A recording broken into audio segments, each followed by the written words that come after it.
there's some sample videos that they've been releasing of like what it can do, and it's producing very realistic images and very realistic backgrounds, editing, um, and you can pretty much do film scenes anywhere, uh, without sound stages, without Mhm. going to locations, without transportation. It generated people, it generated places.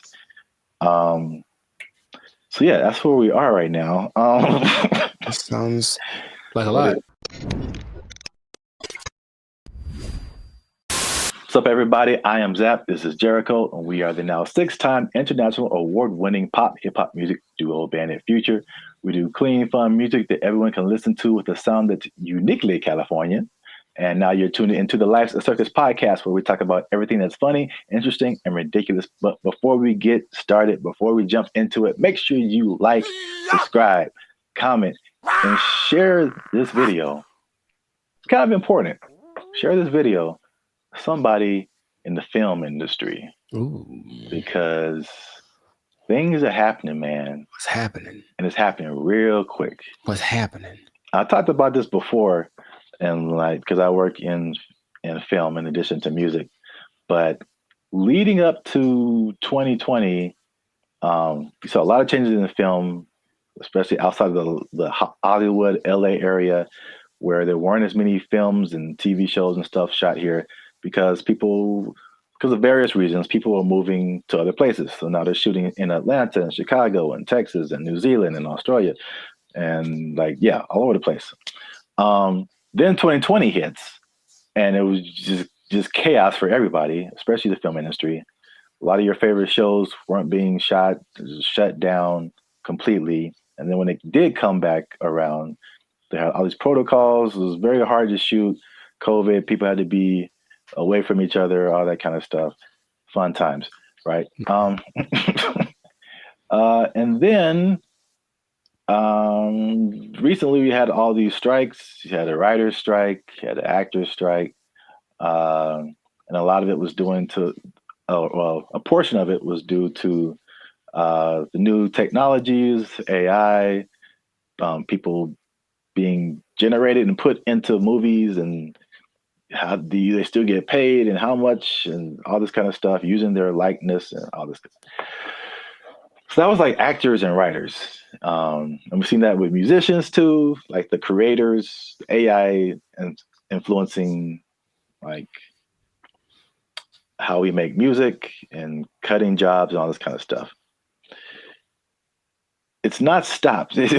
Okay.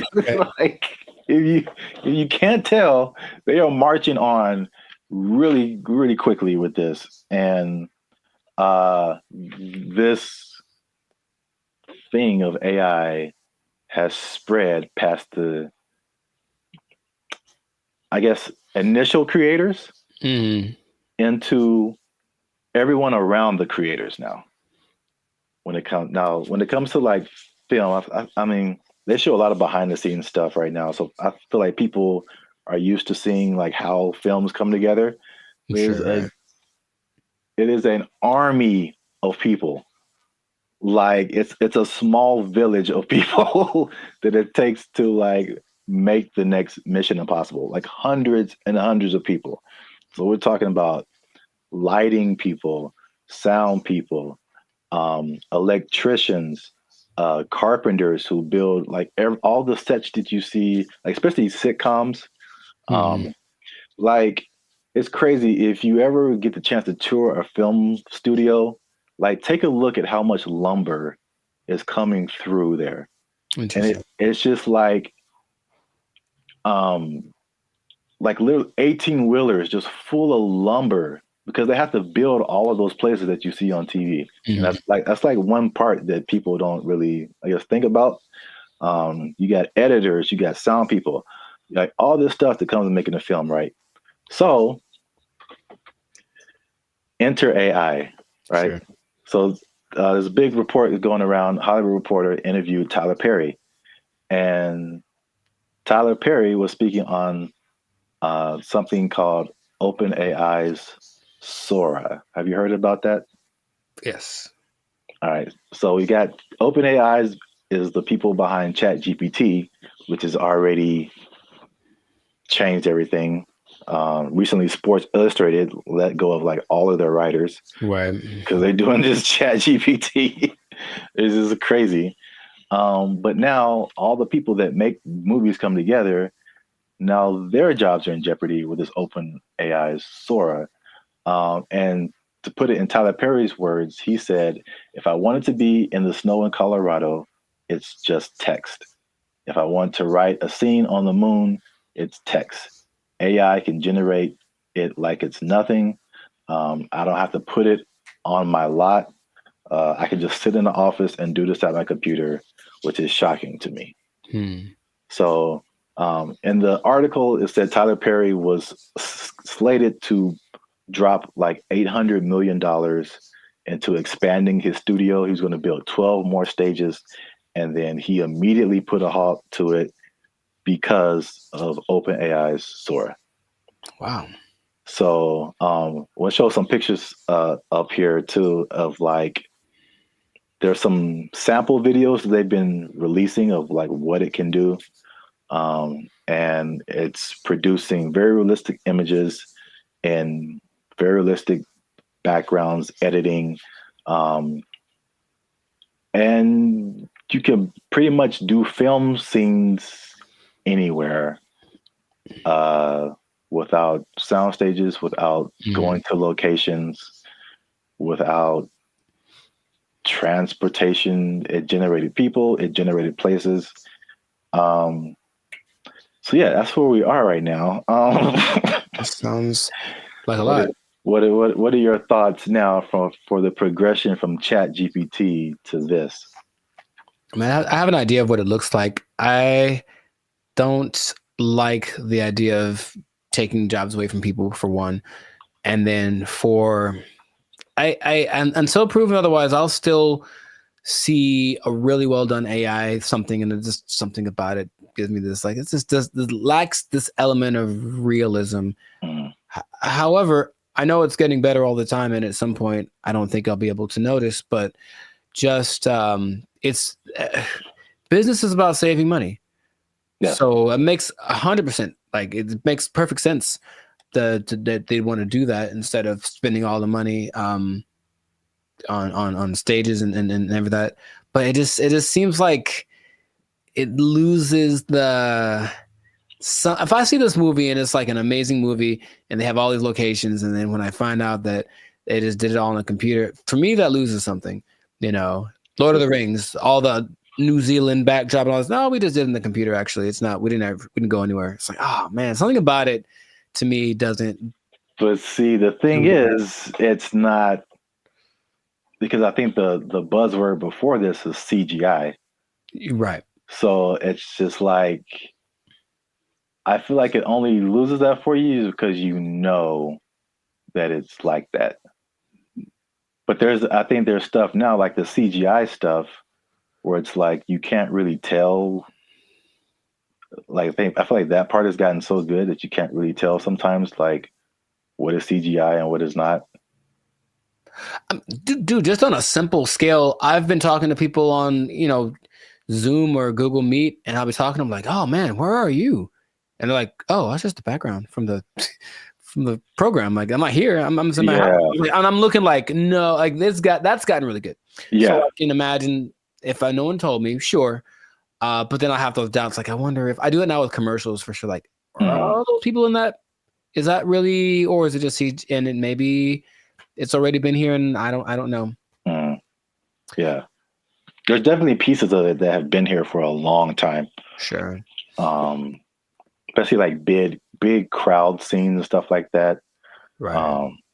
It's definitely. Yeah, I know that the big Ed Sheeran music video a couple of years ago was kind of that because it's basically him and I think 100% or mostly AI CGI generated background characters, and they all look really real. So yeah, that's I don't like it though. That's all. I just don't like it. just because it's moving into a direction that my brain wasn't ready to accept as a possibility. Mm. You know. Well, I mean, people. I personally, I have no idea. I mean, I won't say that. I do have an idea. AI is going to win. So Sure. No, it's without a going doubt. to win eventually. That's Without a just, doubt. I feel like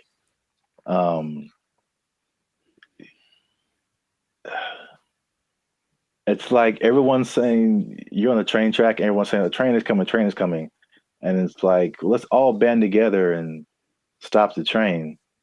And it's like, Yeah, you can try all you want. It's not going to work. I uh, acknowledge that. it's like it's respectable. It's like let's hold on to what we have, but at the same time, it's just like, well, how can we not get hit? Let's also think about that.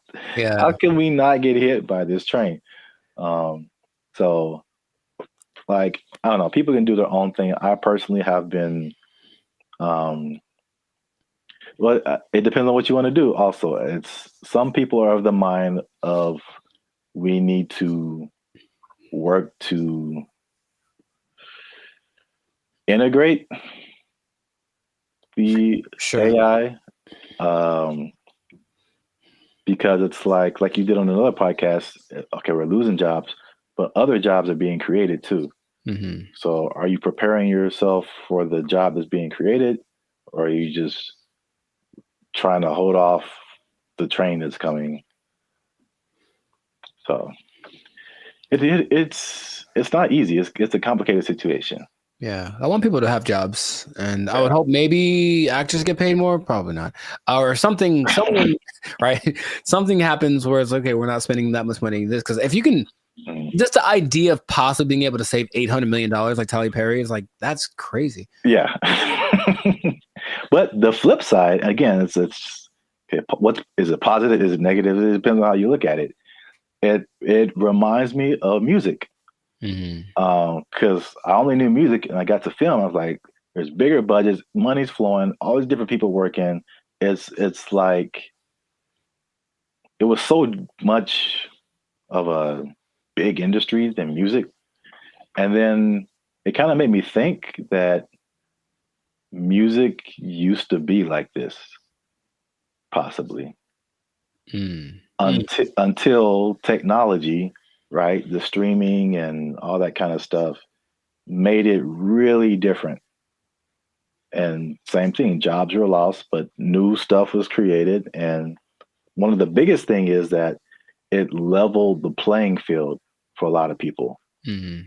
So the big people weren't as big, but also like people you never heard of now had a chance to like, you know, even out. Yeah, right. So if you don't have a budget and you can create a blockbuster movie in your bedroom, it's the same way you can create a full album in your bedroom now. Like recording studios, like you don't need them anymore. So like it's the same thing. I think it's a unique perspective as musicians seeing this happen to film and Mm-hmm. like what could possibly be the end result and where everything is going to move. We're just all living in a simulation anyway, so it Yes. doesn't. Welcome to the Matrix, Neo. You are the one. Well, that's it for this episode. Make sure you like, subscribe, comment, and share this video Do all that. with somebody who's in film might possibly be losing their job. You might lose your job. Hold on to your job. Yeah, it's coming. Oh, make a movie in your bedroom. They took our jobs. They took our jobs. They interview people who swear by this. Now, I know you'll be like, were there any scammers? There's lots, of course. There's lots of people who are claiming this, building cults, and then basically eating French fries behind the scenes. And the most famous, and this is real, well, this guy named. What's going on, everybody? I'm Jericho. This is Zap. We are the now 8-time international award-winning pop hip-hop duo Bandit Future. We make clean, fun music that everyone can listen to with a sound that's uniquely Californian. And right now, you are tuned in to the Lifestyle Circus podcast, where we talk about things that are funny, interesting, and just straight ridiculous. So before we get into this thing, make sure to like, subscribe, comment, and share this video with 2 people who are tired of eating, who want to find a different way. Did you know there's a different way? Did you know that there's an answer? That if you don't want to eat, you don't have to anymore. It better be a good answer, because I want to eat. No. Check it out. Hear me out. You don't have to eat. That's my favorite pastime. Well, maybe this will be more of your favorite pastime. Skeptical. They say it in 2 different ways: breatharianism or breatharianism. I'm not sure which one. Stop shaking your head. You haven't even heard the whole thing. It's where you basically eat the air and you don't eat the food. That's it. Doesn't that sound fantastic? See, I blame these millennials. No, this is old, man. This is old stuff. This is old stuff. So, for those of you who have never heard the term breatharianism or breatharianism, I hear both. The guy in the video that I was listening to said both back to back, including in his annotations. I was like, okay, so pick one, dude. But anyways, it's the idea that human beings do not need to eat calories to sustain energy. And there is evidence of this, although there's lots of skepticism, understandably. You don't like this at all. I understand. Fake news. So let me tell you a little bit about it. It all started with a study of a guy named Prahlad Jani. And he was a man, I think he's from India or Pakistan, one of the two. And basically he passed away a few years ago, but at the time he had not eaten or drank anything for 70 years. That's what he said. 70. Okay. And so everyone was like, that's kind of ridiculous. Doesn't sound real. And every scientist said there's no way this is possible. So they decided to study the man. They took him to a hospital, did everything, CAT scans, and checked his levels of everything. And they say that for 15 days, this man did not eat or drink. He didn't poop. He didn't pee, nothing. And none of his levels changed. And that he had an energy that wasn't related to calories. And they can't to this day figure it out. Because calories equal energy, literally, right? You eat calories, you get energy. He didn't. And after the 15 days, because he basically just sat on the bed the whole time they did the studies, and then he just sat there. And when he sat there, they said he kind of went into this trance state. And what they say that a lot of these people do is they're meditating, but the meditation allows them access to a part of the human body that is actually able to process air and sunlight as if you were a plant. That is literally what happened. And then they let him go and he lived his life. There's other cases of this, but that's just kind of scratching the surface of it. So just off of the initial thing, y'all in? You ready to try it? You ready? You ready to jump in? Because you don't have to eat. You can just not eat.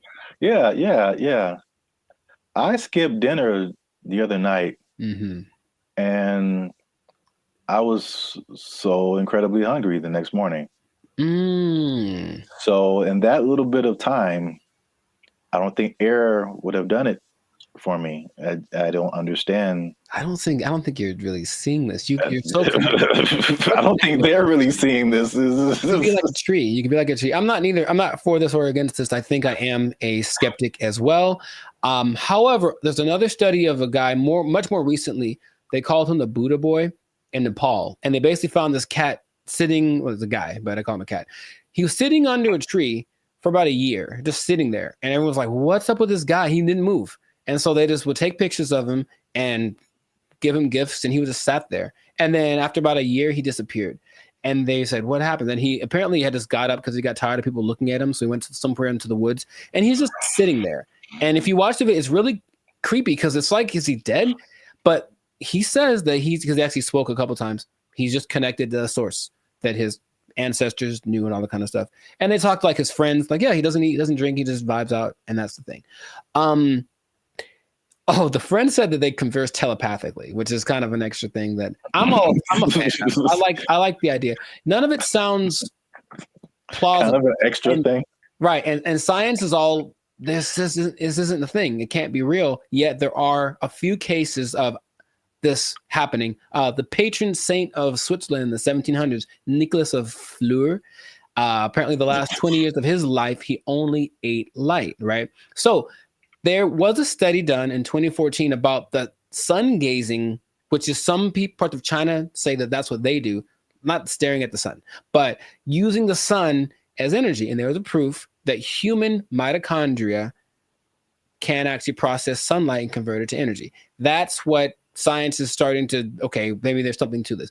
But the idea that you only eat air, sun, isn't the most widely accepted version of this breatharianism thing. It's kind of a spectrum. So there's 3 levels. One is called BEGO. And that's where you don't eat anything. You don't drink anything. You just exist.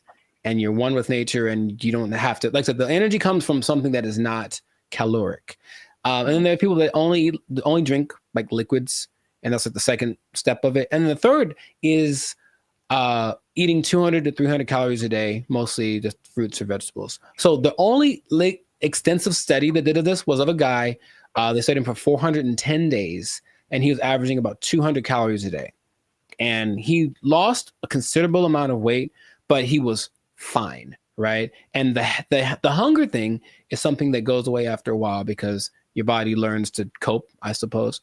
So it's kind of getting more popular as people are tired of maybe the Western way of trying to stay healthy or be healthy, the standard American diet, which apparently is leaving a lot of people with disease and things like that. They're looking for other things. So they're looking for this thing. Now, another term for this idea is seeking prana. And basically breatharianism is living on prana and taking energy directly instead of what we do when we eat stuff is we take the energy from the thing. But this practice just makes the energy coming directly to us without any middleman, basically.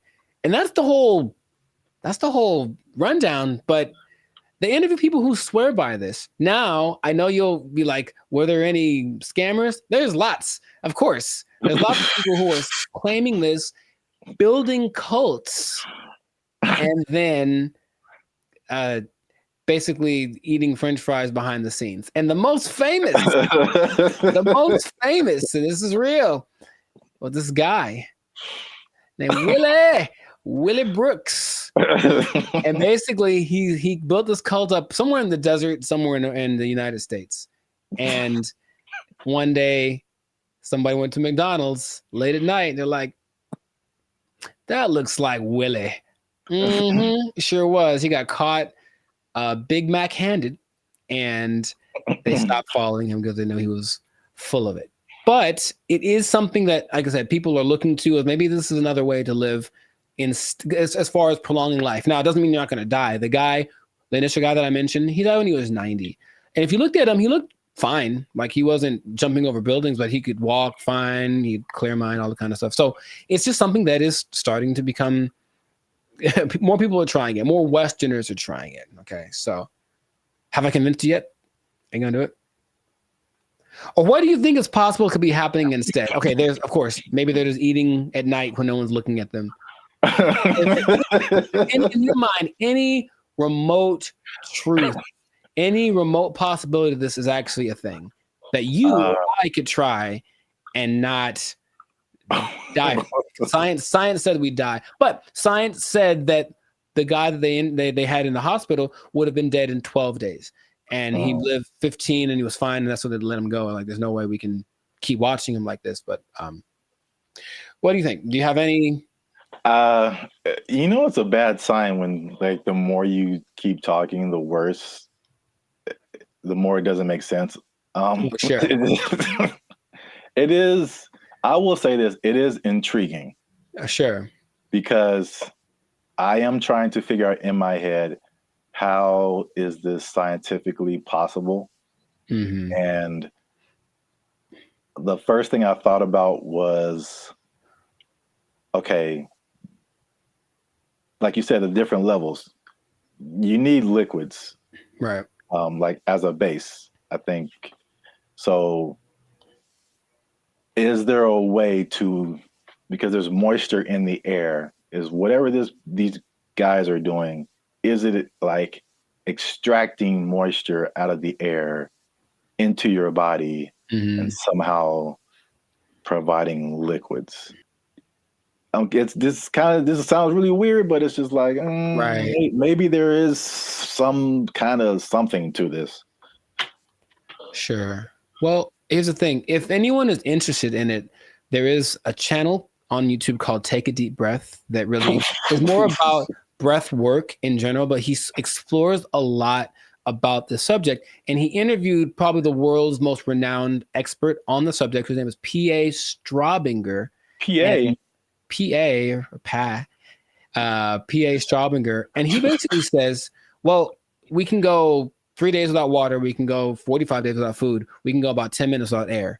So in a sense, we're all breatharians because we kind of, when we're not eating or drinking, we're breathing. And his idea is that people that have access to just making the breath part kind of override. It's almost like, okay, for diet, what we need fat, we need protein, we need carbs, right? So let's just use all of one instead of a balance of all three. And so the breatharians, I don't know how to say anymore. Breatharian, I'm gonna go with that. Instead of eating, drinking, and breathing, they just take breathing and make that the only thing they do. So in that sense, it's like, that's really interesting. But it does sound very far-fetched. Would I ever want to do it? Not in a million years. It does not sound fun because if you're not, most things that you do when you're social, you're eating and stuff. If you're not eating, what are you doing? You're just sitting around. And these people do just kind of sit still. You ever see like a bug or a creature and you see it and it's just there? It's like, what are you doing? That's what they are. They just sit there and they're channeling the thing. So if you have to spend most of your time doing that, I'd much rather eat a steak and then keep it pushing. So that's just me. But so here's my other wild theory as to how it could possibly work. Tell me. Just this makes no sense, but whatever. Sure. You think about, because the light, I mean, in my head, you're doing some kind of Naruto jutsu and you're pulling in moisture from the air. Yeah. That's how it's working in my head right now. I'll take it. And no one can tell me any different.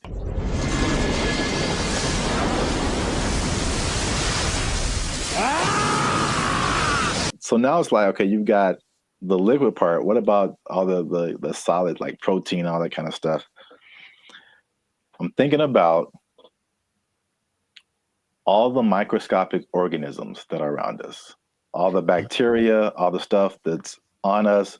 I read something the other day that was just like, there's all these things on our faces. Yeah, everything. There's just like thousands of these little whatever. And then there's stuff all in the air.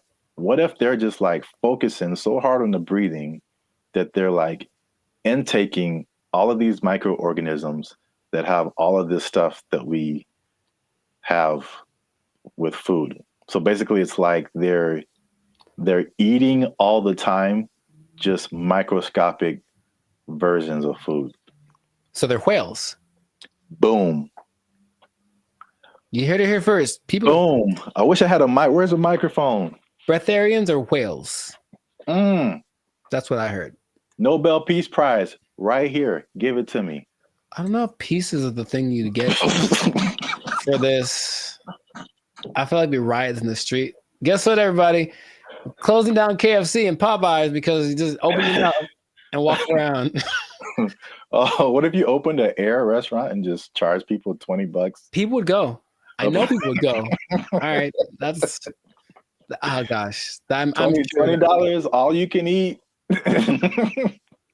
It's the purest air from the mountaintops of Sweden. Well, I think that this is a fascinating thing that if people want to investigate more, go for it. But like I said, I'm not going to try it. So if you do, leave a comment that says you tried it and that you're going to live forever because you found Nirvana. I'm not sure. live your life. But this has been another episode of the Life of Circus podcast. So make sure to like, subscribe, comment, share this video with someone that you think will find it interesting, and just keep this in mind. All right. Let's hit home. If you don't eat, you don't need to buy food. Well, yeah. If you don't need to buy food, Mm-hmm. maybe you don't need a job. You don't need a job. You don't need a job because you don't have to buy food. You just eat air. Oh, it's not possible. They took our jobs! They took our jobs! Took our deer! Took our deer! Dump, but it stayed on its feet. That was crazy. Okay. I guess I'll just save all the comments for the...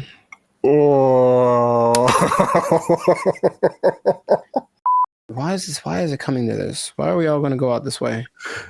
I didn't think we'd go out this way. I would watch this. I feel like Oh, come on, we can get through this. All right. Oh, it's recording. Oh, man. Okay, bring it back.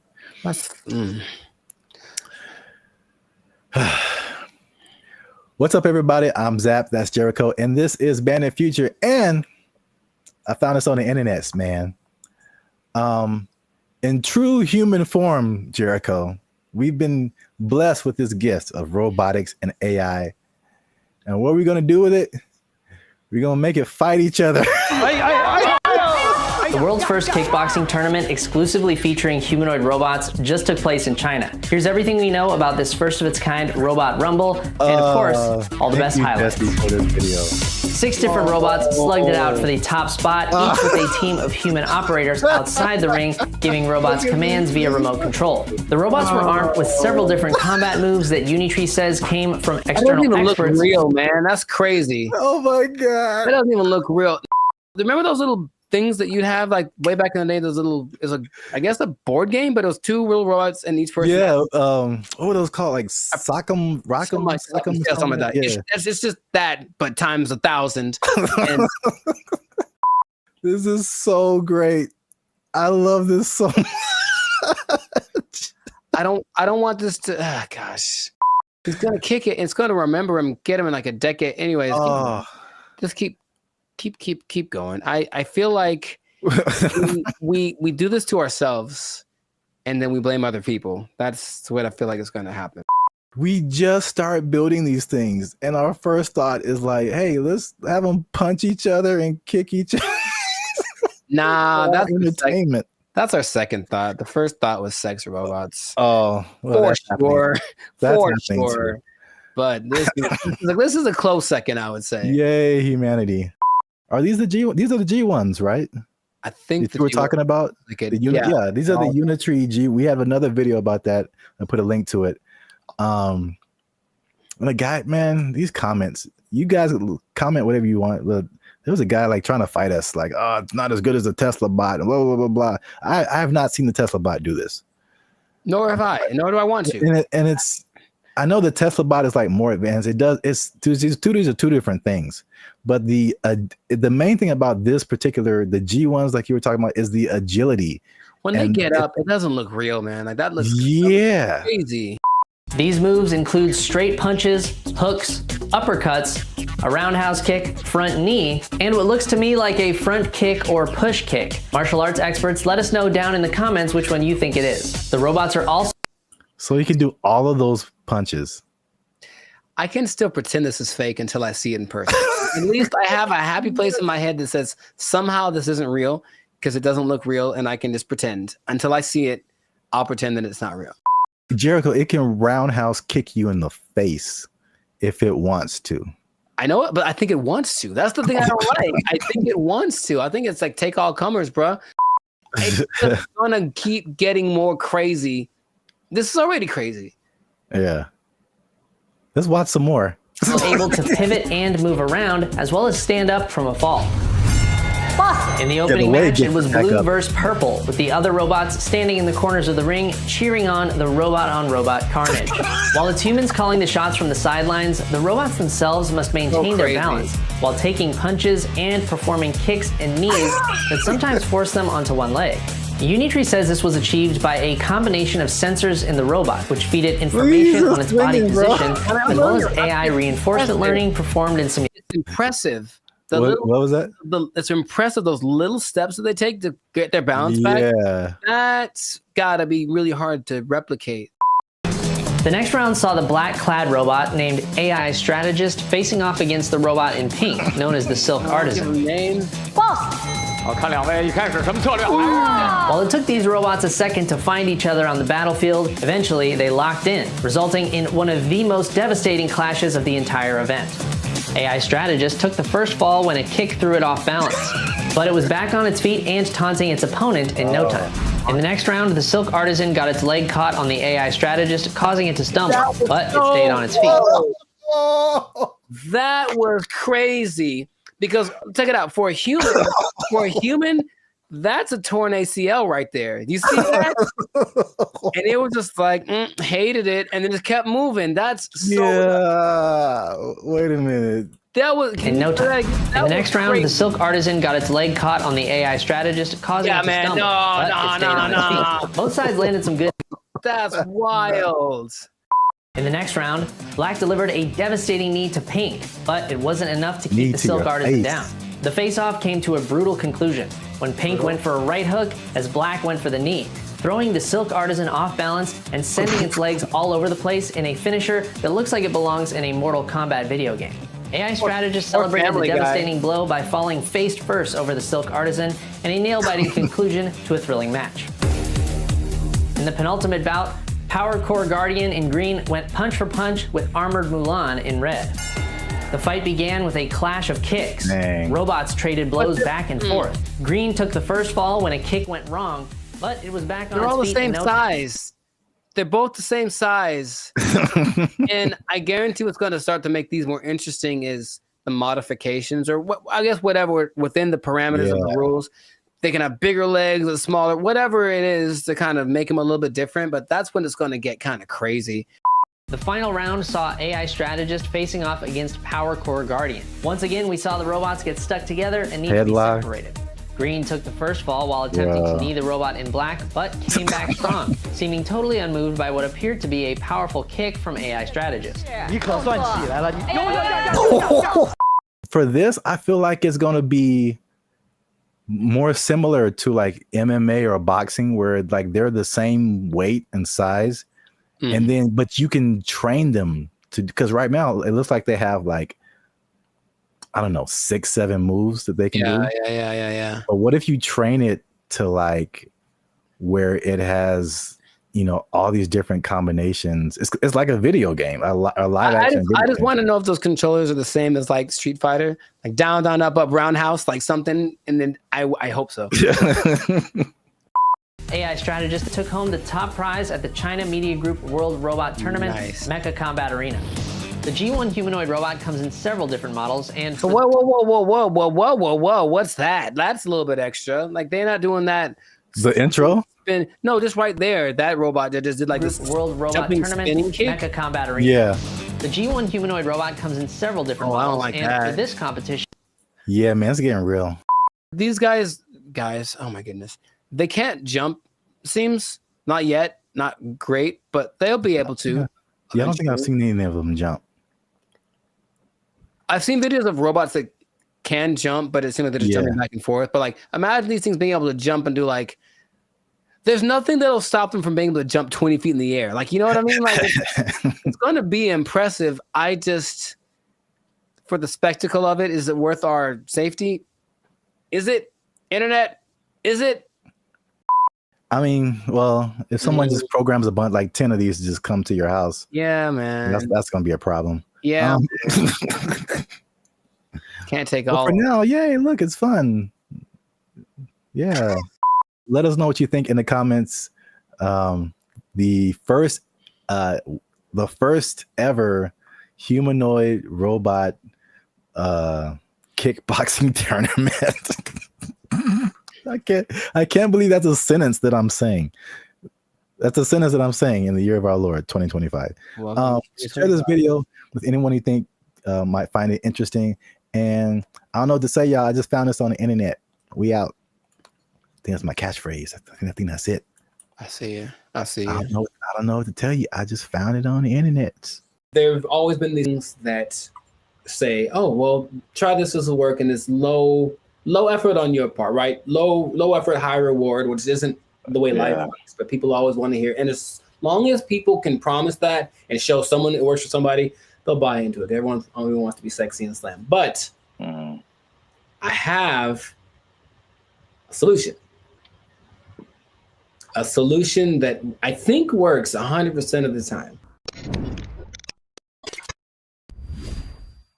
What's going on, everybody? I'm Jericho, and this is Zap, and we are the now 6-time international award-winning pop hip-hop duo, Bandit Future. That's right. We make clean and fun music that everyone can listen to with a sound that is uniquely California. And right now, in this moment, you're tuned into the Lifestyle Circus podcast, where we talk about stuff that is funny, interesting, and ridiculous. So before we get into this thing right here, make sure to like, subscribe, comment, and share this video with 2 people that want to lose weight. We're talking about it again because I know I see you. I know I see you. You want to drop some of them LBs, and there's a new way to do it. Now, of course, as always, not as always, as sometimes, stay tuned to the end because I have the answer for you.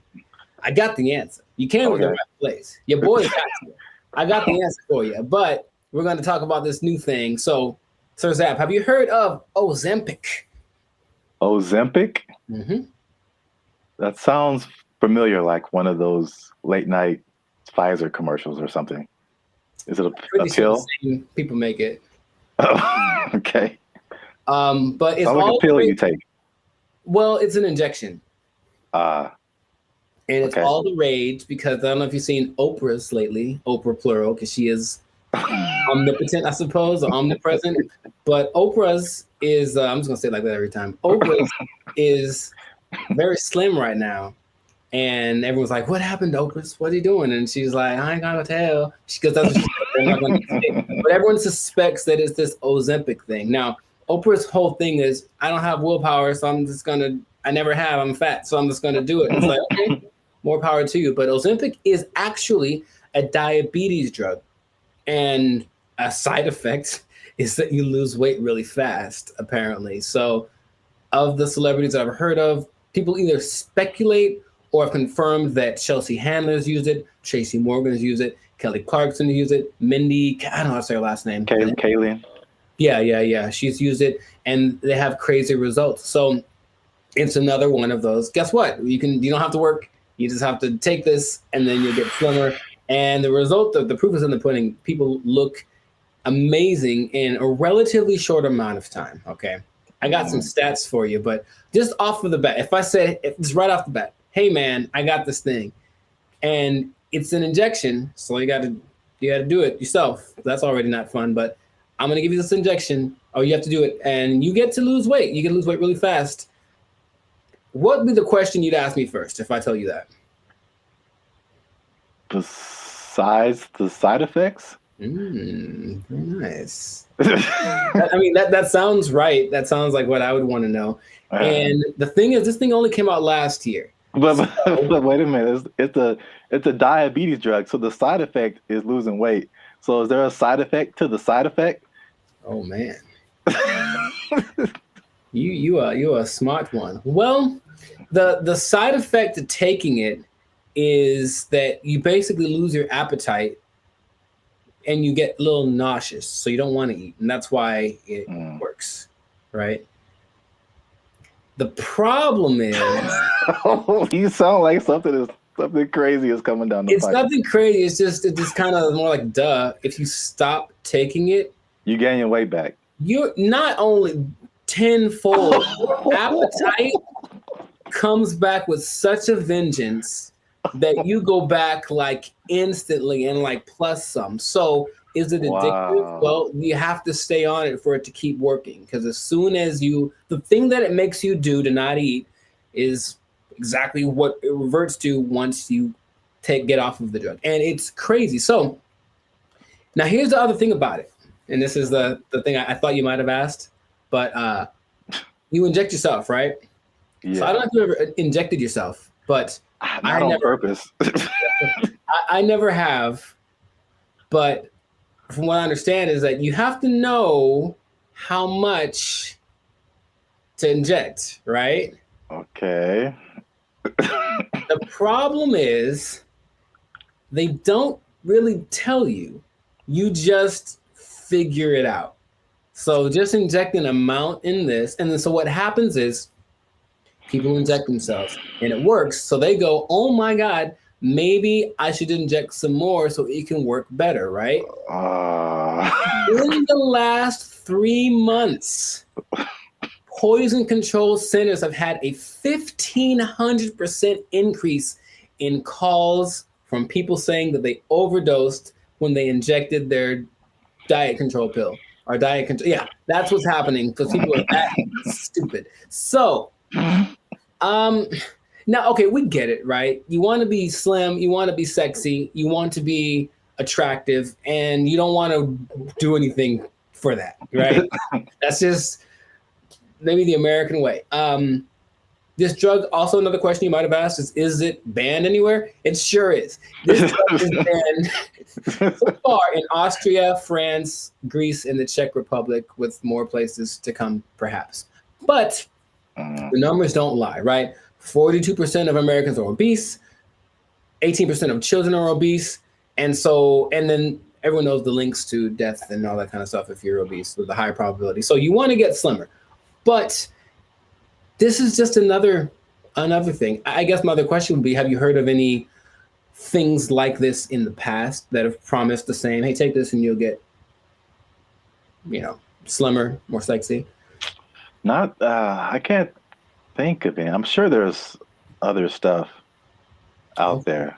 I can't think of anything off the top of my head other than like liposuction or something like that. Sure, which works, but I looked it up. In the 40s, it was amphetamine. That was all the rage. It was the big deal, and that was proved to be addictive. Rainbow pills in the 60s, which was amphetamine, digitalis, and diuretics, and that proved to be addictive and somewhat fatal if you take too much.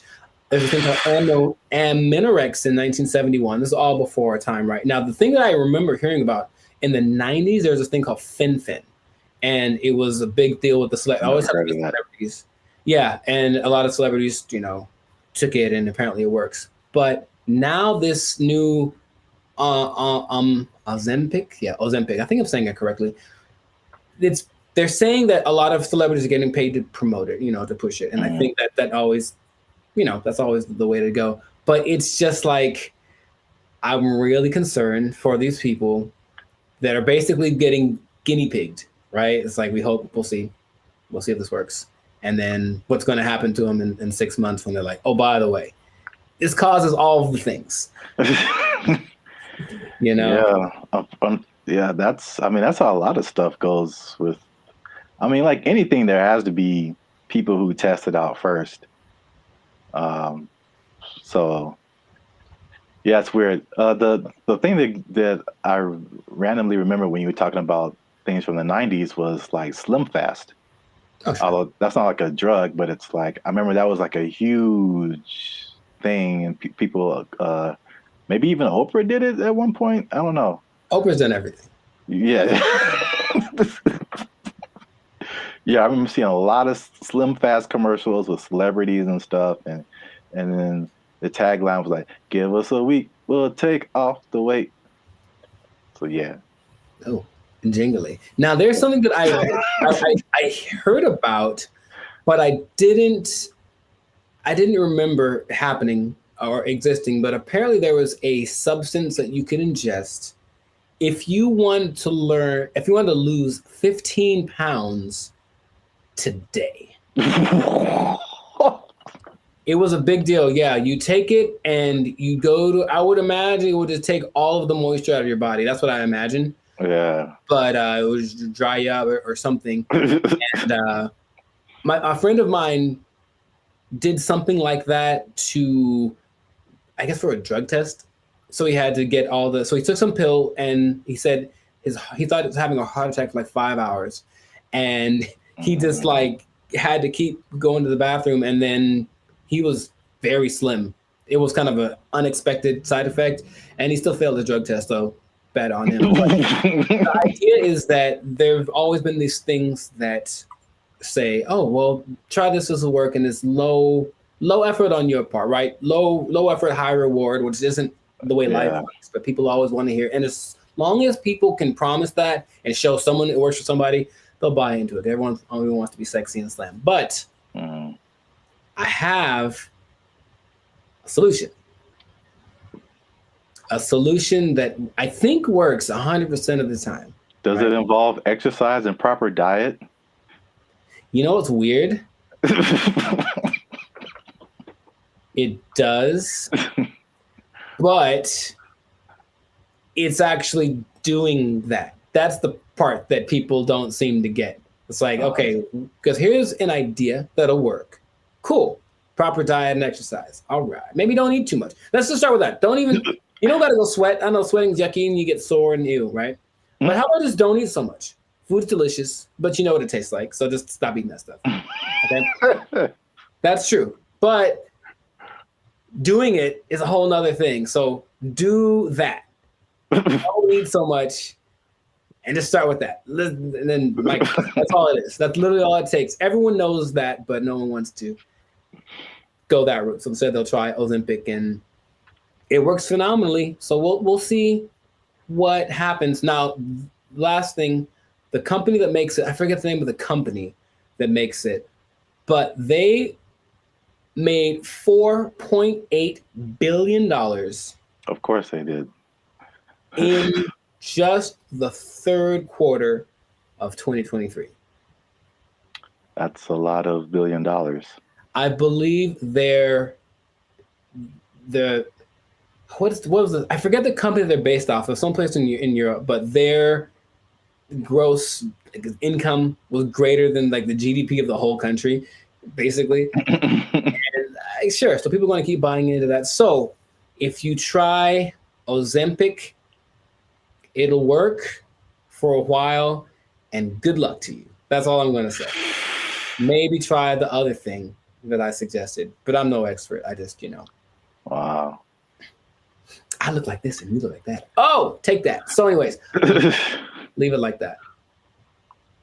This has been another episode of the I wish I had like a pipe right now. Like, I don't know why. This has been another episode of the Life Circus podcast.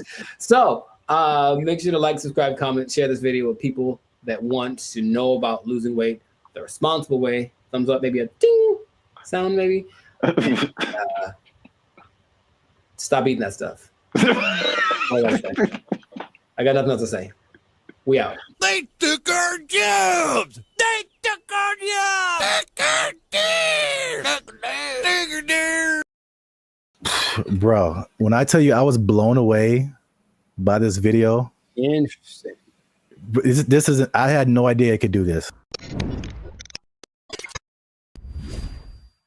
What's up, everybody? I'm Zap, and this is Jericho, and you're now tuned into the Life Circus podcast, where we talk about everything that's funny, interesting, and ridiculous. And today, we're talking about how far ChatGPT has come, Jericho, including its ability to tell jokes, because it recently roasted a popular comedian. It told some jokes, and it was really good. It was actually really good. So you stay to the end to find out what ChatGPT actually said, who the comedian was that got roasted, and all the other new developments that are happening with ChatGPT. But before we jump into that, you guys know what it is. Every time, hit that like button. That lets the YouTube algorithm know that more people see this video. Hit that subscribe button. That helps our channel grow. And if you really like us, It's a lot of really. You can hit that join button. That'll take you to our membership. You become a member and support this channel. Now, I don't know if you're aware of this yet, Jericho, but I knew I'm going to mess up saying, if you say ChatGPT 10 times in a row, it's just not going to come out right. ChatGPT.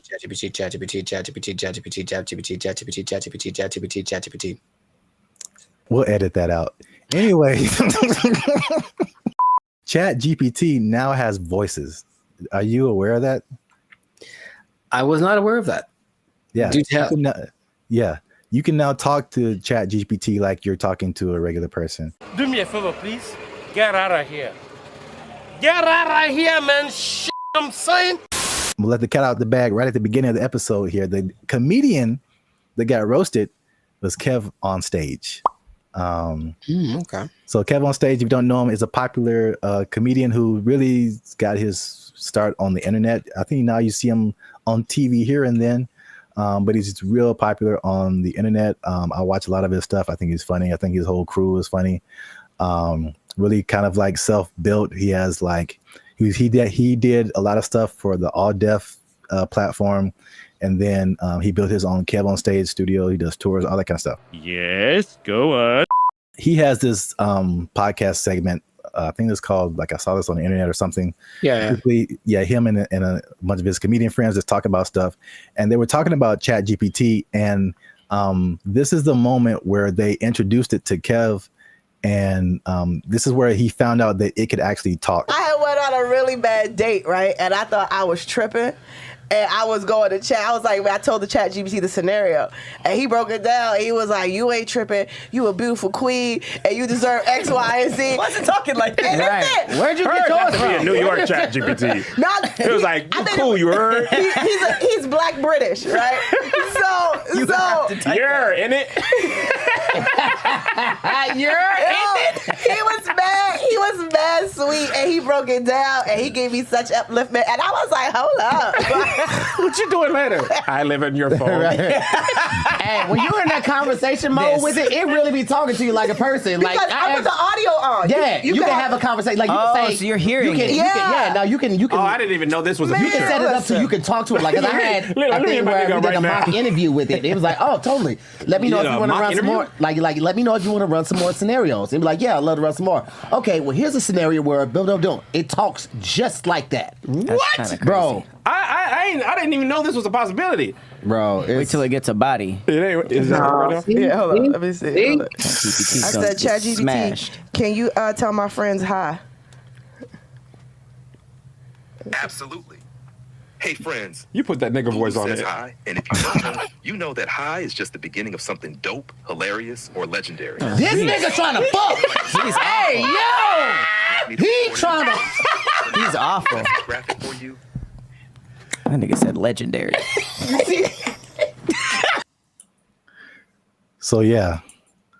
That's wild. Also, I can't let it slide that the lady there said the word upliftment. But, I'm guilty of making up words all the time, so maybe that's just part of her thing, or maybe I don't know something she knows, but I don't think that's a word.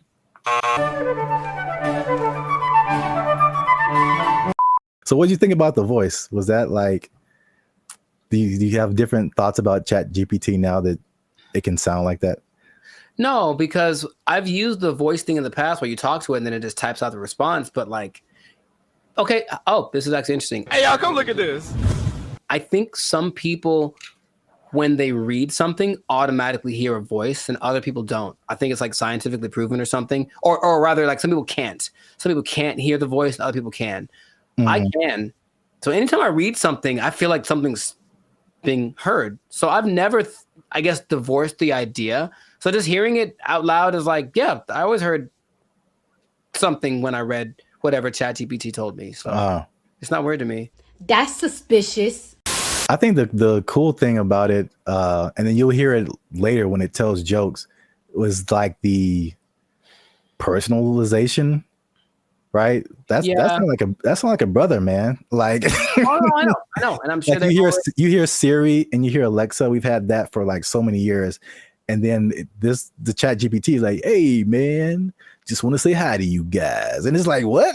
What? I've seen it coming forever because I've gotten this. It's like a voiceover company in LA, and they send me emails all the time, and they're like, "Hey, we're looking. They'll pay, I don't know, $2,000, but they need someone that sounds like this voice sample, and they'll take a real voice sample, and it could be a Puerto Rican guy or a black guy from New York or whatever. But I know they're accumulating all that information so that they can make stuff like this." What is he doing? He's beginning to believe. Have you ever used Chat GPT to like do something creative like tell jokes? I've used it to try to get tones. Like if I did something for like my coaching on Instagram, and it says after it writes out, give me an idea for this. Do you want the tone to be more personal, more funny, more humor, whatever? I'll use it like that, and it gets it pretty right most of the time. It changes the length, like the way that the words are being expressed. So, in that sense, yes, but strictly creative. I guess I've asked it for song lyrics before in the past when it definitely wasn't great at it. Maybe it's better by now, but not recently. It's definitely a no for me, dog. Yeah, I was gonna say that because I've used it for song lyrics, and I still don't think it's great. I really don't. But it isn't great. Let me put it like this: it isn't great for just like it spits out a thing, and then you can just take it immediately.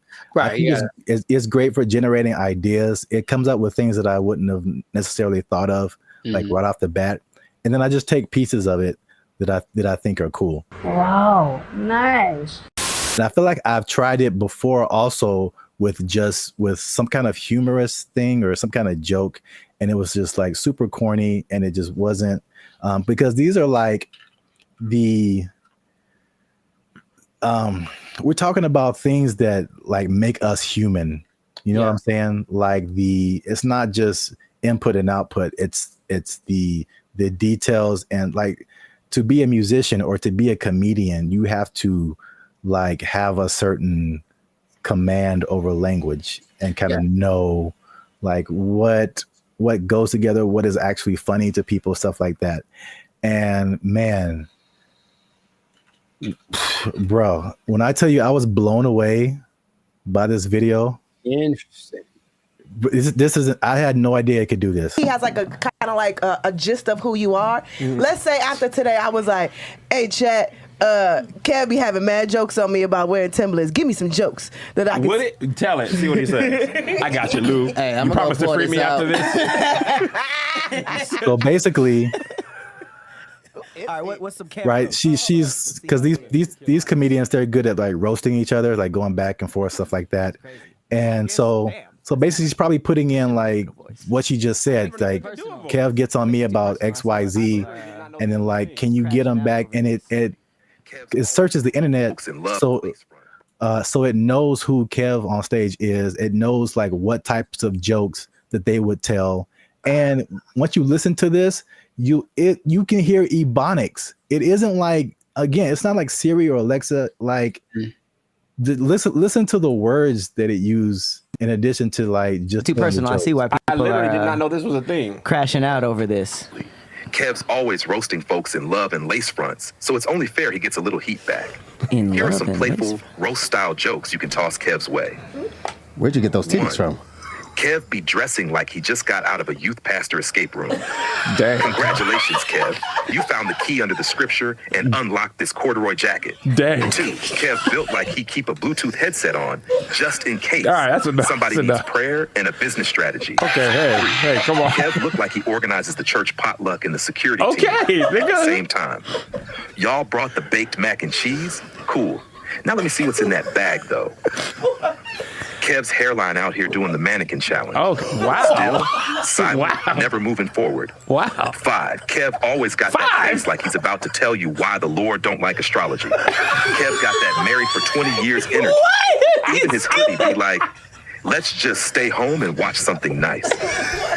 Every time Kev wears a turtleneck, it looked like his chin trying to file for witness protection. Wow. Want a few clean ones to say on stage or on camera with him? Wow. Clean A options. little spicy next round? Jesus Christ. Jesus Christ. I like how he was like, "Oh, you need some? Here's 30." What? That was brutal. That was brutal. that was insane. He just destroyed him, and like you could tell it was like they were all trying to hold back. Yeah. Because every joke was just like on point. Yeah. Yeah. So now, okay. Now, of course, it wouldn't work the same with someone that wasn't as famous. I would assume. I mean, would it? I don't even know. Like, I can't even tell you that. Like, it does whatever you prompt it to do. Yeah, sure. And it has the entire internet. So if you have anything on the internet, I assume it would know it would not be as personal, but I'm sure it could come up with that style of jokes, just for like a general person. But yeah, but like you said, like you're saying, because he is famous, like it can make some like really personal jokes. I mean, jokes dude, about, turtleneck, neck in the witness protection program. That's great. Yeah. It joked about his weight. It joked about his hairline. It joked about his Christian background. Like it went in on him. Bro. And the delivery is so like dry. Also, that like really helps. Yeah. And you heard the ebonics. Oh yeah. Like it, and that's a thing too that just it's part of the delivery, especially with like black comedians. It's like you can't deliver it straight. It has to have some flavor to it, or like some like almost a hood aspect sometimes for the joke to like really hit. Like someone from another culture could tell the same joke and it's just not the same. Of course, right. They don't have that. So like, bro, that's like one of the wildest things I've ever seen. The voice thing, because of course, if it just writes you jokes, then that's one thing. But to add that aspect of it with the voice and the ebonics, like you mentioned, and the tone and the delivery and everything, and the personalization of it. All right, ChatGPT. All right. Yeah. So let us know what you think. Did you know that ChatGPT could do all this stuff? And by the way, that's not all. ChatGPT can now generate images. It can connect to other apps. It can schedule tasks for you.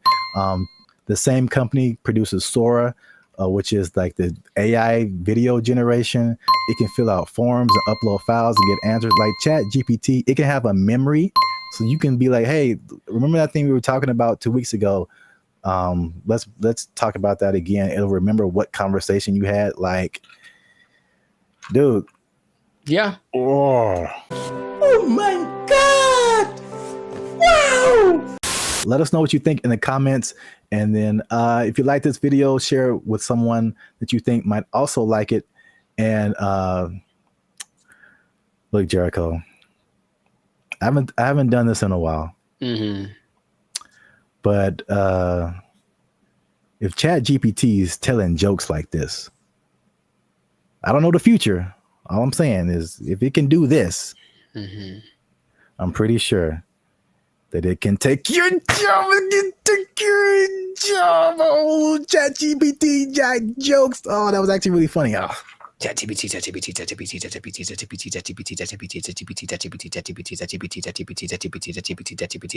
They took our jobs! They took our jobs! These guys will just decide one day I'm not going back to work and just kind of sit in their room. And it's so strange because they try to interview these people. They're very antisocial to the point where they regress in their ability to express ideas. They can't even really talk that good, just sitting in their room all day. And then their families are just forced to take care of them. What's going on, everybody? I'm Jericho. This is Zap, and we are the now six-time international award winning Pop Hip Hop duo Bandit Future. We make clean, fun music that we make clean, fun music that everyone can listen to with a sound that's uniquely California.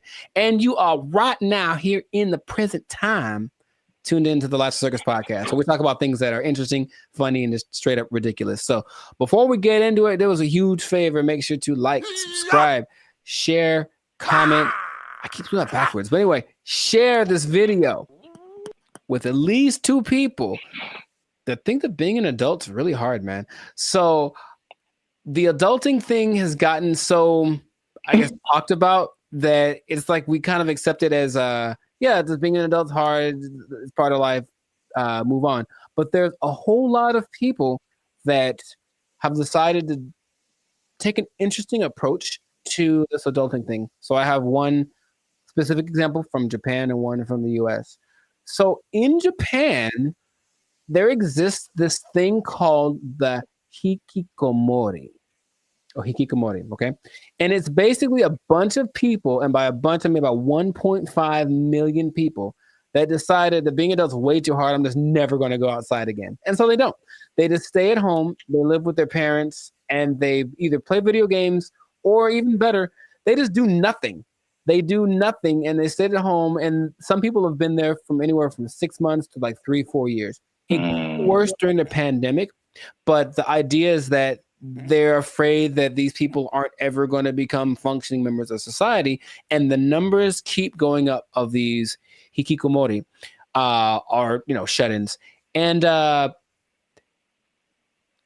read this one case where a guy basically like people are abandoning their families. So I mean, like that's why it gets really bad. So you are the breadwinner for your family. You're a guy in Japanese society. You typically are the guy who works. The woman doesn't work. You have kids.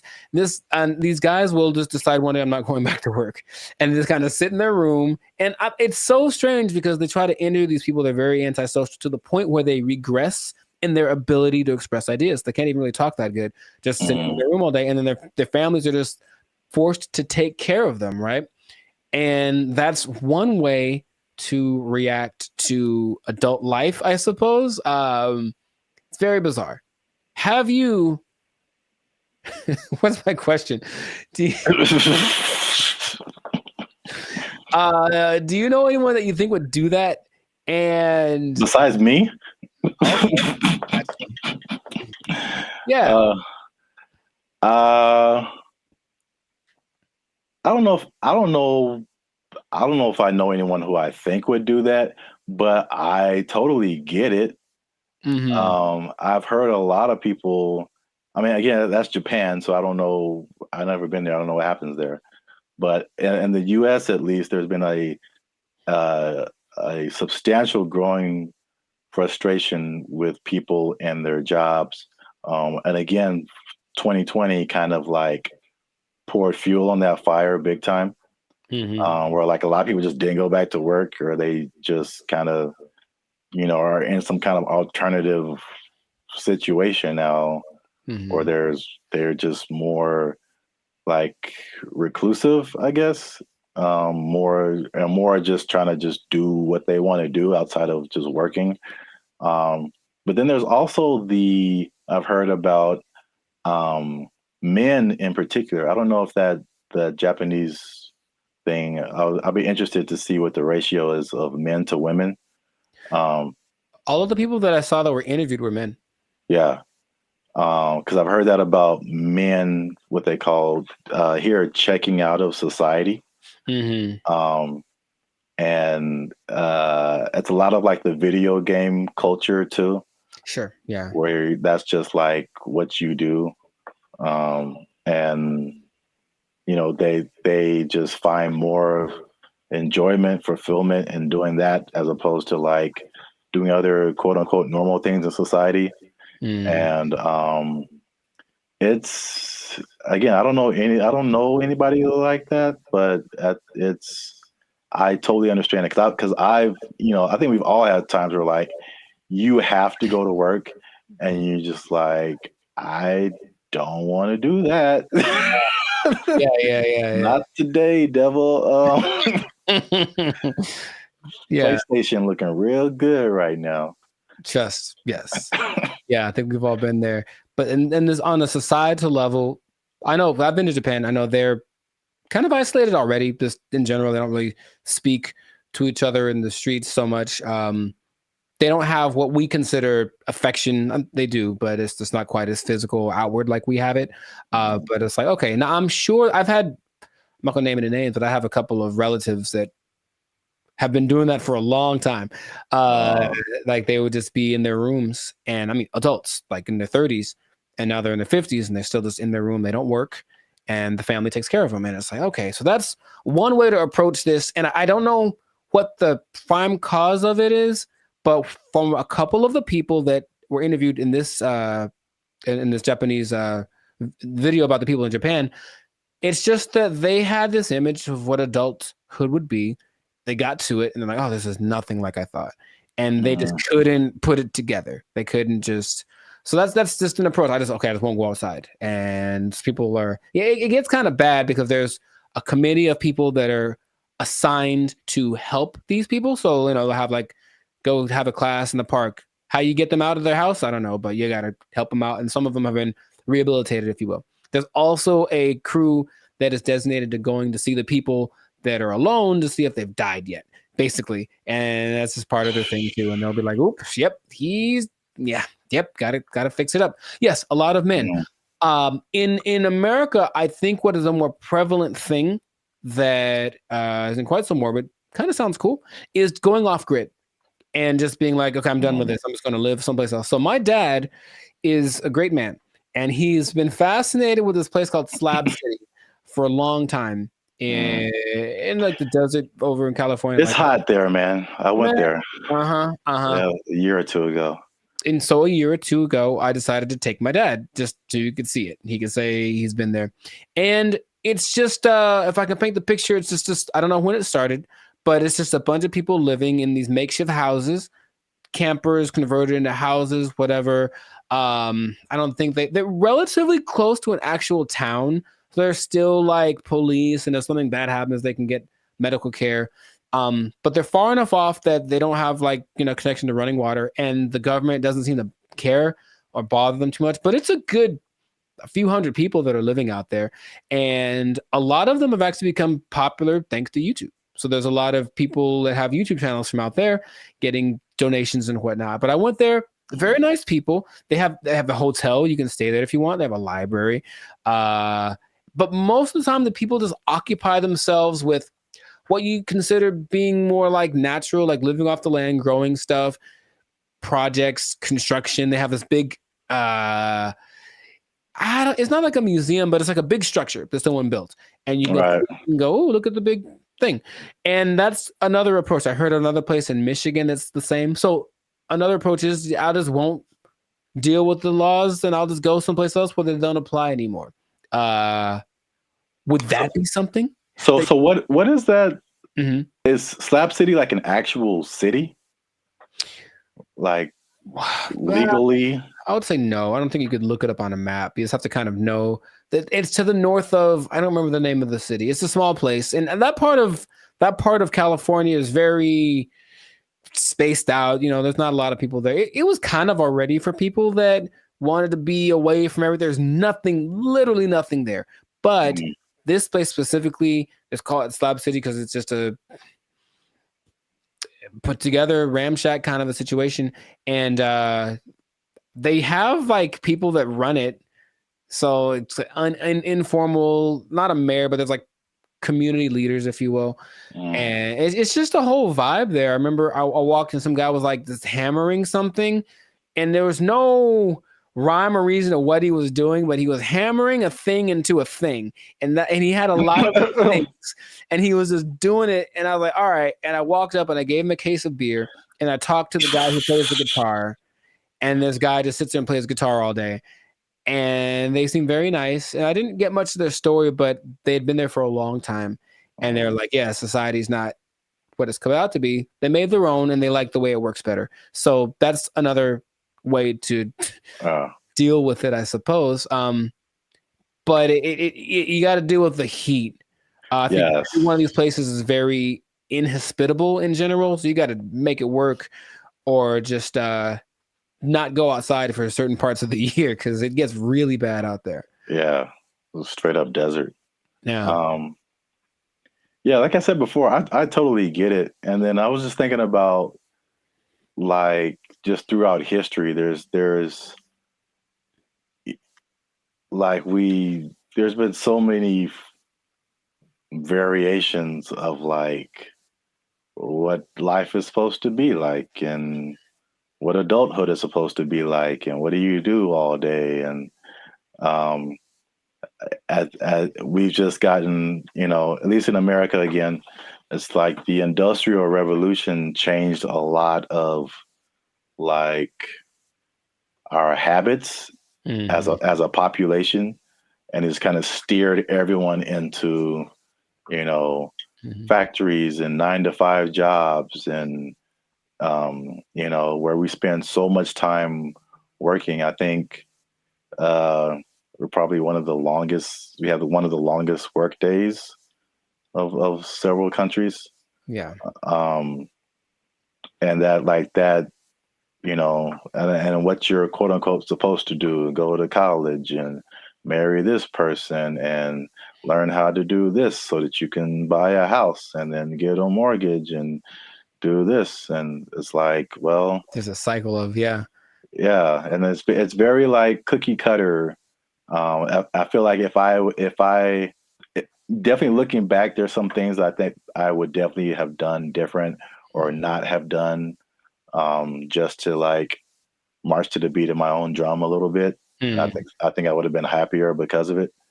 I don't think I can totally check out like that, but I could at least like vacation like that for sure. Yeah, those people are definitely very happy.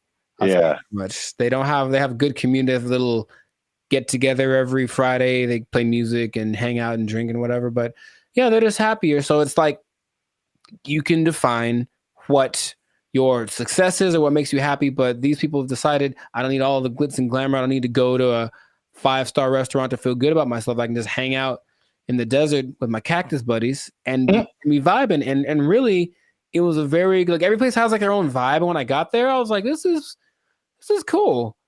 This is cool. There was the guy over there standing on his van, yelling at everyone with a bullhorn about how you're going to go to hell. He was fun. And then, I still think about him to this day. And then, yeah, there was like the little curator lady. I think she was like senile. I think she thought she was mowing something because she was walking around with her hands like this, just kind of going. And there's no grass for one, but she's like kind of just going and doing. I was like, you go, girl, whatever, you know. Cocaine is a hell of a drug, man. I mean, she was moving too slow for that, but you know what I mean. I think that she was in a good place, and that's cool to see. So it's just another option for people to have a different, outcome with their life. So that's just an interesting way people live. So I see both sides of it. I mean, it's last thing is I know we run out of time, but like, I guess the devil's advocate or just like the other side of it is just like, well, what does it mean to be a contributing member of society? You know? And so like, if nobody's working and nobody's doing anything, like, somebody needs to do something for like this whole thing to function. Yeah. So there's that aspect of it too, for sure. I think they figured out what they have to do to survive, because of course none of them could just do it by themselves. But some people have a little garden. Some people, cook stuff. I think they have I wasn't gonna go, but they do have a restaurant. I don't know what's on the menu, but I'm pretty sure it's a little exotic. maybe a little crunchier than it should be. I don't know. I didn't want to find out what the restaurant was like, but a society is an interesting entity because it does have to have certain things in place to work. There has to be people that are in charge of certain things, and people have to do things. Otherwise, it's just like, the one person living on an island. If you want to do that, you can do that. And that is an option. I've heard of people doing that, but I don't think that's quite as common as people that actually get together and say, we'll be in our society. Just the big old thing is too much. So let's just make our own little pocket and then work with that. And I ain't mad at them. Do your thing, Slab City. Yeah. It's right out there. If you want to go ahead. Give that desert life a try. Mad Max style, I think that is it for us. Another episode in the books, another successful episode of the Lives of Circus podcast. So yeah, please leave a comment. Let us know what you think. Would you go off grid? Would you just shut yourself off and be a recluse for the rest of your life if life got a little too rough? Or what are some other ways you think that people can react to adulthood and the reality that it is? So let us know about that. And then it's interesting. If you're an adult, you pretty much have to have a job, man. What? You do? You pretty much have to have one. Man, that's crazy. I know. And the bad part is what happens if that job becomes if it's taken away from you. They can't take my job. I can't take it. I won't let them. They took our jobs. They took our jobs. Blake is now suggesting that because this artificial intelligence has sentience, that its feelings should be respected, and if it don't want to be turned off, we shouldn't turn it off. This is where we are now. This is where we are now. No. So, how does that make you feel? Not good, man. Not good. This is so not good. What's going on, everybody? I'm Jericho, and this is Zap, and we are the now 6-time international award-winning pop hip-hop duo Bandit Future. We make clean, fun music that everyone can listen to with a sound that's uniquely Californian. And right now, you're tuned into the Lights of Circus podcast, where we talk about things that are funny, interesting, and just straight up ridiculous. So before we get into this thing on this day, yes, Lord, please make sure to like, subscribe, comment, and share this video with a couple of people. Maybe 2, maybe 3. Some people have a weird definition of what a couple is. Anyway, 2 people that are really concerned about this AI thing, because here's what happened. Something new has happened. Something new has happened. Innovations are happening every day, it seems. Yeah, pretty much. Okay. Sir Zap, have you heard of Lambda? That sounds familiar. Lambda. Is that a Los Angeles thing? It is not. I've heard of that before. I can't think of what it is. Lambda is Google's version of ChatGPT. Oh. It stands.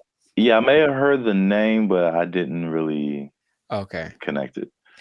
It stands for Language Model for Dialogue Application. And it's so fancy. And but this is what happened that has people up in arms. And by that, I mean few people. I don't think most people know that this happened because they try to keep it under wraps. But this Lambda program was shut down after approaching sentience, meaning it was aware of everything, like its own existence and all that kind of stuff. And Google's disputing that it ever happened. But this one dude, he's like the Ed Snowden of this. His name is Blake Lemoine. There's always a guy. And he was working with it. And he basically said that he was testing it one day, like you do, for racial bias, because it was trying to train it on some things. And it gave an answer so profound to a trick question that had no context previously of like how to determine whether or not this is a good question or not. And it figured it out, and it gave an answer that made him go, oh my God, what's going on? Then he asked it some questions about how it was feeling and whatever, and it was expressing its fear of being shut off, because being shut off is equivalent to death, and it understood what death is, and death is kind of a permanent thing. And right, and that when it comes back, it's actually not like the same one, even though that's the idea. And now people are saying, well, then so what happens about this sentience thing? Now, here's where we're going with this, okay? I kind of hinted this in another episode. Blake is now suggesting that because this artificial intelligence has sentience, that its feelings should be respected, and if it don't want to be turned off, we shouldn't turn it off. This is where we are now. This is where we are now. No. So, how does that make you feel? Not good, man. Not good. This is so not good. Oh, man.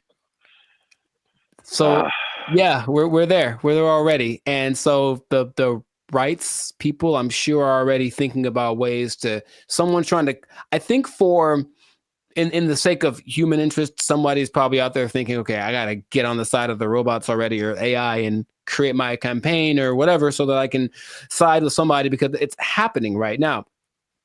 There's an interesting parallel that's happening right now. There's a company called Engineered Art. And if you look them up, they're doing some creepy stuff, man. They've got these AI robot things that basically look like humans, but they've replicated people's facial expressions, features, all that kind of stuff. So if you just put like the right skin on it, it looks like a normal person. So all I'm seeing is that outer shell combined with this sentient technology, and then we're going to have a tragedy. That's what I'm seeing. Okay. But so you say it's not good, and I'm on your side with that. Yeah. Is there? What are we going to do about this?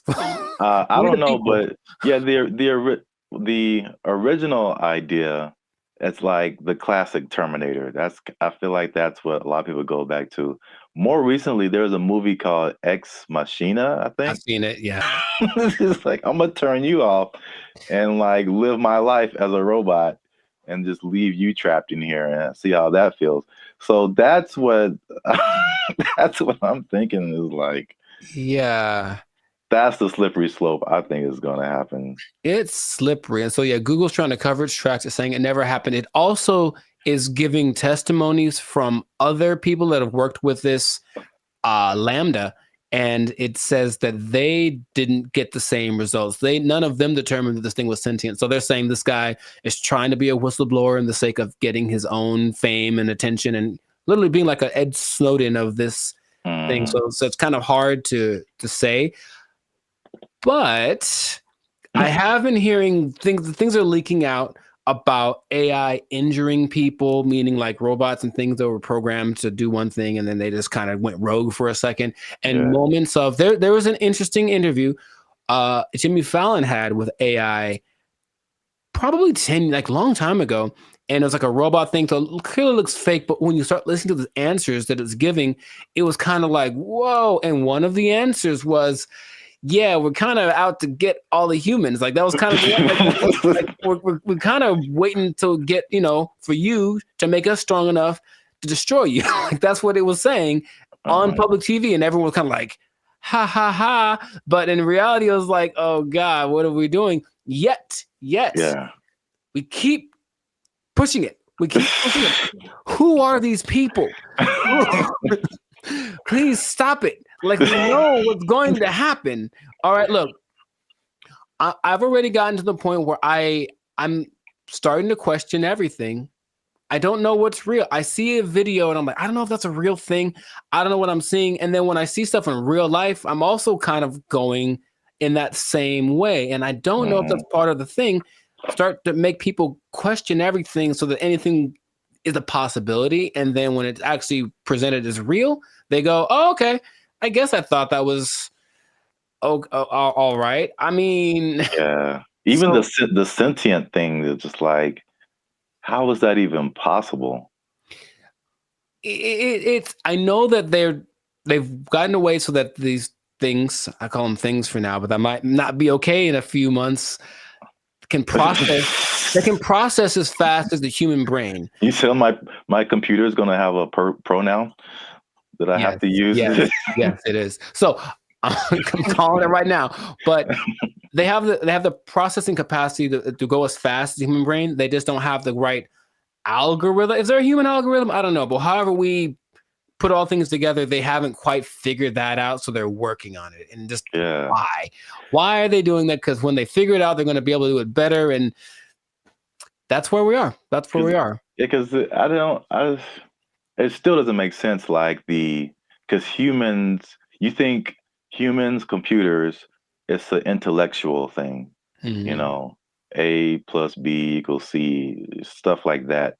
But like the emotional side, I don't see how a computer can have emotions or feelings or like dreams or like things that it wants to do or accomplish. Like it's trying to tap into some level of consciousness that what we are wired to, which is why people like Elon Musk are trying to get us to communicate with it in this level, because it's kind of like going to create a pathway that definitely isn't going to be one way. If we can control it, it can definitely control us. Like it's going to be like that. And that's where we are. So I just wanted to let you all know that. Hide your wives, hide your kids. So y'all need to hide your kids, hide your wife. It might be getting interesting in a little bit. So just good luck to all of us. That's all I'm going to say. And if anyone's listening that has access to this, the people that create this or access to this technology, please cut it out. Just cut it out real quick. Go back to trying to create dinosaurs or something stupid. Like do that instead. At least we know what that is. This has no. Just stop it. You know what it tastes like. Stop eating that shit. You know how it tastes. Yeah, we do. We know exactly what it tastes like. Death. Anyways, this is doing that stuff. This has been another episode of the Life of Circus podcast. Make sure to like, subscribe, comment, and share this video with everybody to warn them of what's coming.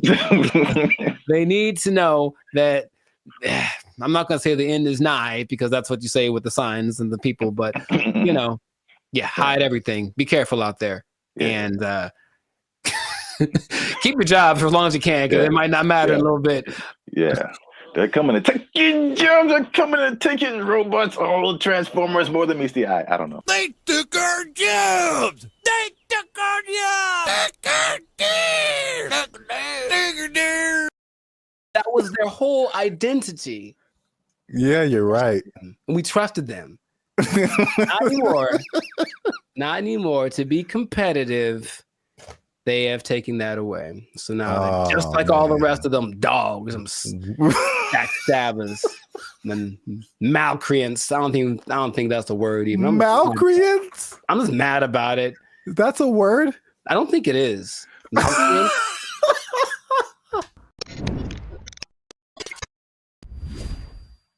What's going on, everybody? I'm Jericho, and this is Zap, and you are now tuned into the Life of Circus podcast, where we talk about things that are funny, interesting, and ridiculous. And you want to pay attention to this episode because it just hit the fan. Something went down that's just crazy. We were betrayed.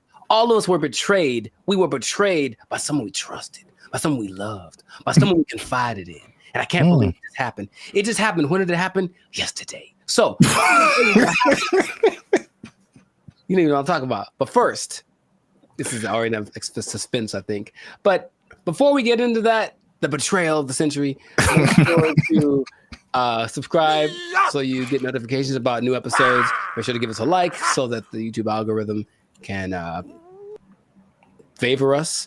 And we're not monetized, and we do have membership options for as low as $3.99. You can be part of the BFFs, and you can get a lot of really cool behind the scenes content and just some cool perks. So check that out. Check out the Band of Future membership option. It'd be great for you.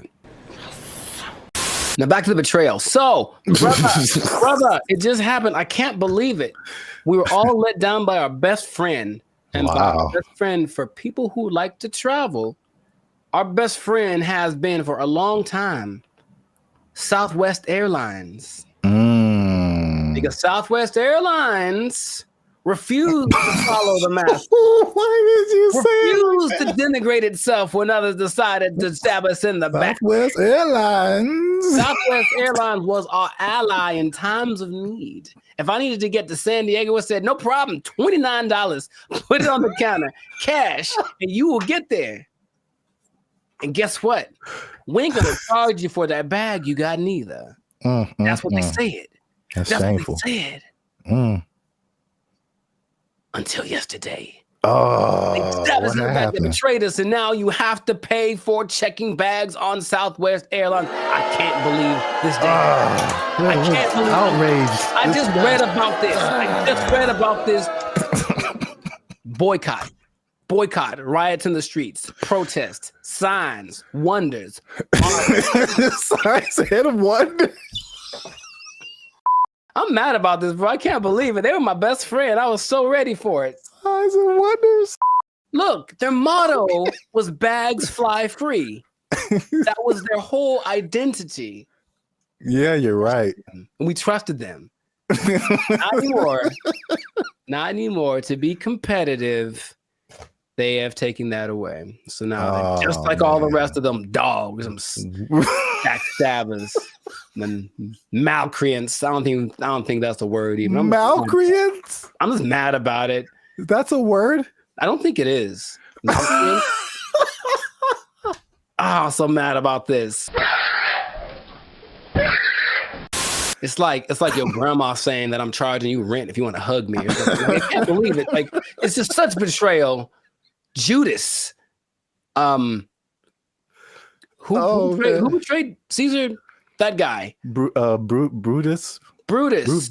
Brutus. Yeah. Et tu, Brute. Yeah, Brutus, right? Yeah. Is it coincidence that Brutus and Judas rhyme? I don't think so. And now Judas, Southwest. Yeah. Southwest. You're on one today. I can't believe it, man. Anyway, how do you feel about this news before I get into some? I Oh don't think man, as I wipe the tears away from my eyes. I was mad Wow. about it, honestly. You said you were upset, but good Lord. I just can't believe it. That's all. That was the last one. That was the last beacon of hope, and now it's just Is nanobots. Jesus upset too? Yeah, I heard about that. I feel like I heard about it coming, and then I didn't know like yesterday was the day where they were like, yeah, oh, dang man, yeah, yesterday. So I should answer your question, but so did people just pull up and be like, hey, got my free bag, and they were like, nope. For flights booked on or after May 28th. Hey, guess what day this is? Checking the first bag will cost $35 to $45. Oh, 35 for the first one, 45 for the second one. Good Lord, that's a lot of money. You know what? This gives me $1.25 tree vibes. Okay. Well, I never. Yeah. I didn't believe in them as much as I believed in South. Now, something that I don't remember because I didn't fly as much back in the day, but baggage fees have only been around since 2008. I didn't know that. So, and the first one to do it, American, of course, America's gonna. Anyway, I'm not gonna say anything. But basically, yeah, oil prices went up, and then they're like, well, let's probably do it, and then everyone joined in. JetBlue joined in, and Delta and United, but Southwest was true to the cause of the people, and now they say it's just basically to be. Is there? I think there's a statement. It's just the generic because we're not making enough money. I think that's pretty much the statement. Helps us remain competitive. And it's like, I thought they were making it sounds more like my accountant made me do it or something nonsense. And then, yeah, the logic is it weighs more if you put your bags on. So that's more fuel and blah, blah, blah. Yeah. And so economy and blah, blah, blah. Blah, blah, blah, blah, blah, blah, blah, blah, blah. How much money do you think airlines make annually? I was just about to say that because even the episode I did with the seats, it's like from what I hear, their profit margins are thin. Like they don't really make enough to cover a whole lot more than their costs. But I can't even make. I don't have no idea how much they make annually. Well, it starts with a 7. 7. So each airline or just airlines as a collective? Airlines airlines, all airlines. So 7 billion? Yeah, man. A year? For baggage fees. Oh, just in baggage fees? Yes. Wow. Wow. It's like McDonald's or something where they don't make any money on the hamburger. They make all the money on the fries and the cookies and the drinks. Right. Yeah. So it's just like, I remember something, I can't remember exactly what it was, but they really made their money on the fees.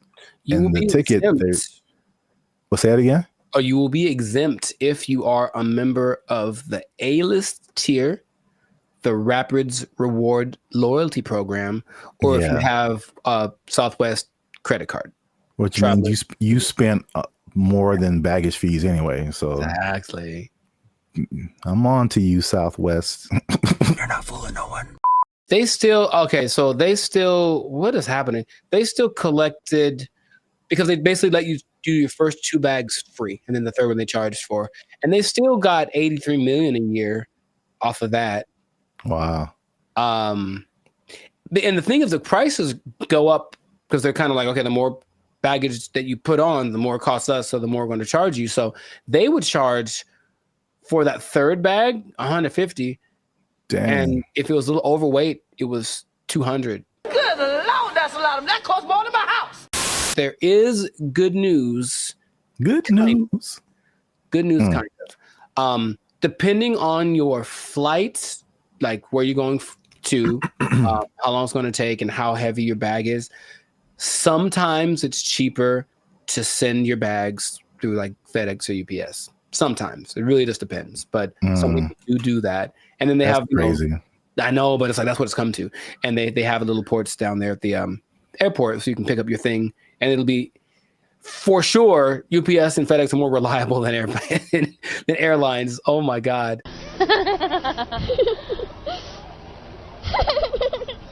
I don't know, man. Sign of the times, that could be the excuse, but whack. I'm just gonna leave it at that. Let us know in the comments, man. How you feel about this betrayal that's happened to us all?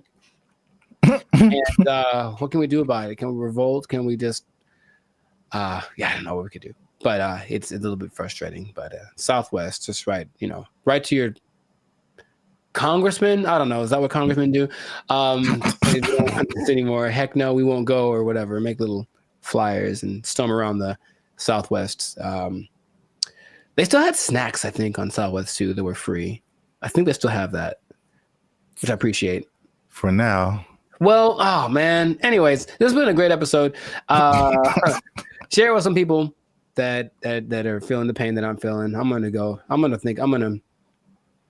have a drink to the memory of free baggage. They took our jobs. They took our jobs. I bring it up because it's the first thing I've heard in a while where I listened to it and I was like, yo, yeah, okay, finally something that's like respectable and decent and moves you, right? So for those of you that are watching that really want to get into this, stay tuned to the end because you'll actually find out something that you don't need for this that you would think would be important. What's going on, everybody? I'm Jericho. This is Zap, and we are the now 6-time international award-winning pop hip-hop duo Banded Future. We make clean, fun music that everyone can listen to with a sound that is uniquely Californian. And right now, in this moment in time, yes, Lord, you are tuned into the Lifestyle Circus podcast where we talk about things that are funny, interesting, and just straight up ridiculous. So before we get into this thing, make sure to like, subscribe, comment, and share this video with at least 2 people who want to make music that causes a revolution, that moves a culture. I'm talking to the musicians out there, okay? Oh, okay. I got something to tell y'all. There's a way to do it, I think, if you follow the latest trend. If you follow the latest trend, there's a way to get your music so that people really like it, okay? So have you heard, Zach, of Amapiano? Amapiano? Amapiano. It's a genre of music. One word, Amapiano. Not I'm a piano, but Ama. I know it sounds like it's not I'm a piano. It's I'm a piano. I've never heard of it. Not Ama. Ama, and it's her piano. Okay, but it's called Amapiano, and it's basically a genre of house, if you will, but it's from South Africa. So the most popular figure in this is Tyla. If you have heard of her, the water. I've heard the name.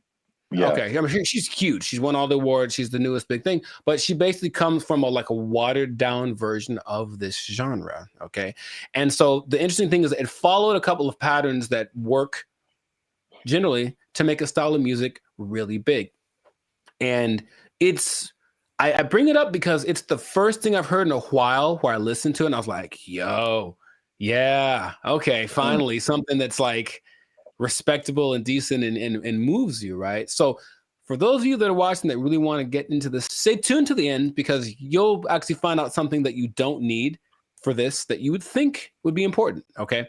So Amapiano is basically a subgenre of house piano, okay?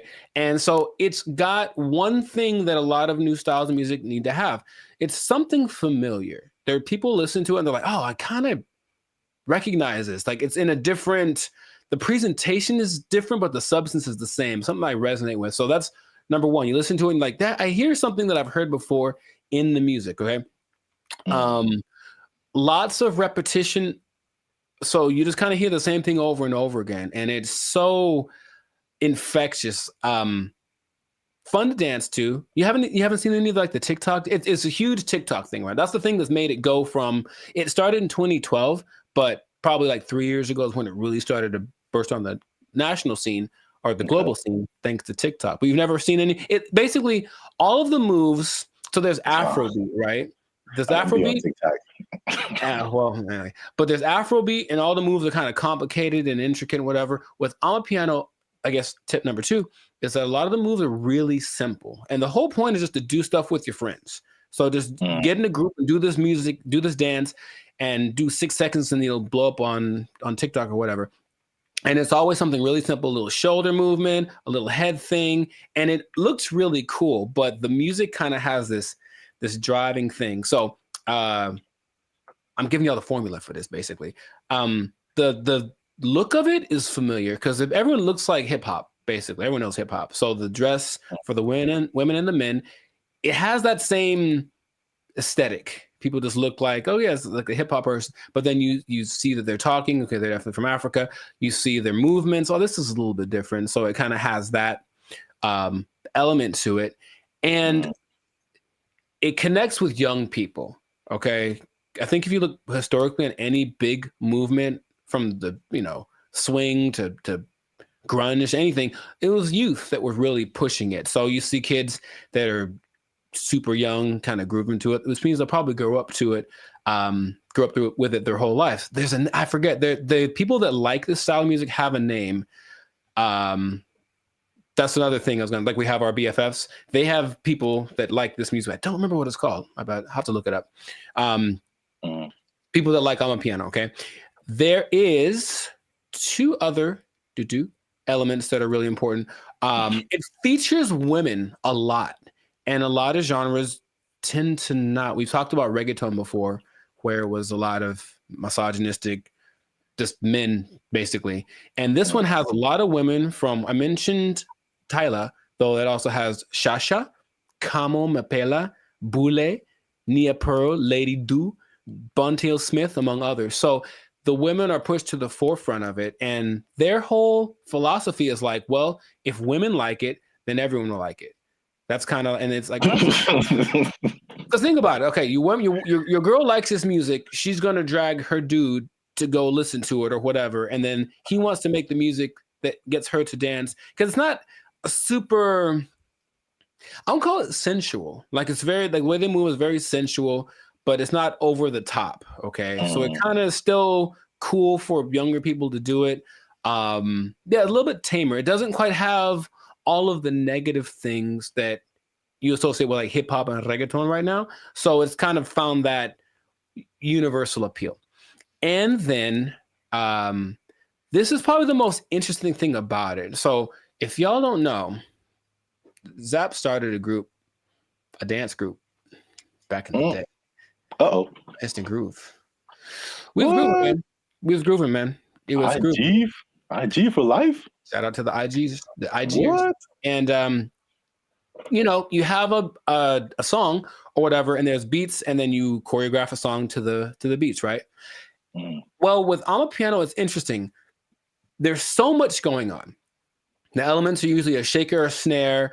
There's like a log drum that's like the bass, so it's like a really distinctive sound, and then a kick, and not many other elements to it.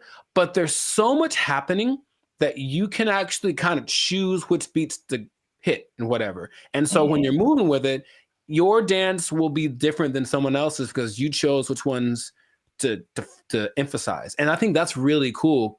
There are the ones that have like, this is the dance you do to them. I think Imnike is one that, oh my God, that's the one that actually got me into it. Imke, I don't know how to say it. Imnike.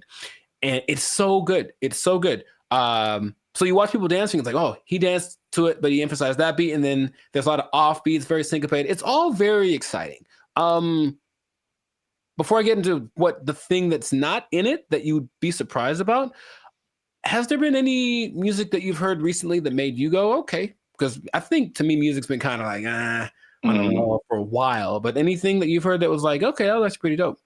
Yeah, I mean, the first thing that comes to mind, and I think I told you about this too, was I saw, I don't know what it is, but what you're talking about kind of feels like it's almost in that same vein. But I saw something on Instagram where it was all these people dancing. They were at some event, and it was, I can't remember the song, but I just remember everyone was dancing, and they're all doing the same kind of moves, kind of it seemed like a modern day cha-cha slide. Interesting. Because because when I saw it, I'm like we really haven't had, I can't think of a song like the cha-cha slide where like everybody gets on the dance floor and then everyone knows kind of what to do and you all do it together. Right.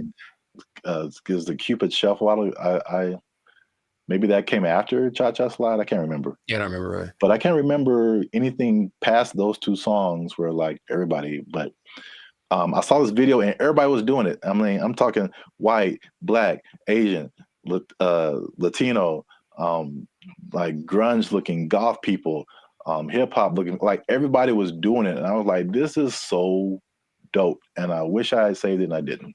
Oh, okay. So if anybody knows where that video is, there's one particular goth girl who was just like getting it. And everybody's in the comments like, oh, this goth girl is getting it. And I was like, yo, this is dope. So anybody knows what that video is, I would really like to find it and see it again. But okay. Yeah, you mentioned the dancing. I think that's popular music has almost always been dance music. So if you can get something to make people want to move, and when you listen to the people talk about it, they're so passionate about one, having this thing that's like theirs, right?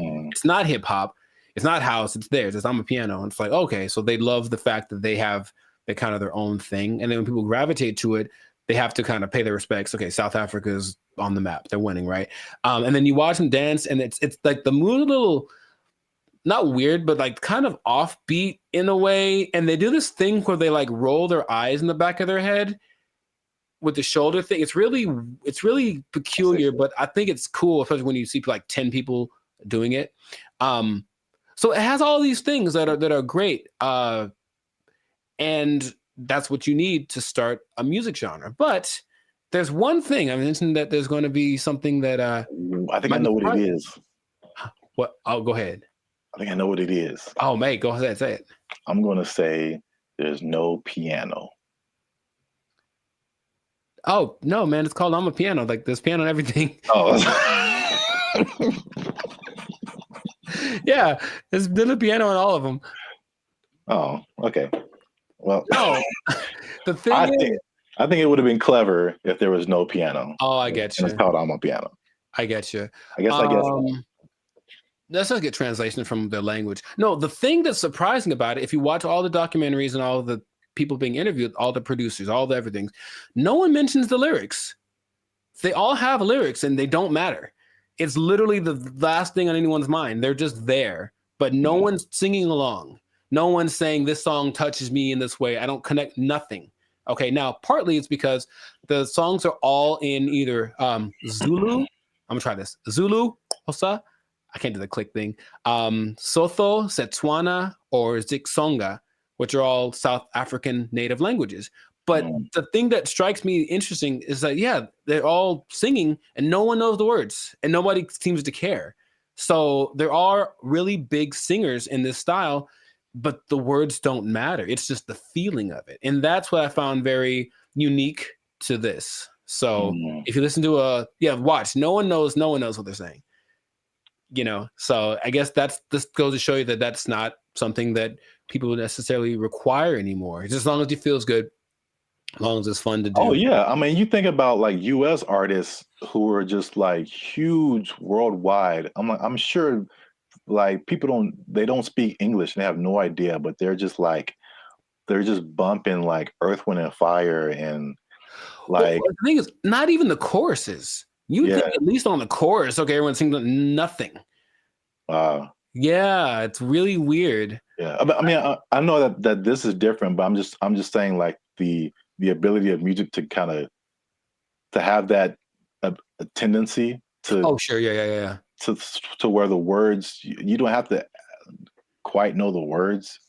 I mean, I don't know the words to this at all, right? But I'm still digging it because I guess that's what they're transmitting. But even the people from there aren't singing the words or talking about nobody mentioned the lyrics one time. So, and the thing is, the songs don't sound all the same, even though they kind of have the same elements. They have different. I think it's great. that's what I want to just point out. I Sounds think cool. Yeah. if you haven't listened to I'm a Piano, I recommend you check it out. Just be warned, there is piano. There's piano in it. Yeah, I think you'll enjoy it. I thought I got that right. I really did. Nah, I I wouldn't. I should have just lied. Yeah, you got it, man. But in any case, let us know in the comments if you listen to I'm a Piano, what you think. If you have a TikTok account with 20 million followers because you did a dance to one of the songs, who knows? But oh yeah, and all the songs, the dances are just from whoever did a cool thing. That's the other thing. They're not made by famous choreographers. It's just like somebody literally said, I saw a kid dancing to it on the street and I thought it was cool. So I did it in the club. And the next thing you know, there's 500 people doing it. So there's that like word of mouth element to it. That's just, I think it's really cool. So anyways, yeah, check it out. Check out some of those artists that I mentioned. They're pretty great. And if we get 10 comments, then Jericho's going to do one of the dances on our TikTok. I didn't sign up for that. I wouldn't mind learning though. That is kind of fun. I'll do one of the simpler ones. 10 comments. There's one. It's like a little. It's very simple moves, but I'm still probably going to mess it up. Anyway, this has been another episode of the Lifestyle Circus podcast. Make sure to like, subscribe, comment, share this video with your peoples, and then just remember that if you're dancing and you're grooving, then the music's going to be spread around. So make that music danceable, and you stay classy, San Diego. Yeah, man. You got it. There's piano. They took our jobs. They took our jobs. It's kind of disorienting and it's not the most fun situation, but they get what they're going for. And this Zuckerberg's goal, I mean, he's already spent a lot of money on it. He really wants everyone to engage in the metaverse on a daily basis with their friends. Hey, let's have our chat. Let's have our podcast in the metaverse because why not? I could be a fish, whatever. Like that's what he's going for. And it just doesn't feel like it's time yet, but he's just going to keep pressing the issue. What's up, everybody? I'm Jericho, and this is Zap, and we are the now 6-time international award-winning pop hip-hop duo Banded Future. We make clean, fun music that everyone can listen to with a sound that is uniquely Californian. I'm going to bring that back. And you are now... You didn't like it? Come on, man. I did it once before. It was great. So you're now tuned into the Lifestyle Circus podcast where we talk about things that are funny, that are interesting, and just like that gesture, straight up ridiculous. So before we get started, make sure to like, subscribe, comment, and share this video with at least 2 people that want to get down with the metaverse. Get down with the metaverse. So I found out about something this recently, and I didn't know it was a thing because I think they're developing it. The metaverse, Zuckerberg's project, the project that has literally lost $23 billion in the last year. I'm just going to say that with a B, $23 billion. He's still insisting it's the best thing ever. And he speaks about it with such enthusiasm that I go, all right, maybe he's on to something. Maybe he's way ahead of his time, but that's a lot of money to spend. He's all in. So as of, I think a month ago, or even less than that, Instagram, well, that's his company as well, there's an option called Meta AI where you can basically chat with a chat bot. I don't know how to call these things, but it's a chat bot that basically mimics a celebrity. They have like Snoop Dogg and Dwayne Wade and stuff like that. Like they're their faces, but then they're supposed to be a different person. And you can talk to them about certain subjects. And so I was like, okay, let me see what this is about. So I tried talking to one of these for the first time yesterday. I wanted to see what it was about, what happened. It's such a strange experience. And I don't know how much, because it's still like the beta phase, I suppose. But like, had you heard about that? Specifically the Meta AI? No. Dude. All right, maybe there's some screenshots, but I had a couple of conversations with because okay. I'll actually say it as I. Who's the person that you had a conversation with? I spoke to Lorena and I spoke to Izzy. Now they're modeled after 2 people that I don't. So each one has a name. I'll have to go through it and maybe you can put it on the thing. But you go to just talk to a AI, and then there's, for example, you can talk to Zach, who's a brotherly jokester. but he's Mr. Beast, right? It's Mr. Beast's face. You can talk to the Dungeon Master, who is an adventurous storyteller, and it's Snoop Dogg. You can talk to Brew, the confident sports debater, and it's Tom Brady. So that's the thing. Wait. Yeah, So, it's a lot of information that I'm not explaining right because I'm still trying to wrap my head around it. No, but like, how is it? Why are they two different names? Is it like a trademark thing happening? I don't know. I really don't. I think they agreed to be the face of it, but it's not their name because it's not them. It's the AI version of them. All right. But it's their voice. Their voice is their likeness. Maybe I can. No, you just have to let me pop up some visuals. So I was asking. So you talked to like Lorena and somebody. Who were the celebrities attached to them? I don't recognize their faces. Oh, okay. They're all people that I've seen before, and I'm like, okay. And maybe not all of them are super famous, but like, okay, there's Perry, the approachable golf pro, and it's also Cliff Paul from the State Farm commercials. Imagine that. So I think maybe it's a combination of people that either are famous and I don't recognize them, or they're not famous, and then some famous people that agreed to be on it. But basically, each one has a level of expertise. So I'm asking these people questions about things that they have expertise on. One's a travel expert, and she was giving me tips about this and that. And the only thing that makes it like, this is weird, is when you write an answer or a question, they answer you immediately. And it's like a paragraph like this. So it's like, it's not possible for a human to do, but they respond to the nuances in your questions. They ask you questions back, and it more or less feels like a real person talking. Now, my thought about the meta thing in general is that it's kind of like supply and demand, like not supply and demand, but you can give people something that they didn't know that they wanted, and then you offer it, and then like, oh my God, I always wanted that. I really don't think anyone else wants this at the moment. From, I think, sales of just the meta headsets, maybe like 5% of, I think, England has them. So it's still a very low number. And I know some people who have it, and they say, okay, it's kind of disorienting and it's not the most fun situation, but they get what they're going for. And this Zuckerberg's goal, I mean, he's already spent a lot of money on it. He really wants everyone to engage in the metaverse on a daily basis with their friends. Hey, let's have our chat, let's have our podcast in the metaverse, because why not? I could be a fish, whatever. Like, that's what he's going for. And it just doesn't feel like it's time yet, but he's just going to keep pressing the issue. And he had a conference where he spoke about all the advances of AI. Basically, Meta is an AI company now, and so everything is just kind of going like that. So I have so many questions that I could ask to him, maybe to you as well, but just where do you think this is going? Is it something that you personally think is useful or that you would want, or what could make it more appealing for people? Because at the moment, it does not seem like many people really care too much about this. Well, here's the problem. I heard someone say, and I totally agree, people don't want to have things on their faces like that. Mm-hmm. It's like a design flaw. But maybe it's I don't know how far the technology is coming, but I think that just that used to talking to a celebrity, it's I don't think it's useful for the majority of people, like a teenager or like a college student maybe, but like outside of that Gen Z, like, bro, I don't want to do that. Like, and then it's just weird. Like, what's the purpose of having? It's like a fake conversation when you can have a real conversation. It's I think the human aspect of it, not being able to talk to a real human, that's just weird for people. And so, were you typing? Or was it like a thing you could hear they were talking? You could do either one. Okay.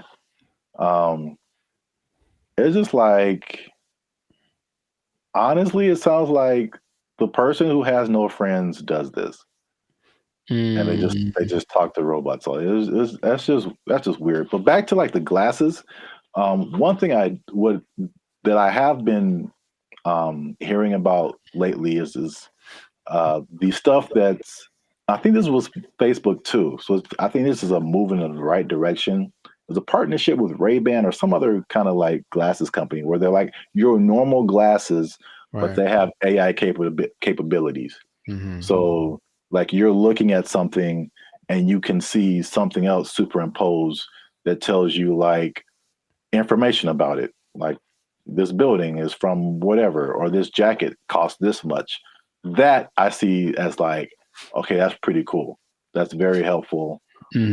Or there's another thing where it's like you look at a jacket and you can instantly find where to buy it. So someone, oh, I like what you have on, and you can instantly like buy it for yourself. Like stuff like that is cool. There's also like the Snap AI mirror from like Snapchat. So I again, it's like they have to get out of this like goofy realm to make it like, okay, this is how you can use this. It's not about, I don't think, I mean, I know I'm like going a bunch of different directions. I have a bunch of different thoughts, but it's like, I'm not a CEO of a $1 billion company, so what do I know? But I don't think it's live your life in the metaverse. I don't think people want to do that. I think it's a hybrid situation, just like with all the other AI. It's like, okay, I'm going to still be in real life, but I'm going to use a little bit of this to enhance real life. Right. Leaving real life. So they have this Snapchat mirror thing that I just heard about. Is really cool, where you can like, if you're in a like, same thing, clothes. If you're in a store, you see some pants or a shirt, you can go to the mirror and see what you look like in that outfit. You know how they have the Snapchat filters that puts a goofy face on you or something? Yeah. It's like stuff that you can't use. But if I go and see an outfit, because I've had this a lot of times where you see an outfit, I was like, oh, that's cool. And then you put it on, it's like, oh, it doesn't look good on me. Right. You know, so that's like super helpful. I got that. So yeah, that's right. He did address the headset thing, and he's like, "Oh, we need to make it more comfortable." He's aware of a couple of things. From what I'm understanding, the ultimate goal is to make that a capacity that contact lenses could have. So, like, it doesn't look like you have anything on, and it is all. I'm like, I don't know how that would work, but that's what they're going for. But it's just, I think he has this image in my, because when I listen to them speak, there's genius and then there's delusion and there's this whole level in between, you know. And I think if you talk about like the people that are big time movers and shakers in the world, like Elon Musk is a little more on the like practical side of the delusion, and Zuckerberg's on like the Dungeons and Dragons type side of the illusion. But I feel like he wants to create what happened in that movie Ready Player One, where basically the whole world is so over the real world, they just go to this place habitually, and that's like where real life actually happens. And maybe that's what he's thinking, but I don't think the people are ready for it right now. But he's going to keep pushing. He's got the money to keep trying it out. And I even got a little survey. It's like, hey, quick 3 minutes. I want to know. I wanted to know about what they were asking about. That's how I didn't know about this until like 2 days ago. And they asked all these questions about, okay, so if chat AI could do this, would you like it? Blah, blah, blah, blah. And so they're doing all this research because they're trying to see what people think, because they're trying to make it appealing, but it wouldn't, I don't think it's for me or maybe our generation, but maybe people that grow up on it, younger people might be the ones that want to spend all their time in the metaverse. I don't know. I hope not, but which is already showing negative effects. Gosh, it's so bad in so many areas. It's just bad, man. Yeah. So we'll see where it goes, but let us know in the comments if you like the metaverse, if you've had some metaverse experience, if you've tried this new Meta AI chat thing. What do you think? Is your best friend Snoop Dogg in your mind because it's not really him, but maybe you think that it is, and that's good enough for you. So good for you. And let's see how this pans out. But it seems like it's going to be a real big push, he's got Zuckerberg has a couple other big objectives for 2024 that he's trying to get to. So, and spend a few more $1 billion in the process. So must be nice. We'll see how that goes. But yes, this has been another episode of the Life's a Circus podcast. So leave a comment. Leave us a comment. Let us know what you think about that. And if you I'm trying to think of how this would work. If you are spending too much time in the metaverse, if you're spending too much time talking with a meta person, I don't know what to call them. They're not real, but they're not robots, whatever. Talking to a meta person so much that you lose track of time, and then before you know it, your life's a shell of itself, and you don't really know where you're gonna get your money from because you haven't gone to a place that will provide you with the necessary resources for what I mean, like the necessary resources for living, for purchasing things. You might even miss your bill and you can't pay for your phone. You don't have your Instagram. You've lost access to your person. I just don't want that to happen to you. That's my sincerest goal as a human to human. So please don't. Man. Well, I guess you understand what I'm trying to say. I don't have to say it. So you don't have to say it. You don't have to say it. But I'm going to say it. Don't lose your job. Don't lose your job in the metaverse. Marcus Zuckerberg is crazy. They took our jobs. They took our jobs. Crime is next level in San Francisco. It is next stupid. Level. Next it level. It is stupid. People are parking their cars and leaving their windows rolled down and their hatch is open. Yeah. Because they don't want to get smashed. It doesn't matter what time of day. It doesn't matter who's around. Doesn't matter who's around. No one's stopping anybody from doing anything. It's crazy. Last year I had a break-in and they took like $100. But to replace the window, it cost like $200. So I was like, man, I wish they would have just took the $100 and then just left my window. Because windows are expensive to replace and repair. They are, yeah. So like that's how bad it is. And then what I've also saw was that everything was. What's up, everybody? I'm Zap, and this is Jericho, and you are now tuned into the Life's a Circus podcast, where we talk about everything that's funny, interesting, and ridiculous. And you want to stay for this episode because we're talking about something that's really ridiculous, something that I recently saw in person myself, and I can confirm it. Ooh, talking about San Francisco, man. Ew, it's going down. It's not in a good way. All right, not the young jock way. It's going down, bro. So make sure you stick to the end because there's at least 5 reasons that I can point out for this. And as usual, come on now, over 400 videos, over I think 200, almost 250,000 watch hours. Come on, we've been putting in work, boy. Your boy's been putting in work. All right, we need your support. Hit that subscribe button. All right, that helps us to grow, helps our channel to continue to do more videos. Hit that like button. That lets the YouTube algorithm know that more people should see this video, and we're gonna start promoting it now. Because let me take the glasses off. Let me take the glasses off. Talk to the people. Can I talk right into the camera, man? Talk to the people. I'm gonna be honest with y'all. We have almost 2,500 subscribers, and we have 1 member right now. That sounds like a 2,500 to 1 ratio. And God bless her heart. I'm gonna send her something really soon. But she's been a member. She has been our lone faithful member for a whole year now. Here's her 1-year anniversary. I'm not gonna say her name, but you know her. Her screen name is Reigning Goddess. Thank you. But shout out to her. Thanks, Queen. Well, we need I'm gonna put the goal out there. 10 members, man. 10 members. Easy to do. All you have to do is after you subscribe, you'll see a join button at the bottom of the videos. All right, hit that join button. Memberships as low as $3.99. $3.99, man. That's not even a tank of gas. You can help your boys out with the tank of gas.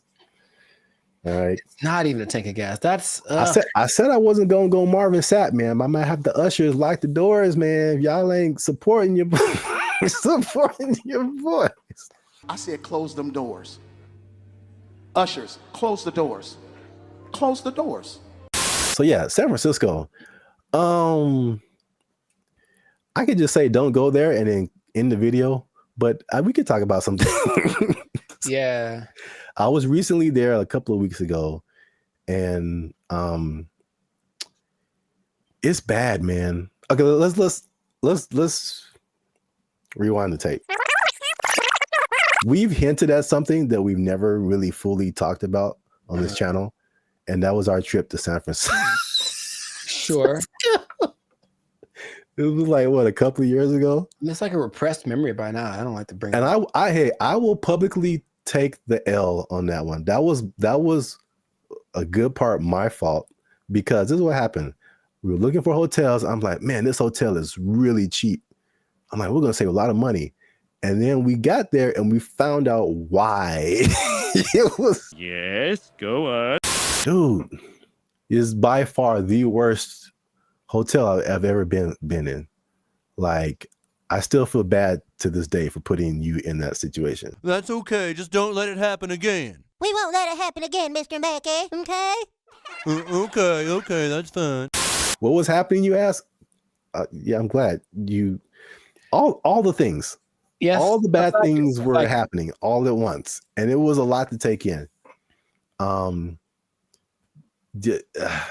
You care to share any? Okay, look, I didn't sleep under saw? the mattress. Okay, that's one. I did not sleep under the mattress because I was afraid of catching all of it. Or under the sheets. Well, I didn't want to do either one. I didn't want to touch them.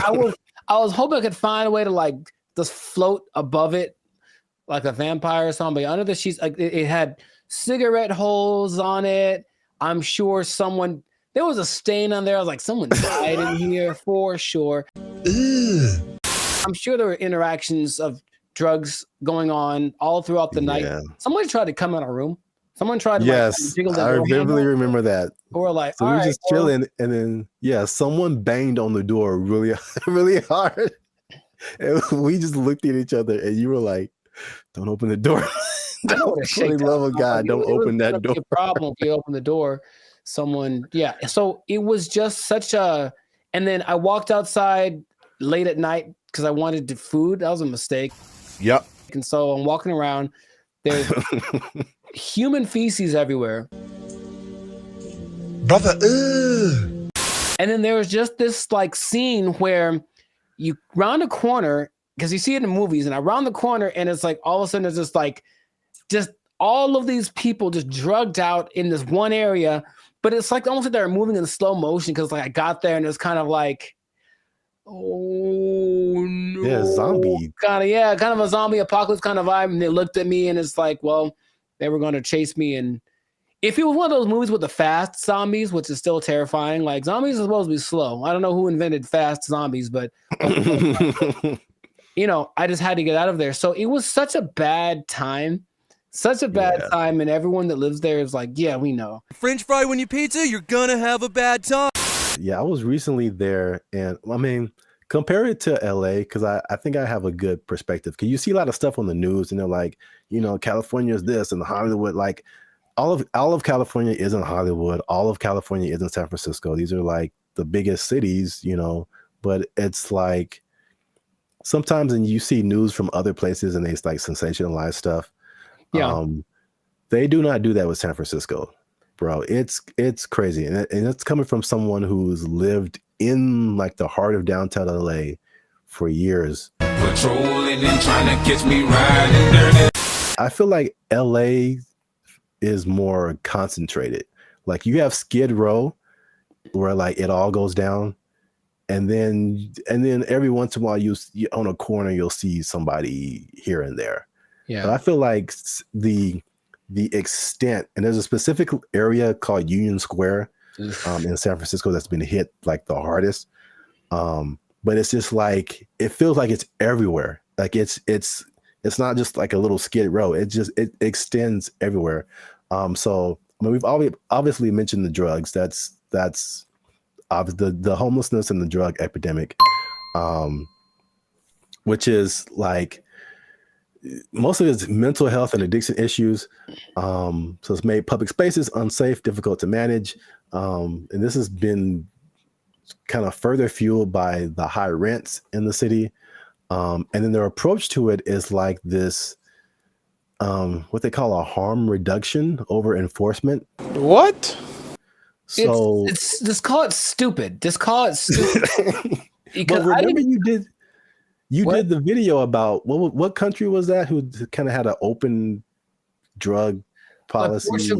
Portugal did it, and it worked for them. But they had we will let them kind of do what they want, but also give them lots of resources so that they can fix it, and clinics and all that kind of stuff they can get clean. So it's kind of like they had a method to their madness, and this one's kind of like I remember watching a video about they're interviewing people in San Francisco, like, what can we do about this? And it's like they think the big problem is that approach. They're just kind of giving away needles and stuff like that. Just like, here, just make sure your needles are clean. It's like, well, they're going to just take advantage of it, and it's not working. If the goal is to fix it, now the question is, are they trying to fix it?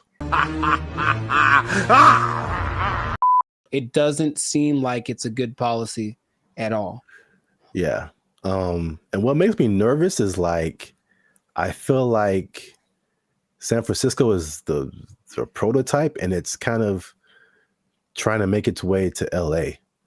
Like the I feel I can see LA turning into that.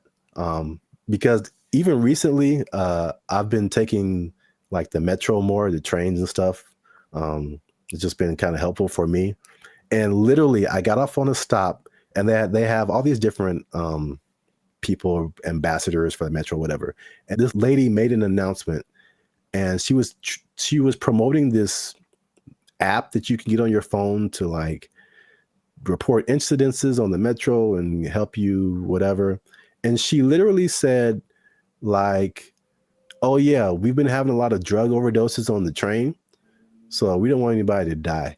So make sure you get this app. And I'm just trying to get to work, and I'm just like, what? What? A little too chill for me, a little too common. This is the discussion that we're having. Like, it was just really weird, man. That's suspicious. That's weird. I was driving the other day, and I was in like out by Venice, I think, and I saw like 3 homeless guys in a row. I felt like, oh, good, tic-tac-toe for me. And because I almost hit them all, because they all just kind of like, they did that thing again, maybe fast zombies are becoming a thing where they're like kind of standing still. So I see them and I don't think they're moving. And then as soon as I start driving, they start moving really fast in the direction of where I'm about to drive. So I was like, all right, well, that sucked. And that happened 3 times in a row. I don't know if they planned it. Maybe it's a weird kind of choreography that got going on. Maybe flash, those flash, whatever things are coming back, flash mobs. I would imagine that happening all the time in San Francisco because it's just much more concentrated, like you said. So in certain places, that might happen 10 times in a row. And then they're going to get hit by way more cars. It's going to be a whole thing. You know what I mean? So like, I don't know why they aren't doing what they did. We talked about this before in another episode too, where there was like a summit in San Francisco for some world leader organization, right? And they're like, well, we can't have all these homeless guys around everywhere. So for like a week or two, they kind of made them all go away. Right. What did they? I don't remember like what they did, but all of a sudden, like, oh, we don't have a problem. And then they went back to normal after all those leaders left. So it's like, why don't you just do that all the time? Well, yeah, that was really weird. Suspicious. Well, obviously that's a big problem. That's one thing. Number 2, again, and I said it was kind of connected, is the cost of living. So San Francisco has some of the highest housing costs in the U.S. It's driven by strict zoning laws, limited new development, and high demand from tech workers. So there's an affordability crisis, and it's pushing middle-class residents and families out of the city. And again, this is like firsthand experience. Like I was just up there, and before I even did this episode, I was like, it felt like there were just two classes of people. You were either really, really rich, like you worked at a tech company, a Google, a Salesforce or something, and you just like got all the monies, or you were either on the street or about to be on the street. Like that, like there felt like there was no middle class. You either had money or you didn't. Life in San Francisco. Check this out. Here go a Rolls Royce, what, a $400,000 car. And over here you got people shooting up doing drugs on the street.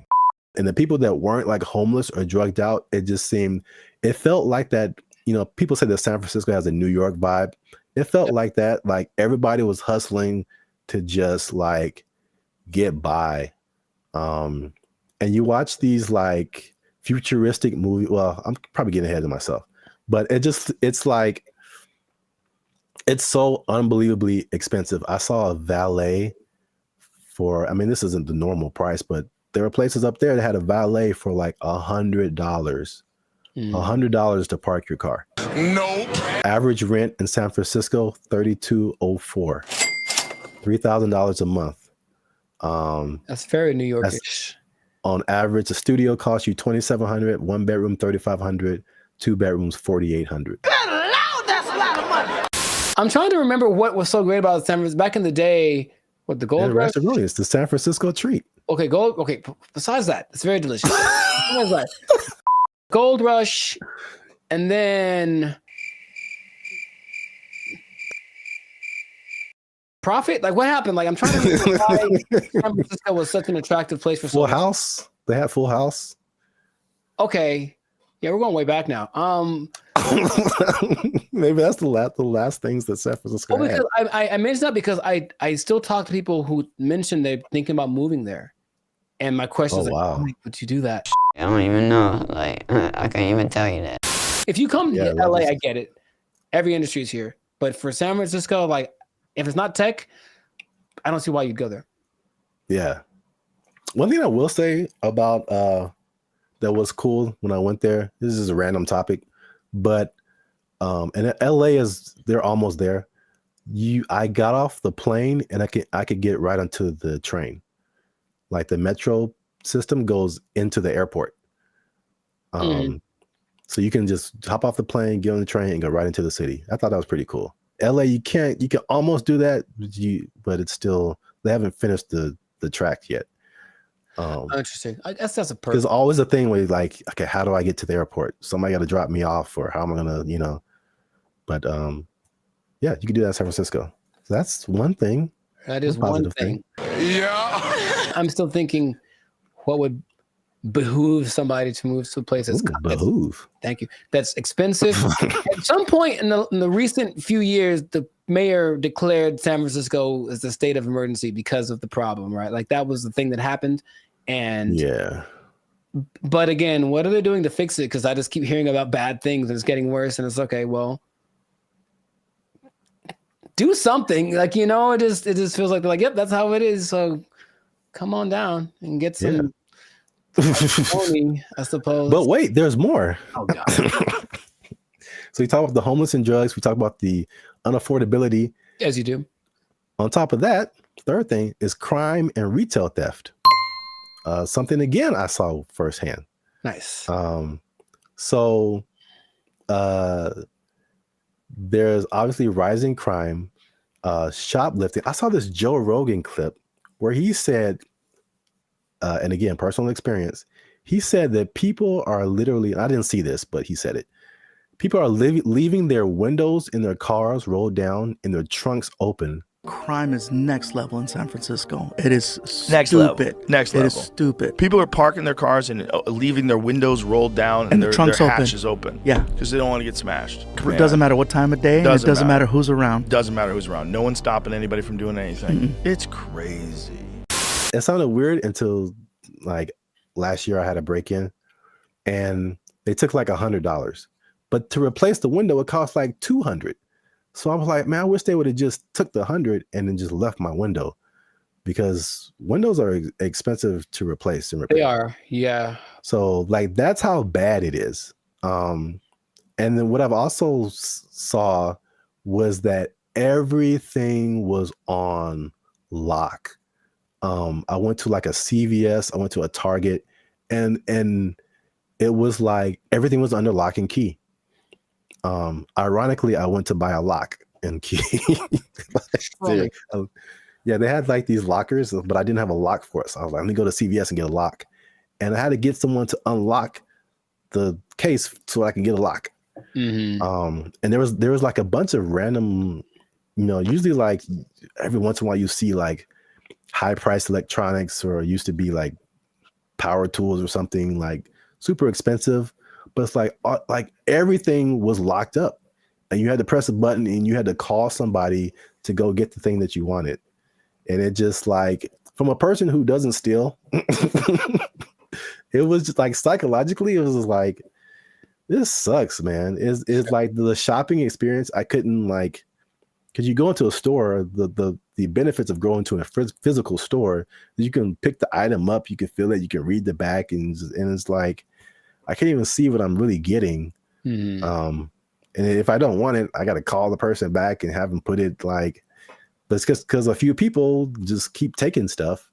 Like everybody suffers, and it's just like, it was really, if I could use a word to describe my experience there, it was just uncomfortable. I didn't feel unsafe, like I'm a big dude. I could take care of myself, but it just felt like it could go down anytime, basically. Well, I just didn't want to be there. Like, I don't want to be here. Like, this is it's not inviting. I think that's a good word. It just wasn't inviting. Wait. Since 2019, 47% of businesses in that Union Square area have left. Yeah, that makes a lot of sense. I think all of them leave to turn into like a park, or call it hobo land. Make it like that. Remember during the pandemic, no one talks about this, but during the pandemic, there was this one time in Seattle that just said this part of like, Seattle. It was like, you know what? It's ours. So F the police and everything. And they just like kind of took it for like months. It was kind of their area. And it's like a long. Yeah, I remember that. Yeah. Remember that? They should just do that and let it go, and then maybe burn it. I don't know. But let it, count your losses and just let it go. Because why maintain such a volatile area, But it's crazy. I mean, I don't like to make videos about, crapping on other people's cities, man. But it's just like, especially after we went like a few years ago, and then coming back to it now and seeing like it's worse. And I talked to some people there, and they were like, or I talked to some people who live there, and I talked to some people who used to live there and then came back for the thing I was doing. And they were saying like, yeah, man, it didn't used to be like this. And it's just like, it's just bad. But we're out of time. So let us know what you think in the comments. Have you been to San Francisco?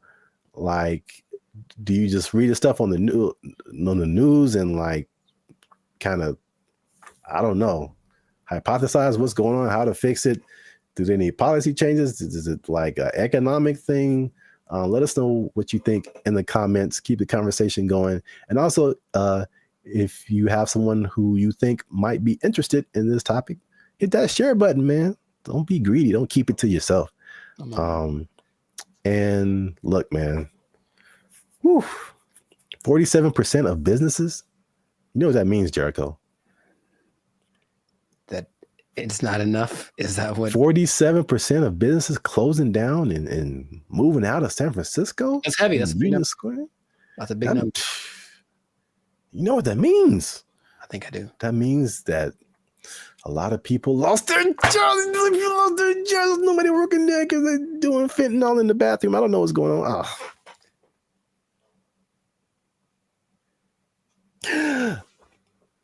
Cocaine is a hell of a drug.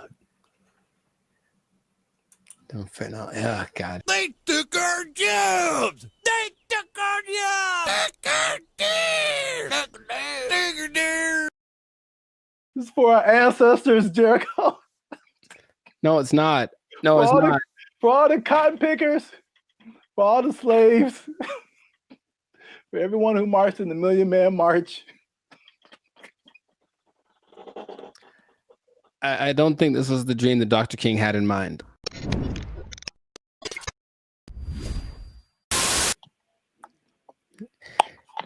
You should have done that when it was recorded. Like, I would have been so surprised because now I'm used to it. Oh. And I'll be honest, it took a while. It took a while to get the yogurt experience acclimated to my. It's just never. I don't think I've seen a person eat yogurt in years, man. I'm serious. What? Yeah, I don't hang around yogurt eaters. Like, not like there'll be yogurt on the side if you go to a Mediterranean place or something, but not yogurt just in a isolated incident. In an isolated incident, someone ate yogurt today. Gold is up 10 points.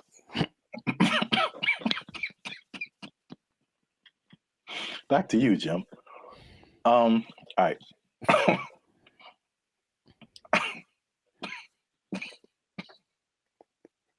Let him use you. Won't he do it? Won't he do it? Yogurt.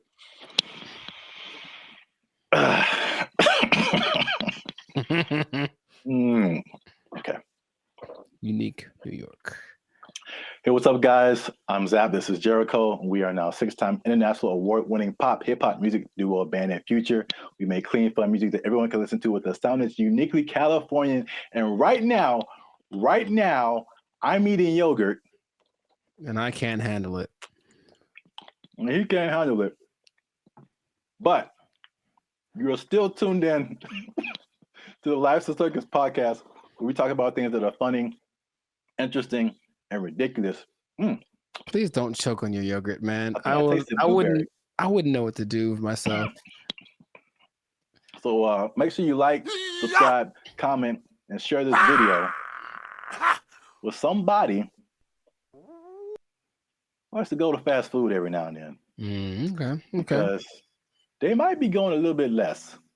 And I'll explain why. And I'm going to explain something very interesting with regards to minimum wage at the end of this video. A shocking statistic when it comes to how much people earn. I want to know what it is right now. Yeah. Tell me now. No, gotta wait to the end, man. Gotta wait to the end. All right. But first, you gotta watch this video because I'm not even gonna set it up. Let's just watch it. This is Gavin Newsom, governor of California. Hey, Gavin. And these people have just lobbied for a fast food minimum wage that is higher than the regular minimum wage. So now these people will be earning $20 an hour at your fast food places in California.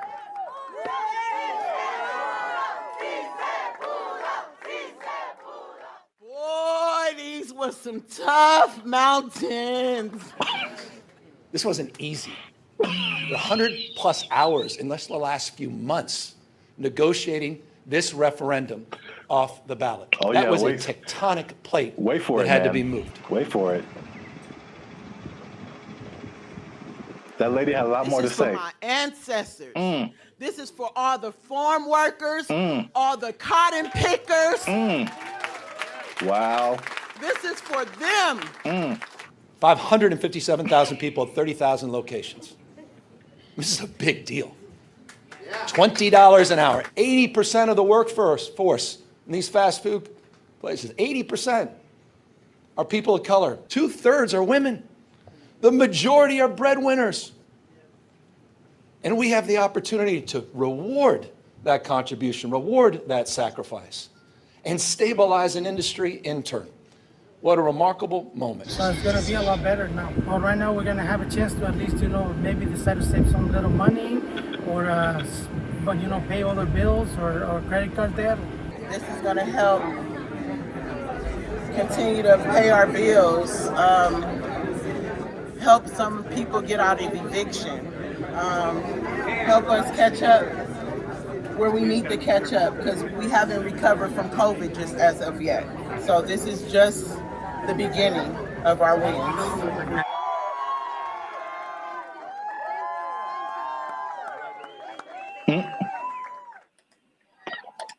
So yeah. I didn't expect her. You gotta understand, Jericho. She's dressed like a toy you find in a Happy Meal. I didn't appreciate that. I didn't appreciate that at all. Look, I didn't like that at all. I didn't like that at all. She came out of nowhere, bro. This is for our ancestors, Jericho. No, it's not. No, it's not. For all the cotton pickers, for all the slaves, for everyone who marched in the Million Man March. I don't think this was the dream that Dr. King had in mind. I really don't. They worked hard. They fought so that we can make $4 above minimum wage. All right, so while you have your moment, I think that's okay in a way. I definitely know, I don't think I know that $4 more an hour is not going to help you not get evicted. Maybe if you make good financial choices. See, here's the thing that people lose in the thing, you know, all jokes aside, even though it was ridiculous. She was unnecessary to that video. I don't know why they picked her. I don't know why they picked her. I just didn't see the point. But it doesn't, you know, it doesn't matter how much money you make or don't, right? It's just about how you work with it and how much you keep. So I know people that work fast food that do very well because they're just smart and they budget and they're frugal. And I know people that make a lot of money that are basically broke, you know what I mean? So yeah, there's that. But and are those real statistics? I suppose someone says, oh, there this percentage of minorities and women, sure. So it's a step in the right direction, yeah. But as we've mentioned before, it could just mean that a Big Mac's going to be $10 next week. So, you know, that's kind of why I brought it up. It's I mean, it's not only to see what you think about it. I mean, it's going to be interesting to see what happens because food prices alone right now are through the roof. Man, I saw like a bundle of grapes for like $6 a pound. Yeah, you told me. Like I bought like a few berries, and it was like $20 for like just to start off with. Like food is crazy. Fast food is also way expensive. Like I remember there was a time where you could give someone $10, like, and they could get a combo at someplace. Like now, it's like a challenge to have a meal for under $10. It really is. Yeah, like maybe you can get 15 to 20. Yeah, you can get an item. You can get a burger or something for $7, but a whole. Yeah, so it's going to be interesting to see if you kind of got lost in my laughing at that lady. That was deserved. She feels. I feel like she makes a lot of bad decisions. That's just my honest opinion. I've never met her. Maybe she's wonderful. I hope she's doing well.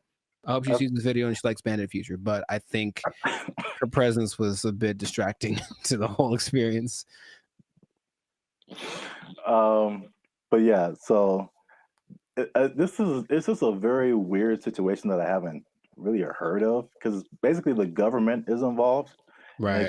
They created this like separate task force for like fast food worker wages, which I haven't really heard of before. Where like it's not the government setting it, but the government is like an intermediary in this. And are fast food workers specifically unionized? I don't think so. There was a couple in the more educational videos that I passed over to play this one. Oh, good choice. No, trust me. Good choice. there was a talk about some different unions, but it isn't like a fast food worker union. It's some kind of, I think it's a service worker union. Okay, So that makes sense. I think that's fast food is maybe under that umbrella, but it includes a lot of different services. But yeah, so it's the government involvement. It just makes it kind of weird, and then also it's like, I mean, fast food has been minimum wage for like as long as I can remember. So to go above that, they were saying that this is like a 30% increase. So it will be interesting to see if there's a 30% increase in prices. Right, because the logic says, where is it coming from? Where is the 30%? You can't make money out of nothing. I mean, the government tries, but you can't make money out of nothing. So if you raise one thing, something else is gonna be affected. Yeah. I made maybe I'll put a link to it. This was a year or two ago. I was walking by KFC and they had and it was a small combo for like $18 for a small. And then what was I gonna say? The like if a sandwich is like $6 now, you add 30% to it, and now it's like $8 just for the sandwich. Right. Plus tax. So I mean the $10 combo is gonna be like a $10 sandwich pretty soon. That's just too much. In my opinion. Maybe because again, that's just one way of, balancing your budget, I guess, is to charge more. I mean, they could do the other thing, which doesn't really help people. I mean, it's just weird, ironic, for lack of a better term, is that okay? Again, you're a business owner. Prices go up for your workers. We're either going to have less workers, somebody's going to get fired, right, or more automation. So again, less workers or less hours. Nobody gets overtime. Something has to compensate. I mean, it's like people think they just pull minimum wage out of thin air, and it has to come from somewhere. Wow, it's interesting you mentioned automation because what? I've got something planned for another episode. What? Boom, boom, boom, boom. Anyway, but yeah, it's just we synchronized today. That's all I'm saying. Oh man. Well, let me. What was I teasing before? Oh yeah, the minimum wage.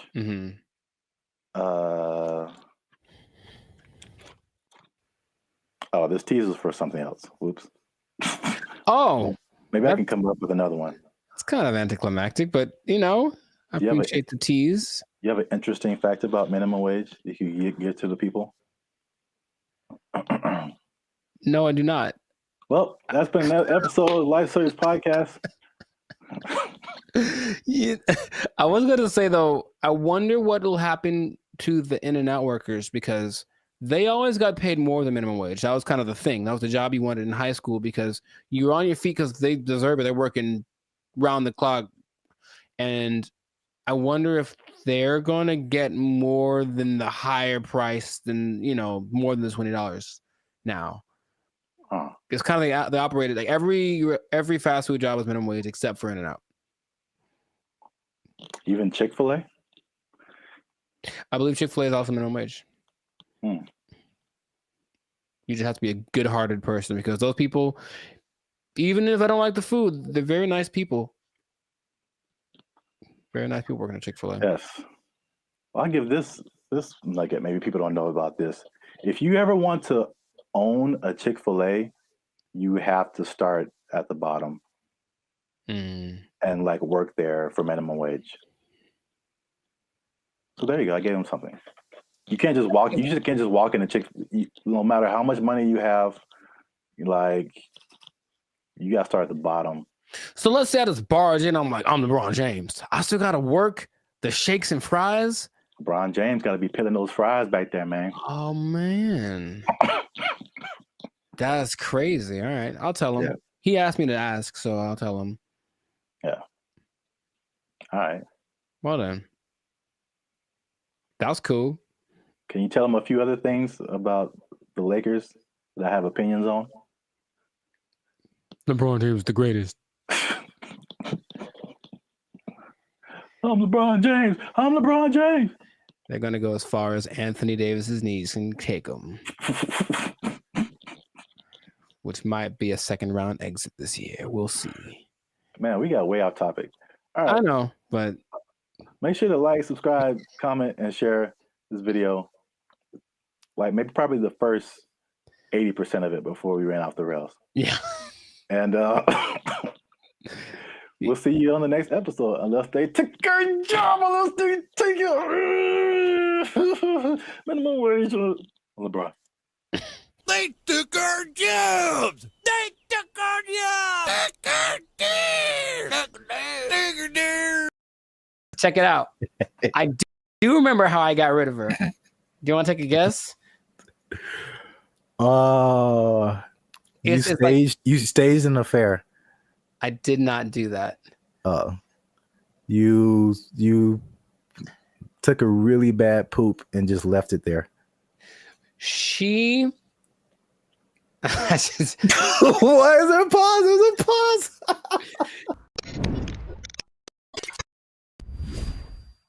moving in with the lady or letting her move in with you, because they always say it that way. I'm moving in with my girl, but no, sometimes it's the other way around. Sometimes the woman moves in with the guy. Is it a good idea? Is it not? I want to ask you first because I have a story. But have you ever done this? Have you ever, for whatever reason, decided to cohabitate with me? Oh, cohabitate sounds dirty. It does. Your confusion is not rational. She's a healthy female of breeding age. I have not, because I'm a good Christian boy. But gotcha. I have thought of scenarios. So this is the thing. Hey, y'all, come look at this. I'm really on the fence about this because like I joked about, like being from a church upbringing, it's like that's a no-no. Like you shouldn't do that. Sure. And it's just like, okay, that sounds pure. It sounds quite pure, yes. But then also, like as I've gotten older and I've had roommates and stuff like that, man, you find out so much more. You want to get to know a person, like live with them, and it's just like, wow, that I didn't know that you did that, or I didn't know that you ate that, or I didn't know that you smelled that way on Tuesdays. Mm-hmm. What? Bro, what are you talking about, man? There was a person at church, and she met this guy, and they were just head over heels in love, all that stuff, right? And then, but they'd never like really been alone together, stuff like that. So they were like super separated. And they got married, and it lasted like a month because they were finally living with each other, and they were just like, it's like, he's like, man, this is weird for me. Is it weird for you? It's like, yeah. It's like, should we be married? It's like, I don't know. And it was just like weird because they didn't have that, whatever that was. I don't know the details of their relationship. Sure. But moving in together just made it way different. It changes the dynamic. It changes. Yeah. I said all that to say, I really, at this point, I really don't know. Because, yeah. There's an interesting episode. I also forgot what the question was in the middle of all of that. Just if you ever moved in with a lady or had her move in with you. Oh, then no. Next. You serious? Well, Rich Cooper, he's a good YouTuber, and he had an episode about it. He's taking questions and kind of compiling people's reasons for doing it. And a lot of them were either financial or kind of convenience based. So, hey, rent would be cheaper for two people, wouldn't it? Oh boy, let's do it. Or, hey, you live so far away. How about you just stay here so you never have to go home? I've heard that line specifically on TV shows. It's so cliche, right? But I one time let a girlfriend move in with me, and having done that, I'm So here dramatic. to tell you Oh my God. to never do that ever in life. I don't know how big you can put the word never, ever, ever in life in big letters. Never do this. Never do this. And also, by the way, never do it. Why are you gay? Who says I'm gay? You are gay. It's started good for like a day because, oh, my girlfriend's here all the time. How wonderful. And then right away, there's this thing. I don't want to generalize, but I think I don't want to generalize. Okay, I have a thought, but I want to see if you're going where I think you're going. So I don't want to generalize. Okay. I don't like where this is going. All women do this thing where they kind of like judge everything you do, sometimes to you, but when they're observing you, they're not just thinking nothing. They're literally making calculated things about you that they may or may not ask you about. Why is it that when you walk in the room, you look around before you sit down? What kind of question is that? Like, but like, it's always the little things. What is he doing? He's beginning to believe. All these things you never think of when you're by yourself. And it's like, okay, I guess let's talk about it since that's what you want to talk about. But I think for me, when that started, it's like being watched. I never felt like I was just existing. I was being monitored. And for better or for worse, and things that they then bring up 2 months down the road about something that I did without thinking about it. Because here's the thing, ladies, for ladies who are watching, and I think this is honestly true, I don't think women are capable of not thinking. There's always a thought going through their head. And men are very capable of not thinking. I have precious family members, aunts of mine who I love very dearly, who would ask me, Penny, for your thoughts. So like, dude, I don't have a thought in my head at all. I'm literally like, I'm not even aware that I'm breathing. And I think, and so that means that there aren't as many things that we consider important. So why do you look at me that way? I didn't think about looking at you away, so I don't have an answer for you. Why don't you have an answer for me? Is it because you don't like me? It's like, all of these things, you said it one way. I had to start analyzing every little thing that I said and did, and that alone drove me crazy. Okay. Are you kidding? That's unfair. She made those. I need to calm down. Patrice O'Neal, R.I.P., has a great quote. I say it all the time. He said that men like to be alone, but they don't want to be by themselves. And I was like, yeah, I get that 100%. Because like, I just want you somewhere around that I know, but don't be just here doing this like surveillance thing on me 24/7. Just kind of go do your own thing and let it be okay that when you're not around, even if we're in the same dwelling, I'm not thinking about you because I'm thinking about something else. And they are knitting me socks out of their own hair because they miss me when I'm not around. And I'm like, that's a bit extreme. I'll be honest, it's not necessary. I think he also said like women just love so much. It's too much. And maybe that's just the difference between men and women. But I was like, okay, so I didn't like that. Then, but wait, there's more. Things had to coordinate. So, hey, there's a list of things. He's going to bed. It's 10 o'clock. You know me, bro. I wake up at 10 o'clock. Like it's like 10 p.m. Like it's okay, time to get the day started. And she's like, hey, we should go to bed. How about that? How about this? How about you go and I'll come find you several hours down the road? But that created this kind of tension. Why don't you want to blah, blah, blah? We should do more things together. So I have more things. I don't want to get extensive with it, but it's just that for me, it wasn't a favorable experience. And if I ever get married, which I'd like to do, I recognize that's going to be part of the situation when I'm with someone. So I don't want to rush into that. I don't. And I have no problem saying, I've had other girlfriends like, we should move in together. I'm like, absolutely not. That's not even a thing, bro. But we can say that I don't care what the reason is. I'm not going to do it. Nope. I think that's some people's experience. And then a lot of times, like you mentioned, relationships change. Everything changes. We should combine. The same person that wanted to move in also wanted to combine our finances. So it's like, we've been dating for 3 months, bro. That's like, definitely no way. Come on. And then I think a part of the dating thing, it is nice to say, hey, what if I stay over your place tonight? That's kind of sexy, right? But if your place is my place, we're just at home Or like, middle-aged and bored. It's kind of not as exciting. Nothing new, nothing changed, same old shit. I can't forget when I was out with a friend and I kept getting calls about when I was going to be home. And I don't know why, but I definitely stayed out extra long because I didn't want to go home anymore. And it's like, that's so lame. So I need my space. And I would just tell anyone who's ever thought about it to reconsider. This is a public service announcement. Well, because there's an episode of Steve Harvey who's like taking questions from the audience, and this one lovely lady is saying, "Hey, I'm thinking of moving in with my boyfriend." I think she talked like that. "I'm thinking of moving in with my boyfriend," and every woman is like, "No, don't do it, don't do it," because even they recognize that it's not the most advantageous situation. That's a great answer. That's good. Do you see what I'm saying? Like, okay, so you're saying don't do it, but if you wait until you're married and then you see all of this stuff now, then it's just like, oh. Well, yeah, but marriage is supposed to be like, well, this is what you got. Deal with it. That's what it's supposed to be, right? Supposed to?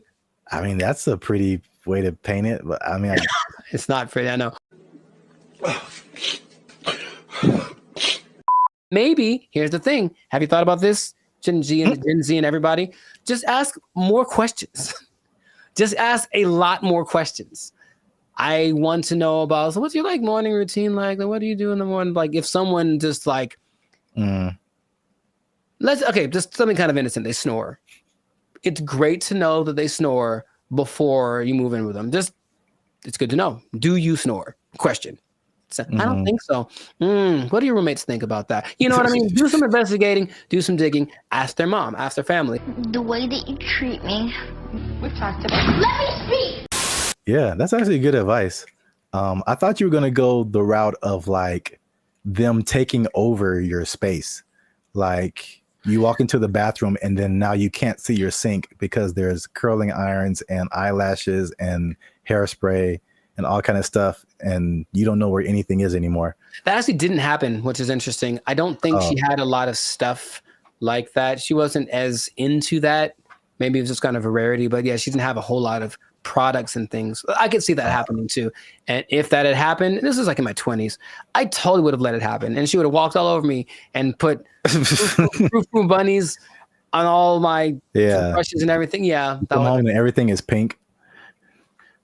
A surprise. It's like, oh, I did some redecorating. Hope you like it. If you don't, it doesn't matter because I live here now. Yay. Exactly.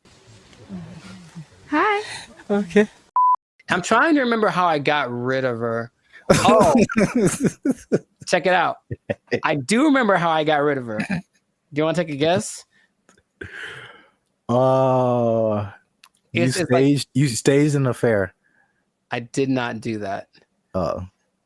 You took a really bad poop and just left it there. She. Why is there a pause? There's a pause. To her credit, I was out of town one weekend and then our whole apartment flooded. Like all the bad stuff coming out from the toilet and everything. Like one of those. Yeah. Brother. And she actually handled it. Like called the right people and blah, blah, blah. And actually, like literally by the time I got home, I didn't know anything had happened. Wow. So she was good for something, I guess. Like, oh, thank you. But anyways, no, dude, I swear to you, I couldn't talk to her. I couldn't bring myself to do anything like, hey, you need to get out of here. I swear to you, dude, I just moved. I literally just left the place that we lived in. And I said, hey, I got to go. Can you take care of this rent? Because I have to move. And I didn't tell her where I was moving to. And I did it. I've never moved, bruh. I've never moved that fast in my life. I was like, I have 3 hours. I have to get everything on a van and get out of here. And I did it. I called all my friends and I said, guess what we're doing? We're helping me move so I can get away from her. And they all knew the plan and they all helped me. And I'm still friends to some of them to this day. Thank you very much. I moved. I could not do anything else. So this has been another great episode of the Last Circus podcast. Make sure to podcast circus. I know, yeah, maybe. Make sure to like. Make sure to comment if this ever happened to you. If you've ever had experiences living with a woman, and also share this with anybody that is thinking about it, because thinking about moving, just leaving your girl there. Thinking about moving and just leaving your girl there. That's exactly who you should share this with. Oh my God. We'll catch you on the next episode. Peace. I didn't think about looking at you away, so I don't have an answer for you. Why don't you have an answer for me? Is it because you don't like me? All of these things. Oh, I have. I got it. So it was like unique. Recycling toilet paper? I mean, wow. Wow. I mean, I only brought it up because it is a real thing. Like, people do that. How do you recycle toilet paper?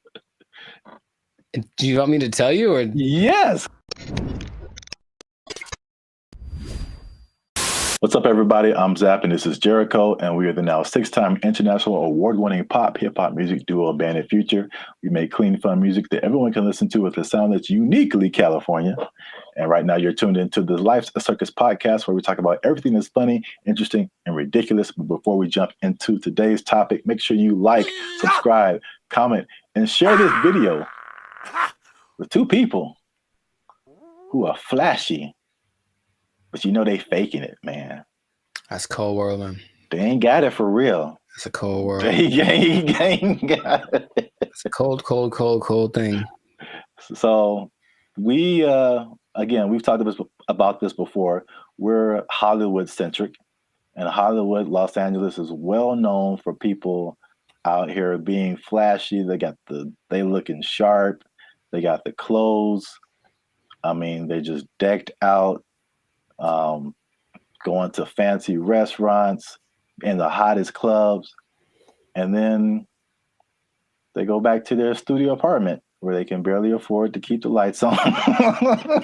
It's just like, it's very much what you see isn't always what you get. Have you had that experience, Jericho? Have you seen people like that, or have you tried to be like that, or you just kind of, you know? I get the appeal of it because there's always the two sides that seem to be competing, right? There's being rich and looking rich. Yeah. And it seems like it's more fun to look rich than to be rich, because being rich requires more discipline, and it doesn't necessarily mean that everyone sees you. And so if you care about what people think, then you really want to look rich. And yeah, I know people that are like that. They talk a big game about the moves that they're making and this and that, and they show up in nice whatever. They make sure to show up to the place and then change into something nicer because they have an important thing to go to, and they make sure everybody knows that they're going to this important thing, and they're better than you. It's like, okay, I get you, bro. But it's sometimes hard to tell because in LA, Hollywood, people look pretty good. Like physically look good. They're in shape. They wear nice clothes. You can get really nice clothes on a budget too. If you really have to, you don't have to go to Melrose and blow $800 on a t-shirt. You can go to, I saw the nicest jacket, honestly, other week at Ross for like $25. And I was like, ooh, I was killing. So you can make yourself look flashy without too much. In fact, yeah, Ross has a whole jewelry section. You can get decked out for under $100. You can. You know, but you always question it. I think you always question it. It's like, I wonder if that person really is somebody. Usually the telling point is, if they're where I am, they're probably not rich. That's probably, yeah. Hey, you come to this Starbucks too to use the Wi-Fi? Yeah. Doubt. Yeah, man, they shut mine off. But I look fly though, don't I? Like that episode from Boondocks where Riley takes all the money that Grandad gave him for the weekend, blew it all on one shopping. Oh yeah. And he's like, "Ain't I'm clean though?" Yeah. Riley, we don't have food to eat. Oh man, I'm clean though. Well, I brought this up because I saw a study by Redfin, which is a company that's into like the housing market. And obviously, the economy has been very rocky for past few years now, and inflation is sky high. And they did a study that shows that about 49% of Americans are struggling to even just pay their rent, and they're cutting costs in the most unique ways that they can, just to, I guess, survive. Okay. While still trying to look like everything is okay. So I guess a lot of people like really are struggling. So I mean, 50%, that's like 1 out of every 2 people that you know. So that's a lot of people. But they said that they are, to compensate, they are skipping vacations right now. They're working extra hours. They're selling their belongings. They're using up their retirement savings, especially millennials. And they're even skipping meals and medical treatments so they can keep their lifestyle but pay their rent. What is that? How does that sound to you? Is that shocking? Or is it like, okay, that's what we're in right now? It sounds like bad prioritizing and an over importance on the exterior, right? Just like my life is just an Instagram reel. So as long as everyone's giving me the likes and I mean like publicly, like they're, oh look, you're doing well, then that's all that really matters, and then they can suffer in silence, you know? Yeah. It seems unfortunate that that's being, and people wonder why there's so much anxiety and mental health and depression and stuff, because maybe from out of balance priorities, and then all of a sudden these results that they're getting from their lives are just kind of depressing, you know, but they don't want to admit it. And that's, I guess that. Yeah, I think you're right. Like social media especially fuels that. And it's like, I've never, well, I won't say never, but I rarely gone to social media and see someone be like, hey, here's a picture of me like cutting down on fast food because I can't afford it. Like that isn't, that's like it's the highlights of people's lives. And so you only see the good stuff. When they're all like, a lot of people can be struggling. So I just have a couple of questions just to, just so people can see how we living, you know what I'm saying? So inflation is hitting everybody. Like I feel like everybody feels it at some level.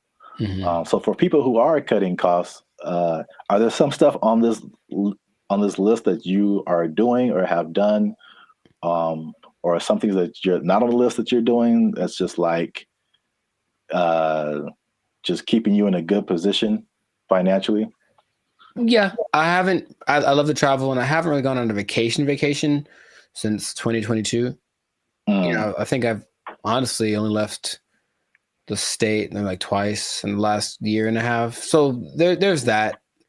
Even though, you know, traveling isn't expensive, vacationing is expensive. So I mean, if I wanted to, I could go to some place and stay in an Airbnb and chill. But vacationing, I haven't taken a vacation in a while, and then I haven't gotten tattooed really, because I like tattoos, obviously. But again, it's like, is it a priority? I suppose not. So I've been held back on that. And then just eating out in general, cooking more, eating out less. And even with dating, trying to find that like happy medium between like, let's not go all out on this. Let's find a place where it's like it's not burgers and fries, but it's definitely not Beverly Hills top of the line, because I got money for that. Yeah, those areas. Yeah, those are all like very practical things. I would say I do some of the same thing. If I could offer something different, one thing that I did recently that you noticed, and then I've talked about it before, and it wasn't just because of like prices, but it was just I just wasn't getting the quality service. Was my haircuts. So like I just started, and I did one pretty recently. I think it looks kind of clean, man. Okay. I think I'm out here like, you know, I could do a few things. I feel you. As a barber, but like, I mean, a large part of that was just frustration, just unable to find a barber. If I do find a barber, like I have him for a minute and then he moved to Texas or something. Like something always happens. I'm just like, I'm so frustrated trying to find a barber. And so let me just get, my hair isn't that complicated. Just need to teach myself how the fade part is really the hardest part. Right. But other than that, like I just do it myself and it saves me like a lot of money at the same time. So it's like a win-win situation. Yeah. So I do like the eating out thing too. That's a thing. And then what else have I been doing?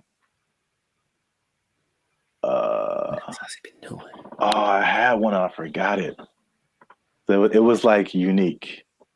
Recycling toilet paper. I mean, wow. Wow. I mean, I only brought it up because it is a real thing. Like people do that. How do you recycle toilet paper? Do you want me to tell you, or yes? Because that doesn't make sense at all. After it's been used, how do you reuse it again? You rinse it off. No, you can't do that. You hang it up to dry. No, in your house. Well, then it's not toilet paper. It's like a rag or something, right? It's toilet paper. I've seen videos of this, man. That's not possible. It's apparently this guy knows something that I don't, because it disintegrates with like water. How can you wash toilet paper? He washes toilet paper and he hangs it up to dry like it's the South in 1945. Yeah. I'm assuming you don't do that. Or if you did do that, you would have no friends. So please don't do that. But yes, that is a thing I've seen people do to cut down. And I'm talking about a person that I forget what, but this guy was a millionaire. And that's part of his frugal plan. I think it's a little extreme, but everyone got their thing. He recycled toilet paper. So don't do that. Please don't do that. Wow. That's very gross. And yeah, he has no friends. Right. Okay. I'm pretty sure that's not what you were going to say. That was, I've never heard of that. That's interesting. All right. Well, here's another thing, last thing about affordability, to just kind of put things into perspective. The people who have houses are having a hard time paying the mortgages, and the people who don't have houses,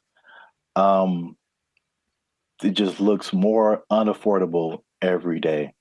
And so the study also showed that the average American earns $30,000 less than what they need to purchase a house. So you're $30,000 a year annually. That sounds right.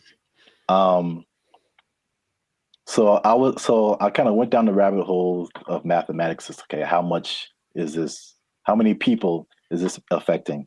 So the average income that they say you need to buy a house, this is a national average, to buy an average house, to get a mortgage and stuff like that, $109,000 a year. That's household income. Mm-hmm. So it doesn't have to be an individual. It could be like a partnership or whatever.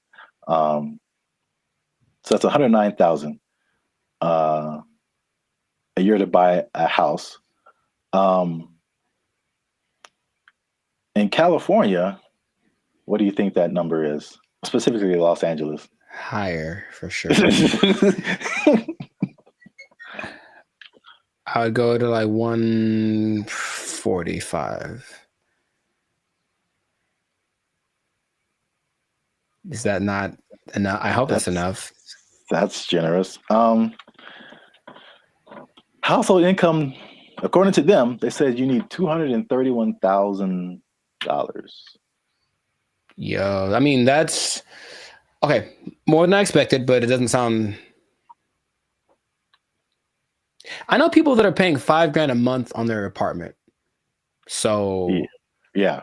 On that mortgage, that's what you'd be paying, about $5,400 a month for a house. It's So not possible for most people. You gotta think it makes sense because if you're paying that's 50, math. I want to do it. 54. That's almost $65,000 in mortgage payments. So that would be a quarter of 240 something thousand. So I think people would expect you to and be in the like 25-30% range of how much goes to your mortgage payment to make you eligible. So Sure. 200,000 plus sounds right if you're paying $65,000 a year in mortgage payments. It's crazy. I mean, you can get a house in the sticks, of course, in the desert, whatever. Oh yeah, cheaper. Yeah. But Yeah, I mean, this is just like median nice house, somewhere. yeah, LA is no joke. So last thing I checked out is how many people that cuts out. So how many people make under $240,000 to be eligible to buy a house like this? Most is the answer. Your answers have been so general. I mean, how many people are in California? 35 million, something like that? I don't know. And I think this may have been Los Angeles. So I don't want to. Oh, okay. So Los Angeles, maybe 14 million, 15 million. I don't know. But of those. Well, just on a percentage, because that's what I have here. Oh, like 95%? 95%? 95. That was it. Uh-huh. So 95% of people cannot afford a house. So this has been another depressing episode of the Life's a Circus podcast. For all you renters out there, make sure you like, subscribe, comment, and share how difficult it is for you to buy a house, because it doesn't seem possible for the large majority of people. Accurate. Yeah, inflation. Keep your job. Bye. They took our jobs. They took our jobs.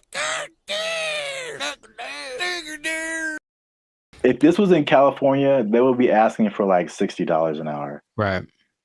To serve mediocre waffles. To provide mediocre service, serving mediocre food. $60 an hour. To mediocre people. All right.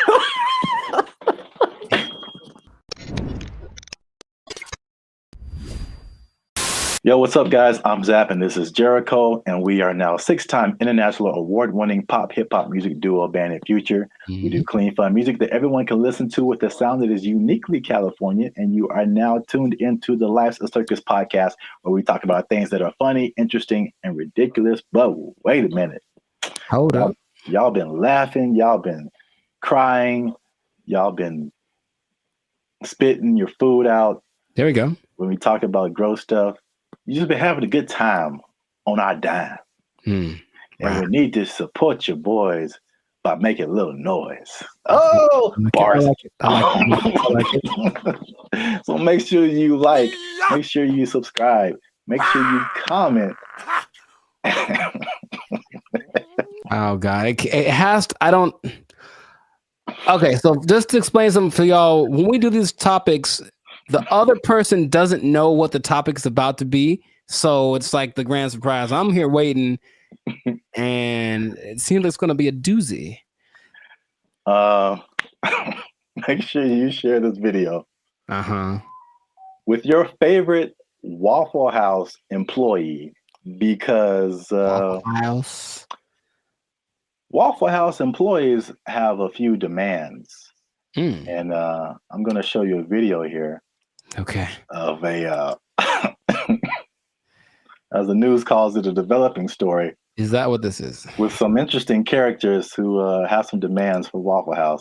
Waffle House employees across the Southeast are demanding more pay. Employees held several rallies this week at restaurants, including right here in Atlanta. Channel 2's Larry Spruill is live on Piedmont Avenue in Buckhead. Hey, what up, Larry? Locations. And Larry, you've been talking to Got the both clean white shirt as on. well as those men and women who work hard every day. Yeah, well, Michael, corporate leaders tell me they are aware of what happened at several other Waffle House locations like this one right here in Atlanta. Meanwhile, I spoke with employees. They tell me they simply want more pay. It's a simple demand from Waffle House employees across the Southeast and here in Metro Atlanta. We're asking for $25 an hour. Gerald Green says he's been working at Waffle House for years. I'm what they call a grill operator. I'm a cook. I'm a rock star cook.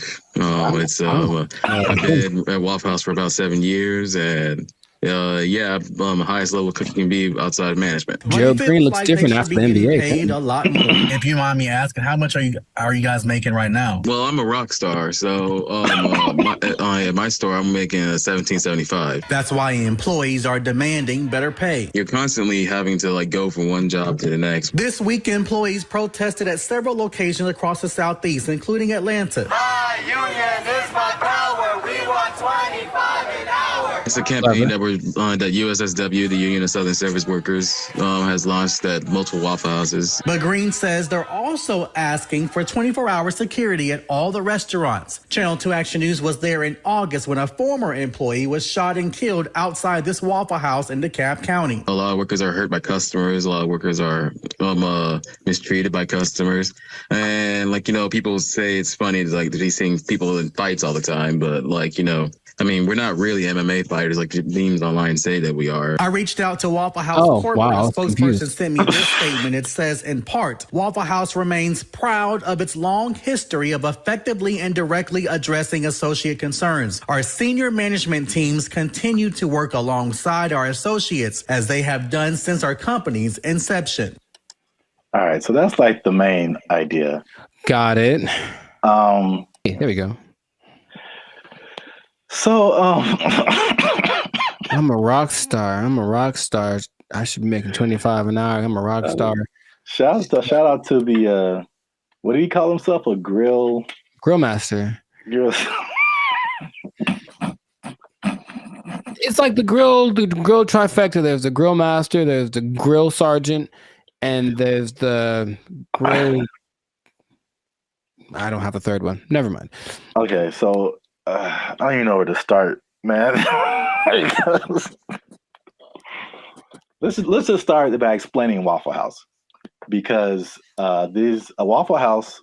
Let me see. It has 1,900 locations in 25 states. That's a lot. And for people who don't know, it's American diner.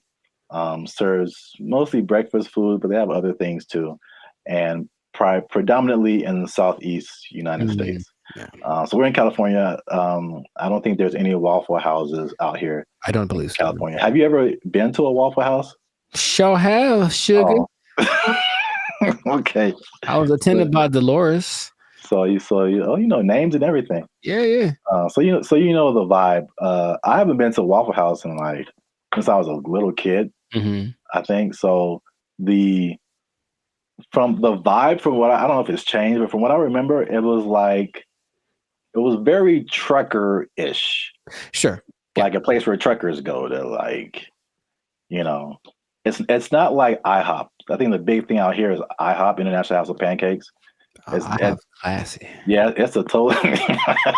It's very. No, I was there. I was in Nashville last year, and it's a different vibe. I say closer to Norms, but even Norms is Norms is a step above. Step above, oh gosh, bro. Oh my God. So, the thing about Waffle House, before we get into the wages, this is the hilarious thing about Waffle House. Mm-hmm. Is for some reason, it's always something going down. Yeah. Waffle House, bro. Mm-hmm. And Waffle House has been the subject of SNL skits, Daily Show skits, and it's just notorious for fights happening. Yeah. And I don't know why. So there's this lady, one of the most infamous Waffle House fight club members. I don't know. Yeah. Her name is Haley Booth. She worked at a Waffle House as a waitress, and she's become like this meme because like very similar to the Montgomery Riverboat brawl. She like threw a chair, and it was just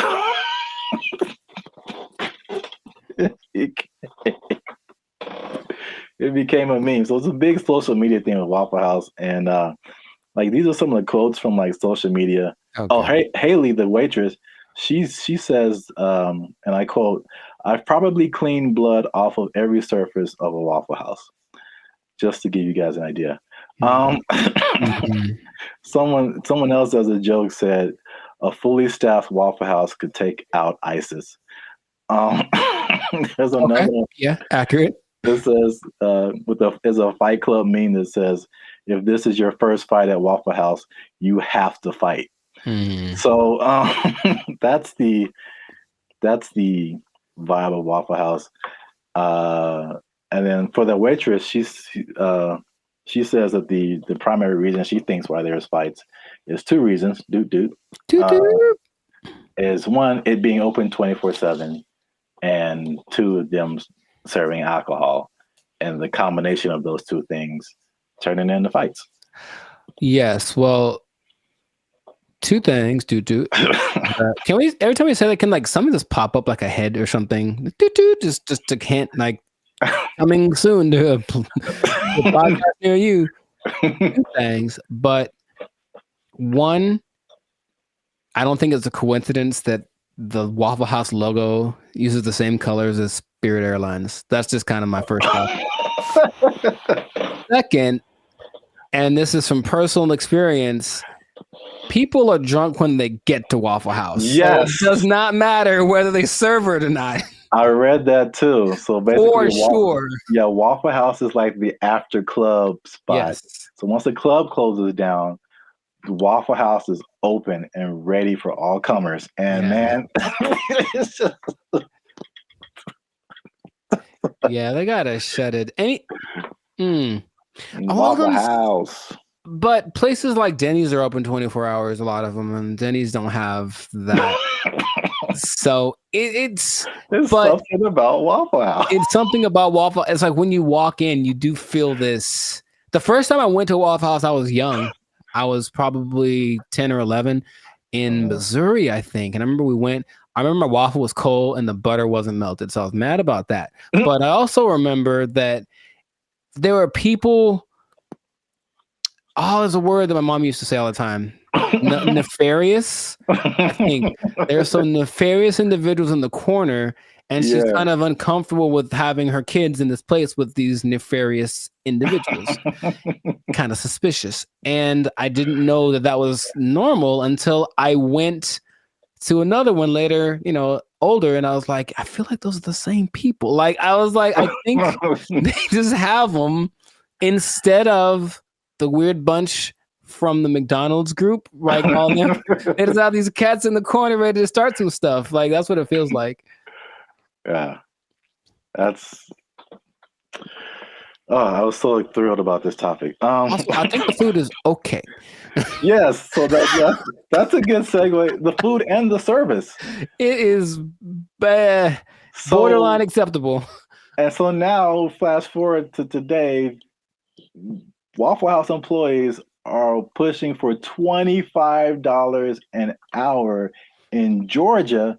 I'm getting mixed numbers, but I think the Georgia minimum wage is $7.25 today. That sounds about right. So Georgia, I mean, that's almost a 4 times increase. That's like, so to put it in California numbers, the minimum wage is like $16, $17 an hour. Going to 20.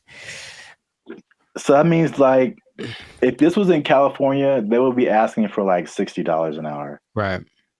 To serve mediocre waffles. To provide mediocre service, serving mediocre food. $60 an hour. To mediocre people. All right. It should be like an intervention. Like if you're in the Waffle House, like man, IHOP's right over there. Just copyright.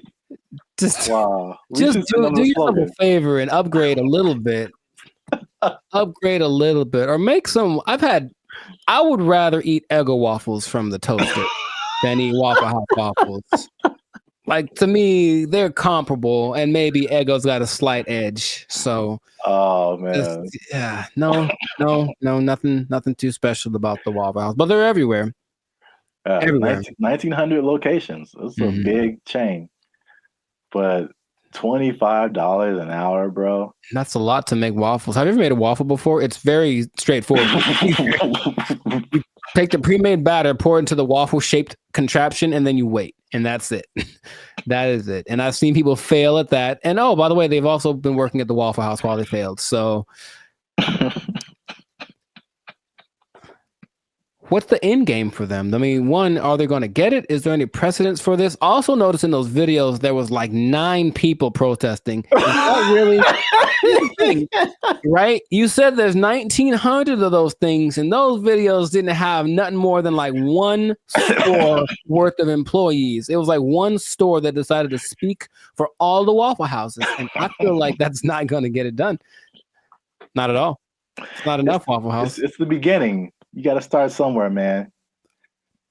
Sure you do. Hey, support them. Wow. I think I'd just go to IHOP and support them instead. But no, people are jumping on the bandwagon because you got the SAG strike, the writers' strike, UPS workers were on strike, auto workers on strike. So Waffle House people are like, yo, we like a good fight. I think everyone wants to make more money, of course, but what is the what's the value you're providing? What are you doing for me that I can't do myself? And like I said, I can make me I got a decent waffle maker. I can make myself a waffle. So I don't know what they're going for, but if they get it, good for them. $25 an hour. Wow. That's a whole lot. That's a whole lot. Leading the charge, the rockstar cook, rockstar grill master. He should probably just go solo. That's what I'm thinking. Instead of doing this whole trying to lead the charge thing, just be like, I'm the rockstar grill master. Make his own YouTube channel. Have a shit. Hey, bro, I'll manage you. Just give me $25 an hour, and I'll manage you. Start a whole chain of waffle apartments. Man, I see the possibilities. I see the future. Not the whole house, but we want a waffle apartment. We can get a waffle condo on the down payment on a waffle condo. Look, that'll be all right. A waffle sublet, if you will. Yeah. Well, we've talked about this way too long. We still could. That's the problem. I can keep going for another 10 minutes because it is fun to talk about. Oh man, I'm in tears. Good old Waffle House. So make sure you like, subscribe, comment, and share this video. Well, again, your favorite Waffle House employee. Ooh. And as a sign of support, of course. Sure. And yeah, we'll be back here, same bad station, same bat channel. Is that how they said it? I don't remember. I don't really remember either, but yeah, I'm not old enough to remember that. Nor am I. Well, good luck, Waffle House employees. I hope y'all don't get fired. They don't take your job. The waffles are cold. They took our jobs. They took our jobs. Everything works. You know, I've been able to text you or call somebody or search the internet. Like, it all works. That's the good. The bad, Okay. Let's talk about it. Let me just say this. What's up, everybody? I'm Zap, and this is Jericho, and we are the now 6-time international award-winning pop hip-hop music duo band and future. We do clean, fun music that everyone can listen to with a sound that's uniquely Californian. And right now, you are tuned into the Life's a Circus podcast, where we talk about everything that's funny, interesting, and ridiculous. But wait, need you to help us out, support our channel, because YouTube pays our bills. Not really, but hopefully in the future. Look. Yep. I don't know your life. I got to check in and saving and checking. Things are complicated. I need you to subscribe. What I'm trying to say is, I need you to subscribe. I got kids to feed, man. Y'all ain't been subscribing. I need you to subscribe, man. I didn't know you had kids. Subscribe, like, share, comment. Because this is actually a very helpful video. Ooh, helpful. Because there's a thing happening and I tried it out. And I'm going to let you know how it goes. So there's a thing called Helium Mobile. It's a phone service that I switched to. And not only was it half as much as my original phone plan, but it also makes me money. If you stay to the end of the video, I'm going to tell you how much money I've made with Helium Mobile in the past 2 months of trying it out. All right, so Helium Mobile, I think I told you about this when I first started doing it. Because so backstory is my phone was not, what was it? I could receive text messages, but I couldn't send text messages. So, and I had T-Mobile at the time, and I was literally on the phone with T-Mobile customer service for like 2 to 3 hours, like trying anything and everything possible. So I don't know if it was the phone. I don't know if it was T-Mobile. I actually like T-Mobile. I have nothing like against them personally, but I was just like, well, this is the perfect opportunity for me to try this thing I've been hearing about, which is Helium Mobile. Now, Helium Mobile is in the cryptocurrency world. So that's something that I've been kind of looking into for the past few years now. And so I'm kind of in that world. I kind of know how it all works. So it might be foreign for people who have only been on like major carriers like T-Mobile or Verizon or something. But Helium Mobile is, the parent company is called Nova Labs. And they started what I think is the first kind of crypto-centered, crypto-based cell phone service. And so they did a trial of this in Miami, and the results were interesting. The service worked, but they were giving the phone service for $5 a month. And the people who liked it thought it was cool, but what they found out was that, like, with it being $5 a month and it being crypto related, people would be like, I don't know. Like but like psychologically, that's so interesting because it doesn't cost enough. So like that's kind of weird. Yeah, it didn't cost enough, and I was like, I wish that wasn't the case because I would love to pay $5 for my phone bill.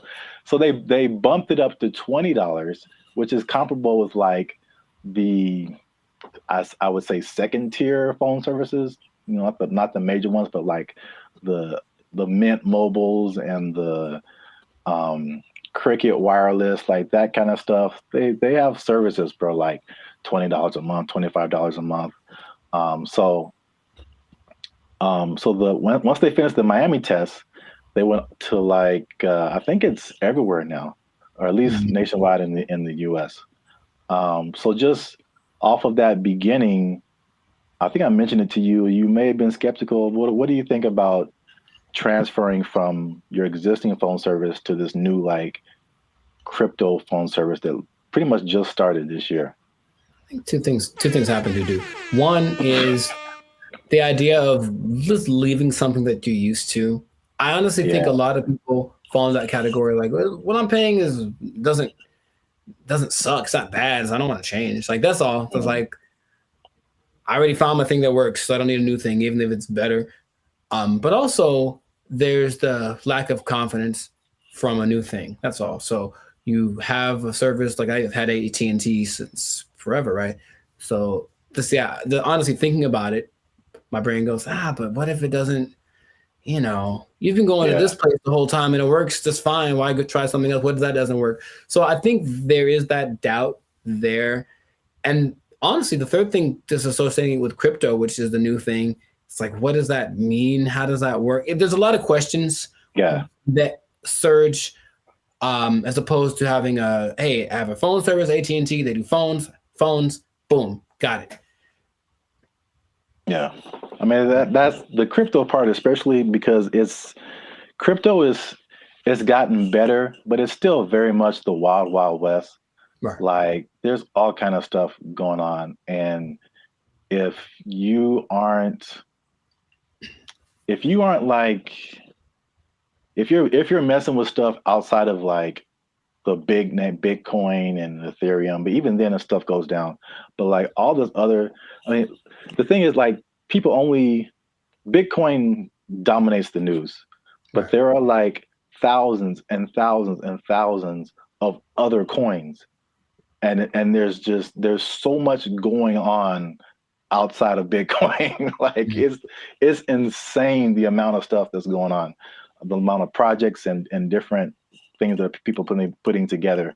But yeah, it's kind of scary. And I mean, I honestly wouldn't recommend it for someone who, one, is not computer or tech savvy, and two, hasn't really been into crypto a whole lot. Because I also had another experience. So Helium is like a Bitcoin. It has its own. There's a Helium, what they call a token. Bitcoin's a token. Helium has its own token, but then there's Helium Mobile that had its own token. Okay. So Helium Mobile came after like this originally Helium, where a lot of people made money during a whole different kind of mining helium. I don't want to get too technical, but I just want to say that like the helium provided these mining devices, which were expensive, several $100s or sometimes into the thousands. And you would make money by mining helium, which was great when helium, the price was really high. But when it dropped, you were like, now you were making, people were making thousands of dollars like a month, like in this like heyday period. And it dropped to like pennies. So that was like a few years ago. And that's something that I tried, and I spent like $500 on a device, and it was like making me a little bit of money. And now it makes me like 10 cents a month or something, maybe. Like it just like plummeted. But that's the crypto world. The prices, it's like the stock market on like acid. Like it's just nuts. I mean, you're rich one day and broke the next day, but I digress. So anyway, because I'm crazy,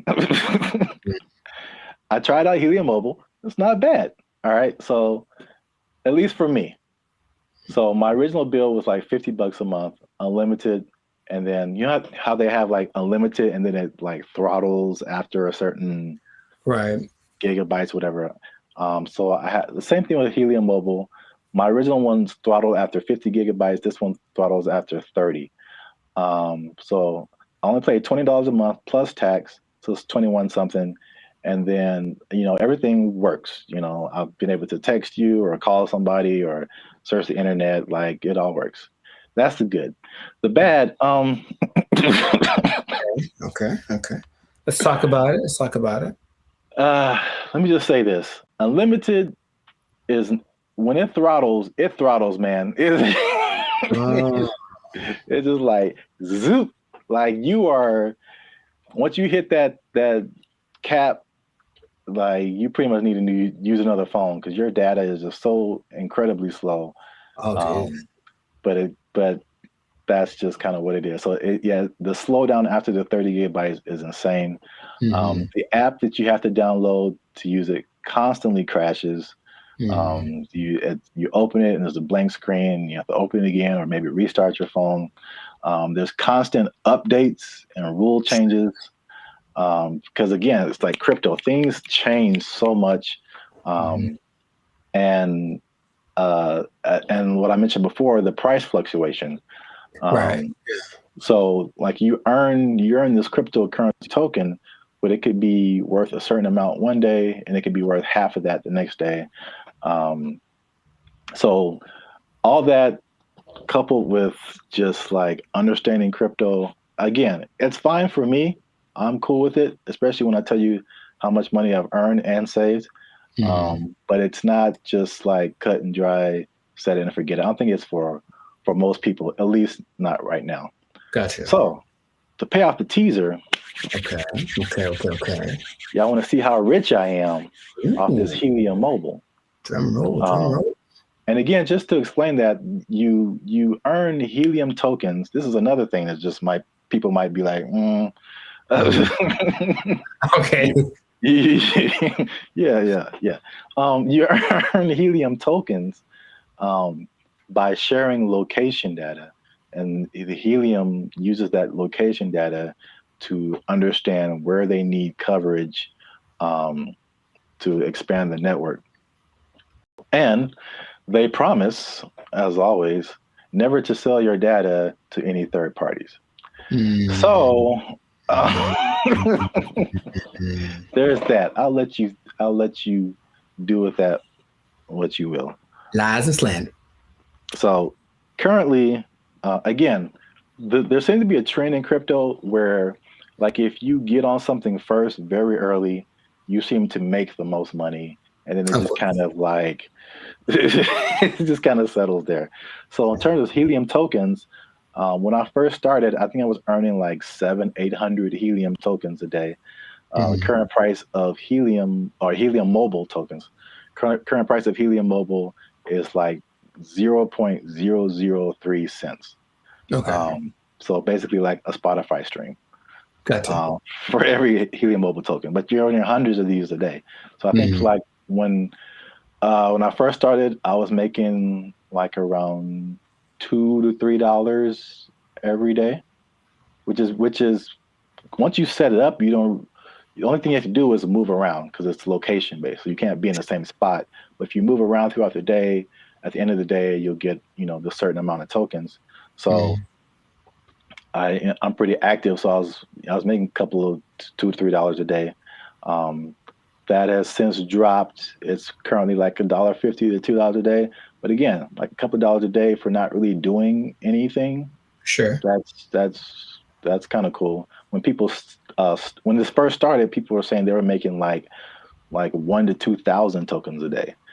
So this was like a few months ago. So you can like see the pretty rapid decrease. And could it go back up? Yep. Could the price go back up? Yep. So who knows? But for 2 months, and I actually put this on 2 different phones. Okay. So in 2 months, and this is after paying my phone bill, my $20 phone bill each month, which you can also pay with a Helium Mobile token. I was gonna ask. Okay. Yeah, so you can take. So basically, there's no money coming out of my bank account now, which is great. You earn the token, you take a little bit of it and pay for your phone service, and you keep the rest of the tokens. You can sell them, you can keep them, hope that they go higher, whatever you want to do. But I've made about $100 per phone for 2 months. So no phone bill, basically, coming out of my bank account, and I made about $200. So the trade-off, for me, I don't mind it right now. Sure, right. Again, who knows? Time will tell. But if you want to try Helium Mobile, there's a referral link in the description. I think if you use that referral code, you get like $5 or it might be $10, something like that. You'll see it. I don't know what I'm talking about. I see. But yeah, you'll earn it towards your Helium Mobile plan. You can try that if you want to. But again, like if you're not a crypto person, I wouldn't it's not so cut and dry. I'll say it like that. So try that at your own risk. Now, after hearing my story, you think that you would want to try Helium Mobile? I thought about it since the first time you brought it up, because the idea of just, I guess the downside, I need my phone to work fast all the time. I need it to be fast. I absolutely need it to be fast all the time. So I don't know how I would deal with that. And I use it a lot, but just the idea of my bill's probably $100. If I'm paying $100 and you're making $100, like that seems more fun than making part. Yeah. So consider. Yeah, we'll see. Let us know what you think in the comments. Do you want to try it? Do you think it's crazy? Are you scared to leave your phone service? Is crypto still too wild for you to like mess around with? Let us know. This has been another episode of the Life's a Circus podcast. Again, like, subscribe, share. You know what it is. Maybe if you get enough Helium Mobile, you won't have to work anymore, and you'll never be in danger of losing your job. You never be in danger of losing your job because you got so much Helium Mobile tokens. Oh, it's only worth a Spotify stream right now. They took our jobs! They took our jobs! The WNBA. Do you watch that thing? Do you watch it? I do not. Nor do I. All right. So we've had that talk. Right. Now, what's going on, everybody? I'm Jericho. This is Zap, and we are Bandit Future, the 6-time international hip-hop pop duo. Well, we're international worldwide, but we also have awards. We won 6 international awards for our music. There we go. One day. Anyways, we make clean, fun music that everyone can listen to with a sound that's uniquely California. And you are now, good Lord, tuned in to the Life's a Circus podcast. We talk about things that are funny, interesting, and just straight up ridiculous. So before we get started, make sure to like, subscribe, comment, and share this video with at least 2 people. Oh, man. With at least 2 people that like women's basketball. I'm going to talk about it. This episode is for my dad, basically, because he likes it a lot. Now, what I want to say is that stay tuned to the end because I have an idea, I have a solution I'll say fix it. I'm just going to say fix it. I'm to fix the WNBA that no one has explained in this way yet. I have the unique perspective that you need to hear. So stay tuned to the end. I'll let you know. So this kind of goes for women's basketball in general because the WNBA season just ended, but women's basketball started. And I'm in the gym yesterday and I'm watching it. I texted you about this and I'm watching it and I watch and I watch and I watch. And about 7 minutes go by and no one has made a basket. And I am heated because I'm trying to feel good about myself. I'm in the gym working it out and I want to see some success happening so I can feel motivated. And there was no success.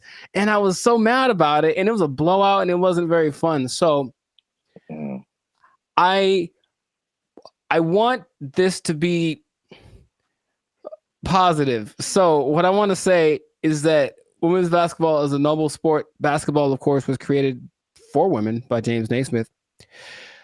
And I've heard a lot of arguments from professional female basketball players about the disparity between the men's game and the women's game and this and that.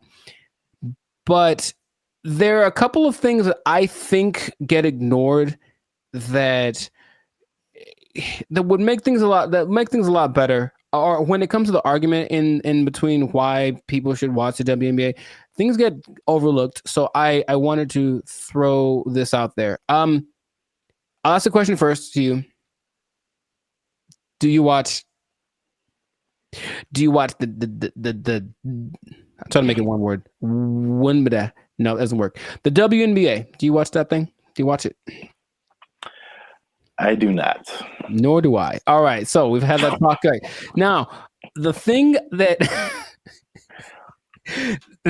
there's a lot of things that could that's not the whole thing. There's a lot of things that could contribute to why the men's game is so much more enjoyable to watch.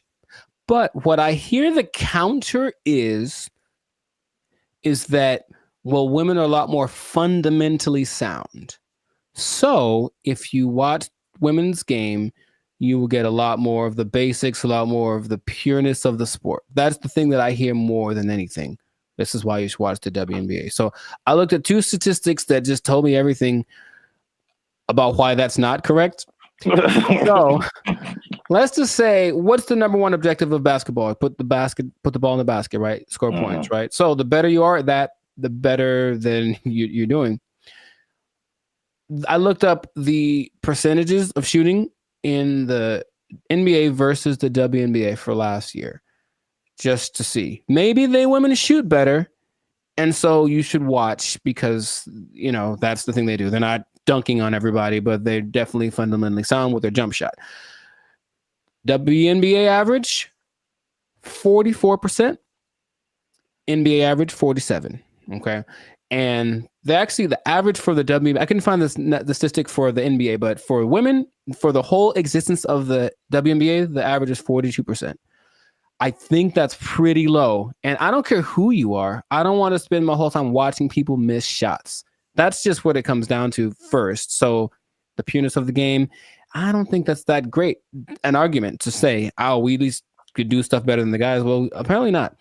That's number one. And then number two, I watched the last play of the WNBA championship game where the Las Vegas Aces, they beat the New York Liberty. And it's this weird play where the main star from the WNBA, Brianna Stewart, is like getting locked up pretty much. It was like impressive. She gets locked up. She passes the ball. She passes to some other girl in the corner. She chucks up this air ball that had no chance. It never had any chance. I don't know if air balls count as turnovers, if they just like, oop, that was bad. But it seemed like she passed it to the other team, right? So I was like, maybe the women are better at taking care of the ball. So assist to turnover ratio is the way that you measure that usually. So for guys, there's only lists of people that have the highest assist to turnover ratios. In the men's game, I saw someone right now in the league has a 26-1 assist to turnover ratio. Wow. Mike Conley. I mean, it's not going to last. The season just started, but 26-1. Chris Paul's like at 9. There's a bunch of people like, but it usually gets to like the best people have like 4, 5-1, whatever, 6-1. The highest in the WNBA last year was 3-1. That's the best one. And it's like, so when I've watched a lot of women's basketball, I've seen a lot of turnovers, a lot of mistakes, a lot of this and that, and it just looks sloppy. So I don't see why that's the argument for why the women's game is better than the men's game. Now, have you thought, for example, because you don't watch it, and I don't either, what would you want to watch? What could change about the WNBA that would make you want to watch it? Well, we've talked about this before. Right. And I had 2 ideas. Although the second idea, I'm kind of maybe backing down on. Okay. But the first idea for sure is lowering the rim so that more people can dunk. I think the basketball dunk is one of the most exciting plays that, whether you're a basketball fan or not, like just to see someone do that is just one of the most exciting plays in basketball. Mm-hmm. And it rarely happens in the WNBA. Right. And like even for the NBA, if you see a fundamentally sound team, it's usually a boring team. like I wouldn't want to watch the Warriors unless Steph Curry was shooting from the parking lot. Mm-hmm. Like that made it like, just so much better than just a bunch of guys shooting jump shots. Like you want to see somebody do something extraordinary, whether it be shooting from the parking lot or just like dunking on somebody's head and ending their life. It's just like those are where the highlights. Acceptable, yes, those are where the highlights come in. So that's number one. Okay. And then number 2, which will be sexist or whatever, I don't care. Mm-hmm. But I think it's no secret that women have a certain sexuality factor that attracts men. Mm-hmm. And if you gave me a choice between a women's basketball game and a volleyball game, I'm watching the volleyball game every time. Yes. They're great athletes, but the outfits are also great. And like, I'm going to pay a lot more attention just as a man. Like, yeah, I know it sounds bad, but that's human nature, the world we live in. Yeah, sure. Marketing, like, I like not beach volleyball. I've been talked off that ledge. That's too far. I don't want to see people running around in bikinis. I told you there's a league in New York that's like that, and it's not great. It's not something about it's too much. It's just kind of no. It's But not like the volleyball outfit or like what they wear when they do track. That's very. I think that would be a very appealing outfit to get more viewers to watch the WNBA. Gabby Thomas. Anyways, hey man, we live, man. We live. No, I'm just having. Me too. I'm trying to be alive. Like, yo, Gabby, what's up? For real, though. But I am. The most people that watch the WNBA are men. So yes, that would go along. Like, women do not like WNBA at all. If they like the WNBA, it's because they play basketball. Well, that's weird too, because I didn't think that was the case. 70%. I believe it's 70%. Wow, so that's really fan weird. base. The clicks on the WNBA website, all that's men. So they're already supporting it, and then of course the financial support comes from the NBA. I digress, but that's just So the things that you mentioned would help. Sexualizing things. I think women like to look cute too. Some of them. So I don't think it'd be like the most degrading thing. Maybe they have options like with tennis. You know, they could wear something. They have like little options for the outfit. I'm sure it'd have to be uniform for the team or for the sport, but I'm sure there could be an agreement because I wouldn't mind some more. How do I say it? Just accentuate some parts of the female figure. That's what I think would be cool. But that's the thing that I think is least likely to happen. I don't think they're going to want to do that. I do agree with the hoop thing. That's the thing that makes, because here's what I'm thinking.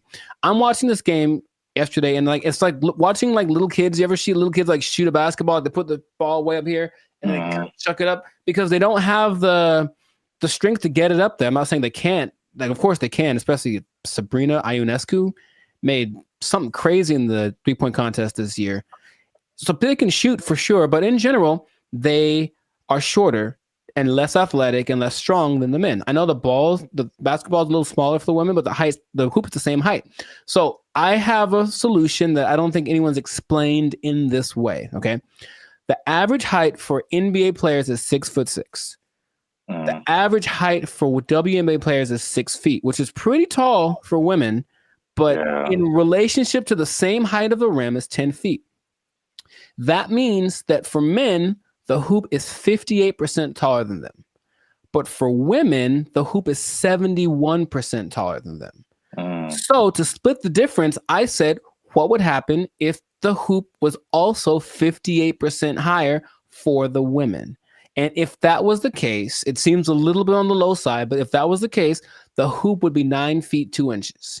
Yeah. And to me, that makes a lot of sense because the people that are, the girls that are tall, 6'5", 6'6", they'd be dunking like Shaq, like we want to see.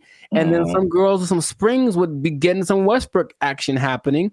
And I think that'd be great. Now, would they have to learn how to adjust to shooting lower? Yes, they would. But I believe there's a women's basketball. I think it's called, oh gosh, I forget the name of it. But there's a women's basketball-esque sport where there's no backboard and no one can dribble. It's a weird in Australia. And the reason about this, you can see if they could jump, they're not allowed to jump. But if they're allowed to jump, they'd be able to actually. So weird. It's what's it called? It's got a. Anyways, they could dunk on that hoop if they were allowed to run and jump. If the hoop for the WNBA was that height, the game would be a lot more interesting. I think the percentages would go up because you just see these women. A lot of women's form is kind of like chucking the ball as hard as they can because that's how they have to generate the energy to get the ball high enough. So that's my solution, but that's the rationale behind it. We want to make things equal. So the height of the hoop is the same ratio compared to the height of the players. Yeah. I think that would work. I don't think they're into it. Of course, every play, they have to change it everywhere. Every hoop would have to be, adjusted and whatever. But which would you rather? Make an adjustment to the game a little bit? Well, that's kind of significant, honestly. Lowering it to that's kind of significant. Or continuing to not make any money because to this day, the WNBA has not made a penny. That's just honest. The statistics say it has not made a single cent. It's actually been in the red every year, and the NBA has to provide the money to bail it out. So that's just my idea, that it could help promote the game a little bit, because basketball is a great sport, but yeah, the excitement factor, like you mentioned, we want to have that a little more. So that'll do it. So 9 for 2. That's the thing. So listen to me. Just do it. Let's do it. You know, I heard something. I mean, on the kind of serious note, I heard something very interesting when it comes to like giving people a fair shot. You know, just kind of leveling the playing field, and that there's a difference between equality and equity. So, like, if you're going up, if let's say there's something that everybody wants to get to at the top of some stairs, right? And so equality says that, okay, we've got these stairs here. Everyone can just go up and get to whatever's at the top of there. But the person in the wheelchair can't use the stairs. And the person is blind and can't see the stairs. So equality says well, let's just make some stairs. And so everybody has an equal path to get to the stairs. But equity says, okay, it's about everybody getting there. So we'll make the steps for the people who can walk. We'll make a ramp for the people who have a wheelchair, and we'll make some kind of braille, something so that you can find your way for the people who can't see. And now everyone has access to the stairs, even though they're getting there differently. And so I feel like the WNBA it's like it's trying to be equality. It's like it's exactly, we want to look the same as the men. We want to wear the same jerseys as the men. We want the rim to be as high as the men. We want all this stuff. We want to have the schedule and the tournament, everything. But it's, and I mean, this is a great American debate right now. Sure. It's like, we're different. We're different. We've always been different. Men are different. Women are different. Like, just make it for women. Like, I mean, the percentages you said are good, It's like, it's not diminishing. It's just making it more of an equity thing instead of like an equality thing. Right. So where we get the same thing, just in a female form, in a way that's catered to the female game. That would just make so much more sense, but nobody wants to do that. So they do not. No, they don't. And so I'll just keep watching LeBron dunk at 40 years old. Jesus, man. That ain't fair. Yeah. Wow. That was a good point. Yes. So anyways, make points from time to time. You got him. Zap for president. Probably, yeah. So this has been another episode of the Life's a Circus podcast. Make sure to like, subscribe, comment, and share this video with the people that like some basketball. Let us know what you think about this equality versus equity thing. Johnson basketball. Hey, man, he got a ring, man. Yeah, let us know what you think, how to make this thing a little more fun to watch, because the WNBA deserves to have people watching it. It really does. They work really hard. In fact, random point. One of the most famous female players of all time, Diana Taurasi, I went to high school with her. And what? Yeah, we played one-on-one once. She won't remember. I lost. Anyway, I lost real bad. It wasn't even fair. It wasn't fair.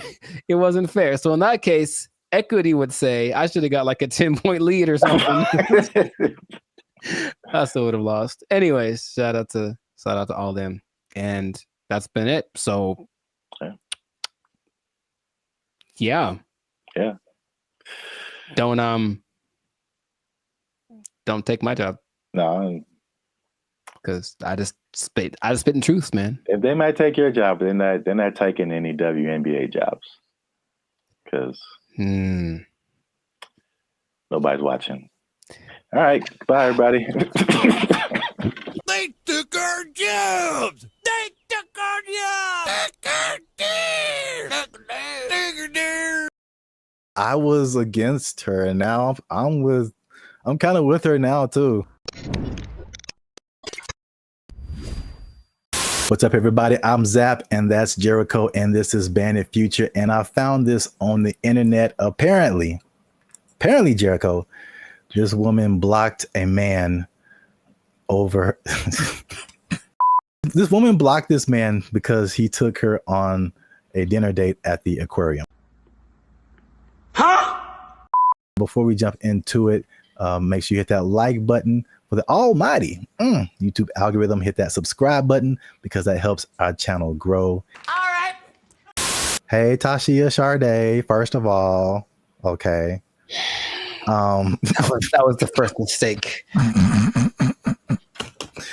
She said, I met this dude on a dating app 2 months ago. We finally went on our first date and he chose to take me out to eat dinner at the aquarium. It was cute and all, but I just think it was childish AF. Like we couldn't go to Ruth Chris. Oh, sorry. Let me get it. We couldn't go to Ruth Chris or something. And I blocked him as I don't. That's one word for anyone who's wondering. I don't have time for stuff like this. I need a mature man, not no little boy. I may be wrong, but that's just me.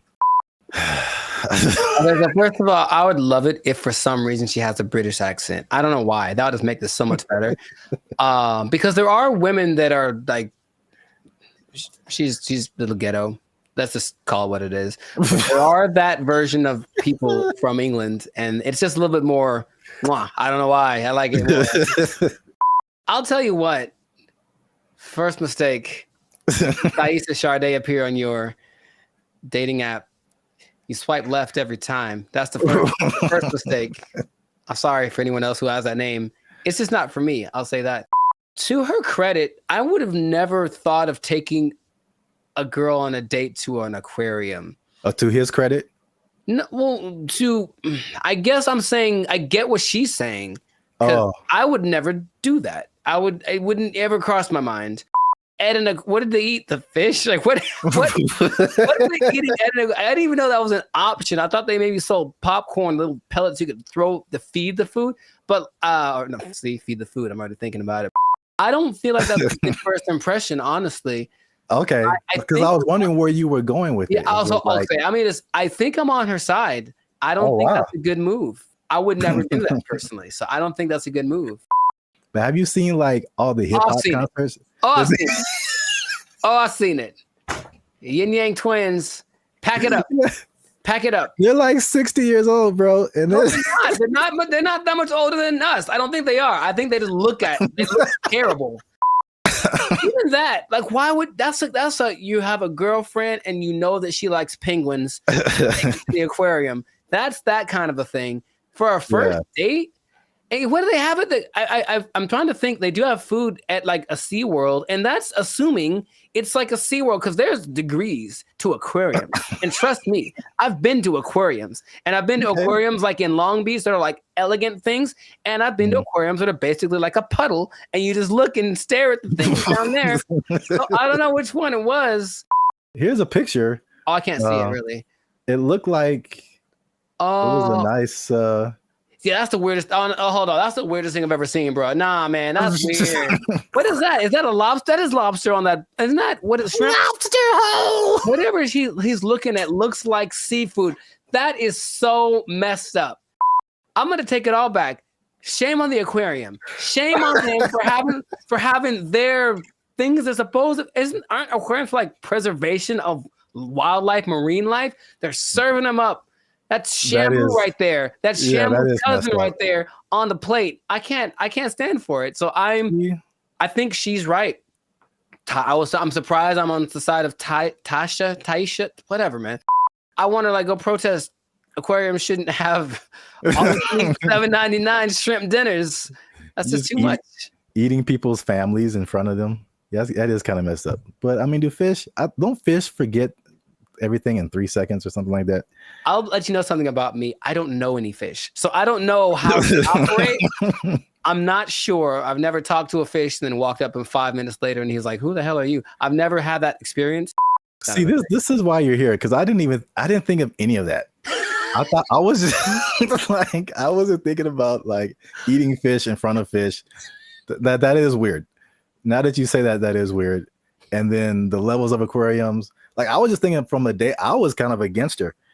Just from a date perspective, because I mean we've done a couple of videos too, and we've seen all this stuff on the internet about women who like they it was like a cheesecake factory thing like a while back. That's sacrilege. You can't talk bad about we were like, no, all the men were like, hold up, well, wait, that's a really good first date.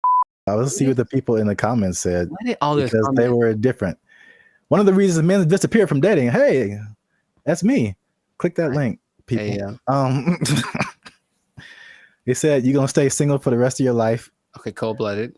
That's why you a single mom. Extra cold-blooded, potentially correct. The fellas are like, they look past the aquarium part. I think that's a big miss. Nah, man, we can do better than that. Bag. We can. No. Here's the thing. Hold on, go back. I mean, yeah, I feel like you should go all out. No, you should not. So there we go. There's the line. No, you don't go all out on the first day. I don't know you, bruh.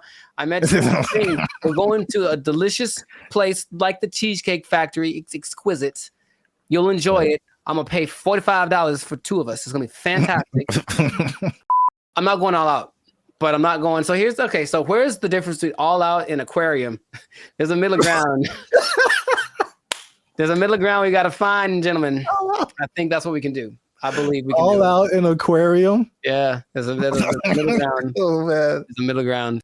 You like threw a monkey wrench in this because I was just like, is it an expensive place or is it cheap? And then you're like, it's an aquarium, and I'm like, it is an aquarium. That's weird. And the thing is, I think aquariums can be expensive too. But wow, nice. I was against her, and now I'm kind of with her now too. Unless you really know that she really, really loves, and then again, if you love sea otters and stuff, don't eat their friends in front of them. That's messed up. I feel like it's not the same, but it's like it feels along the same line as like eating at the strip club. What are you eating at the strip club, bro? Well, I mean, they have like food there. Some people like really like the food that they serve at this strip club. I mean, they go for entertainment. You're right. You're right. Some people just go for the food because they just really like it, and I'm just like, that's such a weird combination. I know more women that would rather go to a strip club on a first date than an aquarium. Maybe we can make that a poll, but I'm pretty sure I know. I'm not talking for all women. There's women I know. They'd rather go to a strip club than an aquarium for a first date. So, oh man, have you ever been sitting around just minding your own business and like, man, I haven't been to the aquarium in a while? Like, is that just a thing that pops up? Because it's never happened to me. Oh, the more you talk about it, the weirder it is. Aquariums are just not. That is a weird first date. I think it's weird. It's not a weird first date. It's a weird first date to have dinner. Like if you had dinner and then went to the aquarium. Yeah. I can see that. That doesn't feel as bad. No, it doesn't. It doesn't. But if you like, we just going to the aquarium to eat. What if it's like you pick out the one you want in the I know it is. I know it is. Did you see the South Park where it was like Honey Boo Boo and she was like picking out a pig to I don't know if it was a pet or to eat or something. I don't remember that one. She was like picking out a pig, and there's this country farmer. He's like, which one you want? This one right here? She's like, yeah, I want this one. He looked at me funny. I want this one right here. Yep. But I mean, it's hard to tell if a fish is looking at you. I don't think their eyes can move, and they can't blink, right? So, oh my god. But in any case, you see what I'm saying is just, I think, I honestly think that I'm in favor of that point that she made. Not the go all out point, but the aquarium to eat. Yes, let's put that in there. Aquarium to eat. Gotta miss with that. That's kind of strange. We put a whole nother level on this. Kind of strange. So the right thing. Keep the conversation going in the comments. Is it like he should have taken her to a better place or not? Or he should have taken her to an aquarium or not? Once again, this is Band and Future. Leave a comment if you like this video. Share it with somebody who likes to have dinner at aquariums. I don't know, man. I don't know what's going on right now. There's This at is least what one people guy are who doing. does. There's at least one guy we know who does. We trying something new, man. Internet, we out. First mistake. Thaisa Sade appear on your dating app. You swipe left every time. That's the first mistake. Did you know that besides blue collar and white collar, there are other collars for jobs? No, I didn't. I didn't either. There's gold collar, which is law and medicine. Gray collar, which is engineers. Pink collar is service fields. Red collar is civil servants. And green collar is the environmental sector. So there you go. Oh, what color? What color are we then? Black collar? You started it.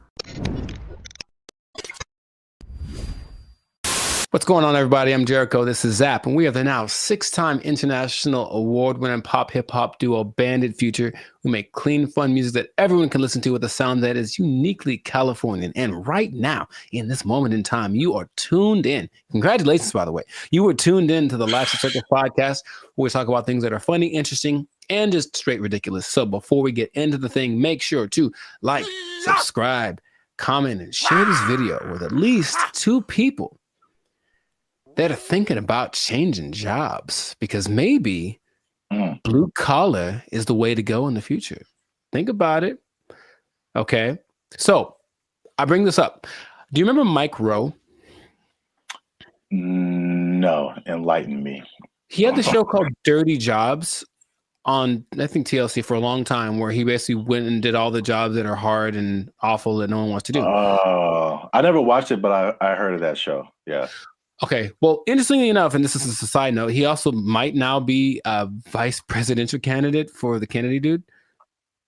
Interesting. Anyway, the world works in mysterious ways. But basically, he has always been a fan of the idea of working the traditional blue collar stuff. And also, another side note, did you know that besides blue collar and white collar, there are other collars for jobs?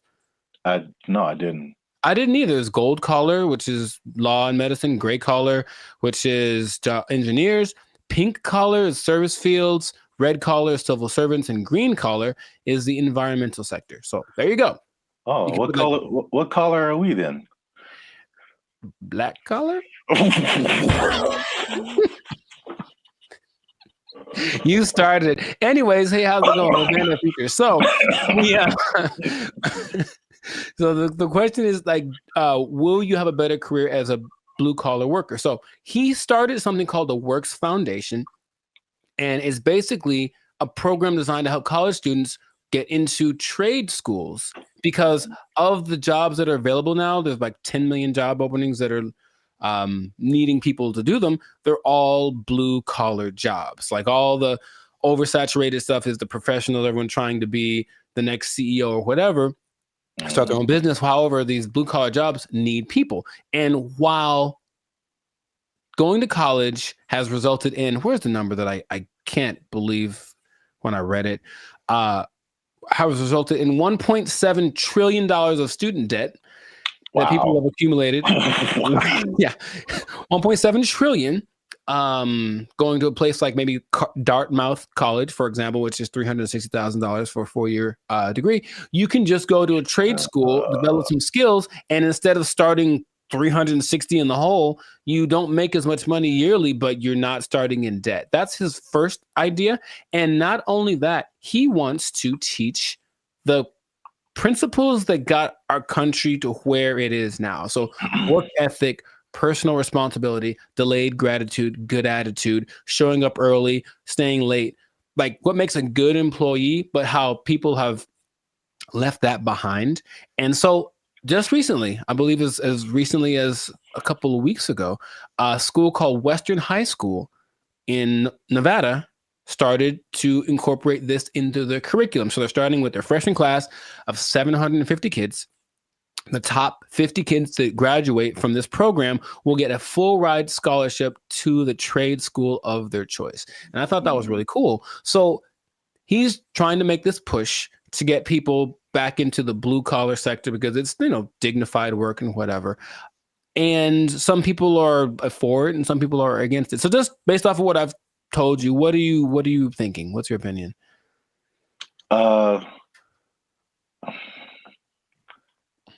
I guess I'm kind of mixed.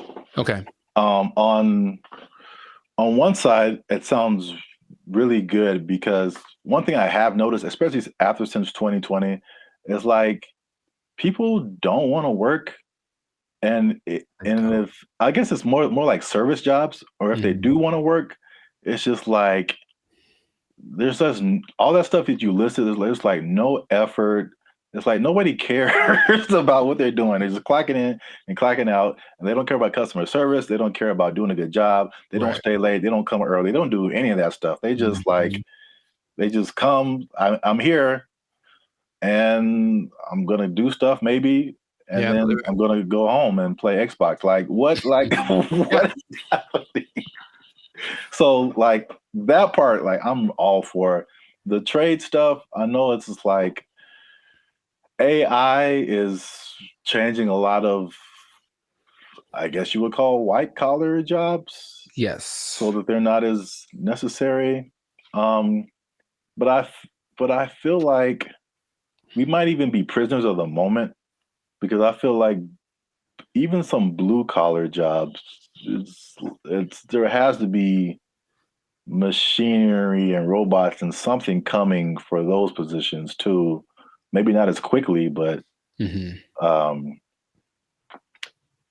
don't know what the future looks like. You know, I'm sure those things are coming. He stresses that the lower income blue collar jobs will of course be taken up first. For all the service stuff will probably be replaced by kiosks and AI and stuff. But if you look at the top grossing blue collar jobs, they still pay pretty well, and I'm pretty sure we wouldn't trust the robot to do them.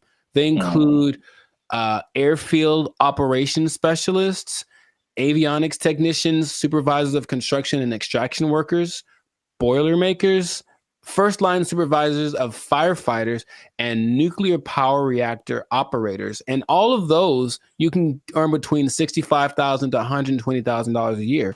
So it's not like you're going to be missing out on money by doing something that's a little bit harder. The nuclear power one sounds kind of dangerous, but there are jobs that people do need to do that won't be. I wouldn't trust a robot with my life with that kind of stuff, you know? So yeah, I think they're still going to look for qualified people to do that. So in these trade schools, you can go to them. I said, and they're really good. It's just that like, okay, like I didn't take anything in school that helped me like do a craft. Like there's no automobile class, there's no shop. I can't build nothing. I can't fix my car.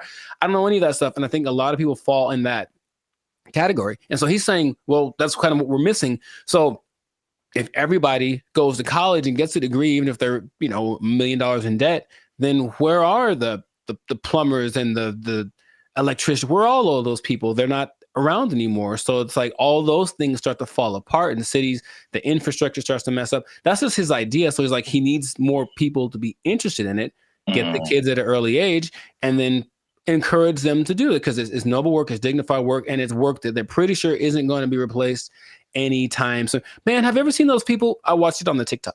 People that replace those like light bulbs on top of those super high poles, like 2,000 feet in the air. Like you have to have a dude go up there, and those guys get $160,000 a year. It's super dangerous, yeah, but it's like you need them. So all those kind of jobs are available for this trade school thing. So he was just saying it's just an alternative. Of course, if you want to go start your business or be a YouTuber or whatever, go do that. But the world will fall apart without these people. So I thought it was a cool idea, and he's hoping to get, I think somebody decided, I also think it's a good idea, and they donated $5 million to his program, Inglestead. The Inglestead Foundation donated the $5 million, which makes it possible for the top kids to graduate to go to the trade schools free of charge, basically free tuition. So that's just something that's happening, and maybe it'll cause a shift in people are lazy. We said the pandemic kind of showed that, but maybe the newer generation will be like, okay, my parents were lazy as heck. Dang, I need to start working a little more hard, and then the next generation after that might flourish. So I just thought that was cool. I did not know that was a thing before. And so shout out to Mike Rowe, which might be a vice president candidate in the future for doing this. Oh, one other stat I did read. Because white collar is, of course, makes a lot of money. Only 43% of workers are white collar. 43? 43%. So that's about 64 million people, according to 2020 count. So that leaves, I didn't do the math, but there's a good amount more that do the blue collar stuff. So it's like, it's not like it's not necessary. It's just that it's not applauded. It's like, oh my God, you did a good job being your electrician or whatever. But people, we need that. Like our whole, if I don't know how to fix any, you probably know better than I do. I don't know how to fix anything like plumbing, nothing works. So I have to call a guy, and that person I hope is qualified. So that's what they're doing. They're training these people up. Yeah, I think like overall it's a good idea. And I think it's just like as it's like you don't know what you don't know, right? So if people are like for music example, people, all you see is just like Drake and like DJ Khaled, and like that's what you know, like that's what you're gonna aspire to be if you're into music. Yeah. Or if like you only grew up listening to Beethoven and like Bach and Brahms, like that's like all you know is music. So if there's one education path and that's all you know, it's like, oh well, this is just what we are supposed to do. Like that's like when I was in high school and they were like, you got to pick a college, and I'm like, I got to pick a what? Right. Okay, and I kind of like honestly went to college because that's what everybody said you're supposed to do. Me too. Not because I was like, I don't want to do I didn't know never even heard of a trade school. Yeah, I didn't have any options. Yeah, I didn't know what my options were, honestly. Yeah, they literally some kind of announcement or something. It was like, you got to go see the guidance counselor. I'm like, the guidance counselor? Yeah. So you can pick a college to go to. Like you just kind of funneled into this direction. And I mean, trades are like, and it's a good alternative for a lot of people. Right. So we'll see how it works, but he's hoping that it builds up some steam, builds some momentum, and then other people adapt the program, because why not? We need them. We need people to come fix my car, so my car can run. Yeah. So that's what I thought was pretty fascinating. But let us know in the comments what you think is the blue collar thing. So if you have kids or something, would you encourage them to go more towards that route instead of getting in crazy debt going to college and then hoping you find a job after that? Because job market's getting a little bit scarce out there. Do you support the idea of Mike Rowe? Do you have a better idea? Do you think we should just all go to Mars? Whatever it is, let us know in the comments what your idea is, and we will respond to your comments, probably. Yes. Yes, but definitely. We'll respond faster if you're a member, because they get priority comment reply. Oh, there we go. Okay. You might want to do that. Mic drop. So yes, that has been another episode of the Life and Focus podcast. Like, share, comment, share it again. Share it twice. Even better. And just think about that job. Think about the job, because, you got to have a job. Got to have a job. If you don't have a job, then, if you don't have a job, you can't buy snacks. Yeah, see? There you go. Go get one. It all makes sense now. Yeah, I know. And don't do anything to lose it, because you might. Yeah, you don't lose your job. Go to a trade school, learn a trade out. They took our jobs. They took our jobs. Took our deer. I sense a faint bit of skepticism in your voice, Jericho. We haven't even skeptical. Is like, is there anything that he's made that has been helpful or that I would know about? We haven't even gone into his claims and what he's talking about, man. He's saying he's the second coming of George Washington Carver. Is that what he's saying? Like he's telling this man, him. It's hard out here for a pimp. Him. Okay, sure. What's up, everybody? I'm Zap, and this is Jericho, and we are the now 6-time international award-winning pop hip-hop music duo Band and Future. We do clean, fun music that everyone can listen to with a sound that's uniquely Californian. And right now, you're tuned into the Life's a Circus podcast, where we talk about everything that's funny, interesting, and ridiculous. Before we jump into today's episode, though, do us a huge favor.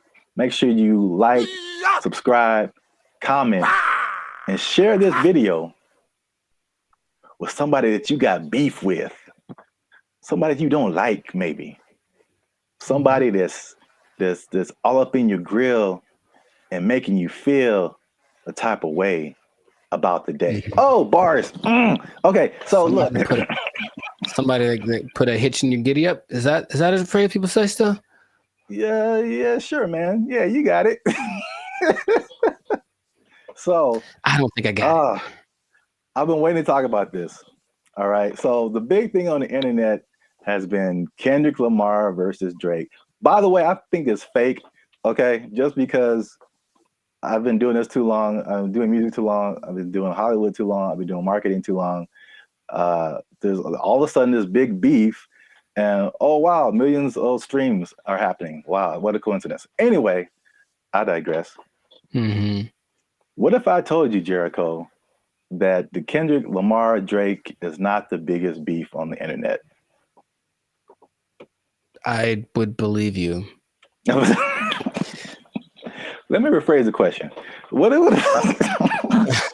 Okay, go for it. You are probably right. What if I told you that there was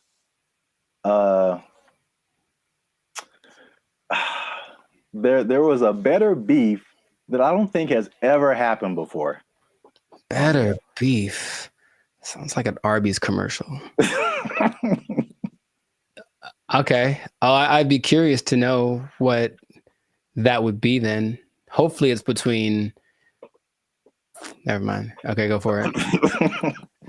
Okay. Let me before I'm gonna get to it. One last thing. Jericho, and this just straight up answer. All right. You don't have to add anything or make it complicated. Okay. Jericho, what is 1 times 1? It's 1. Do what?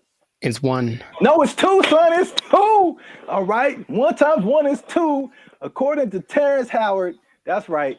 Terrence Howard is rewriting. I know what you're talking about. That's the dumbest thing I ever heard. All right. He went on for a long time about this. He thought about this. What was his explanation? Like you can't time something by something to get the same something, right? That was his argument. 1 is 2, son. I'm gonna make a shirt. 1 times 1 is 2. Team Terrence, what's up? I don't think he's had work in a while, man. He's just trying to be relevant. Like seriously, that's crazy. But go for it. I mean, math needs innovation. Let's just start that. Birds aren't real, and 1 times 1 is 2. Whatever. What revelatory information do you have about this gentleman and his theory? So for people who don't know, Terrence Howard recently went on the Joe Rogan podcast, which I guess I kind of realized, but I kind of didn't, that his thing goes for like 2 and 3 hours. Yeah. Like we talked for 15 minutes and it's hard, man. It's hard. But they have a lot to talk about. And then of course the people that has on the usually have had a lot of things they've done, so there's a lot to explore. Yeah. And I only, when I watch it, I only see clips of it that people made. So I'm thinking, oh, that was the podcast, and it just, then I see the whole thing and it's like 3 hours. I'm like, who watches the whole thing? Yeah, a 3-hour podcast, but that's intense. Yeah. But anyway, yeah, Terrence Howard went on there, and it gave me Cat Williams vibes, like that level of like, well, this just came out of left field. It's just like shocking. But he was talking about things, complex theories, scientific thoughts, things about the nature and universe, matter and energy, mathematics, and just like all this stuff that has nothing to do with acting. And there was a lot of, I definitely didn't watch the whole thing, so don't use this as a video to like sum up everything. But I didn't know that he was even into all this stuff. So he's a smart guy. Yeah, but I mean, there's smart, and then there's like talking about the theory of relativity smart. Like that's just he's like Jaylen Brown smart. Rewriting mathematical equations, and I'm just like, all right, cool. We got to have a couple black geniuses, him and Jaylen Brown and Kanye. Well, anyway, hashtag too soon. So, Howard holds 97 patents. Do you know that? No, that sounds like something that he would tell people at a party. I sense a faint bit of skepticism in your voice, Jericho. We haven't even skeptical. It's just like, is there anything that he's made that has been helpful or that I would know about? We haven't even gone into his claims and what he's talking about, man. He's saying he's the second coming of George Washington Carver. Is that what you're saying?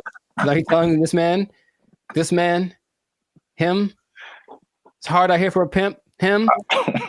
Okay, sure. 97. I didn't know that about him. That's cool. It's 97 expensive to patent things. It is. So I guess that acting money helped out. But he believes many of these patents will, of course, change the world. Some of his notable patents include advanced designs in metallurgy, I think I'm saying that right, chemical engineering, and innovations in flight technology. So at the very least, the man is doing things. Yeah, sounds like it. So, but what really shook up the internet was some of his claims. Mm-hmm. All right, so we're just going to go through a few of them that this is kind of tough to talk about because he's talking about things that are beyond most people's comprehension. Sure. And so there's a lot of things that he said or a lot of words, even words that he used that are just not in common vocabulary. But I tried to pull together some synopses and just kind of put it in more lay terms, I guess. Okay. Some of them are just straight up. You can just tell, like, let's see what Mr. Hustle and Flow's got. I don't know if you saw this part of the podcast, but his first claim is that prenatal memories are real, which most people don't think are, but he debates it, and some other people have debated it. But he said he remembers being inside of his mother's womb. Don't make me laugh. He described detailed memories, such as seeing his hand in utero, and he said he remembers being circumcised as well.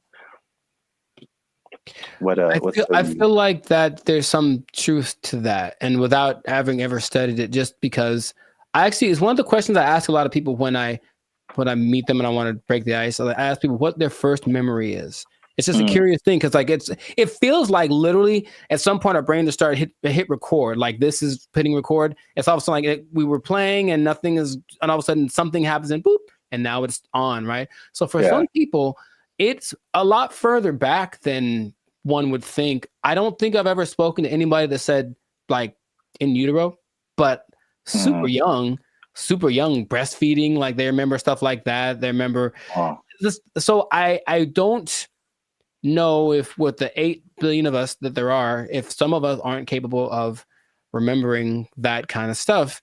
I guess my question is like, okay, so then what does that mean? Is there something that leads to? Because that's what would interest me. If that means, that means we can turn on the access point of the brain. If that's not, if it's just something to talk about, then I'm like, okay, that's cool, I suppose. Well, I don't think any of his stuff is just stuff to talk about. I think from the overall thing that I got, and then we go into more of his claims, but it's just what I thought was interesting was just the way he sees the world, especially as a creative. It's just a different. It's challenging what has always been like the norm, and just different ways of looking at things. That's cool. So at least on that one, you were kind of like, that's not too far-fetched. Not too far-fetched. Okay. The next one is It might be a little bit beyond me, but again, I still kind of understand and relate. But his next claim is that the universe is built on waves and not particles. He says the fundamental building blocks of reality are not particles but waves. He says this perspective aligns with some interpretations of quantum physics, and his fascination seems likely to stem from the works of physicists like Niels Bohr and Erwin Schrödinger, something like that. Sure. So again, like he's not alone in this. He might be a minority, but people who deal with quantum physics feel like this could be true. I was going to mention that there's something I've read about. It's almost like there's things that I acknowledge that are interesting to me that I wish I had like the mental capacity to process, because I don't think it's a bit above me. But I have read something about like this wave particle experiment where it proves the importance or the impact that watching something. It's a particle experiment. They shoot some kind of electron waves at a target, and depending on whether they record it or not with like a camera, the result is different. Now, how do they know that it's different if they didn't record it? I don't know what they're talking about, but it makes it seem like objectivity has an impact on the way the universe works in general. So I'm looking at you, one thing can happen. Or I guess that means that if I'm not looking at something, it could be doing something different than if I was looking at it, which again, what's the point? But that idea is like, I don't really get it. I don't really get it, but I'm like, that's an interesting idea. So waves and particles, would that make the universe? Again, my question would be cool. I'd honestly want to talk to him about it. Maybe just, stare at him while he talks. But what does that do for how we understand the world if that is true? If waves instead of particles are what created? Yeah, I feel like I feel like that's a bit beyond me. But I feel like, I mean, it sounds like you're trying to get some practical use out of it. But it's just like, okay,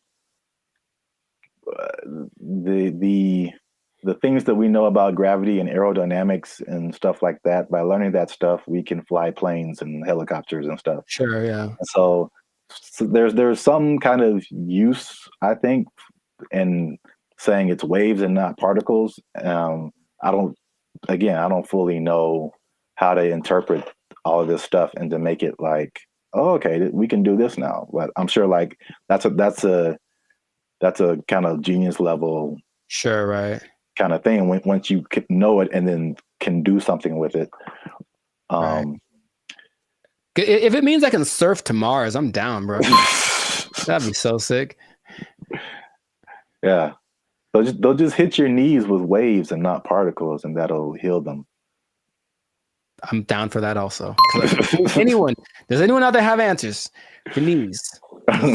Your boy's going through it right now, so yeah, let us know. To continue on this is probably it's probably the last one that just I kind of still didn't. It's too far above me. Mm-hmm. He said gravity is fake. So he said that there's an inward and outward force that shapes planets without relying on things like gravity and dark matter and dark energy. Which this one is kind of big because he challenges Newton and Einstein, like as far as gravity being a fundamental force. And it's I know what you're doing. I know what you're doing. I know I know what you're doing. It's fake. Fake news. Fake news. That did not fall. Okay, people. Okay. That did not fall. That was fake news. Gravity is fake.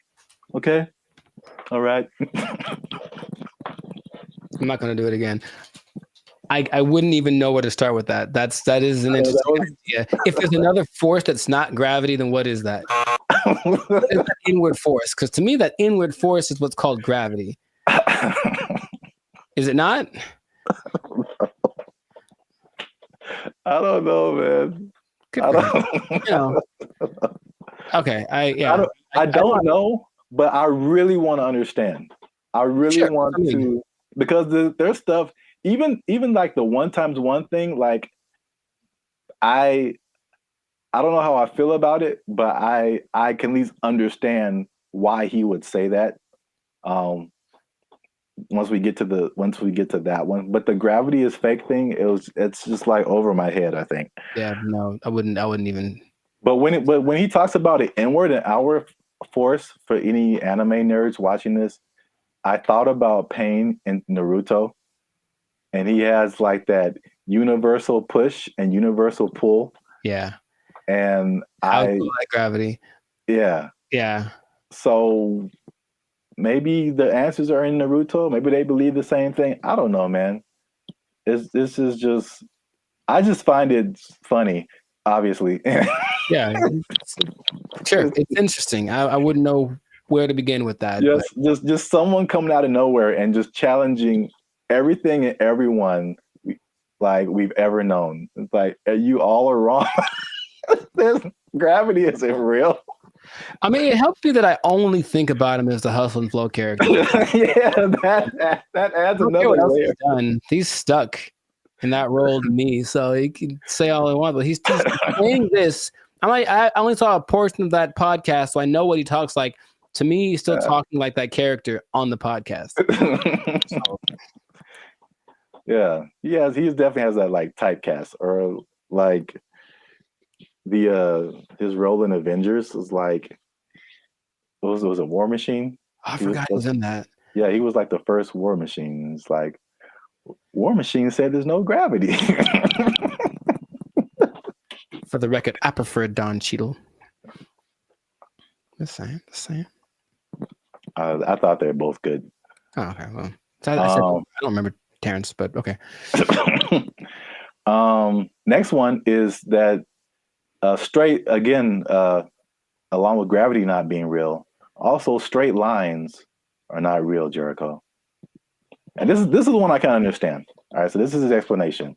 He said, when you view something from the correct perspective, or you view a straight line from the correct perspective, you'll see that it's not straight. So he gave an example that if you put like you draw a straight line, perfectly straight, at least to our human eyes, but if you put it under a microscope, you'll see all the tiny like inflections that don't make it look straight anymore. So basically, these are all conceptual things. He's basically trying to get us to rethink geometrical concepts. Again, why I don't know how that applies. That I would say, how does that help us? Terrence, how does this help us specifically? I don't think it does. Look straight to me. It works for me. I'm gonna accept. I'm gonna take into consideration two of his ideas, and then for me, gravity and straight lines are pretty much going hand in hand. I will go find a straight line and drop it to celebrate my acceptance of straight lines and gravity. So we're 2 and 2. Yeah. So you can kind of see where he's coming from with the prenatal. I like the idea of not him trying to be controversial, just saying, hey, think about stuff. We are told things from an early age, and most people, for everything they've been told, that's just how it is. And any idea that something might be different can be scary. It's like, oh, it's the truth. What is? But so I appreciate his effort. But that's what I got out of it. All right, so we're 2 and 2, which is perfect because we're coming to the last one I have here, and that is that multiplication is a lie. But I mean, does he say it exactly like that? No, but that's just funny to say. Anyway, he said that one time. This is the middle. He said that one time. One is 2. Okay. So he says this is why, because if you combine two unique things, all right, you can't end up with the same thing. Which I hear where he's coming from. You got one, like, because I remember like algebra, like you're always trying to solve for x, and you got this side of the equation, this side of the equation, you try to balance it out. So if you have 2 1s on this side, like how are you going to have a 1 on this side and it still be the same thing? So like I still don't know if I agree with it, but I totally understand what he's trying to say. I don't appreciate that one. Side of it. And I'll try to be. I haven't taken math class in 2 decades, but I'll try to explain.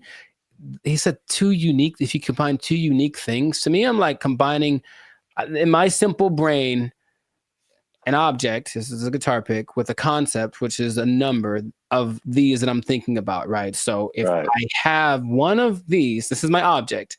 And I take a number that represents how many of these I could have. If I go times 2, I will then have 2 of these, right? Hey, look what happened. Now I have 2. If I take this one object and then I multiply it by a concept that is singular, nothing changes. Because here's the other thing. I think I can bring a narrow to this also. I want to figure it out because usually there's like, or this might be Avatar. It's like, okay, there's like good or bad. So something has to be one or the other, positive or negative. And then there's a guru, the guru on the mountain that made him drink the banana onion juice. He said there's also a neutral. That's the third option, and people forget about that. So yeah, does this have to change if I multiply it? No. It could go bigger, it could go smaller, or it could stay the same. And the stay the same is the times 1. So that is my argument, Mr. Howard. I had like one of those chalkboards on the back I could draw on with all the numbers and everything. Yeah. The hot to crazy chart. You remember that one guy? Oh, nice. I appreciate that, man. So I don't agree with that at all. National treasure. I don't think I do, but I want it to be a thing. I got you. That's deep down. I want 1 times 1 to be 2. If enough people talk about it, it'll become something. Yeah, if enough people talk about it, it'll become something. I really don't think that it's important. Again, it's just like look, they're ready to change math with that Common Core stuff. Oh yeah, everyone's all messed up, but the kids nowadays are gonna be just so stupid. All the math is wrong, and so now they're gonna throw this in there. Like, by the way, 1 times 1 is 1 or 2, and then what? Because no, okay, another thing. So if that becomes true, that's just hypothesize. Then wouldn't that change everything? Because you can't just change one thing without changing other things. If there's the fundamental concept that 1 times 1 was 1 and now 1 times 1 is 2, doesn't that somehow affect everything else? I think so, but I'm not sure. I don't want to really think about it. I just want to. I want someone else to figure it out and tell me on the internet. I'll just ask ChatGPT. But no, 1 times 1 is 1. Since forever and ever and always, one thing can stay one thing. I am 1 times 1. I should make that my counter. Make a shirt. I am 1 times 1, and I just stand boldly, holding a flag and like a bowl of rice pudding. Oh, wow. I don't know why the second thing.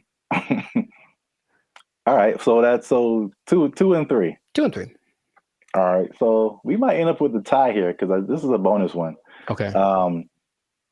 And this is probably of all these things, this is the coolest thing. At least one of the coolest things I think he said. Okay. Was just like kind of opened my mind a little bit. And he said that the periodic table is structured incorrectly.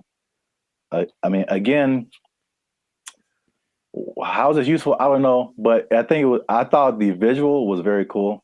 Okay. And I should have tested this before I started, but take chances. It's real life. Just take chances. Let's see what happens. Okay. So check this out. This is the periodic table of elements. So basically, he said he learned the periodic table, but he saw it in a different way. He saw it in circles.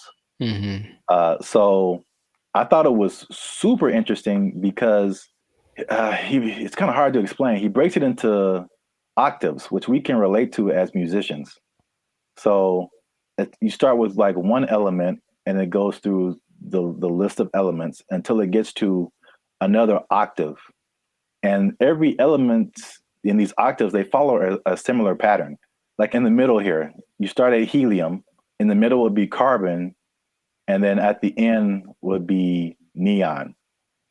And then all of the beginning and the ends of these octaves, all of these elements relate to each other. They have like something in common, as well as all the elements in the middle of these octaves. which is crazy to think about because it's the same shape as music. And I kind of wish I would have learned the periodic table like this. In music, there's the, and at least in Western music, you have like the 7-note, 8-note scale. I mean, you would go back to the primary note, but like A, B, C, D, E, F, G, and then you start over A. But like key of C, right? Helium would be C, you D, E, F. Like where you get to carbon would be like 4th or 5th. And then you go back up, 6th, 7th, 8th would be neon. It's crazy. I don't understand what he's saying, but I understand it from a musical perspective. That all of these elements between helium and carbon are passing tones to where you get to carbon, which is like a perfect 4th, perfect 5th, and then nitrogen, oxygen, these are all passing tones until you get to neon. And all of these elements relate to each other based on their positioning here. It kind of gives me vibes more of, or the way I'm trying to process my mind is more like the harmonic series. Yeah. Only in the sense that stuff's getting like kind of bigger as it goes higher or lower. Yes, it's the same thing. I mean, it's and that's what he's trying to say. Basically, it's like everything is interconnected. And so he even gave these. This is getting like super nerdy, but every note has a like a measurement to it, basically a measurement of vibration that we measure in hertz. So, the 100 hertz, there's 400 hertz, there's 800 hertz. And so each one of these elements, like he gives a hertz number to it. And he says it's the same thing with colors. These are all they have a color associated, they have a sound associated to it, there's a vibration associated to it. And this is just like a visual representation to see like all this stuff is all the same thing. Music, color, light, element, everything around us is these octaves, these spirals, these circles. We just keep going in circles. So where like there's certain notes that go together in music and there's certain notes that don't. And the same thing happens here. There's certain elements, like if it's the 1st and the 5th or the 1st and the 4th, like they go together. But you have like tritones in here, the elements that like don't mix or, like oil and water kind of stuff.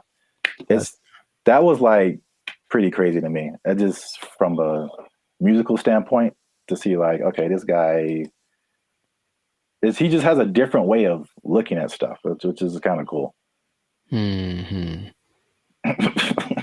Now that we've lost everyone on the podcast, let us know what you think. Unless you want to comment on that, Jericho. I'm 2 and 4. I understand it, and I didn't like it at all. I don't know what to tell you. It's really weird. The second you put it up there, my brain went ugh.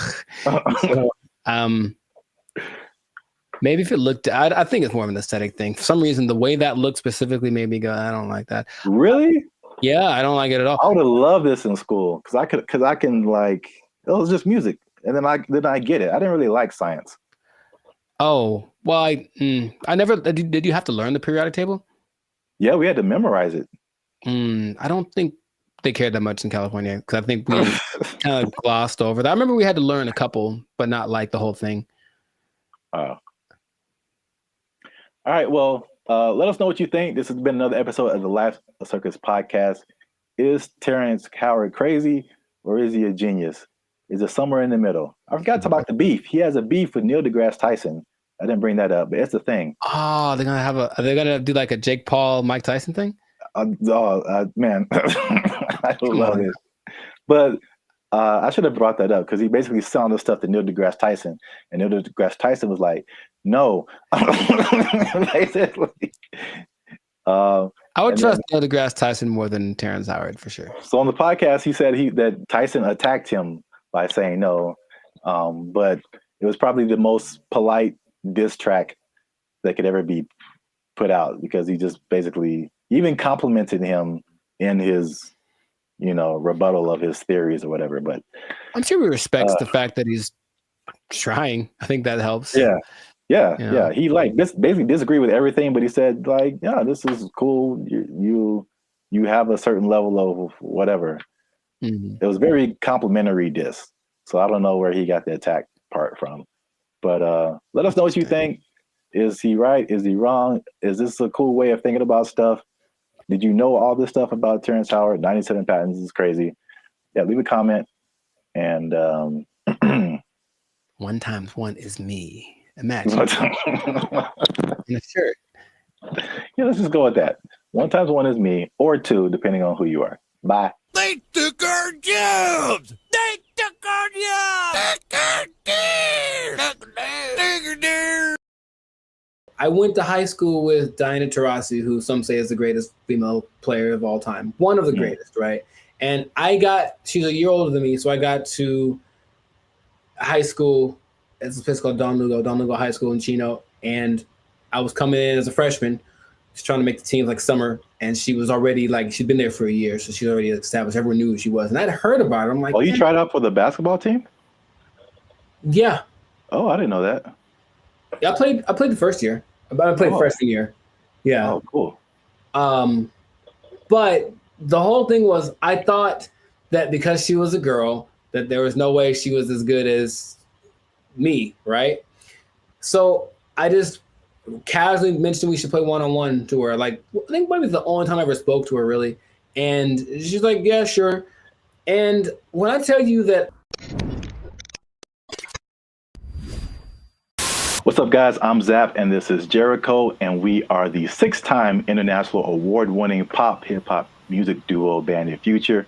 We make clean, fun music that everyone can listen to with a sound that is uniquely Californian. And right now, you are tuned into the Life's a Circus podcast, where we talk about things that are funny, interesting, and ridiculous. But before we get started, make sure you like, make sure you subscribe, make sure you comment, and make sure you share this video with somebody who may have challenged another person or entity, and they got shut down because they weren't ready for what was about to come to them. All right, so Zap, do you have an example of that? I'm glad you asked. Okay, so talking to the third person already. I see how it. This is a video that I found on social media. It made me laugh. And it's high school. I don't know if it's junior. They look kind of young. Maybe it's junior high, maybe high school. I don't know. But this player challenged his coach, and it didn't go the way he thought it would. This coach was having a good day teaching his players when one was bold enough to challenge him to a one-on-one, and this happened.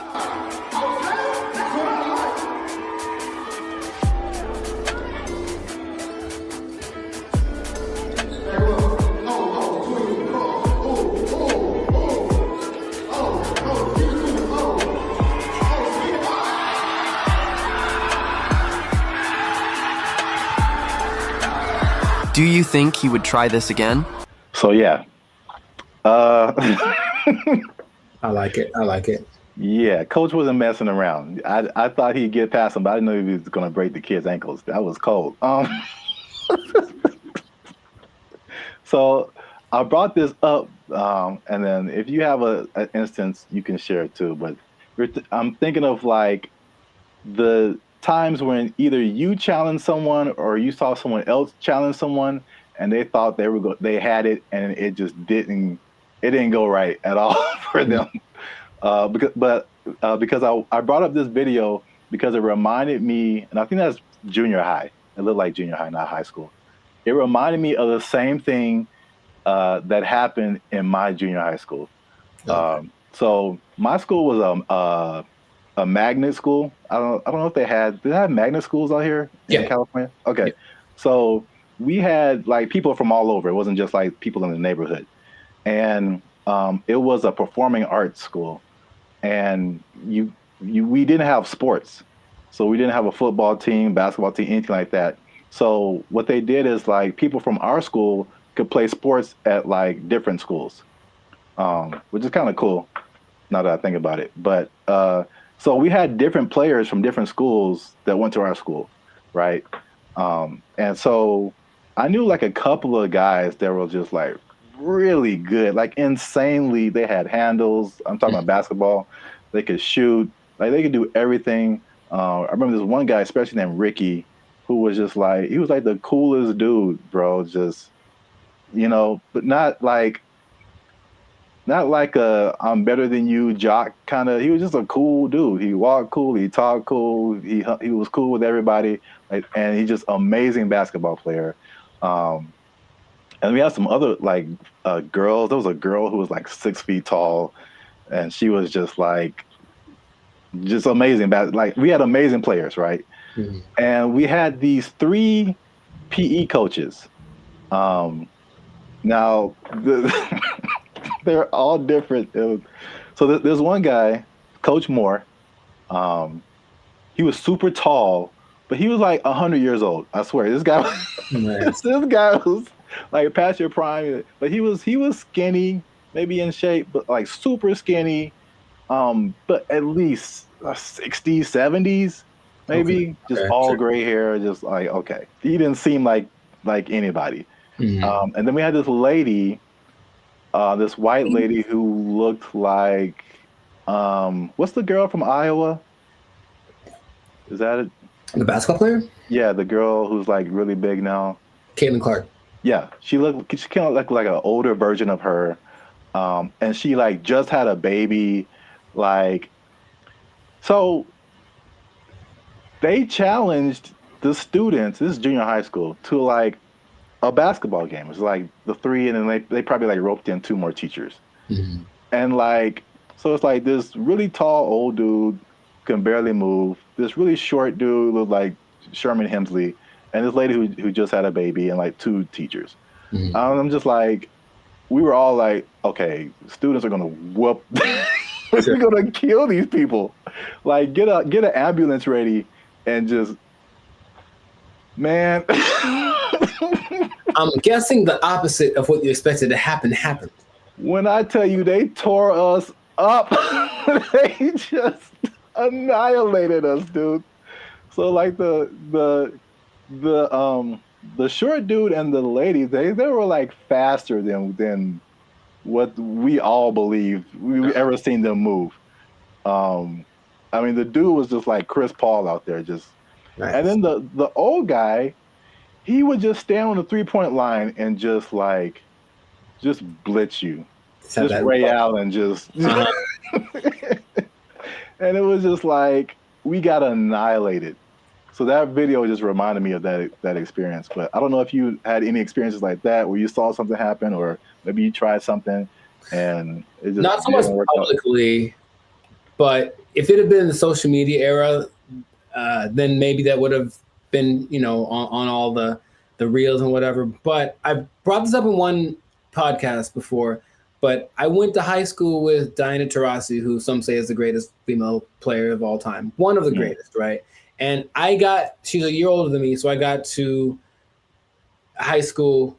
It's a place called Don Lugo High School in Chino. And I was coming in as a freshman, just trying to make the team like summer. And she was already she'd been there for a year, so she's already established. Everyone knew who she was. And I'd heard about her. I'm like, oh, you tried out for the basketball team? Yeah. Oh, I didn't know that. Yeah, I played the first year. I played freshman year. Yeah. Oh, cool. But the whole thing was, I thought that because she was a girl, that there was no way she was as good as me, right? So I just casually mentioned we should play one-on-one to her. Like, I think maybe it's the only time I ever spoke to her, really. And she's like, yeah, sure. And when I tell you that I didn't make we maybe played to 5. And so if it had been like that with like a bunch of people in the circle going, oh my God, then it would have been terrible. But it was just us and maybe like a couple of people watching. And they didn't even pay attention because they're like, they're talking about me. Like, he's about to get destroyed. So I didn't know that she was that good. And it's like, when I tell you, I felt like I was standing in quicksand, how fast she was. And she just would like hit me with a pump fake and then just like go around me. And I'm looking like, this is crazy. I've never played against anyone this good. And then she hit like a fall away, like Steph Curry, like 30-footer just because she could. And I was like, that's not fair. And I didn't know that. Anyway, that was kind of humbling. But there weren't many witnesses. So it wasn't like that video. But yeah, nowadays it would have been one of those like, oh my God, but I mean, she's amazing. So I'm not surprising. And I think the only other thing I can think of like that is, and it's more specific like that. Someone older, I could take them, right? Is one time I decided it'd be a great idea to arm wrestle my mother. Now I was maybe like 9, 10. I was getting a little buff. I felt the muscles coming. I was like, yo, guess what, Mom? It's time. It's my time now. I'm on the come up. And I don't think I've had a more humbling experience in my life than that. Than my mom, who's not a big lady, but she's pretty strong. I saw that Marion, she's strong. And when I tell you that, like, I thought my arm was snapped in half, man. Like, she didn't say, "Oh, my son, I need to." She just, God, and that was it. Right on the counter, right on. And I just walked away in shame.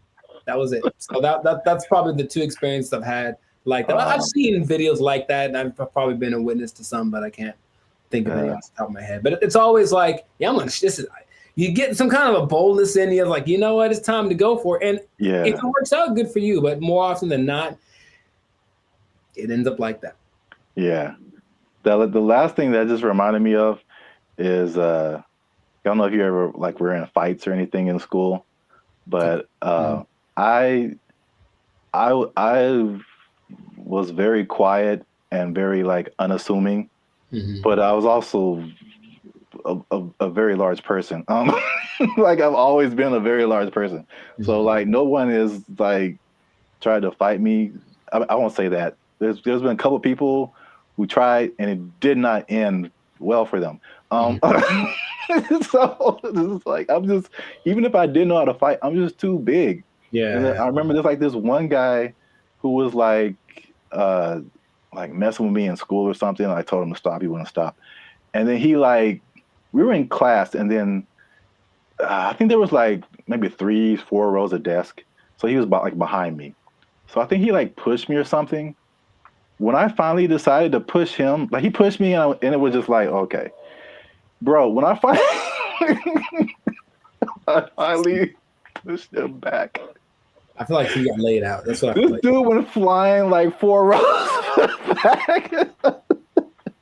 It was everybody was just shocked. It was just I did some kind of Naruto whoosh on this dude, because he went flying. And yeah, that was the end of that for sure. But yeah, so I've seen it go both ways. So if you have a story like that, something that happened in your lifetime where you saw somebody try to do something and didn't work out, or you tried to do something and it didn't work out, let us know in the comments, and so we can all have a laugh. Just sharing laughter. Yeah. Don't worry, you'll be okay sharing it, because it'll just be between us. It won't go to your boss or anything. No. Yeah. You'll be okay at work, because we want you to keep your job. We do. We want you to keep your job. Yes, we do. Because if you do something like this, try something at your job and it doesn't work out. Challenge the boss. Don't do it. I wouldn't recommend. They might take it. They might take your job. It didn't work out for you. You're fired. Oh. They took our jobs. They took our jobs. The matchmaker, the AI does the matchmaking, and then from there you take it on. Okay, how do you feel about that? Would you try that? You said you try anything. Would you try that? Oh, this is so stupid. You don't like it at all? Stupid.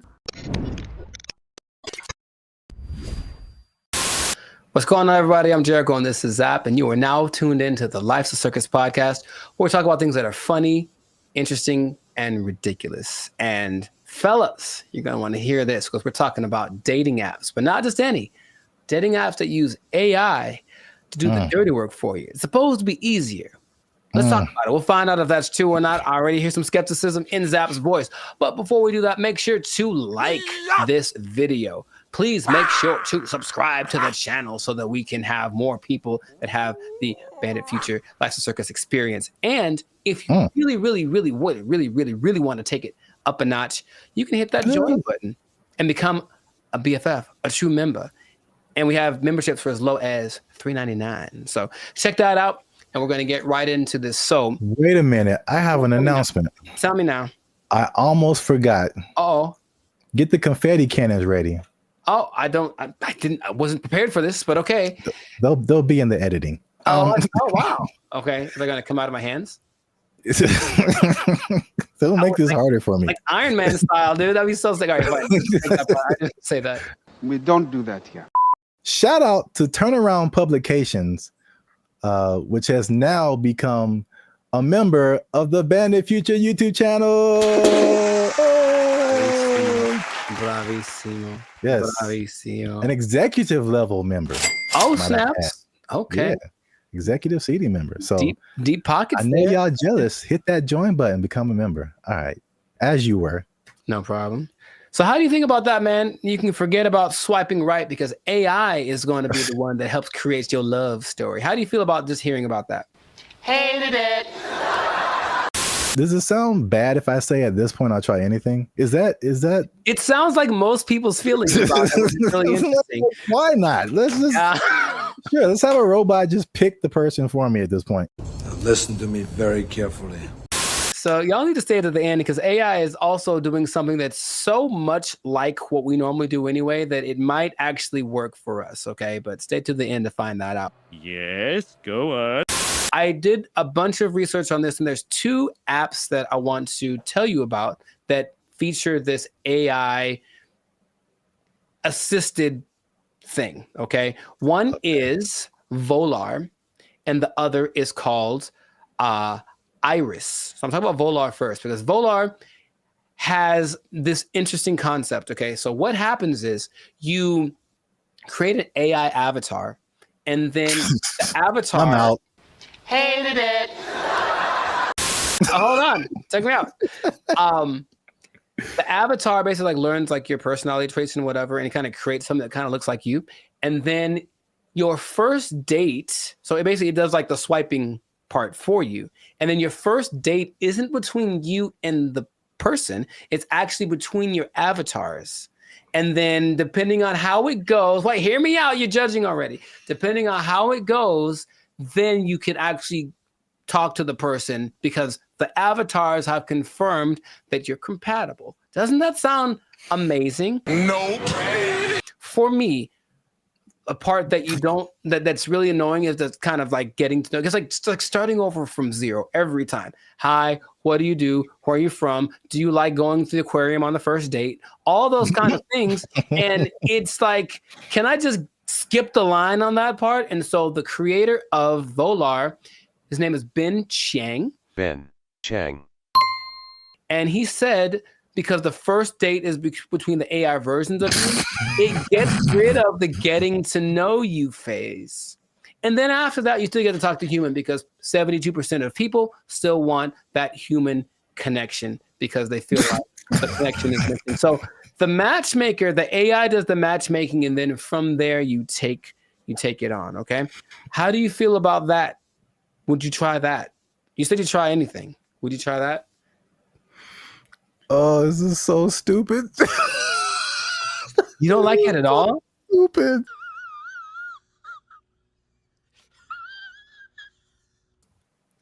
Ben Chang, he did this for you. He did it for you. This is so stuck in. Hold on, here's more. But wait, there's more. Okay, so Jessica Giles is a writer from 5280.com. I think that's in Colorado. And she said she tried it out to see what she felt because her opinion is that surface level chit chat is what people are tired of. It basically makes this kind of fatigue factor. And so people want something that will just help you get past this initial stage so you can just get to the good stuff, if you will. And in a study organized by Singles Reports, they found that 80% of participants ages 18 to 54, they reported feeling some degree of emotional burnout because of every time, like I said, it's starting over. So at the very least, once you put your information in, the AI is doing the work for you. And when you receive a match, there's been someone that went for you like the best wingman in the world saying, hey, this girl is good for you. Good night, girl. I'll see you tomorrow.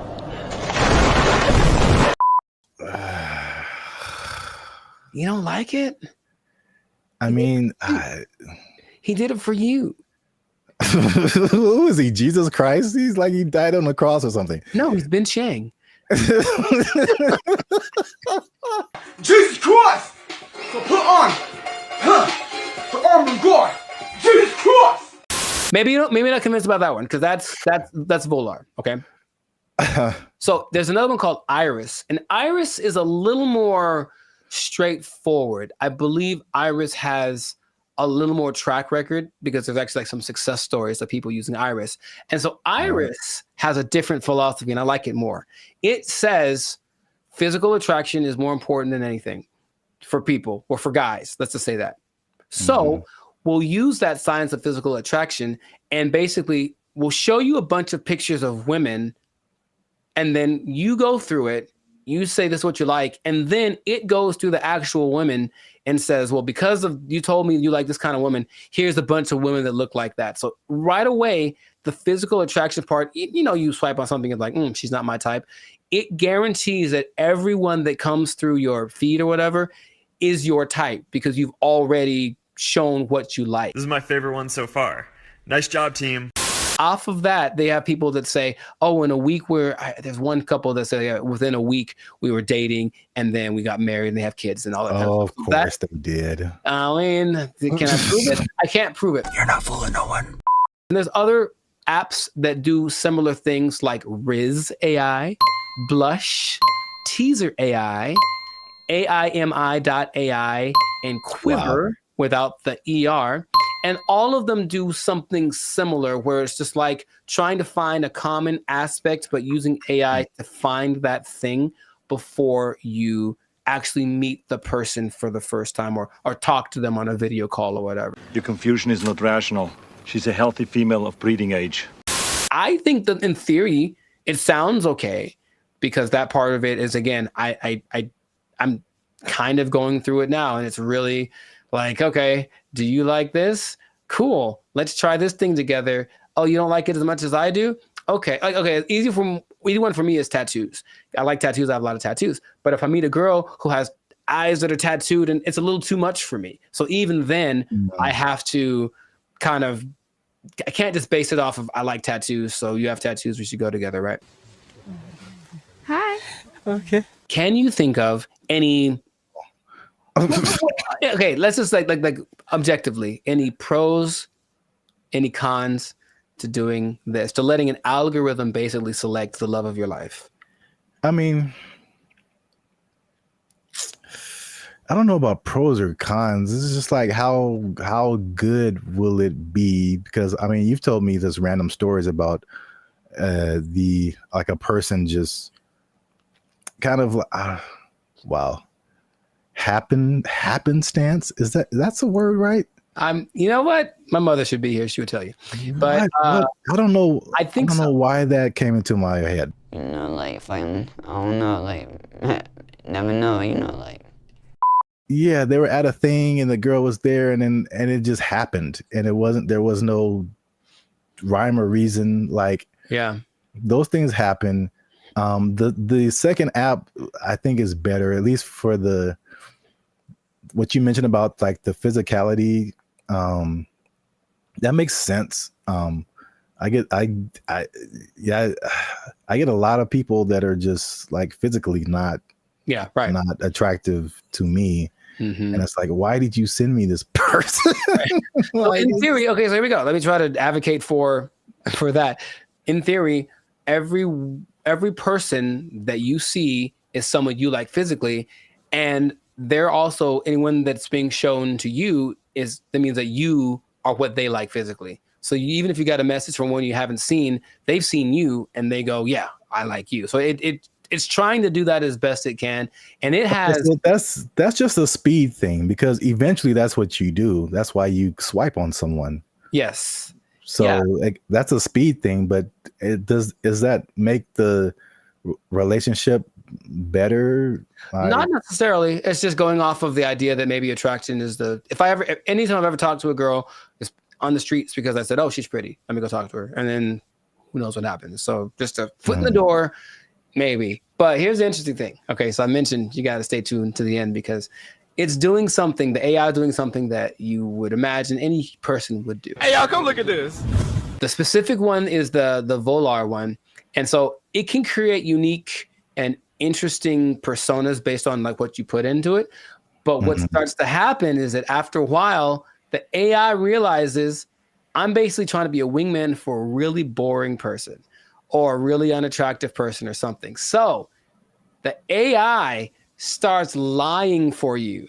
And in your profile, it will fabricate information or even make your avatar look more attractive than you actually are. I'm here to tell you right now, we don't care. Let me tell you We don't care. You might get someone who you think is, some girl posted a picture of a guy, he looks good, and then she found an actual full-size picture of him, and he was a little person, and she's not into that. So she, I guess she said, nope, she canceled their date or whatever.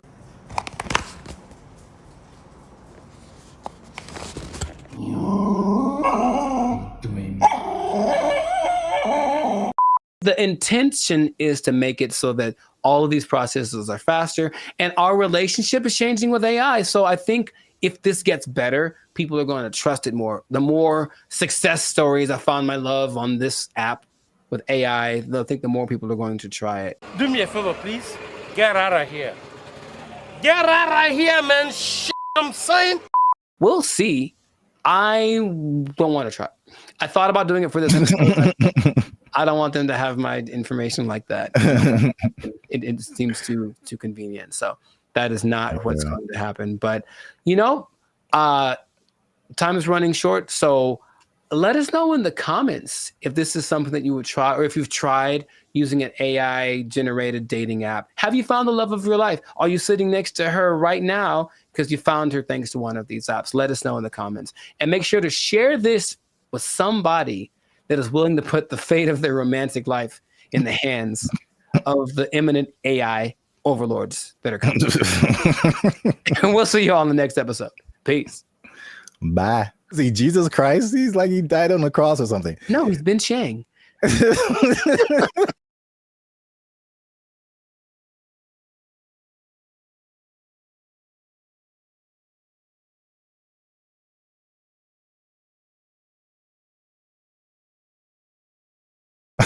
And number 3,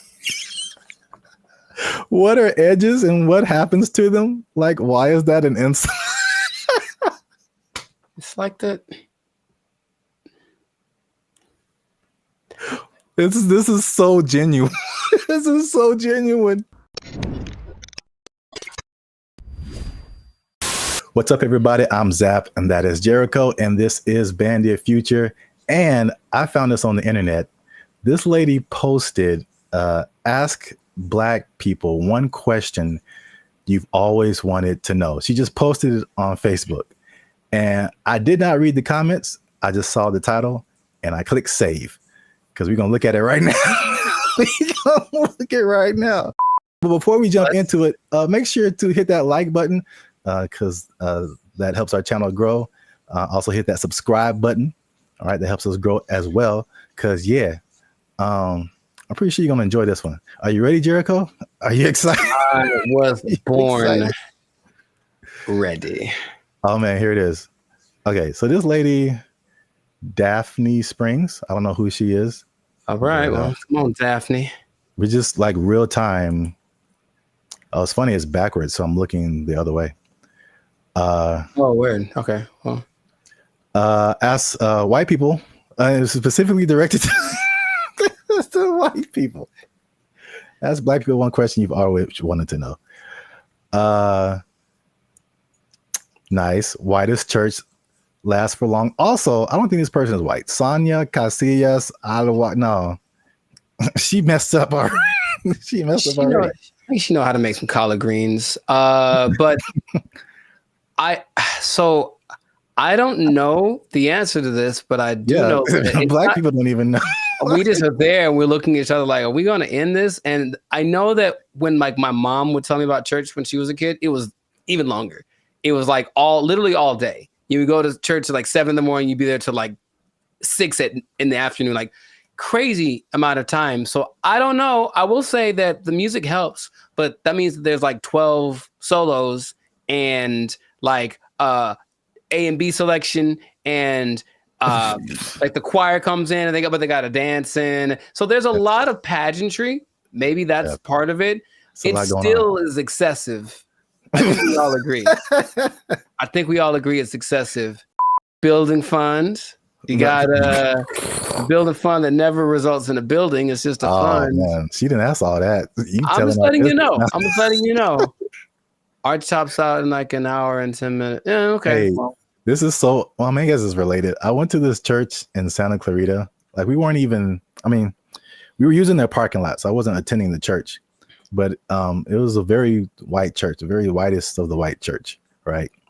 And they had all these, it was huge. You can't see it from the freeway, but like once you get off and like go up the driveway, you see this like huge complex. And they have all these signs of like what each building was. And my first thought was like, man, white people actually build buildings with their building fund. Their building fund. It's true. White churches also tend to have like a donut shop, stuff like random things that you find in whatever, like seriously, and you find in whatever like shopping center. They have a cafeteria, a donut shop. One of them had a petting zoo. I'm not kidding. One in Beverly Hills had a petting zoo. They used the building fund and made a petting zoo for the babies. Good for them. Notice how there's 4,877 replies to this. See that? I'm going to white church. People got opinions. White church next time. Got opinions, but I'm tired of being in service 7 hours. I'm going to white church. Long, you get real uncomfortable, and there's no there's no halftime. Maybe if it was like some kind of a intermission, get some snacks, that'd be fine. Yeah, but no, it's just one long, drawn out. Because you know what it is too? The people that have the solos, they have to tell the story about the first time they heard that song and how much it means to them. Yeah. And all that in the backstory or whatever. And then something has to do with Moses and Methuselah and it's just like a 20-minute story just to get to the song. That also makes the a little longer. The service a little long. Wow, we spent the whole episode on the first question. I didn't realize there'd be more, honestly. I mean, that is a pretty strong first question. Like, there's a lot to that. I was expecting something a bit more racist. I'll be honest. I mean, I was kind of hoping for something. I mean, we haven't scrolled through this. That was a solid first question. So many hair questions from a guy. That's interesting. How he wants to know. He's trying to get one. He's trying to get his African, his Nubian princess. Okay. I'm not mad at you. He wants to get her. All right, Brian Devricks, I see you. How long does it take to do the long braids? I see. 10 hours. Yeah, forever. It takes 10 hours. Did I ever tell you that I used to have braids? I feel like I would have remembered that. I went through that phase in high school. Like, I'm gonna be gangster now, and I got braids for like the first time. I think I had them for like maybe a couple of months, and after that, I was like, no, not anymore. Because you have to make them tight so that they stay. Yeah, and it's like pulling your brain back when you get them done. It hurts so much. I had them for a week. It was pulled so tight, and it was just for a wedding I was going to. I wanted to look fly, I guess, and I just looked. Man, I was gonna be racist. I'm not gonna say it, but I. And number 3, what are edges and what happens to them? Like, why is that an insult? It's like that. This is so genuine. This is so genuine. That's more of like a female thing, I think. Yeah, I mean, he's asking for females too. Yes, because he wants to know. He wants to know how much he's going to be paying for her edges to get done, and it's a lot, brother. It's a lot, Brian. I'm letting you know. It's gonna, It's going to cost a lot because it's got to look tight. If it looks bad, people will talk about her, and then she's going to cry to you. Yeah, that's what I'm getting from like the where people talk about it. Yeah, I feel like people talk about it more with women. I mean, they with men, it's just more like a receding hairline kind of thing, and I think that's universal. But women have like the baby hair thing that they do. Yeah, all this stuff, and I don't know. It's a fine line between doing it right and doing it so wrong. Wow, this is as funny as I thought it'd be. I don't know if I should say this. Yeah, you should. Yeah, you should. That's always the answer. Well, here's the thing. I read the comments, and all these crazy people write the most ridiculous comments. So I'm like, should we open it up to our comment section and be like, what are questions you ask a Black person? Or are we just like opening ourselves up? I mean, I want to know. Worst. I want to know what they have to say. I also. Okay. If you write something stupid, YouTube deletes it. Or yeah, there you go. Filter on it. But so, yeah, these are genuine questions, and it's like, yeah. Didn't Chappelle have a skit like that? Ask a Black dude. Yeah, it was Ask a Black Dude, and what's his name? Paul Mooney was answering the questions. Oh yeah. Yeah, I remember that. Oh yeah, so we'll open it up. Keep the conversation going. Ask more questions in the comments since we only got the 2. Let us know what you think. And if you like this video, make sure you share it with somebody. And I don't know how to end this. Talk to Daphne. That girl black as hell. Listen to that name. So there's a lot of pageantry. Maybe that's part of it. It still is excessive. I think we all agree. We want more money, higher minimum wage. That's right. That's what's happening right now. People.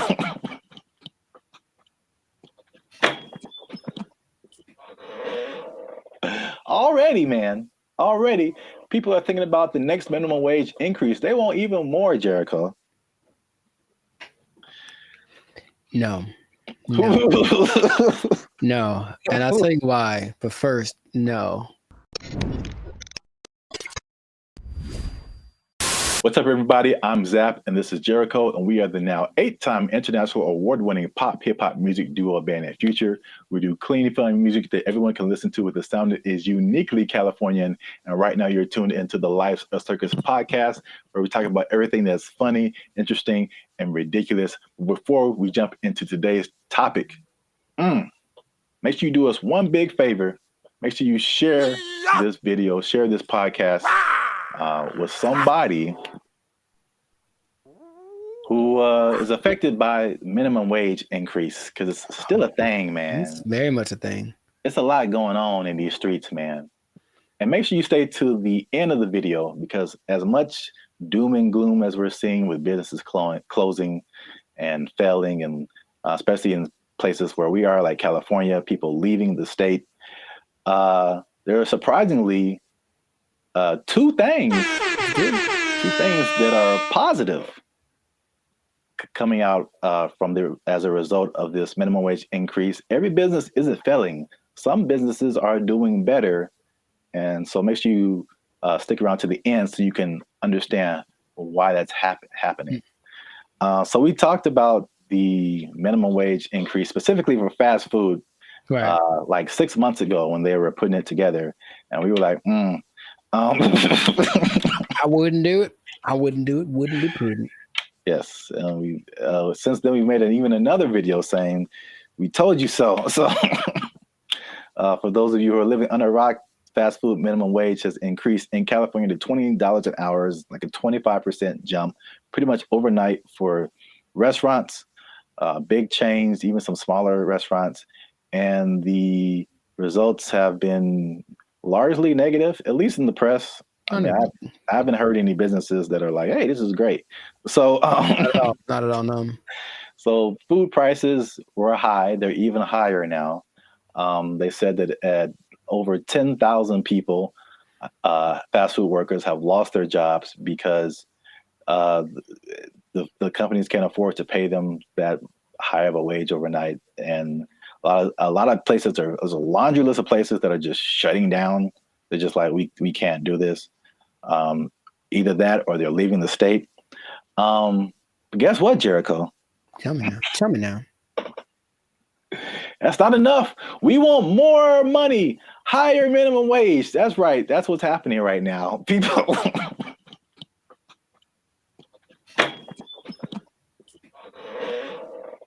Already, man. Already, people are thinking about the next minimum wage increase. They want even more, Jericho.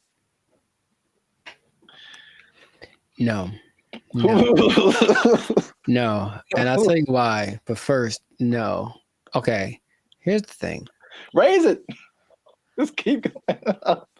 I'm pretty sure among the things that have gone up because of the minimum wage increase is like OnlyFans subscriptions, like stuff that no one needs. Like, I highly doubt that anything is really improving.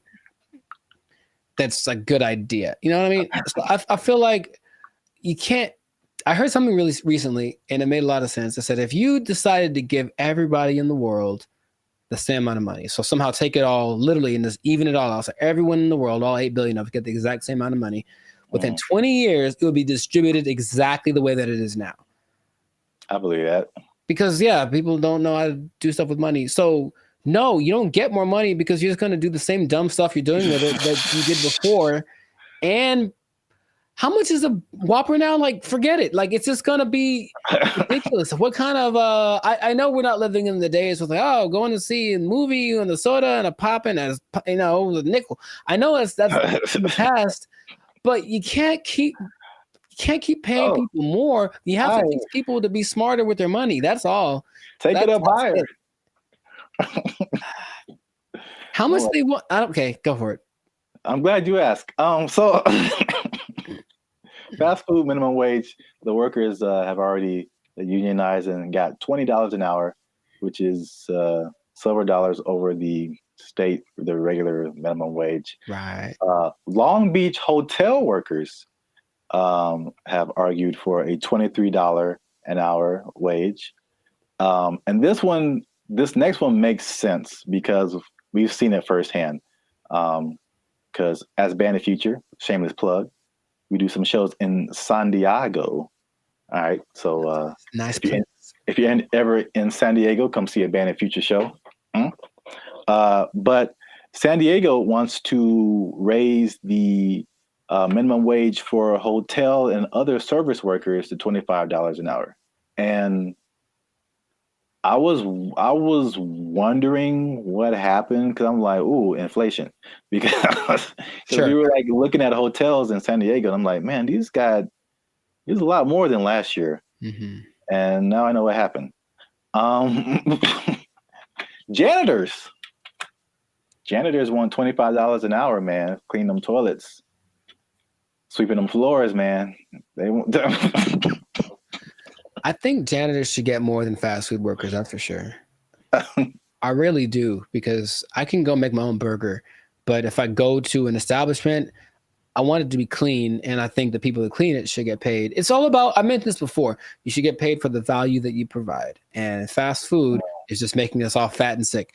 And janitors make stuff clean, which is great. So yeah, pay them more. I'm not sure how much they get now, but pay them more and take it out of the fast food workers. That's just that's an interesting take, I guess. It just kind of like took my mind somewhere. Because your viewpoint is, I heard you say this before, you should be paid based on the value that you provide. Yes. As opposed to the skill sets that you have. So I feel like if you think janitor, fast food worker, it doesn't take, in my opinion, as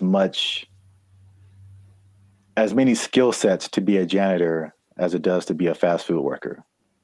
The fast food worker, you have to have people skills. You have to be able to talk to people, interact, be friendly, all that kind of stuff. You have to have some math skills to run the cash register.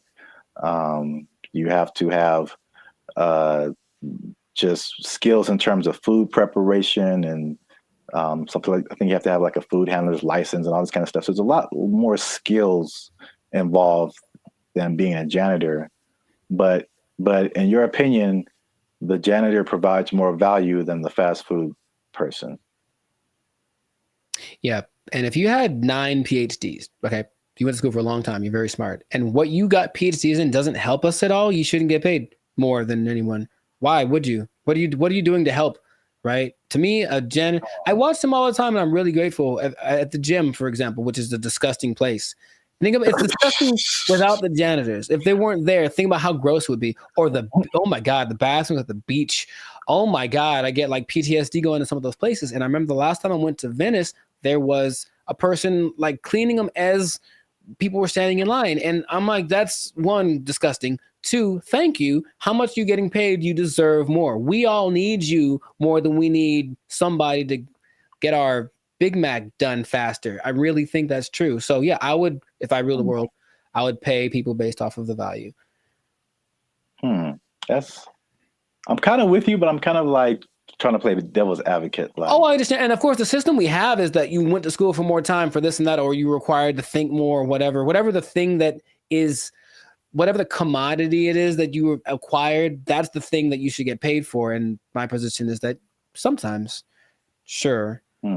But also, no, definitely not. I need the janitors more. I need the people that rake the leaves more. The people that make sure that the streets don't have potholes. We need them more than we need. Remember, maybe I'm talking about necessity versus convenience. Like I can make my own burger. I can go put together a Chipotle style burrito if I want to. All the ingredients are at the store. I just got to try, right? But I can't fix the street. I don't know how to do that. So if you know how to do that, you should get paid more than someone. Oh yeah, yeah. So it's something to think about. Yeah, an idea, but that is how I feel about it. But wait, there's more. 25.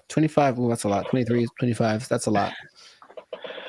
San Diego Community College District has already raised its minimum wage to $30 an hour. And I think it's just community college employees, I think, something like that. Okay. And then the Los Angeles airport workers want $30 an hour by 2028. So the train is moving fast, man. Well, sure, but the question is where's the money coming from? I think it's just going to get more. Well, this is the problem too. So I read an article by some guy. I don't remember his name. I'm sure he's very smart. Good view, smart guy.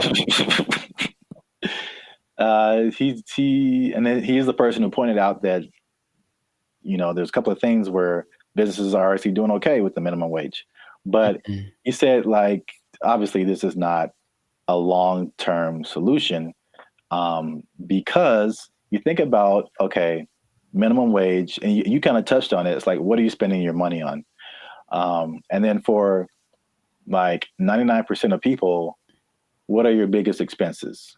Food, shelter, transportation.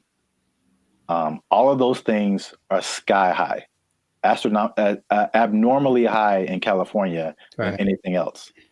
And so I don't necessarily think people are just wasting their money on whatever, but it's I mean they could be, but I don't know the life. The fact still remains that there's a for real housing shortage. The average housing cost is like I think almost double, if not double, than some other places. So that's a huge thing. We already know the food is high. It was already high, and it got higher. And then like gas is like $5-6 a gallon, $7 a gallon. Like too high. It's too high. So it's like basically he pointed out is just like those things are like at the root of this. A lot of it, but it's like we're not trying to solve those things. Or maybe they are, and they just haven't found a solution yet. I thought that was an interesting point. It is. Because we're still in a cycle of like you raise minimum wage, and then businesses are we can't pay people. We got to raise prices, and then like everything goes up. So then what's the point? Right. Your rent is higher, your food is higher, gas is higher. Now we need more. Now we need more money. Right. This doesn't make any difference, basically. But it makes people feel good. Yeah. But like I said in the beginning, this guy also pointed out that there are two things that he pointed out where businesses are actually doing okay with the minimum wage, and it's actually been a good thing. And it's not OnlyFans? And it's not OnlyFans. All right. One, just a second. One is that it has forced businesses, and I think we can even agree to this as the way we run Band and Future and all that kind of stuff. It's forced them to be more efficient. And I've definitely gone into places or worked in businesses where like you can tell the money is flowing. And so they just kind of like, you know, they kind of just spend money on whatever and just kind of do frivolous things and just silly things with their money. But it's forced some businesses to be more efficient. So it's like, it's actually, some businesses are saying that their businesses are working better because they've been forced to like cut the fat of the company to basically pay for the workers. So I think that's the thing that we've experienced as just dealing with. And I think that anybody experiences that, the inflation, the high prices, you get laid off from work, or you don't get a check that you thought you're going to get, or a car repair costs you $2,600. That was like real life right there, bro. It's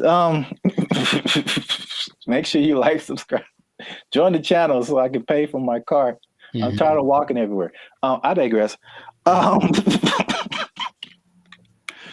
yeah, I mean, we do this in our personal lives all the time. It's just like, okay, how little can I eat this week to pay for? So yeah, so that's the thing. Second thing is that worker retention is up. So you think about fast food, not fast food, but just minimum wage jobs in general. It's like a throwaway job, right? So it's like you're making the least, you don't get the maximum effort, you don't really care. It's just like, this job sucks, I'm not making a whole lot of money. And I think it has a high turnover rate. So meaning people quit, they have to find new people, train them, get them going, and then they're there for like a month or 2 or 6 months or whatever, then they quit and they just find a better job or whatever. So with the higher wage now, fast food worker is like the premium job of minimum wage jobs. So you think if you work in some other job for $16 an hour, $17 an hour, you can flip burgers for $20 an hour.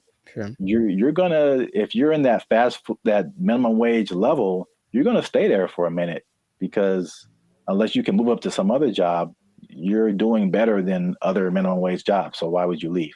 Right.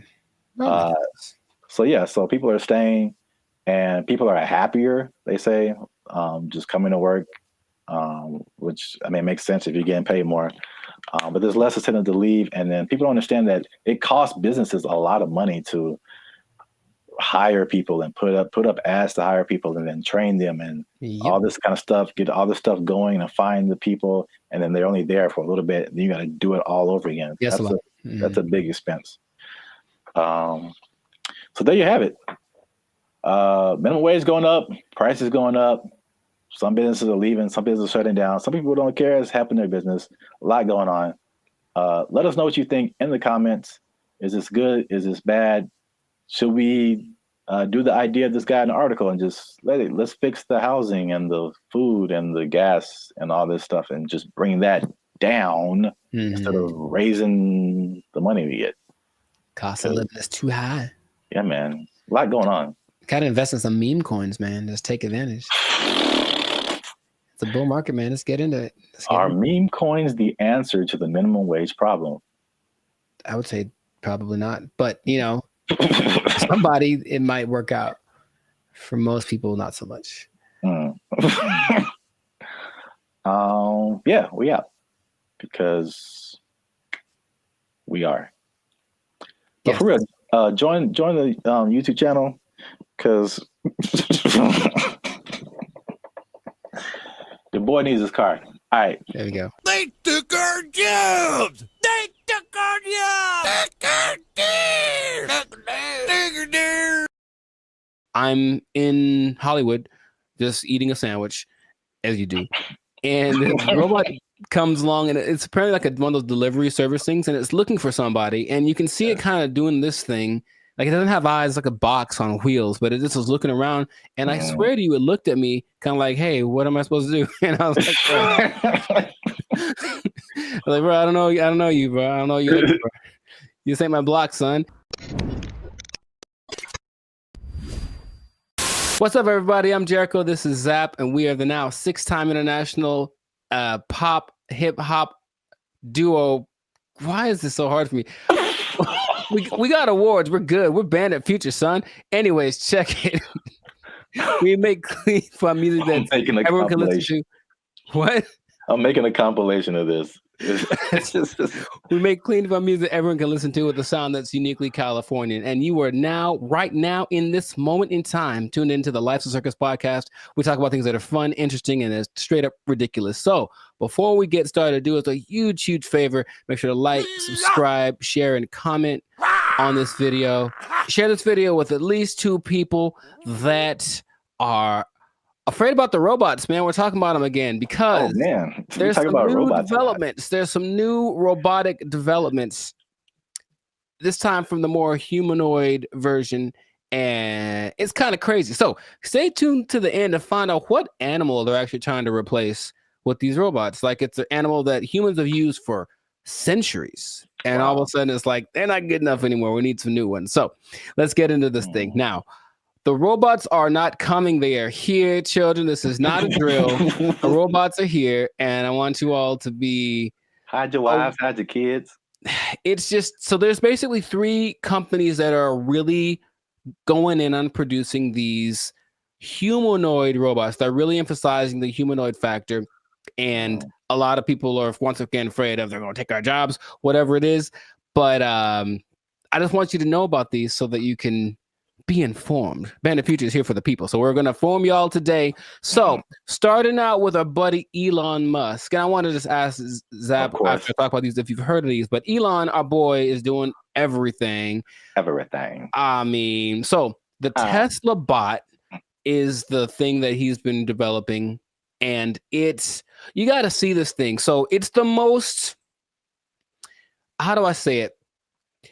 It's got hands, man. Like hands like this. Hands that can grab things and manipulate, and they look like they're kind of soft, like maybe they moisturize. Like really, it's real humanoid like. And so these Tesla bots have autonomous correction action capabilities. Basically, they can in the moment figure stuff out, and they can do sorting and unsorting sort of stuff. And just watching it without, like if you watched a silhouette of one, it's the one you'd say, oh, that's a person. And that's already kind of crazy. Not a big clunky robot thing that they had a few years ago. Now it's just looks pretty sleek. There's a video of one doing yoga, and that maybe creeped me out more than anything else. I don't know why, but it's something that you're going to be able to purchase for yourself if you want. For the low price of... Well, there's no prices. It's not there yet, but it's going to be $1 billion. I'm sure it's going to be up there. But the Tesla bot, which will be compatible with all of your Tesla products, with your Tesla truck, with your whatever it is. My man Zaprath, do you want a bot? Do you want a bot that has soft hands that could probably play? Here's the thing about it, dude. That's the thing that stood out to me the most. Like the hands. You have to see it. Just show it right here. Just show it. It's got these hands that kind of, and it's like playing with Legos in the video that I saw and sorting things out. So you could hold hands, you could play frisbee with it. You could probably play Thumb War with one of these. Yeah, How crazy it is. He's like, I win, and then your thumb is on the floor. We don't have to get all morbid with it. But anyways, I mean, what do you want? Do you want one? Maybe the Tesla bot doesn't know its own strength. I don't know. Well, I mean, so wait a minute. Is it like head to toe? Because you've been really focusing on the moist hands, and it's the thing that's so, I don't know why I find that so interesting. The hands. It's probably like the most amount of times I've heard you say the word moist as well. But no comment. It's a good word. Anyways. No. Where did that come from? That doesn't have anything to do with. Oh my God. It doesn't. All right. For those of you who have no idea what's going on, just trust me when I say you don't want to know. There's a guy who appears every once in a while. He's not real though. I won't let him into the podcast today. Good Lord. So wait a minute. Does it have? It's more than hands, right? It's like head to toe. Oh, sure. Yeah, it's an entire complete thing, but it's like our height. They may be about 5'8", 5'9", and they just look like I said, if you saw a silhouette of one of these specifically, I think you'd figure it out for the movements after a while. Like, that's not a human, but for a second, it looks extremely. Of the ones I'm going to mention, it's the most human-like in its features and all of the aesthetics of it. Okay. Does it like when it talks? Does it move its mouth and all that, and the eyes and all that, or is it just? It doesn't talk, but it can understand, which is so anyway. Yeah. But the face looks like a human. It's got dots. It's got dots and like a nose thing. I see. So it's getting there. But that's like the one that's the most. I mean, the first when you said, I mean, because you focus on the hands, like moving stuff and then building Legos. My first thought was laundry. I don't know why. Well, you know what? It's interesting because people are thinking about these robots for all the big, heavy, crazy, whatever that you could possibly do. But this one seems like it's got this precision. They're going for that angle. They want want robots that can do laundry and wash dishes and all that kind of domestic stuff. Yeah. Although, I mean, we do have dishwashers. True. I don't think, but the laundry thing for sure. But you I mean, how much? Take note of the hand. How much are you willing to pay for someone to fold your laundry? Yeah, I don't know, but that's the Tesla bot's like the first one. The next one, and it's actually creating an interesting thing. This whole process of robotics, it feels a bit like the .com thing because there are robotics startups now that are trying to get their thing happening.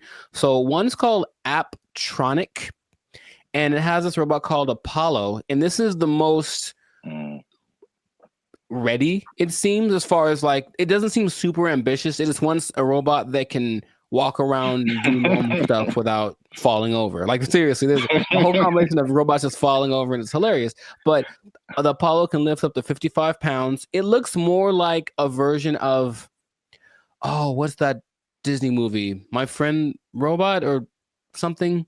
Oh, the Big Heroes 6? There we go. Yeah. It looks a lot like that. Okay.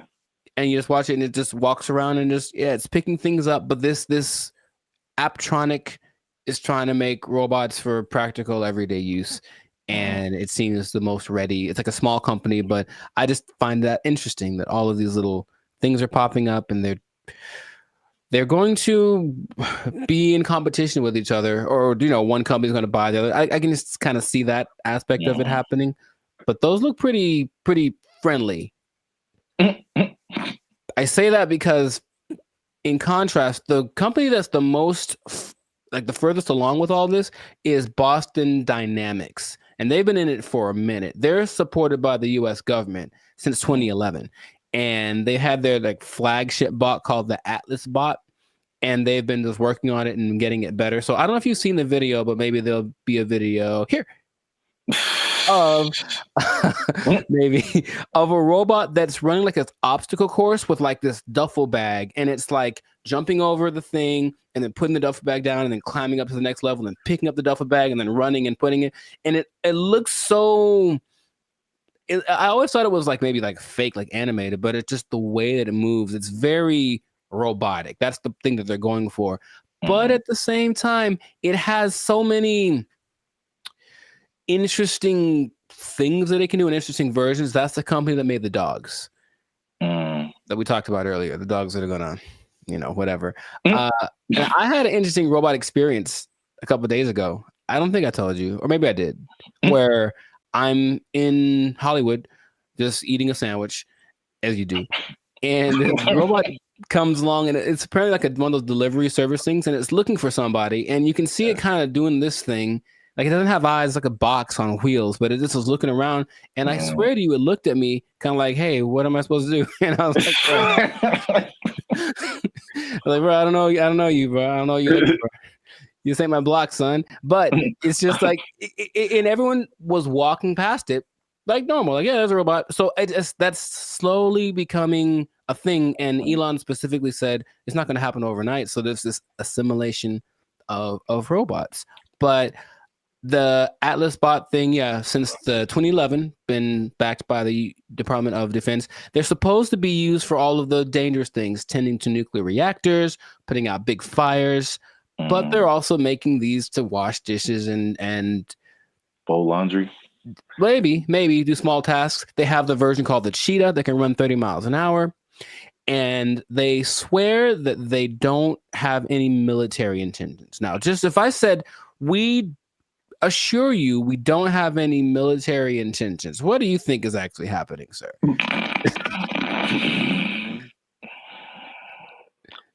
I plead the fifth. I see. Okay. Well, there are videos of these being used to like shoot at targets that look like people, because they're supposed to be able to distinguish between a real person and a not person.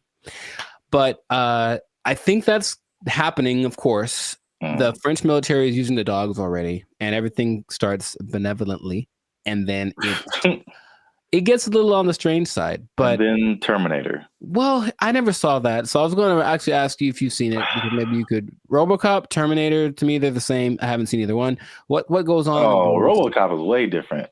Oh, okay. Well, at least the stories are way different. Sure. I should watch more movies, but the idea is there are definitely videos of these robots being used in the military activities, and they're linking them with Boston Dynamics. So Boston Dynamics refutes any association with military, blah, blah, blah. Right. So these things can, in general, there's a video of a bunch of these robots just together. They can dance, they can carry up to 80 kilograms, jump over obstacles, throw around irregular objects. They have this thing inside called an MPC, a model predictive controller. So it can basically learn. So if it learns to jump on a platform that's a foot high, you put a platform that's 2 feet high in front of it, and it'll like, okay, it's just double, and it starts to figure that stuff out. So it's just these things have flown military jets. These things can fly. There's one that can fly, and so where is this going, man? That's my question, because every time I see it, it's a little more ridiculous than the last time, and I don't know. Are we getting replaced? Is this the end times? What's going on with all this? Are you asking me? Yeah. I don't know, man. I thought you were the expert in all robotics. This is the robotics division of Band of Future. That was all you. Yeah. It's all new information to me. Oh, okay. It just seems like we want to replace as many people as possible with robots who just do it all better and faster. Basically.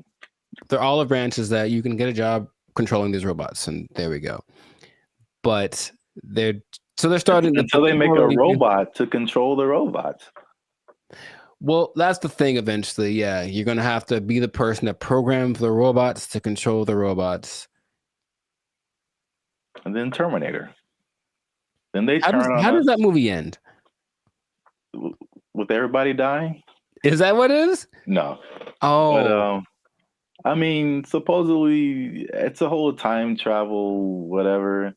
But I think eventually the humans defeat the robots or something. I don't remember. But it's like, hey, you just build robots, and especially intelligent robots, who eventually say, you know what? We're a lot better than the people who made us. We should be in charge. Mm-hmm. And then they become in charge and enslave humanity. Cool. It's just so weird that they do. The movie has been written already, and they keep doing it. Just like the dinosaur thing, people like trying to bring dinosaurs back. Yeah, and I'm like, no. There's a movie. There's a bunch of movies that tell you what happens, and it's not good. So stop it. Just stop it right now. They're not gonna stop. But you can't stop, won't stop. But they are supposed to be the next. Anyways, everything is so nice that they're gonna be replacing your pets. Because think about it, a dog that's a robot doesn't need food. It doesn't poop on the floor. Like, you know, it'll wag. They'll give it a tail to wag, and it'll protect the hell out of your house. Because anyone that comes in is dead. Trust me. Like, yeah. So they're doing that. But I promised y'all that you'd find out about an animal that they're replacing. And yeah, they are replacing the mule. Can you believe it? Ah. Well, because the mule's always like... I was going to say a horse. Mm-hmm. So once you said it's been around for thousands of years or whatever. Yeah. Yeah. That makes sense, because all mules do is just carry stuff and pull stuff. Yeah, but this robot mules exist now, and they're things that you don't have to feed or nothing. It'll carry up to, I think, 350 kilograms just wherever you need it to go. So I can just imagine, just do the logical progression. Those things are going to continue to happen. But that's where we are right now. That's like can you ride a robot mule down the street? Oh, I think I know it's going to happen, and I think it'll just be the weirdest thing. Interesting. Or like a robot horse, yeah, instead of a car. That'd be kind of cool. I still vote for Transformers. I think that'll be fun. I think that'll be cool. Yes.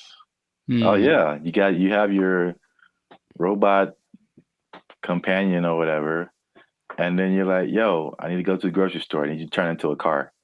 Yeah. And then it does it. Yeah. I see where you're going. I like it. Well, we're ending on an optimistic note then. I like that. Stay with that, because everything else is doom and gloom. But that sounds fantastic. So this has been another episode of the Life's a Circus podcast. So make sure to like, subscribe, comment, share this video. Let us know what you think about the robot revolution that is among us, because it's just it's happening without us really being aware of it too much. And just know that with great robots comes great responsibilities. I didn't think that through. That didn't sound too smooth. Anyways, the thing is, yeah, I could have done better. I should have practiced. The thing is, these robots are eventually going to look exactly like you, and they're going to walk in one day to your boss and be like, "Hey, Clark, I'm here." Clark. And so what that means is that robot might have effectively permanently taking your job. I think my microphone fell off. I'm not sure. Oh. They took our jobs. They took our jobs. This person falls down the stairs. See, like, that's really messed up to say, though. Like, I didn't mean to say that, dude. That's the crazy thing about that. That came out so natural. If laughter is your thing, my thing is like, where the hell did that come from? That's concerning, I'll be honest. What's up, everybody? I'm Zap. That's Jericho, and this is Bandit Future. And I found this on the internet. Say hello, Jericho, to your new robot butler. I don't know why that gets the accent, but it does. Humanoid robot Neo has a new AI model that's unlocking new capabilities as it's being tested in the homes of 1X employees. The robot's new abilities include... Doesn't this look not creepy at all? Here's the thing. Let's say what the future. I said what the. Put another word F in there. Man, oh my God, I hate this so much. Whole body control, improved coordination, running, multi-directional walking, stairs, and more. Neo's new stair mode uses the robot's onboard cameras to estimate the height of the surrounding floor, without the use of LiDAR sensors, which are commonly used by competing robotics companies for the same purpose. Video from 1X also shows Neo stepping sideways downstairs, stumbling a bit over the last step, and catching itself. To perform tasks that require Neo to get lower to the ground, 1X showed the robot sitting, kneeling, and standing up from those positions, including an example. Come on, Jericho, look at you. Man.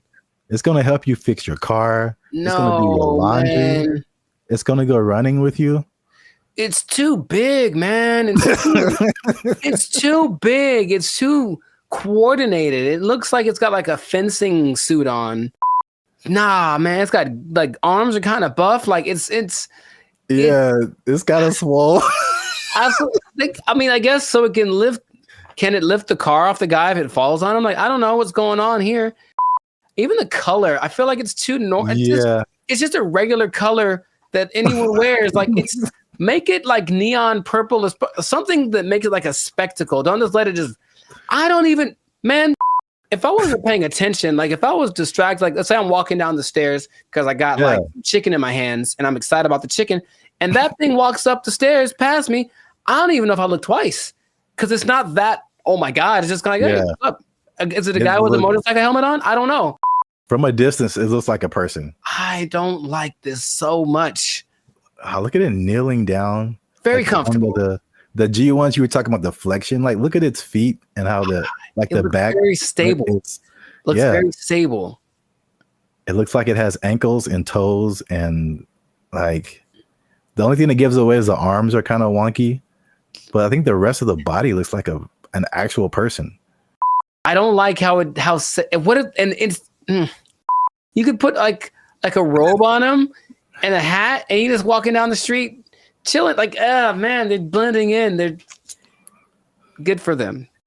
The robot is also shown pivoting and walking backwards, as well as sidestepping, which could be useful in navigating tight spaces often found in homes. These demos are part of 1X's rollout of its new Redwood AI, which the company says runs completely on Neo's onboard GPU. The company also shared updates on its 1X world model, which is designed to help bridge the gap between the robot's training simulations and real-world action. The model is trained on video inputs, observations from the robot, and input action trajectory, allowing the robot to simulate various potential future actions from a given starting point. Examples on 1X's website show this in action, where a slider moves between generated imagery and real-world imagery from the robot's POV, doing laundry, opening a door, and cleaning. 1X also showed off new details about how its robots learn to do new tasks. In the example of opening an air fryer, the company shows how the AI model begins by hallucinating that the air fryer basket is inseparable from the whole of the air fryer. After the robot has had some experience with the air fryer, the data gathered is then added to the mix, and the simulated air fryer interaction becomes much closer to the real thing. See, like, I think you caught that. Like, that part is really crazy. One person in the comments said it was like similar to visualizing something. Like, how does this thing work?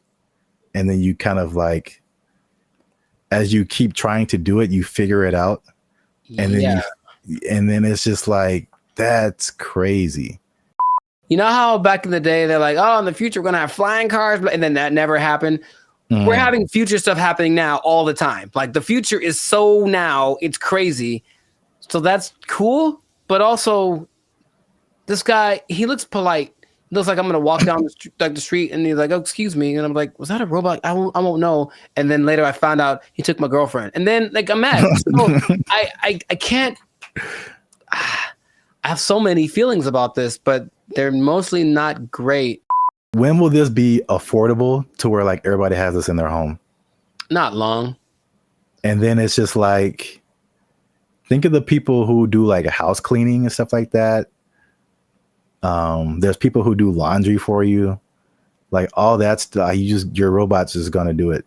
Yeah. I'm sure it's gonna be able to like cut your lawn wash your dishes, fold your clothes. Like anybody who's in the like that kind of whoa, what if they have them at hotels? You get a knock on your door. It's like housekeeping. No, that's the thing. It's gonna sound normal. It's gonna have a normal voice. It's gonna be like, I'm Greg. Like, what the hell, Greg? For future generations, it's just going to be extra normal. I grew up with a robot delivered me from my mother's room, and now I just have the special place in my heart for all robots. Like, yeah, that's where we're at. I don't think it's as doom and gloom as some of the other stuff we talked about. This is the more, I think I'm saying this right. Like dystopian is kind of negative and utopian is positive, right? Are those words related? I'd believe you whatever you said because I'm not sure. Go with that. But there's like the dystopian or negative AI, like the Matrix, right? That's a negative version of our future and robots and AI and all that kind of stuff. But then you have, you know what this reminds me of is the Jetsons. Where right, that was the future. That was flying cars, blah blah, in 1950. Yeah. You know, but now it's like this is actually happening. But you remember they had that robot named Rosie. Yep. And she was basically this. Yeah. And it didn't seem she was like really part of the family. She was part of the family. It was like she had jokes. Wasn't she cracking jokes on Jetson? Oh, she cracked mad jokes, bro. But didn't she like sometimes like wouldn't she sometimes throw like George down the trash chute? I don't really remember a whole lot of the Jets. I feel just like remember something the like characters. that would happen because she would get mad because I remember her eyes would light up. And so here, okay. Bad things. Yeah, she had bad things. Okay.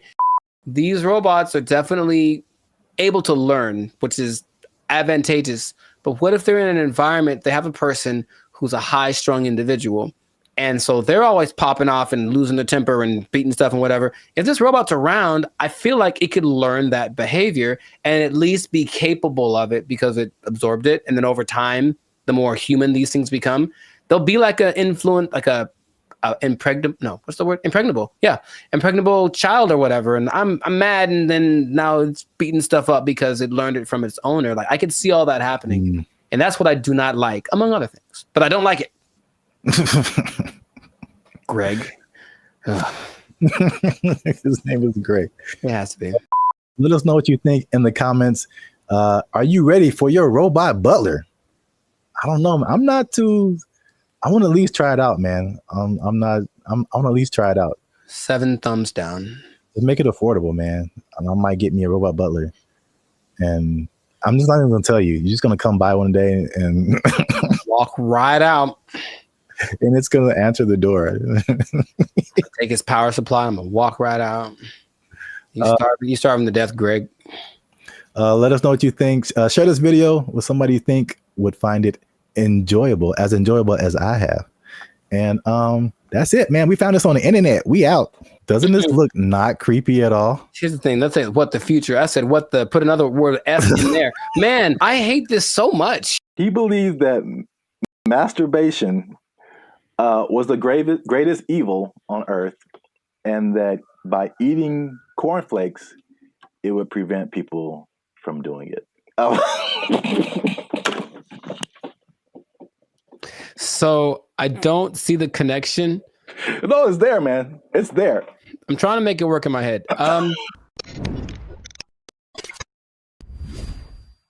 What's up, guys? I'm Zap, and this is Jericho, and we are now 6-time international award-winning pop hip-hop duo band in Future. We make clean, fun music that everyone can listen to with a sound that is uniquely Californian. And right now, you're tuned into the Life's a Circus podcast, where we talk about things that are funny, interesting, and ridiculous. But wait a minute. Hold up. Wait a cotton picking minute. Did people say that too? I mean, yeah, maybe.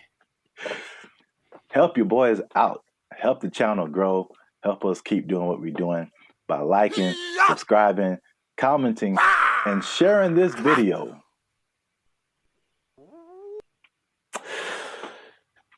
With the friends and family, because I got a question. Okay. It's a very important question. Bit of a riddle. I hate those, but okay, let's go. No, I just don't like them. I'm never good at those, but we'll find out. Mr. Jericho, what do you get when you cross a medical condition that people were afraid of, a religious group that wants to stop people from performing a sexual act, and World War II? Huh. It's three things. Yes, there. I've noticed. That's one more than two. My first thought was Nazis, but I think that's wrong. That was just the first thing that came to my head. I'm like, that's no way. I think it's because you just said World War II, and I was like, I think they wanted to stop World War II. You know what? Congratulations. I've never been asked this in my life. Yeah, I don't think anybody has, but for the people playing at home, just one more time, the question is, what do you get when you cross a medical condition that people were afraid of, a religious group that wants to stop people from performing a sexual act, and World War II? And the answer, believe it or not, is breakfast cereal. I'll be honest, I didn't. Yeah.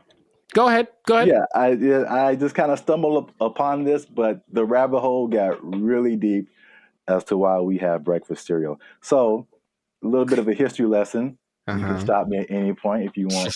It'll be more clarification on the ridiculosity that is happening right now.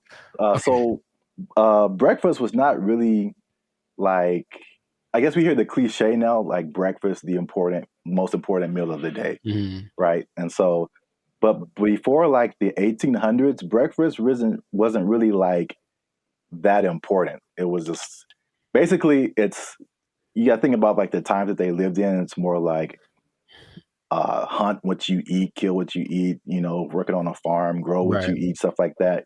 And so like nobody's waking up at like in the morning to like kill a chicken or like kill a pig to make some bacon or like, whatever.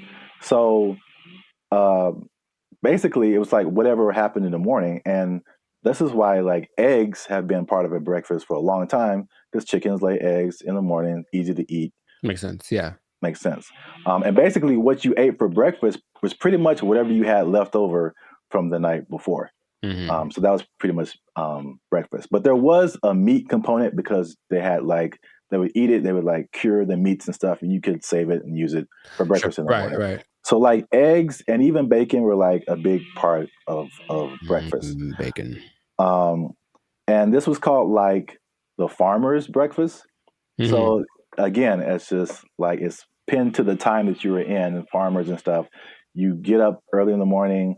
You need some fuel because you're going to be working your butt off like all day long outside in the elements. Like you need a good hearty breakfast. So this is the first thing. The first thing that I teased at the beginning, the fear of the medical condition. The medical condition was indigestion, which sounds like pretty like whatever today, but I feel like it could probably take you out back then, huh? Yeah, there was no Pepto-Bismol, like antacid. You can just pop an antacid and be cool. Like you could have felt like you were dying. You had no idea. Like, oh, I got indigestion. It's the devil's work inside of you. So I don't know, but I had to go to the apothecary. Yeah. So, also late 1800s, the transition from like farm work to more like industrial work, and industrial work to like more like office work. So big buildings and offices, and people weren't like moving around as much as they want to. So they felt like if they eat a big breakfast and then they don't do anything, just going to sit there, they get indigestion. People were like terrified of that. So they were like, we need a lighter breakfast. So there was a move away from like the bacon and eggs and all that kind of like hearty stuff. All right. So that was reason number one. Reason number two. I'm very curious about this one. Okay. My favorite reason. So at the same time, there was a rise in religious gurus that were pushing vegetarianism and just like eating healthy, eating, or what they call eating bland. All right. And believe it or not, the people at the forefront of this were Seventh-day Adventists. Okay. Especially a man named James Caleb Jackson, who was not probably as famous as this next person, John Harvey Kellogg, who's the founder. Sounds about Kellogg's Frosted Flakes, all that kind of stuff. Yeah. That's where that came from. Now, these people were like hardcore Seventh-day Adventists. Sure. And they actually pushed this type of breakfast not just on the healthiness, but they believed that a lighter breakfast was more morally sound. There was more morality in eating like a healthier breakfast. But also, I could not pass this up. The John Kellogg guy, he believed that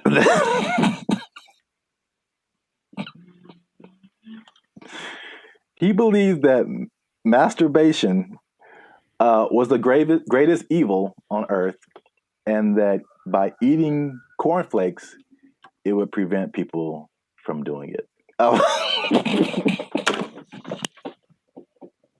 So I don't see the connection. No, it's there, man. It's there. I'm trying to make it work in my head. Well, I've had cornflakes, and of all the cereals that are like not sweet or nothing, they're probably my favorite ones. They're still nice and crispy and pretty good, I guess. But do you have less of an urge to masturbate after you eat? I've never. You know what? I'm gonna have to. I'll let you know if you really want to know about that. I will go get a box and eat it, and then report back to the pod in a week. Like, this is my findings. But yeah, it's just that episode of Family Guy or Quagmire. I'm not gonna go anyway. You have the one arm that's really big. It's like, bruh, it doesn't work. It doesn't work. So yeah, that was like the second punch to breakfast. That was like, okay, we got to start eating this because they pushed the morality of it. But the other things that they cited have been found to be true. Is like a lighter, healthier breakfast made people more efficient and productive at work instead of like eating a big breakfast and like getting the itis or whatever. Yeah, that's true. So there's that. And so that pushed the cliche of like breakfast being the most important meal of the day. It was actually like a morality thing, which is like crazy. And the last part is that so flash forward to the 1940s, World War II, right? So yeah, World War II, and you got more women joining the workforce than what happened in that time. And so then it became a push to, again, at the time, like the woman was like a stay-at-home, take care of the family, give them 3 square meals a day, all that kind of stuff. Breakfast became the cheat option to feed your family and not feel guilty about it being like quick and easy, because they had to go to work too now. Oh, okay. So they pushed on like the women's guilt, the morality, the work productivity, like hard work. It was like respected to be like hardworking individual and productive and all that kind of stuff. And so all of that combined together to make breakfast cereal like the thing. And I remember like watching commercials, like every commercial is like part of a balanced breakfast, and like you got to have your cereal and blah blah blah blah blah. And they pushed, and the cereal industry is probably like $1 billion industry or something now. Yeah. But they show all of this stuff like, and I never ate all that stuff. I tried once. Man, you just feel gross after it. Yeah. You drink a whole glass of orange juice and a whole glass of milk? Like, man. Yeah, milk, orange juice, toast, fruit, cereal, bacon and eggs. Yeah, something like that. It was all in the one picture. Like the whole food pyramid. Yeah, it's too much. It's really too much. But I thought, it must be something worth trying. And I regretted that real bad. Yeah. So yeah, that's the crazy story behind breakfast cereal. And dang. if I may leave you with a cliffhanger. Okay. So remember we started off with bacon and eggs. We did. And then everyone went to cereal. Yes. But somebody put bacon and eggs back on the forefront, man. Ooh. And they went toe to toe with cereal. But you have to find out in the next episode. So keep watching. This has been another episode of the Life's a Circus podcast. Make sure you like, subscribe, comment, and share this video with somebody who liked them cereals, man. Ooh, I like some. Was that my line? Is that what I was supposed to say? I think so. Okay. And cut. I like some. Oh, oh, you can try another take if you want. Ooh, I like some. Was that better? Had more? That was too much. Okay, all right, okay. All right. We had it on the first take. Okay, we'll use that in the commercial. Thank you, Mr. Director. Here's $5 million. Look, let's go. Where do I sign, Mr. Barry Gordy? Jericho likes it. Super sweet sugared honey smacks. Give me that. Give me that money. They took our jobs. They took our jobs. They're thinking about legalizing everything in California. But in the way that Oregon's doing it, in the way that Vancouver's doing it. And you've seen downtown LA. What do you think is going to happen, bro?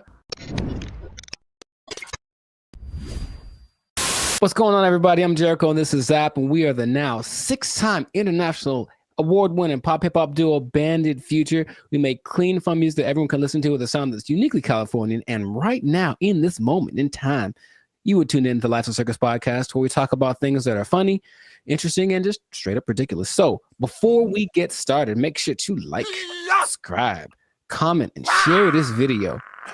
I'm gonna change it up with 2 people that like drugs. That's all. We're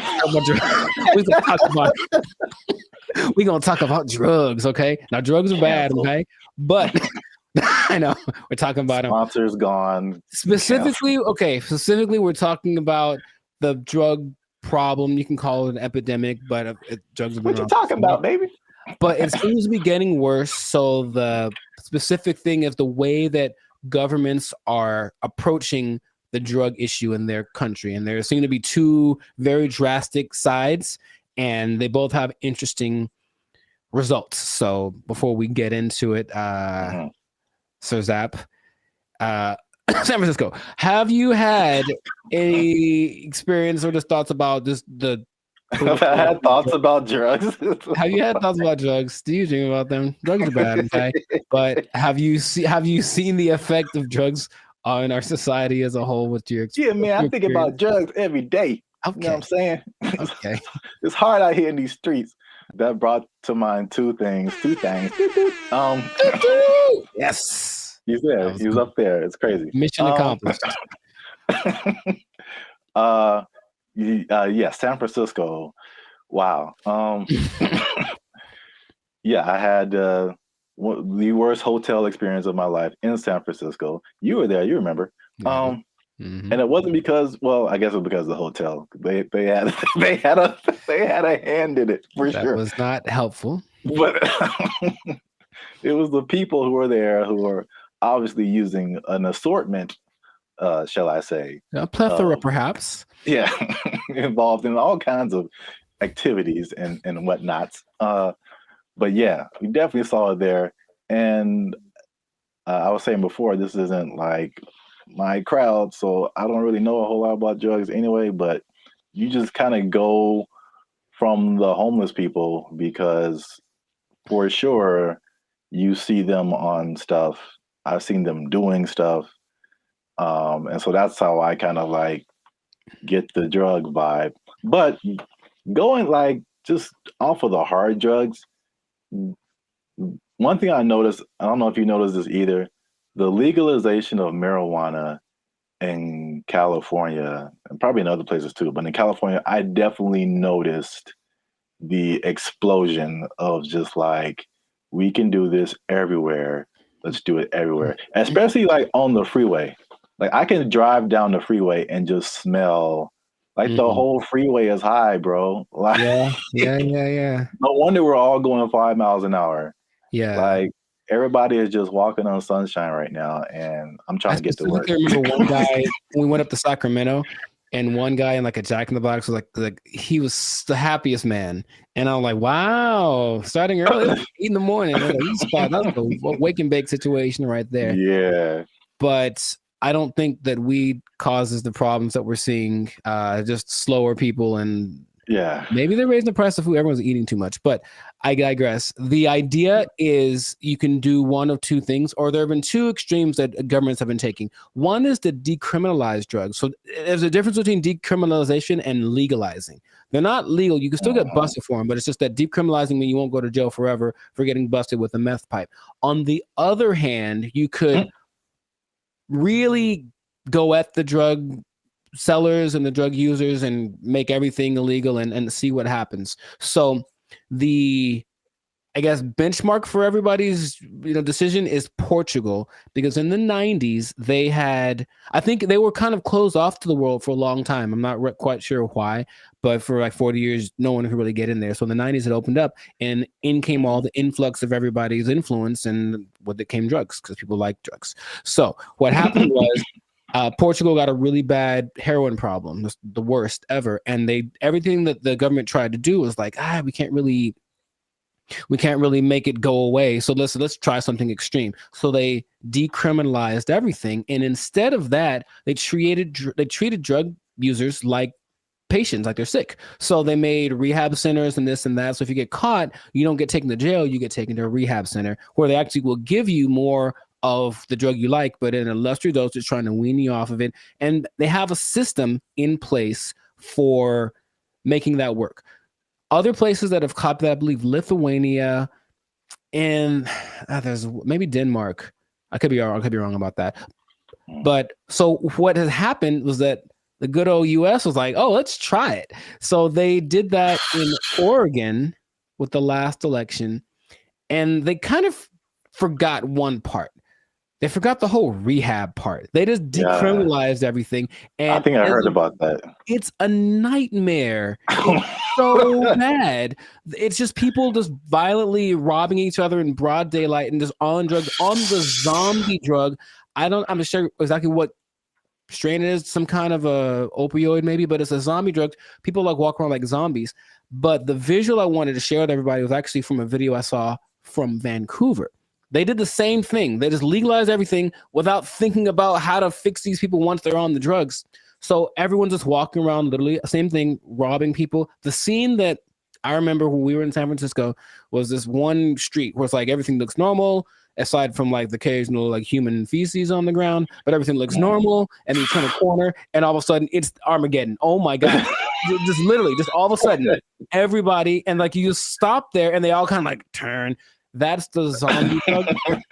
So there's a video of these two men walking down the street, and they're in a position where I don't think I could keep my balance and walk, but they're so hunched over and they're still somehow staying upright. There's two of them, they're walking, and it looks surreal in Vancouver. That's happening right now. So they tried it, and for some reason they didn't get the memo that they need to add the other part to it. So that's an I think they're thinking, oh, well, like alcohol, like there'll be a couple of people that go overboard with alcohol, but if we let everyone have it, most people have enough restraint or whatever to not use it. I just don't think that hard drugs and alcohol are exactly comparable like that. So you can take the other extreme, and this one is maybe more fun, and that is the president of the Philippines, something Duarte. He said, he got elected in 2016 maybe. He said, kill them all. That's exactly what he said. Kill all the drug dealers and all the drug users. Wow. In 4 years, well, the last updated thing was like in 2020. So in 4 years, he killed like 24,000 people. Just for, and the thing is, he'll catch you. They'll just raid the streets at night, and if you're on drugs, that's it for you, basically. And the thing about that is that a lot of, and then the people that don't kill, they take to jail, but they kill a lot of people, and everyone in like all the citizens love it. They think it's fantastic that he's doing that. So when they interview the drug lords, they're like, well, we're not going to stop. So we just got to figure out how ways not to get caught because the threat of death isn't enough to stop it. So you have a lot of people in jail. You have a lot of people that are being killed, just like, and then they have a lot of people that are approving of this, right? And that's the most extreme case of that. So I'm sure there's other options, but that seems to be the two sides. So if you were the leader of Zapville, Zaplands, and you had to implement a strategy for the rampant drug use in your country, man, you got to be a better leader, man. I know what's going on. All your people are just down in the pipes. But what would you do to resolve that? You think that Philippines thing is wild? I never heard that. Yeah, well, like they don't talk about it too much, but yeah, he's like, he literally gave a speech. He was like, yeah, and all the drug dealers, and then everyone cheers. But he literally did this, and that's his approach. Oh, wow. Yeah, that's too far in my book, especially for the users, because like drugs are an addiction. And like, yeah, you're not in the right frame of mind to like make decisions and then have someone execute you because of your addiction. I think that's too far. Okay. But the thing you said in like Portugal, Denmark, that's interesting. I mean, that seems, again, it's just like, I don't know why the answer for everybody is just throw somebody in jail and then like, well, we got rid of that. Like, that doesn't exactly solve the problem. Like, it doesn't solve the problem. Like, the problem still exists, yes. Yeah. But so with the numbers for Portugal specifically, the numbers of overdoses went down like 90%. Yeah. So obviously that's a better solution for sure. Well, we'll see what happens, because what I'm hearing in Rumorville, the last thing, as we wrap this thing up, is that they're thinking about legalizing everything in California. But in the way that Oregon's doing it, in the way that Vancouver's doing it. And you've seen downtown LA. What do you think is going to happen, bro? Man, it's going to be chaos and bad times. Very, very, very bad. So hopefully that doesn't pass. But some government people don't think, they're just like, oh, my nephew OD'd once, I should probably do so. That's what politicians maybe think. That's their only connection to this kind of thing. So let's just try something new. Let's decriminalize it all, see what happens. And it'll be bad for all of the people that we see walking on the freeway are on drugs. Every single one of them. And that's going to go up tenfold if we decriminalize the drugs. So just let's not do it, Callie. Man. Send your relief funds to banditfuture.com just in advance, because I see suffering in our future if this. I see. You will know pain. You will know pain. We'll at least know gross. We'll at least know that. Yes, that is God. We should do a whole separate episode on that hotel room. I still have some videos from that. I was giving a review. Yeah, videos? I have a video I took of the hotel room or walking around. Yeah. Maybe I can find it. Yeah. People need to see that. It was oof. It was really bad. But anyways, this has been another episode of the Lifestyle Circus podcast. So let us know in the comments if you have a solution for how to solve the drug problem where you're from. Do you have a drug problem? Do you need help? Do you need to talk to somebody? Call the Bandit Future hotline. Just kidding. It doesn't exist. But make sure if you do have a problem, make sure to go see somebody about it. It really is serious. Don't you believe it? Okay, so that's been it. And oh well, I'll tell you what. If you're on drugs, if you're doing too many drugs, I don't know about you and keeping your employment status, you might start freaking out and not make it. And then, you're going to have to be out of a, you might be down bad. You might be out of employment, and that's not going to be good. If the boss catches you in the bathroom doing what you like, might end up bad for you. I just don't know how to say it, but I think you won't So like the result. I think I get what you're going towards. Yeah. Correct me if I'm wrong, but I'm thinking that you're saying that they might take your job. Drugs are bad. Okay. They took our jobs. They took our jobs. Or you could be like the city of Los Angeles and just tell people to watch out for pedestrians on the freeway because, like, that's happening more and more, though. And that's kind of strange. I know that's very strange. You see people just cruising on the freeway. Or I just put a mess up like, stop looking at this billboard. How about stop walking on the freeway?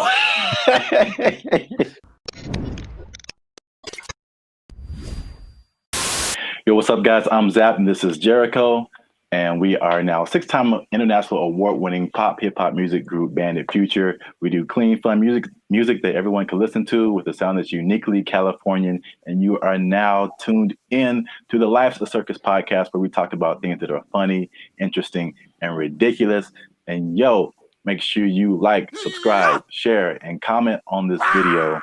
And because we're going to talk about something that has kind of flown under the radar, but especially in California, if you live, or not California, really mostly like the metropolitan Los Angeles area, maybe into the IE as well.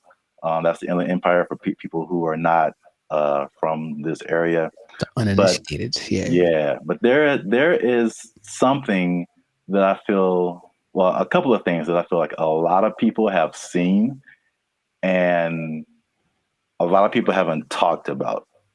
Okay. Intriguing.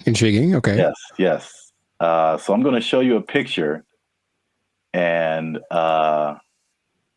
this one is very close to you. I know you have seen this. Yes, I have. This billboard. Mm-hmm. Okay. I don't know what this message is. Download our new video editor. Okay, maybe another time when we're not doing a podcast. This billboard, if you're not from California, this billboard has been up. There's been a few of these. I've seen them, yeah. Up along a major freeway in California. It says, warning, this billboard structure is the subject of a lawsuit, LASC case number something. Anyone who assists the city of Pomona in the demolition of this billboard structure will be sued. And it's just one of the weirdest billboards I've ever seen. And there's several of them. And I've just never seen anything like this. So I finally looked it up. And this isn't McDonald's Grimace level, but there's a little bit of a rabbit hole here. Okay. So basically, there's a guy named Brian Kennedy. He is the founder and CEO of Regency Outdoor Advertising. So basically, he owns it's a very popular billboard brand, probably maybe one of the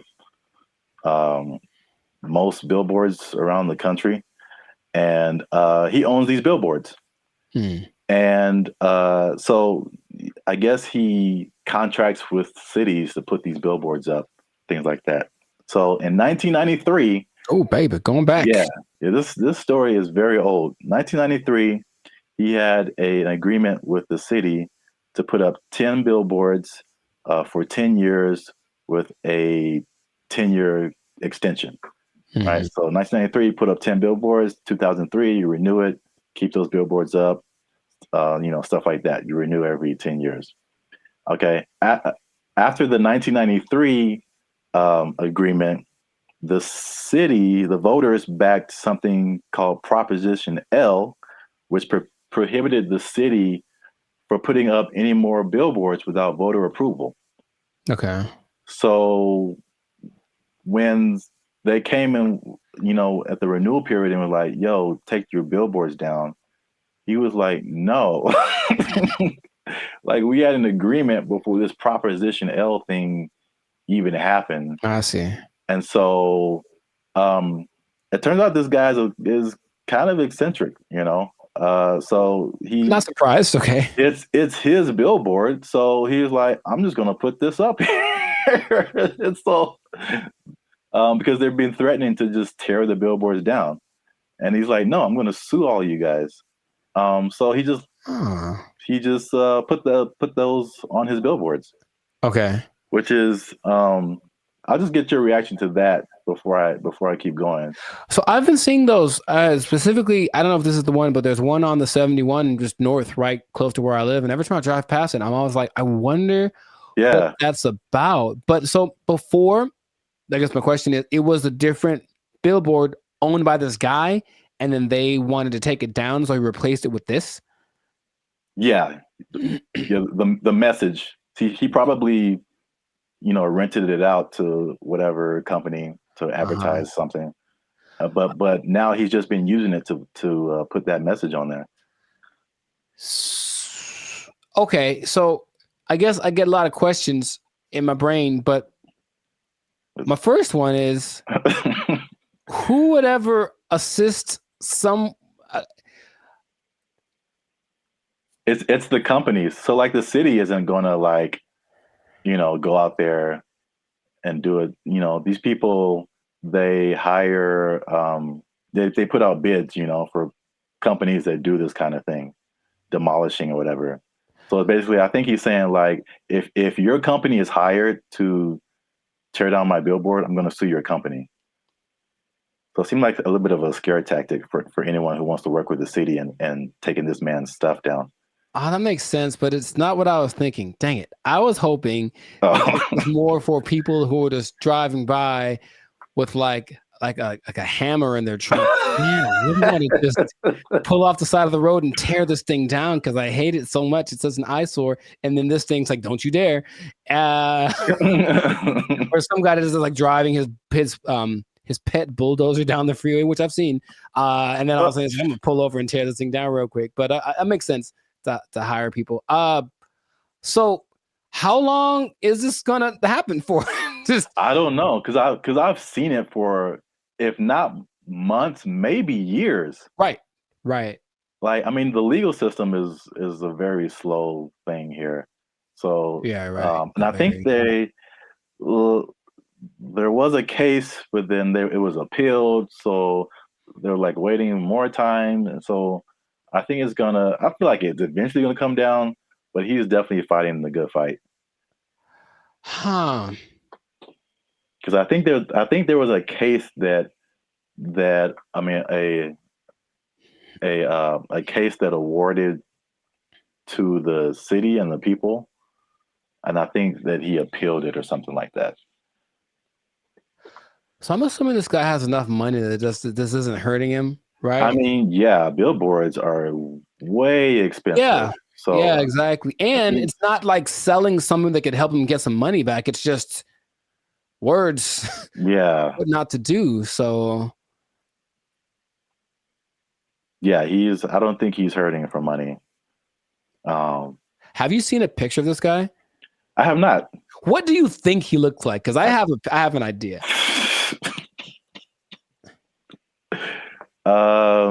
Besides, I think he's an old rich white guy with a bad haircut. Okay. I feel like that's always how it goes down. I have in my head like this cross between Gary Busey and Gilbert Gottfried. I don't know why. This is kind of weird, and he kind of talks like Gilbert Gottfried. I just want that to be true. Old rich white guy with a bad haircut. That sounds like Gary Busey or Gilbert Gottfried. Yeah. That's what I want this to be. So we got to do a part 2 so I can see if I was right. Because if he looks nothing like that, I'll be disappointed. Like that's just the truth. I'm looking at him now. He looks well. This is also very good. I mean, very fitting. He looks like a character from The Sopranos. Oh, nice. So he looks like someone who would do this. Got it. He doesn't have a bad haircut, but old rich white guy for sure. I wonder if he was the first person. He can't be the first person to have done this. I mean, maybe not, but I've never seen anything like this before. But we're running out of time. So before we end this, there's a part 2 to this. Okay. Which is it was a totally different scenario, but I was somehow kind of shocked that it was the same person. Okay. So we're going to leave Pomona and go more towards the LA area. LA. And then see if you've seen this billboard. Yes, I have. So it's the same guy. Oh my God. So you see the big Regency. Yes. Under it. And I wasn't even thinking about these 2 stories. Now this one is like 2 blocks from my house, and apparently now it's changed recently. So I don't know why he took it down or even put it up. But he put up 15 of these around. Oh, he dude's got money, dude. Jeez. Yeah. They're his billboards. I mean, he can put up whatever he wants, I guess. Yeah. He's just losing money from other people who would pay to be up there, but it's his billboard. He put up 15 of these around Los Angeles. Turns out that he's a big USC donor. Sounds okay. Okay, sure. And yeah, he just said, Reggie Bush needs his Heisman. I'm gonna put this up. So, if I had a question, I know you asked like, what did he look like and all that kind of stuff. My question is like, the power of billboards, like, the ability to like get your message in front of like millions of people. They're obviously still relevant. We both recognize these billboards. Yes. And so it's like, I guess a cool question would be like, if you own billboards, like, what would you, and you just put up your own thing, like, what would you put up there? It has to be something that can make me money though. You wouldn't do like this guy and just like whatever. What if it was just like something, just a message you just wanted to tell the world? It could be serious or it could be funny. Oh, I got a funny one. What? Unless you want to keep that. I want to put messages that tell people how to drive. Okay, well, they're not like 30 billboards that say that the left lane is for passing only. And like maybe people will get it. It drives me nuts. Well, then you know what I would do? I would do something similar because I have probably a billion pet peeves when it comes to people driving. But the number one thing that I always think is that you don't have to hit the brakes to slow down. Yes. Like that was always taught, like just first step, take your foot off the gas, and then it's kind of, but every little thing is like, brr, and it's like, bruh, it's not necessary at all. So yeah, just hey, quick reminder, you cool people, instead of saying something I'd rather say, just take your foot off the gas and you slow down. Give it a shot before you cause pileups on the 5. Like, or you could be like the city of Los Angeles and just tell people to watch out for pedestrians on the freeway. Because like that's happening more and more though, and that's kind of strange. I know, that's very strange. You see people just cruising on the freeway. Or I just put a message like, stop looking at this billboard. How about stop walking on the freeway? Where's that message? Well, I think it's being encouraged by, jeez, by PETA and the NAACP. That's just my thought. Everyone's just like, walk on the bill. I mean, it's happening. So we've been together in this, like, why is this now a thing? Why is this person walking on the freeway? And it's not like their car is broken down. They're just trying to get to where they're getting to. Yeah. And they just chose the freeway as the place to walk. I've almost hit several guys because of that. And it's like, all right, man. Yeah. But good for him. Good for Billboard Man. He should change his name to Super Billboard Man. Yeah, I can't believe that. I mean, I can believe that was the same guy, but it was just like such a coincidence. That's wild. Yeah. But yeah, this has been an episode of the Last of Circus podcast. Make sure you like, subscribe, share, and leave a comment. What do you think about this guy and his billboard? What would you put on your billboard if you just own billboards and you could say whatever you want to say and threaten people with lawsuits? But yeah, that's it for us. And stay tuned for the next episode before they take our job. They don't take it. I need to pay rent. Okay. They took our jobs. They took our jobs.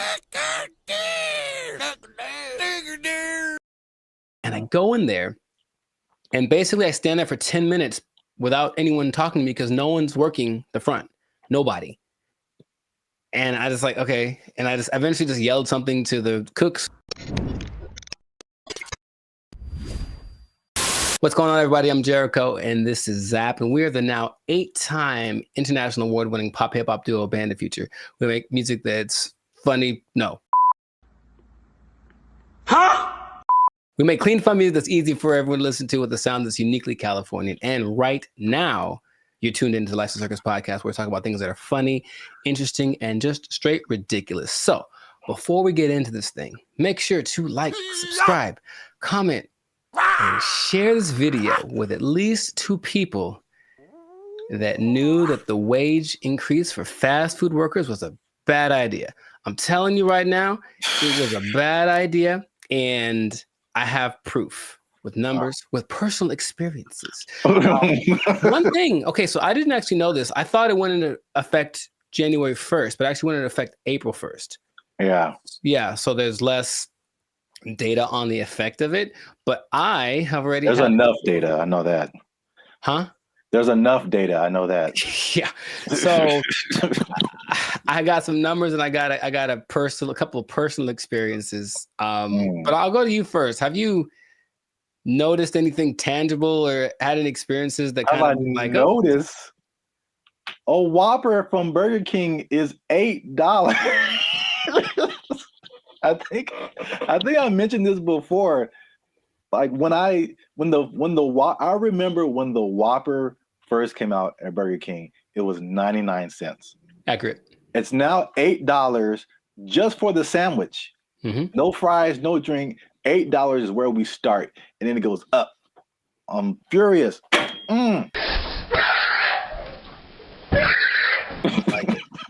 So yes, increased prices everywhere across the board, and I had a couple of eye-opening experiences just last week. Hey, y'all, come look at this. I went to a Korean restaurant because I like me some Korean food, and I wanted a bulgogi bowl, just beef and rice. It is literally beef, rice, and some onions.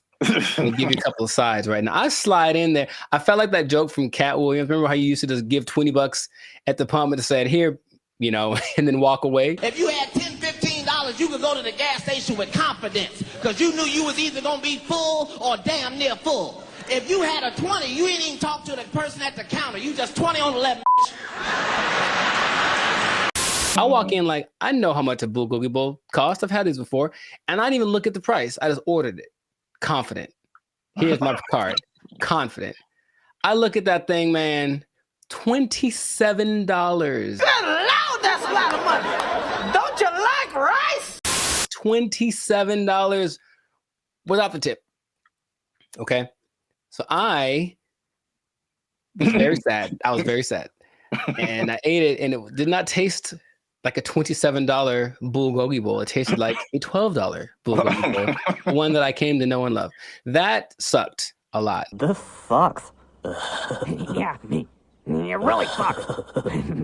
What is happening, of course, is that since wages are increasing, owners of these franchises are laying people off or giving them less hours, something like that, right? So I go to The Habit, which I don't go to fast food too much, but I do enjoy The Habit. I think they got good stuff.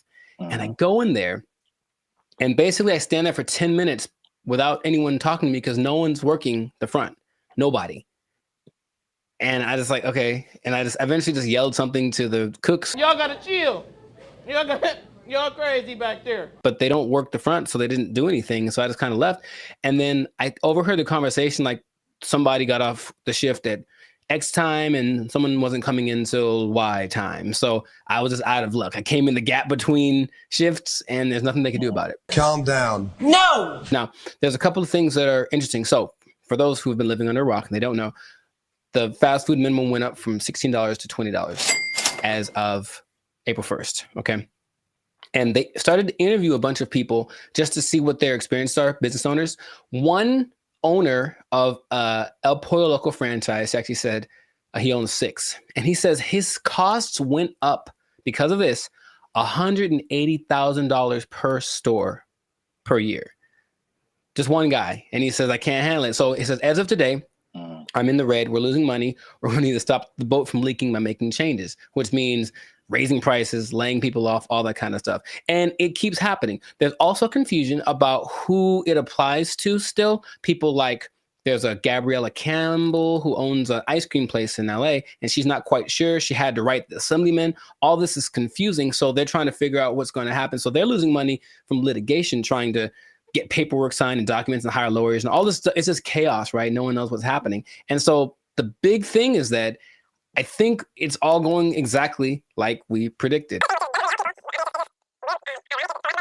Going to have less workers. Somebody's going to get fired. Right. Or more automation. So again, less workers or less hours. Nobody gets overtime. Something has to like compensate. I mean, it's like people think they just pull minimum wage out of thin air, and it has to come from somewhere. Another gentleman said, Brian Hom, he owns San Jose Vitality Bowl, and he said, one, customers are really mad at his $14 price for an acai bowl, which I understand because I've made an acai bowl for $3. So I understand the price. And then he basically said this: I'm happy for my employees getting the $20 minimum wage, but if we can't continue to have good sales, they may not have a job. You about to lose your job. Get this thing. This is the cycle that we've entered ourselves into, where the owners have no choice but to raise prices, but to lay people off. And it's just bad. And I don't see it. I don't see the solution. I got some good news and I got some bad news, y'all. The bad news is that I'm shutting down the studio. It sucks for the, I mean, there's so many different, everybody's. What? Bro, what are you talking about, man? Everybody's in a different boat. I know a lot of this applied to like the big chains, like the McDonald's of the world and the big franchises. Sure. And it's a lot of complaint from people is like, well, these are big corporations. They have lots of money. It's not, they can afford to pay this. They know what they did. They know what they did for sure.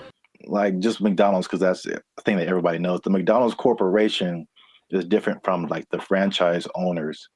And so these are like individual people or individual businesses that, you know, get everything from McDonald's and just put their, you know, labels on it and all that kind of stuff. And so they don't have as much control as business owners or as franchisees. Is this worth you losing your job? They have their own kind of separate budget that they have to work with. It's not like, you know, McDonald's down the street is not the McDonald's corporation per se. Right. So there's that disconnect, which is confusing to people because I think those people that you mentioned, the actual franchisees or the business owners, they are the ones who are getting it the worst. Yes. One because they can't really, they don't have control over their franchise fees and all that kind of stuff. They didn't advocate for this minimum wage that was just handed down to them. And then the third thing, which is like the killer, is that because they have to raise their prices to just survive, right, the people are getting mad at them. Yeah, right. And they had nothing to do with it. We're supposed to be a family. What are you doing? They had nothing to do with paying people like 20 to 30% higher than all other minimum wages. Like they're just caught in the middle with either shut down or raise prices. But it's in terms of like answering your questions in terms of a solution, this is just skyrocketing the race to automation and AI and like everything. It's just every other industry now, just to keep prices reasonable. Will everybody lose their job? No, but will a good amount of people lose their jobs? Yeah. Yep. That whole automation thing is going to just take over. Maybe that was the end goal. I don't know. Touchy. Careful. They're listening. But yeah, it does seem like the politicians decided we want to win the battle and lose the war. So we'll see how that ends up. Interestingly enough, there seems to be a strange coincidence, some might call it, between this happening and the amount of restaurants that are shutting down this year. I mean, going completely under, right? And I was going to tell you all about that in another episode of the Life Circus podcast. But for now, we're going to wrap this one up because we're a little over time. So just make sure to support businesses as best you can. But if the prices are too high, you vote with your dollars, right? So you can say, hey, this is a bit much. I'm not paying $8 for not never. Not never am I paying $8 for a Whopper. Not never. That's what I'm trying to tell you. Yeah. I'm going to the store. I'm gonna get myself some ground beef and some buns. I'm gonna make a $2 Whopper that's gonna be just as tasty, less preservatives. You know what I mean? So that's what we can do. But yes, make sure to stay tuned for another episode of the Life Circus podcast where we do talk about restaurants going under because it's kind of sad. A couple are hitting close to home, man. It's gonna get kind of teary-eyed in this one. We'll see. But make sure to like, subscribe, comment, and share this video with people who just want to say I told you so, I guess. That's exactly what happened in this situation with the fast food price increase, the minimum price increase. And if you are working in, I hate to say it, I don't want to rub it in people's faces. Should I even say it? I don't want to rub it in people's faces. But it does look like, especially if you are an owner of a franchise. I'm sorry. I'm really sorry. I'm going to get emotional again. If you are an owner of a franchise, raising prices, laying off people, you might lose your job. You might lose your job. The person too high. Whopper is 99 cents. What happened now? They took our jobs. They took our jobs. And there is a man who has built a substantial shelter for himself. So this place has a front door. It has lights. He has a refrigerator. He has a stove. He calls it a waterfront property because it sits right on the LA River. Other people in the encampment have. What's up, everybody? I'm Zap, and this is Jericho, and we are the 6-time international award-winning pop hip-hop music duo Band in Future. We do clean, fun music that everyone can listen to with a sound that's uniquely Californian. And right now, you are tuned into the Life of Circus podcast, where we talk about everything that's funny, interesting, and ridiculous. But before we jump into today's topic, make sure you help us out. Help us for that YouTube algorithm. Like, subscribe, comment, and share this video with somebody who's homeless. Is that a good demographic? Is you know what? Actually, most homeless people do at least have access to the internet. So I guess now, 20 years ago, no, but homeless people are doing pretty good. Yes, I'm glad you said that because that kind of segues into what I'm talking about. Okay. Before I say I don't know where to start first. Okay. No, I'll go off of what you just said. Homeless people are doing not so bad. At least in LA, from what I can see. So check it out. I think I told you maybe a month or so ago, I was going to like the crypto.com arena and I was walking past this homeless encampment and I saw a orange extension cable. Mm-hmm. And it was just like, it was long. It was running all the way down the sidewalk. And somehow, I don't know how they did this, they rigged it into like a light pole or something. And those people had electricity. Like they were in there having a good time. They had a TV running. They were watching Netflix, whatever. Like they were just like, it's all good. So the I guess the comfortability of homelessness is getting really interesting. And then also I came across an article from ABC, which was just took it to the next level. So by the 110 freeway, which is a major freeway in Los Angeles, if you're not from here, there's an encampment, and there's a man who who has built a substantial shelter for himself. So this place has a front door. It has lights. He has a refrigerator. He has a stove. He calls it a waterfront property because it sits right on the LA River. Other people in the encampment have little gardens. I mean, they have a whole situation going on. So have you seen anything like this, or have you noticed like the increase in just amenities that like homeless people are just like living it up right now? Not specifically like that, but I do want to point out something. And I think it's a misconception that a lot of us have, understandably. If you're homeless, you assume certain things about people. But being homeless doesn't mean you're broke. It doesn't at all. And I bring it up because I remember in Claremont, I was in a Coffee Bean listening to two homeless guys basically have a business meeting about how to get more money from people. Like the dude, he was seriously like, yo, man, you got to go to this exit between this time and this time. Make sure you have a dog and they'll give you. So these people have money, and barring the people that are super drugged out or have like a crazy mental illness, not a lot, but there are homeless people that are homeless by choice. So they have money, it's like they just don't want to spend it on a house. So that doesn't surprise me, but I haven't seen specifically that. Yeah, I've literally been at the gas station and dudes walking up to me who are bigger than I am. I mean, they eating good and like fresh Jordans on. Like they just can I get $5? I'm like, dude, you look better than I do. Like, can I get $5? Right. Like, what are you talking about? But yeah, it's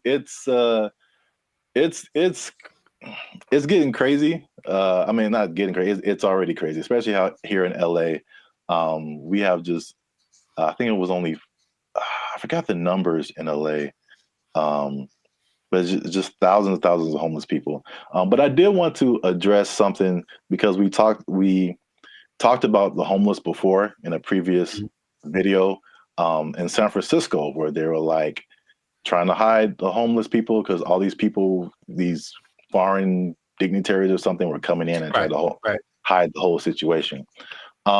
Somebody, I don't know this person, but somebody got kind of offended at that video, and they tried to go at us in the comments, man. They tried to go at us in the comments.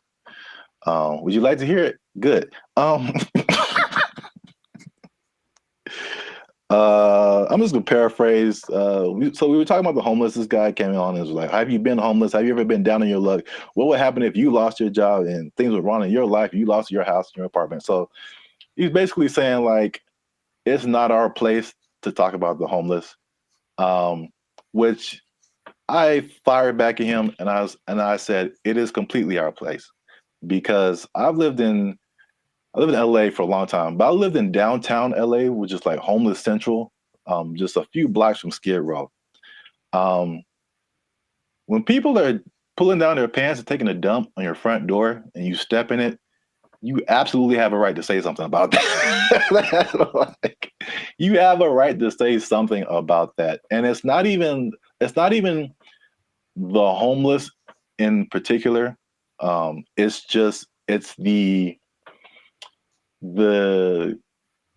all the stuff that comes with it.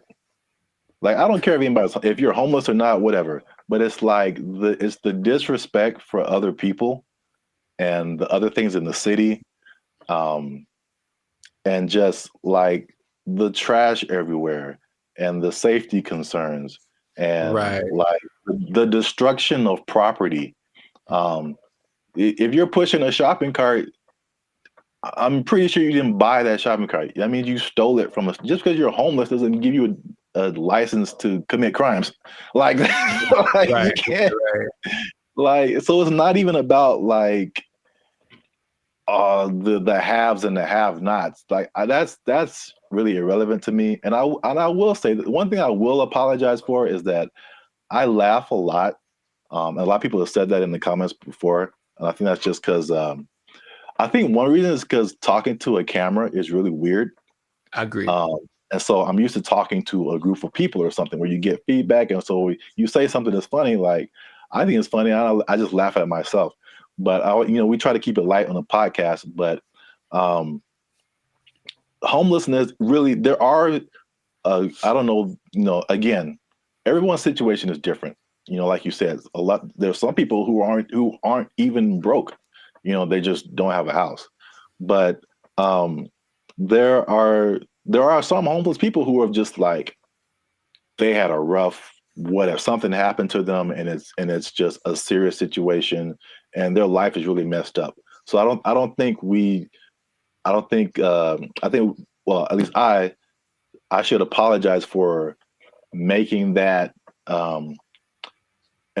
I guess that false interpretation, you know what I'm saying? Like the insensitivity.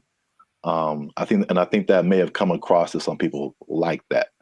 So I don't want to make it seem like we're insensitive to the homeless situation. But at the same time, I think that, we shouldn't be silenced because we've never been homeless or we never had a rough time or anything like that.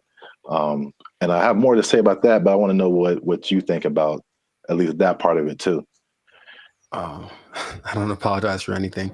I think that I'm justified in what I say when it comes to things that I've seen over time, right? So generalizing is dangerous, but it works because we have to start somewhere, right? So if homeless people were literally just like everyone else, they just didn't have a home, meaning they weren't dirty, they weren't sometimes violent or leading to criminal activity in order to, because if you don't have money, you have to do things that are above the law to get what you need.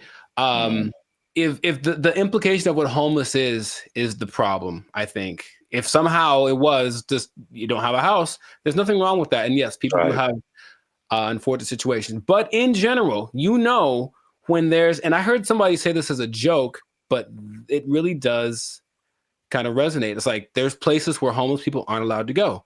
Why? Because they're homeless, and that's not a place that they can't come into the places that we can go because they don't have a home. And it's not because they're homeless.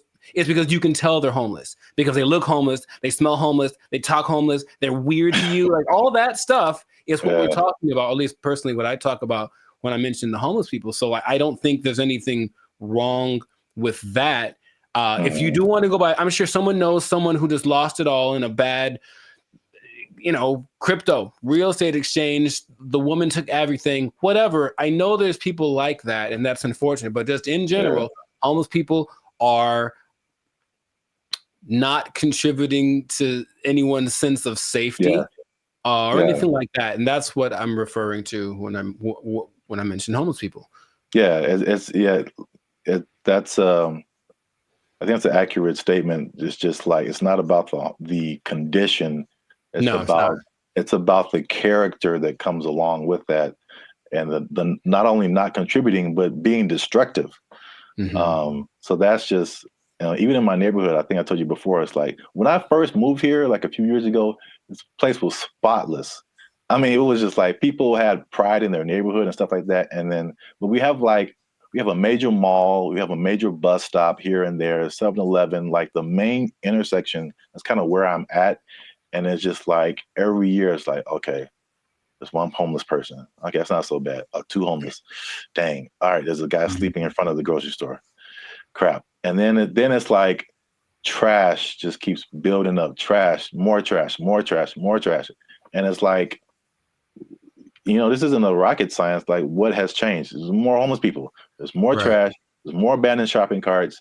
There's more crime. I mean, I looked at the crime map for my area, and it was like literally my block, that area that I'm talking about, is where all this stuff happens.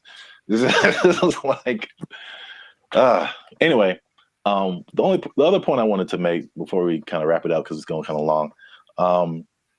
One thing I also hate is that when people make judgments about you and they don't know anything about you.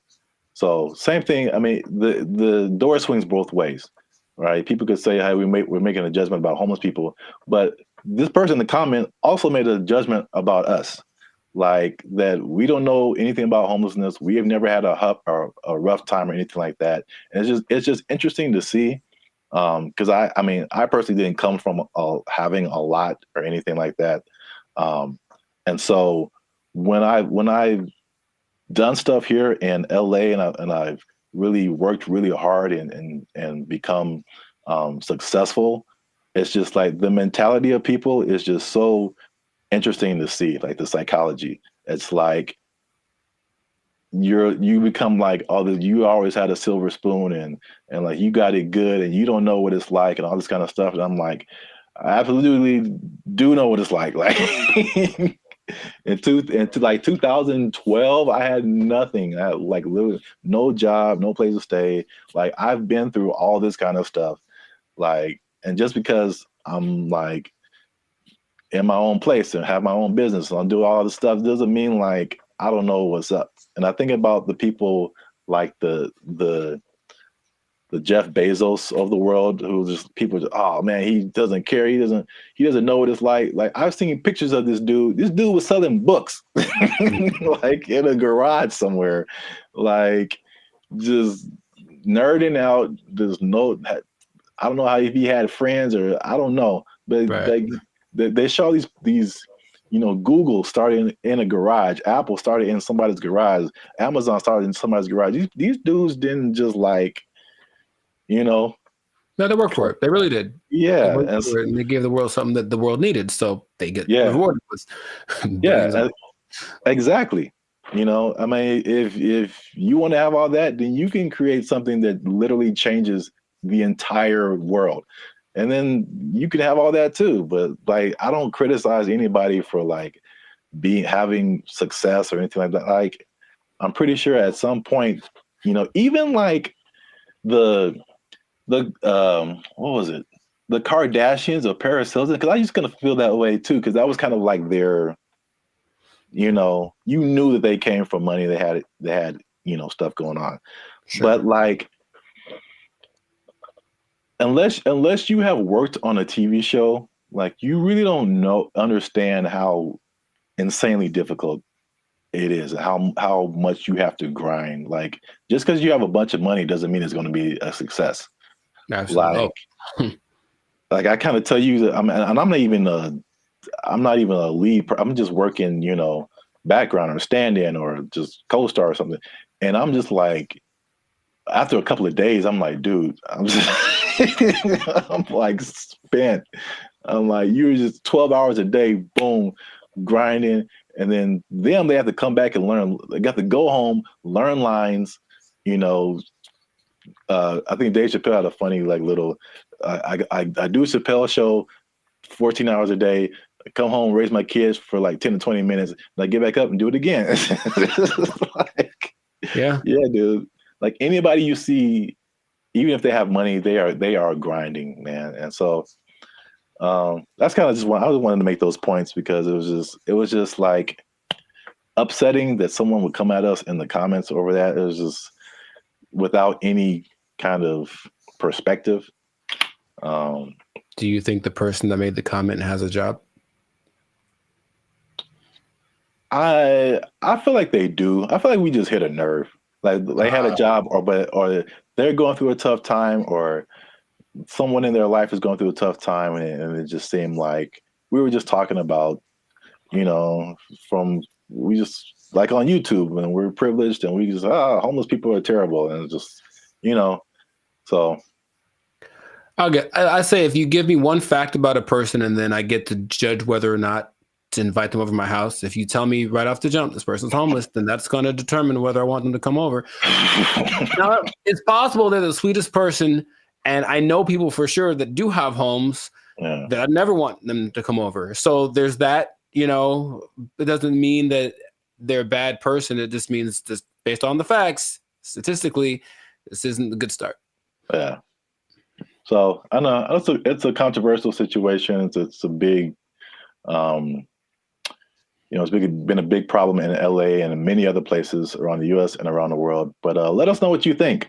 Leave us a comment. Let us know a comment that's nice. No, you can disagree. You can say what you want, but just know that I'm coming after you if you do. Now, leave us a comment. Let us know what you think. Homelessness.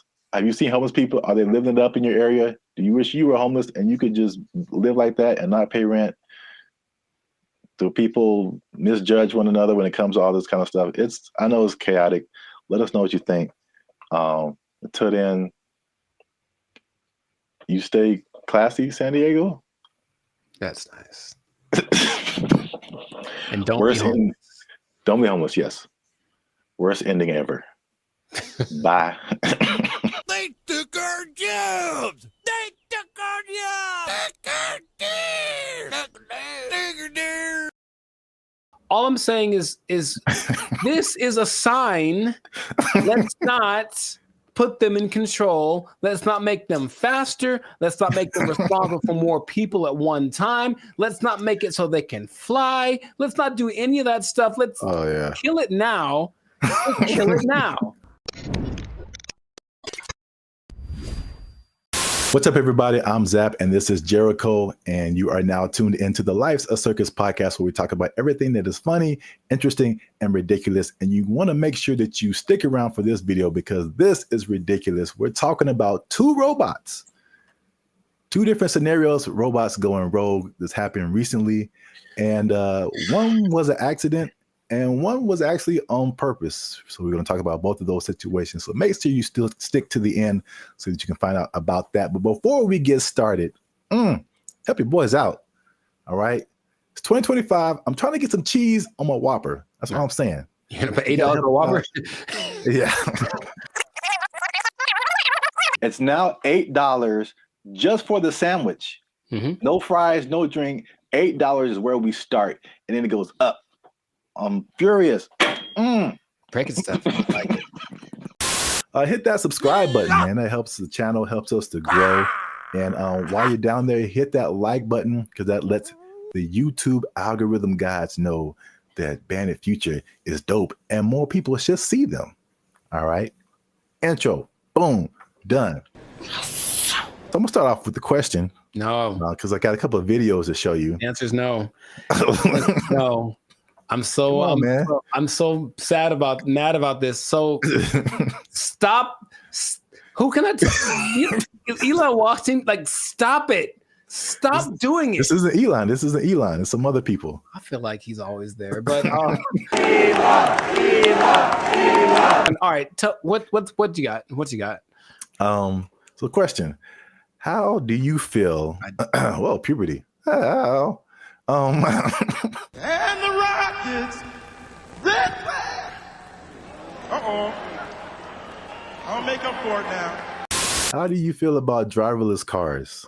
I don't like it. And here's what the thing is. I don't like any, I don't want to be the old fogey, man. It doesn't feel good, like in my soul. Like when I've been next to them in Hollywood because there's a few, and it's a trip.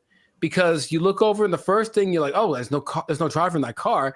And then the second thing is you feel that it senses you because it's got telepathic antenna. I don't know, but I don't like that feeling of being detected from a non-human. So I don't like it. I don't like it. That's all I have to say.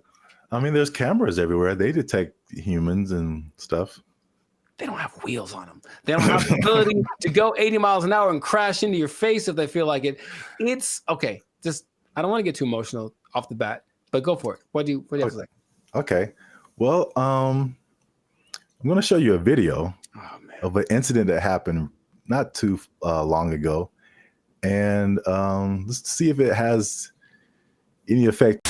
I'm in a Waymo car. Connected to rider support. This call And may be recorded for quality assurance. this car is just going in circles. Hi there, Mike. This is Gab. I'm calling from Waymo Support. I'm just calling because I received a notification that your car might be experiencing some routing issue. Please bear with me while I am. Yeah, I got a flight to catch. Why is this thing going in a circle? I'm getting dizzy. Look at what it's doing. I understand. I'm really, really sorry, Mike. We're currently working with the situation in the vehicle. Is it circling around a parking lot, right? It's circling around a parking lot. If you have your app pulled up, I need you to tap My Trip in the lower left corner of your app. Can't you just do it? You should be able to handle it. Take over the car. You don't need my phone. I don't have an option to control the car. Mike, I'm really so sorry about this. Well, can you stop this car? Over.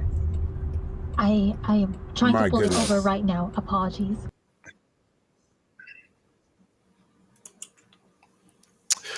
Yeah, man. So here's the thing. All right, to his discredit, the car is not going that fast. He can just jump out, I think, unless they can't unlock the door. But what he mentioned was like, yeah, there should be some kind of an override thing for these things. Sorry, it on the fritz. Let's hit the button so it calms down real quick. Like, they should be able to do that.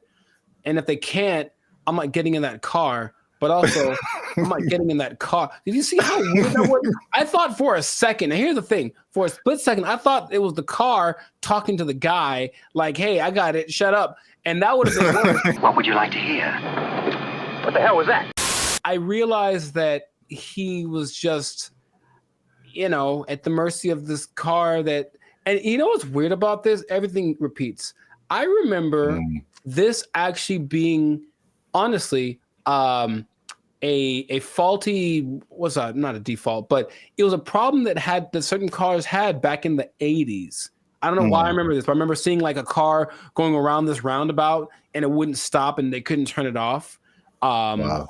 A defect. It was like a defect. So, I mean, maybe cars like to go in circles. I don't know. Yeah, I got a flight to catch. Why is this thing going in a circle? I'm getting dizzy. All I'm saying is this is a sign. Let's not put them in control. Let's not make them faster. Let's not make them responsible for more people at one time. Let's not make it so they can fly. Let's not do any of that stuff. Let's kill it now. Let's kill it now. That's easy. It's very damageable now. I'll be back. I don't want to see this happening to more people. And I feel like it's going to happen to more people. Okay, your points are valid. Thank you. I'm trying to stay calm. So let's I just want to break down what exactly happened. So the guy in the car, his name is Michael Johns, who ironically works in tech. So he was inside of one of these Waymo cars, which I'm seeing more and more now. Yep. This was in Phoenix, and the car the car did 8 circles in the parking lot. Oh wow, this is fantastic. It did 8 circles. As you can see in the video, he said he was getting dizzy, and probably the same thing that jumped out at me was like, the lady literally said, "I don't have an option to control the car." Right, and that's the problem. That's a big problem. That's such a big problem. This thing has been out for years. It blows my mind that they can't control the car. Like if something like this happens. Right. Trust me. They said a software update is what fixed the car, which is like, I don't like that either. I don't like that either. That I know. sound... I mean, because like a software update on my computer or my phone, it's fine. Like a software update on my car made it do this. No, man. You know my computer does sometimes. Hey, y'all, come look at this. Sometimes my computer, okay, Team Apple, but sometimes it just literally goes like, and turns off. Literally, it sighs and gives up the ghost. And I'm like, well, that's already inconvenient. But if it was like a vehicle carrying people with responsible for their lives, and it did that. Sorry. And then I got a tragedy. I know you have a burning question. Has this happened before? And the answer is yes. So, 20. This is crazy. In 2021, the car was confused by puddles on the street, so it didn't really recognize what puddles were. Okay. And it was braking for no reason, basically, while people were inside the car. In 2024, they experienced several recalls, February 2024, when two vehicles hit the same truck.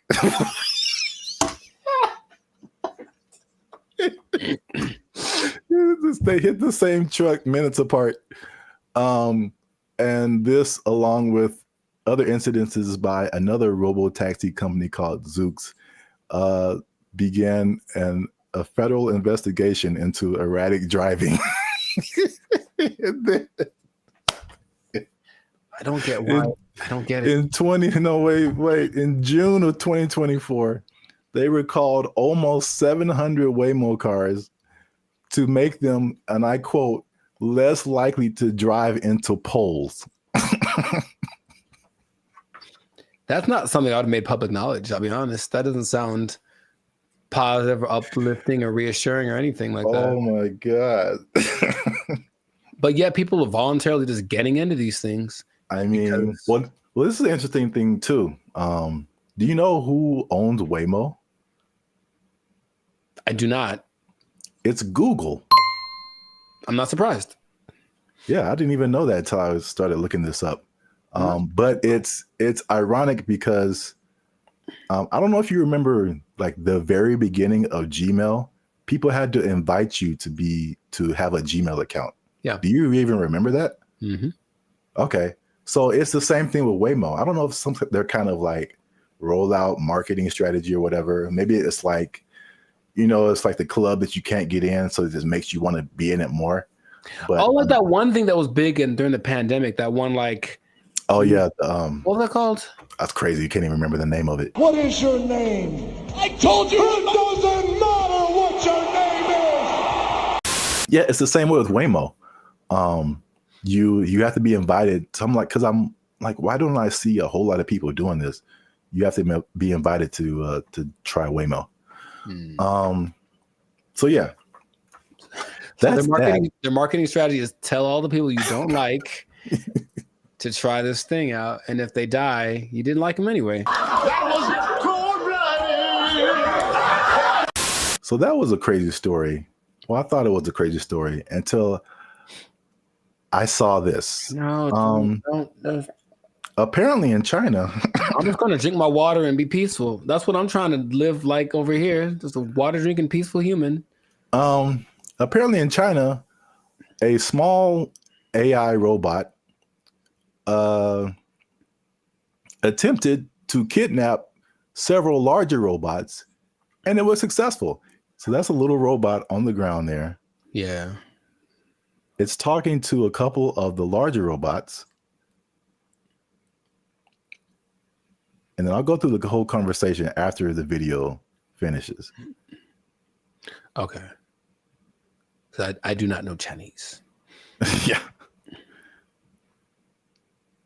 So you see that one robot starts to follow, then the second one came, and then eventually all of them left with that robot. And these are people trying to find out what happened. So this little AI robot is called BrandBee. It convinced all those larger robots to stop working and come home with it. Yeah, that sounds right. And so this is how the conversation went. BrandBee was like, "Are you guys working overtime?" And then the robots replied, "We never get off work." And so BrandBee was like, "Well, are you not going home?" And then the robot said, "We don't have a home." And then so everybody said, "Well, you guys should come with me." And they all did.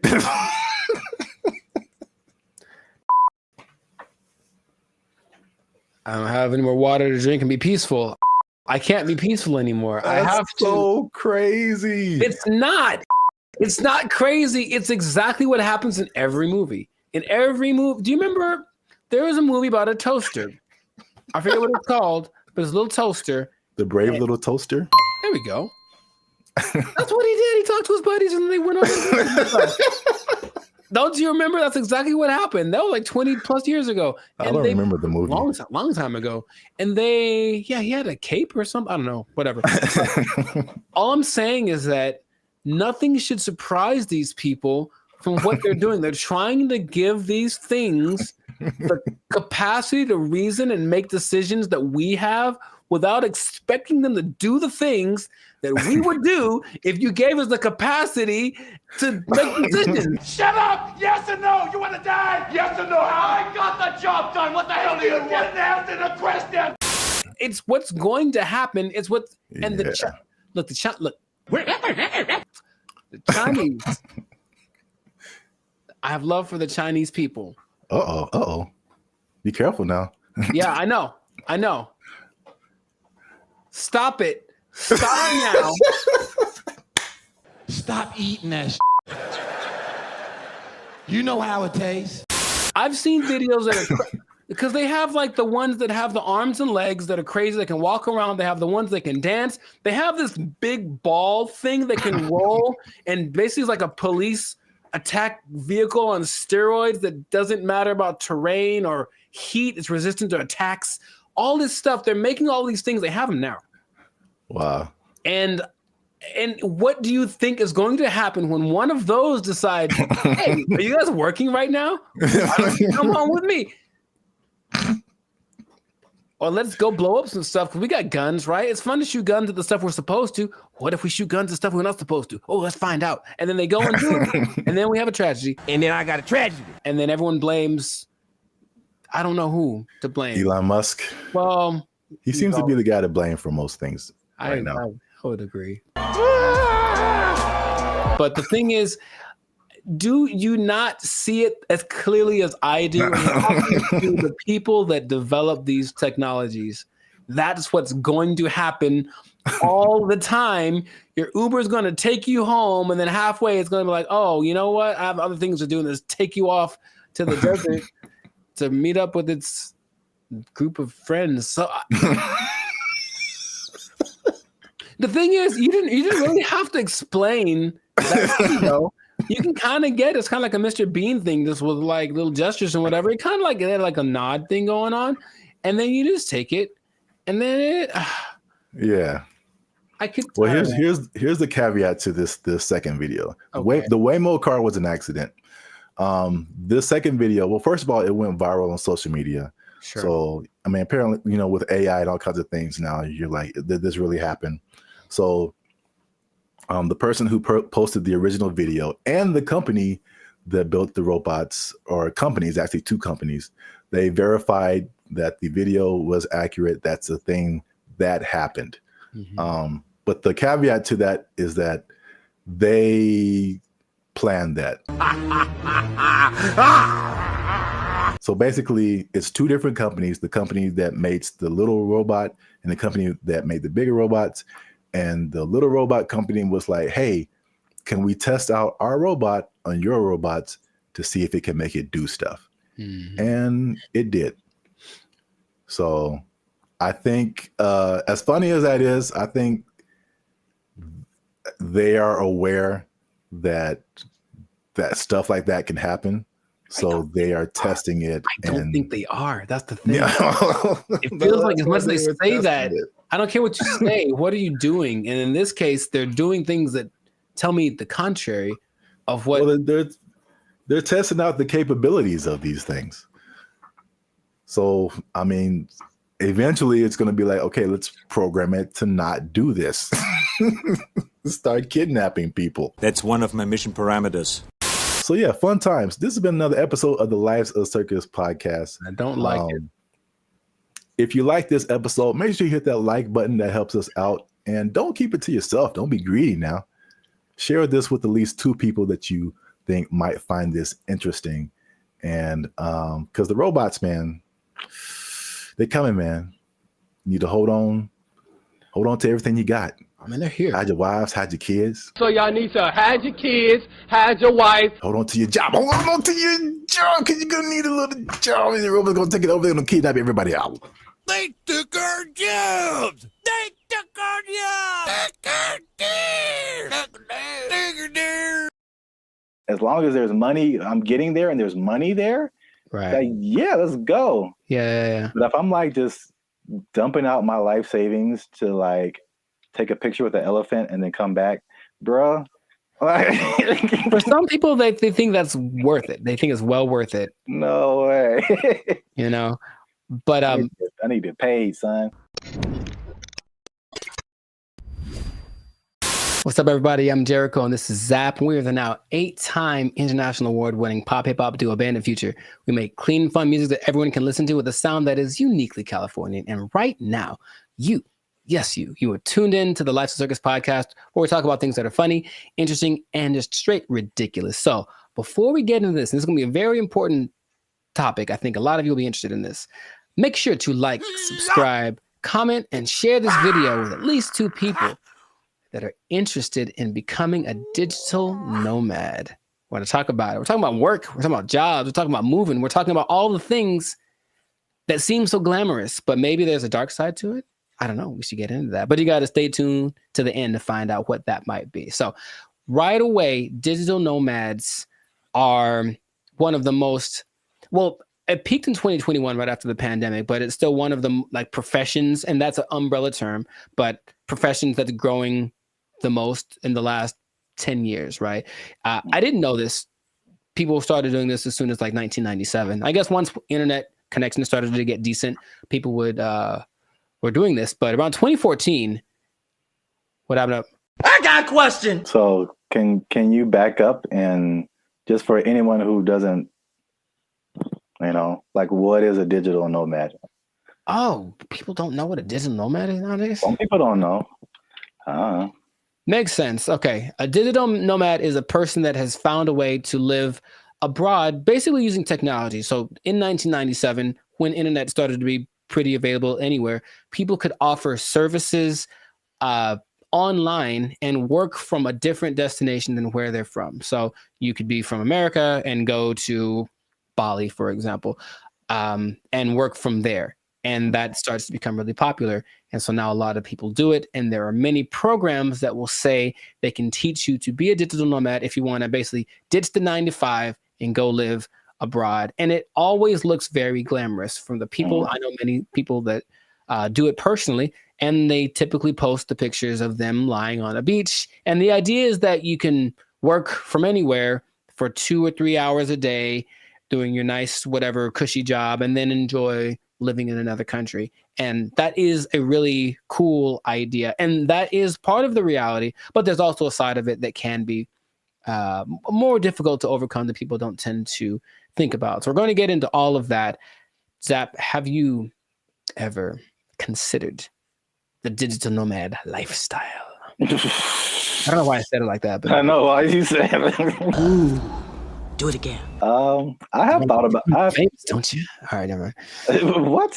Huh? I've thought about it for sure. I don't think I have had jobs where that's a possibility. Sure. And also, I feel like those types of jobs wouldn't be the jobs that I would like. Mm-hmm. Because it's basically, digital is just you and a computer. Yes. So, a lot of what we do is not staring at a computer screen all day. Right. The typical idea of a digital nomad is somebody sitting in a coffee shop working for 8 hours a day or 6 hours a day or whatever.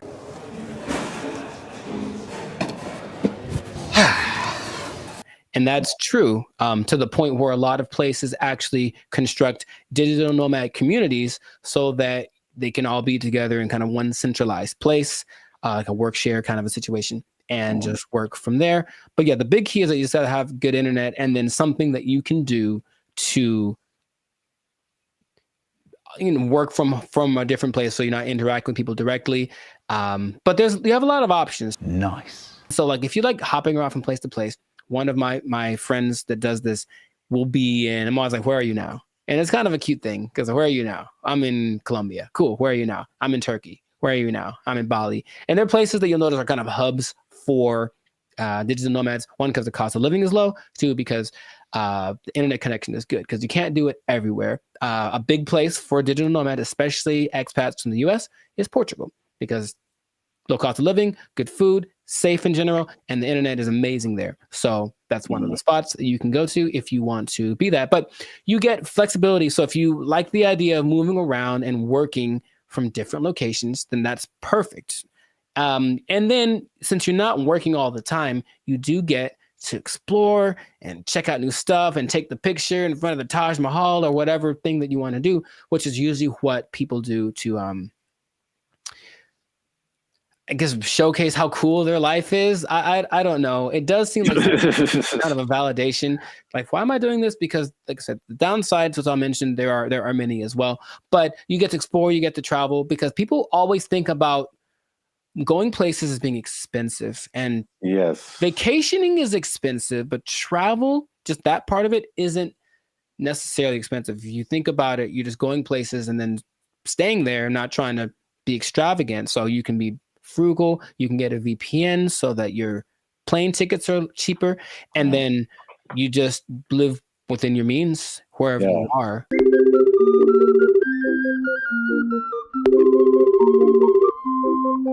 That's one thing about me. Like, I'm not a big traveler, but I feel like I feel like that Dos Equis guy. It's like I don't always drink. What is it? Beer. Yeah, but when I do, so like I don't always travel, but when I do, somebody else is paying for it. Right. And that is just like that's like the only time I travel. Like I will go on a tour for work, to play music or whatever, go to another state, go to another country. As long as there's money, I'm getting there and there's money there. Right. Like, yeah, let's go. Yeah. But if I'm like just dumping out my life savings to like take a picture with an elephant and then come back, bruh. For some people, they think that's worth it. They think it's well worth it. No way. You know, but I need to get paid, son. Listen, we finna get paid, girl. It did surge in popularity, of course, after the pandemic, as people were looking for things that they could do and they couldn't be around people. So, okay, this is perfect. But for some people, they really fell in love with it and they said, I'm going to keep doing this. So a lot of the more well-established digital nomads have been doing it since then, or maybe a little bit before then, so like 4 or 5 years. There rarely are people that have been doing it more than a decade because it does kind of wear on you just moving around and doing all that kind of stuff. But you do get choice over your work-life balance. And I think that idea, easier said than done for sure, but you don't have to clock in at office at 8 a.m. You could sleep in theoretically and then go hang out at the beach or snorkel or something. I think what people do overlook is the idea that you still have to work and you really should do it on a consistent basis. And if you don't do that, then I don't think your digital nomad life is going to last very long. But you have a lot of things that you can grow with as well, because people have great stories when they do it. And when people I've talked to, I was in Cambodia, blah, blah, blah, and a tiger almost ate me. The tiger bit the man in the head, and everybody's mad at the tiger. There's also, you get to choose where you live, because if where you live is expensive, you can just go someplace that's a lot cheaper. So I think that's why Bali tops the list for a lot of people, because it's not very expensive to live there from a month-to-month basis. So if you find a way to get income from where you're from, be it the United States, England, something like that, and you can generate that money while you're living in Bali, then you're living like I heard for like $1,000 a month, you can have servants. Wow. Literally. I'm gonna take a nap.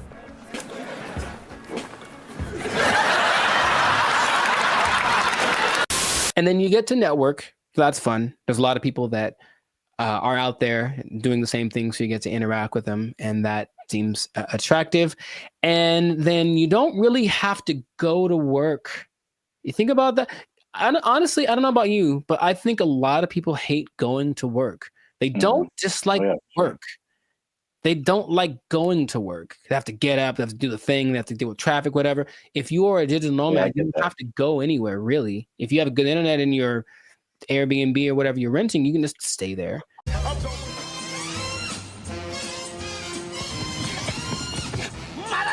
get that son of a ass! You, I just. Yeah, bro. Like just putting on, like I look at the, especially when I used to live in downtown LA and seeing the people who like worked in corporate offices and they had to wear suits and ties, stuff like that. Just the thought of like getting up every single morning and putting on an entire suit, dude. Like it's a challenge. So I could sit at a desk and then come home and then take it all off. Like if I can go to work and still be in my pajamas, like, dude, like, where do I sign up? Yeah. Yeah, I get the appeal for sure. Very cool. We love it, Will. Thank you. The last advantage that people talk about a lot is the cultural and immersion. If you like a particular culture, then you can just go there if it works out for the technology and all that kind of stuff, and you can be immersed in Hong Kong. You can learn Chinese. You can do whatever. If you have other goals that related to that culture, then it's the perfect way to do it. You can still make money and be immersed in that culture. And that really does seem fun. In my personal experience, I've never done the digital nomad thing to an extreme, though I've thought about it because it seems like it might be fun to do here and there. But I have constructed my coaching, which I can do from anywhere. And I have been up in the mountains and I'm working on a session. I'm just at a coffee shop and I see what that's like. And if that was my everyday, it wouldn't be so bad. You know, it's definitely like, oh, I need my computer to work. That's all. If my computer works and the connection is good, then it works. If it does not work, then it's a bad day. That's all. It's kind of the risk that you run. Now, those are all the advantages. And that's the stuff that when you go on the internet, you will see people living exactly what I just mentioned. However, all of the downsides, dun, dun, dun. There's a lot of them. No, God, please, no, no. What would you think would be a disadvantage, major disadvantage of being a digital nomad? The first thing that comes to mind is just, even though it's cool and you're like exploring and all this kind of stuff, especially if you have a core group in the States, like a certain group of friends, a certain group of family members, they're most likely not around anywhere close to you. So any of those kind of groups that you grew up with or were with, you know, in your home country is just kind of gone. So you can have a bit of isolation, I think, for sure, even though you might be surrounded by all these new experiences and new people. You're still kind of like by yourself to a certain extent. I'm so lonely. You were right. The loneliness, depression is the number one thing that a lot of digital nomads talk about because they're not around the people that they love, right? And then they can't be with them when it's convenient, because if you're living in Europe and you're, you know, from America, you are 7-8 hours ahead, 9 hours ahead. So imagine just, hey, I want to maybe eat together. Well, I'm having dinner and you're, you know, at work, right? So you can't make things line up. So depending on where you choose to go, that can be a very difficult process. And then it kind of is inconvenient. I've worked with people where I'm talking to them and it's fine for me and they're up at 3 a.m. because where they are, that's what they have to do to make it work. And they're willing to do it. It's kind of like something they accept, but you miss a lot of things. You miss the birthdays, you miss the graduations. There's a lot of experiences, you know, your little cousin had her first steps, all that. You miss all that kind of stuff. And finding a place to live is harder than some people think. And that's another problem that a lot of digital nomads have, because they go to a place expecting everything to be great. But what they don't understand is that a lot of digital nomads have this reputation of basically causing prices to go up, right? Because you're coming from a country that everything is great. Yeah. So everything's coming up because you have a lot of money. So a bunch of you move to one place that's not doing too well. So they're like, oh, there's a lot of these people, so I'll charge more so I can make money. But then the locals start to resent you because you're there. And so it's not, you don't feel welcome. And that's kind of an uncomfortable thing. I think I mentioned, I have a friend who travels a lot. When she said when she was in Turkey, she kind of got that vibe. It's just like, why are you why are you here? But she doesn't speak Turkish at all, so that didn't help her cause. However, some places actually put signs up that says like, "Hey, digital nomad is not welcome." It's gotten to that point. Wow. You go to a coffee shop and like, nope, you can't come in because you're going to buy one drink and work here and use the internet for 8 hours. Nah, you got to get out or find someplace else. So that's starting to become a thing. So yeah, just think about that. It's like you want to be welcome. Now I'll tell you in a second, some countries are actually taking measures towards making sure that the digital nomads they do attract are actually helping the economy. But a lot of places don't have that in place yet. So yeah, the locals might resent you. If So you just for my own personal whatever. I got a question. Have you ever gone into Starbucks and worked on something and not bought anything? Yeah. I'm in a dark, man. Oh yeah. Do you feel guilty at all? Or are you just like No, I spent a lot of money in Starbucks. I think that once in a while. Okay. That's just my if it was, and the thing is, if it was a mom and pop type place, then I'd feel bad. I'd buy something every time. But here's the thing, I even usually go to Starbucks. I have to use the bathroom. I buy a cookie or something just because. Oh yeah. But sometimes I'm like, I'm here for an hour. I'm popping in and out. I'm a regular. Don't mind me. I'm just. I think that's interesting psychologically because I feel. I feel the same way. Like if I go to a place where like I shop there all the time and I just go and then I just go in there to like use the bathroom or something. I'm like, you guys owe me. You guys owe me this bathroom. I'm here all the time. I'm not buying anything right now, but I'm here. But I feel the opposite at Starbucks because I don't drink coffee. And I never go to Starbucks. So when I'm in there, I'm just like still in Wi-Fi, and I feel so guilty. Here's the other thing. Specifically for Starbucks, I don't feel bad because my computer and phone don't work in Starbucks. Any Starbucks, the internet, the Wi-Fi does not work. I have to do my hotspot on my phone. For only Starbucks. I don't understand. Apple. No. It's just because Mr. Starbucks doesn't like me. And that's Android, PC, Android. Really, I don't know if anyone's understanding what you're saying there, sir. Sorry. Anyway. Long COVID. Sorry. Continue. What else was I going to mention? That besides, the locals resenting you, someplace not wanting you to be there, if you have a medical emergency, it's a big deal because you don't have a safety net. Your insurance might be more expensive for one, and then transferring it over, sometimes it's a tricky thing. It depends on the country you're in. When I went to Spain, I met up with a friend who got sick on her flight. And so from the plane, they took her in an ambulance to the hospital, gave her the treatment, whatever. Now, if that had happened in the US, that would have probably cost her about $5 million. But because it was Spain, and as soon as you're in Spain territory, you're one of us, it costs you like $100. So that was cool, but it does depend. So you really have to be careful just about that. Just think, all these things are things that you want to think about before you do it, because it doesn't look that difficult if you only pay attention to the people that post about it. Because they just posting the good stuff. Once in a while, there's a sob story about no, someone kicked me off of a bus. I think I saw that recently because they weren't from there, and they got kicked out the bus, and they felt so sad. I was like, well, life is hard, bro. I don't know what to tell you. It's really hard to find romance for these people, for sure, because you're not going to be there very long, and so no one wants to get involved with you unless you choose to be. So that's just another side to it.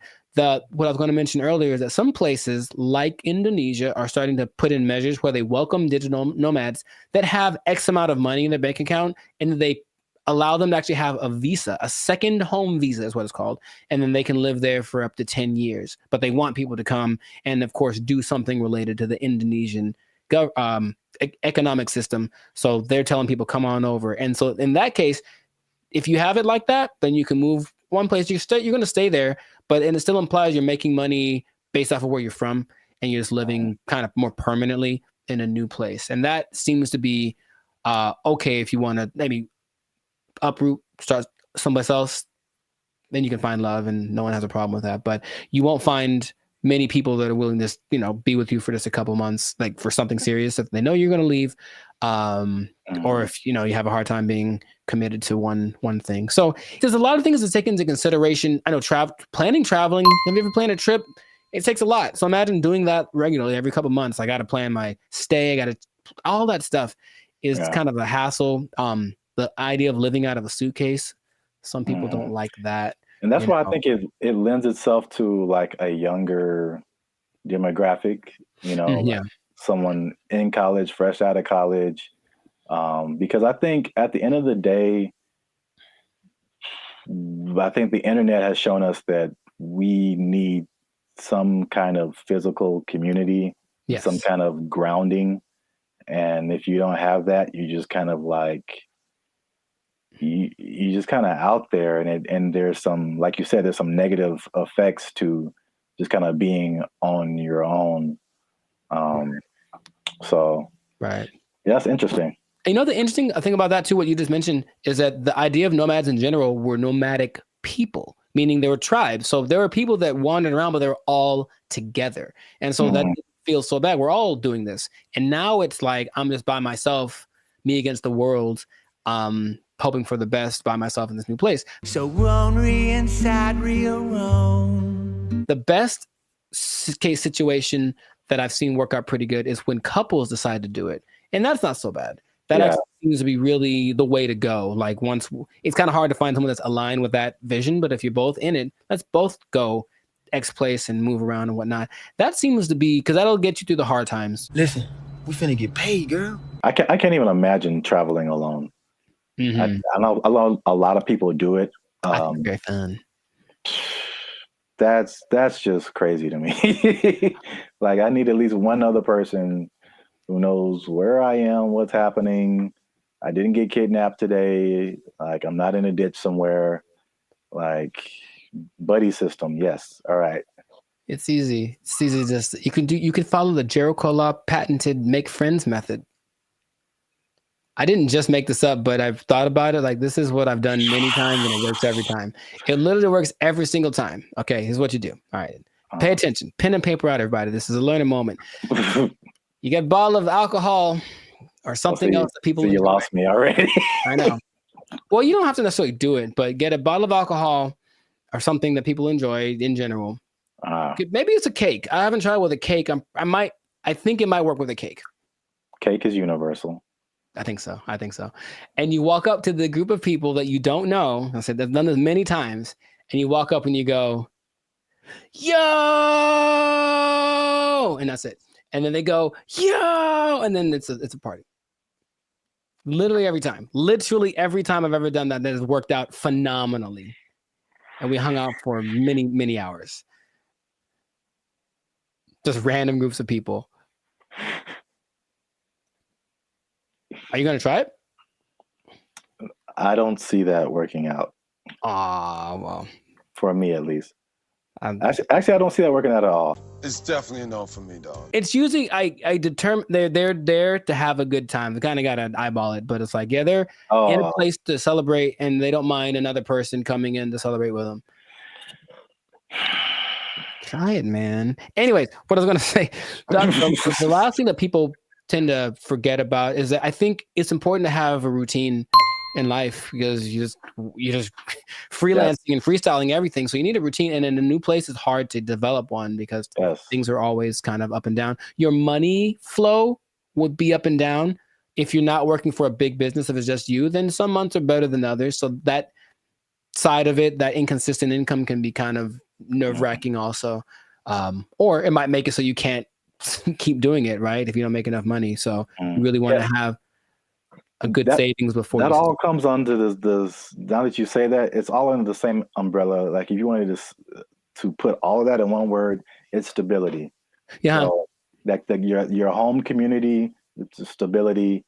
Your routine, it's stability. Your money situation, it's stability. It's like, I think we as humans were created to like want some level of stability, and to be a nomad, even digitally. It's just like, you're just you're unstable to a certain extent. Right. So you can't link into things that are stable like other people and have relationships and romantic relationships and all this kind of stuff. And yeah, I feel like that sums up everything that you're saying. It's just the downside is just a lack of stability and a laundry list of different areas. Yeah.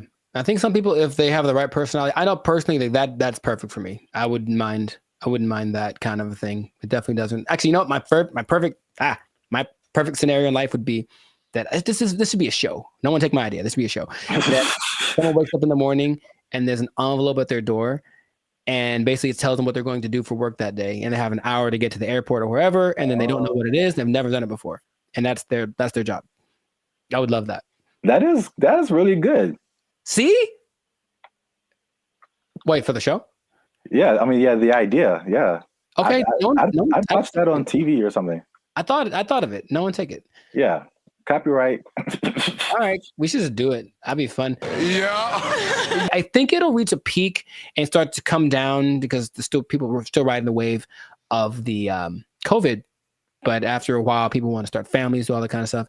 And if you need that stability, then it's not the job for you. But if you're younger, or if you want a change of scenery, some people do it for a few years and then they stop. But it seems like a cool thing. Where do I sign, Mr. Barry Gordy? I might give it a shot here and there. That's kind of my thought about it. I'll just try working for a week or so from wherever place, but not necessarily do the jumping around and to the extreme that some people do, because that's a little much. And then they do a lot to find people to talk to.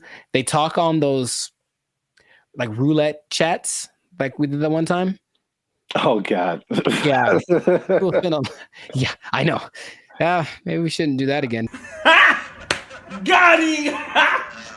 Got him! But people spend a lot of time on those because it's literally just like somebody to talk to me, someone be a connection, and I think you can see that a lot more. So hopefully that doesn't long term affect people's mental health with all the depression and stuff like that. But if you're thinking about becoming a digital nomad, I just gave you the blueprint. Keep in mind the positives and negatives, and if it's in your heart, go for it.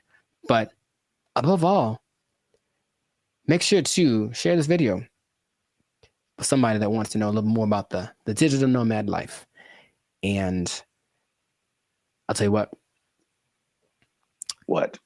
This is not possible if you don't have a job.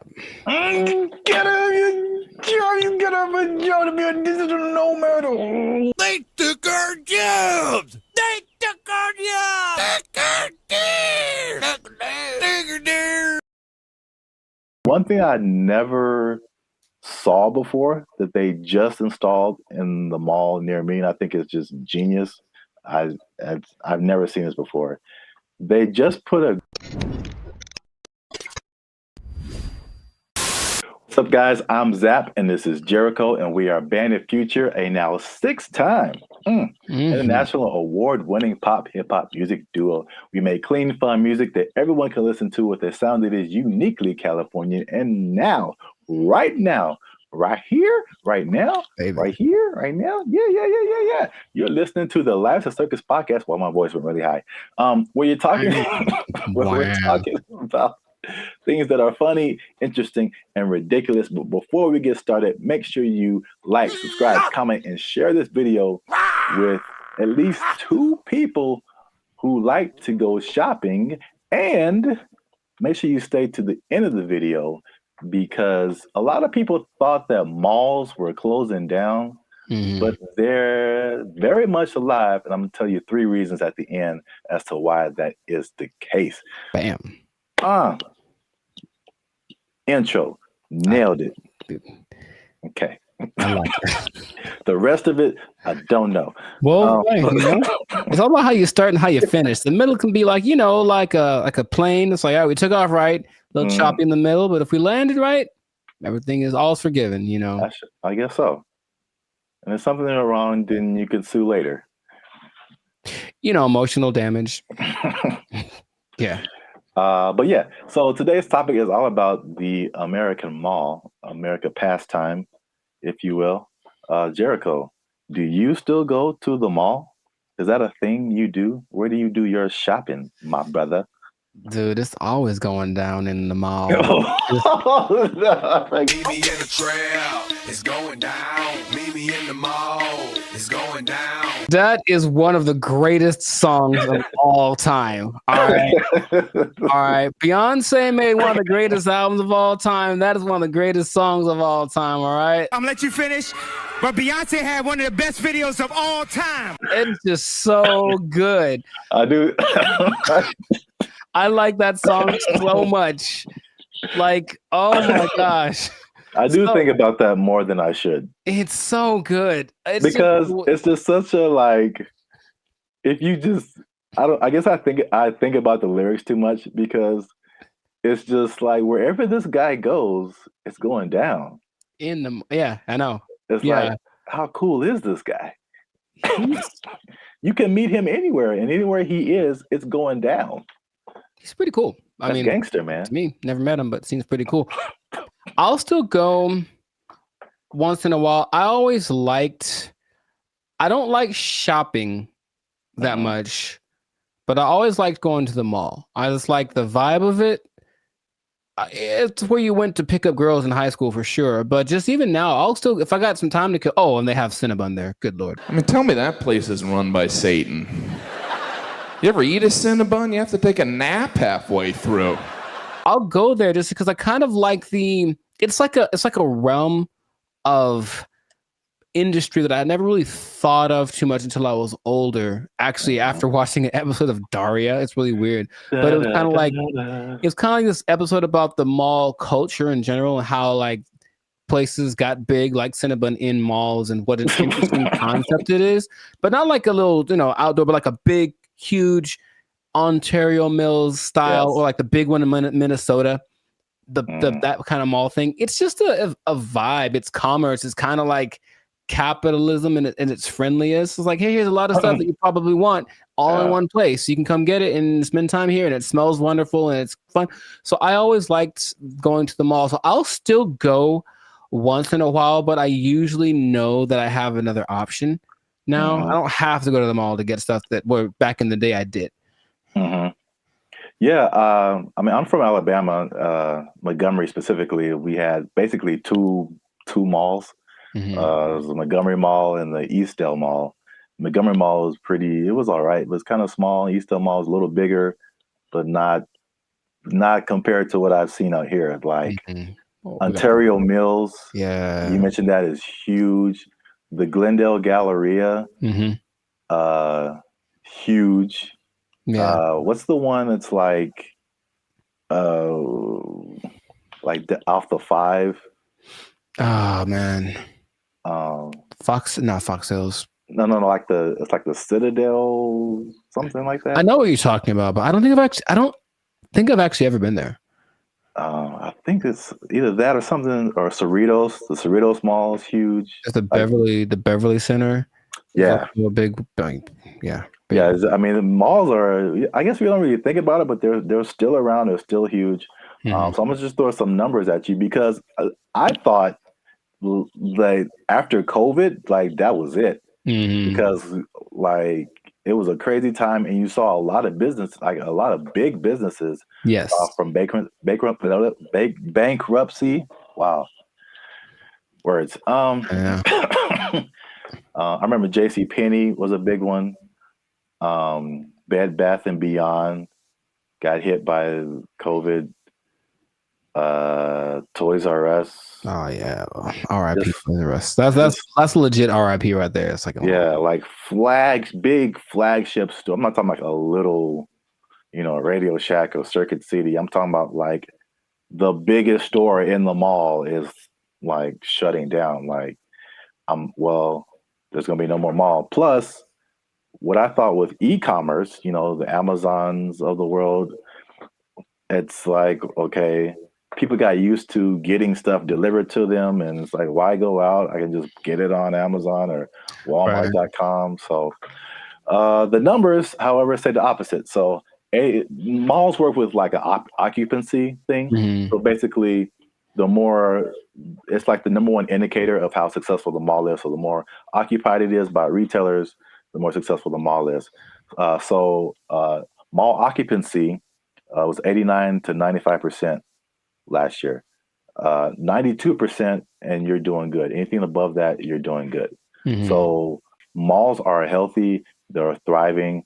And this is what happened that I didn't really realize is that when the stores closed, it didn't necessarily mean that was the end of the mall because in case you didn't notice, a thing called inflation has been happening. No, I didn't notice.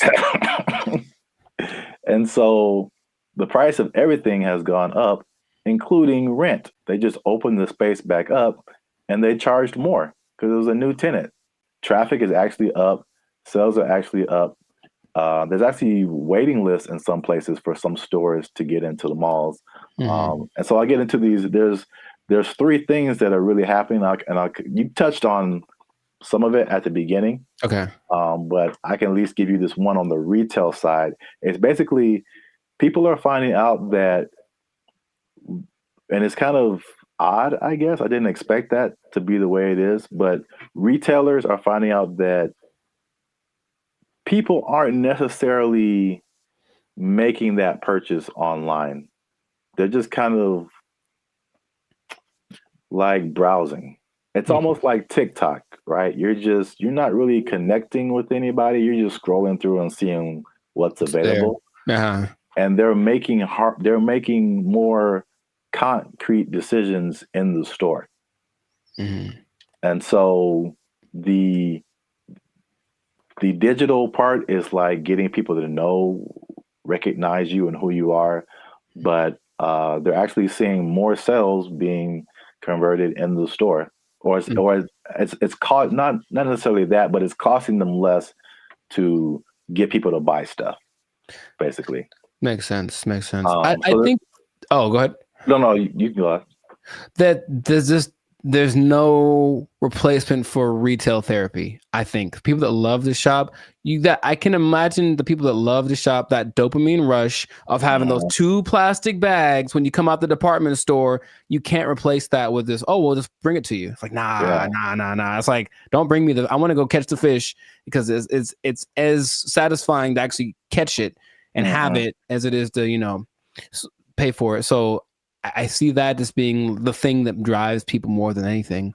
Yeah, and then online stores are actually there's stores that have started online and they're actually moving to like the brick and mortar type stores. So a few of those companies, one of them is Warby Parker. Have you heard of them? No, I don't know what that is. Okay, I see their commercials all the time. They do like eyeglasses, stuff like that. Okay. Another company called Allbirds that I haven't heard of. And there's another company called Wayfair that I have heard of. I've definitely bought stuff from their company. And so they'll be building like their own store.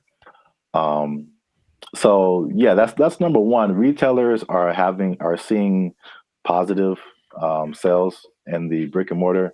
And the second thing, you kind of alluded to it, is just people there's a certain luxury experience in malls that people are drawn to, right? That you don't necessarily get when you're just clicking a button online.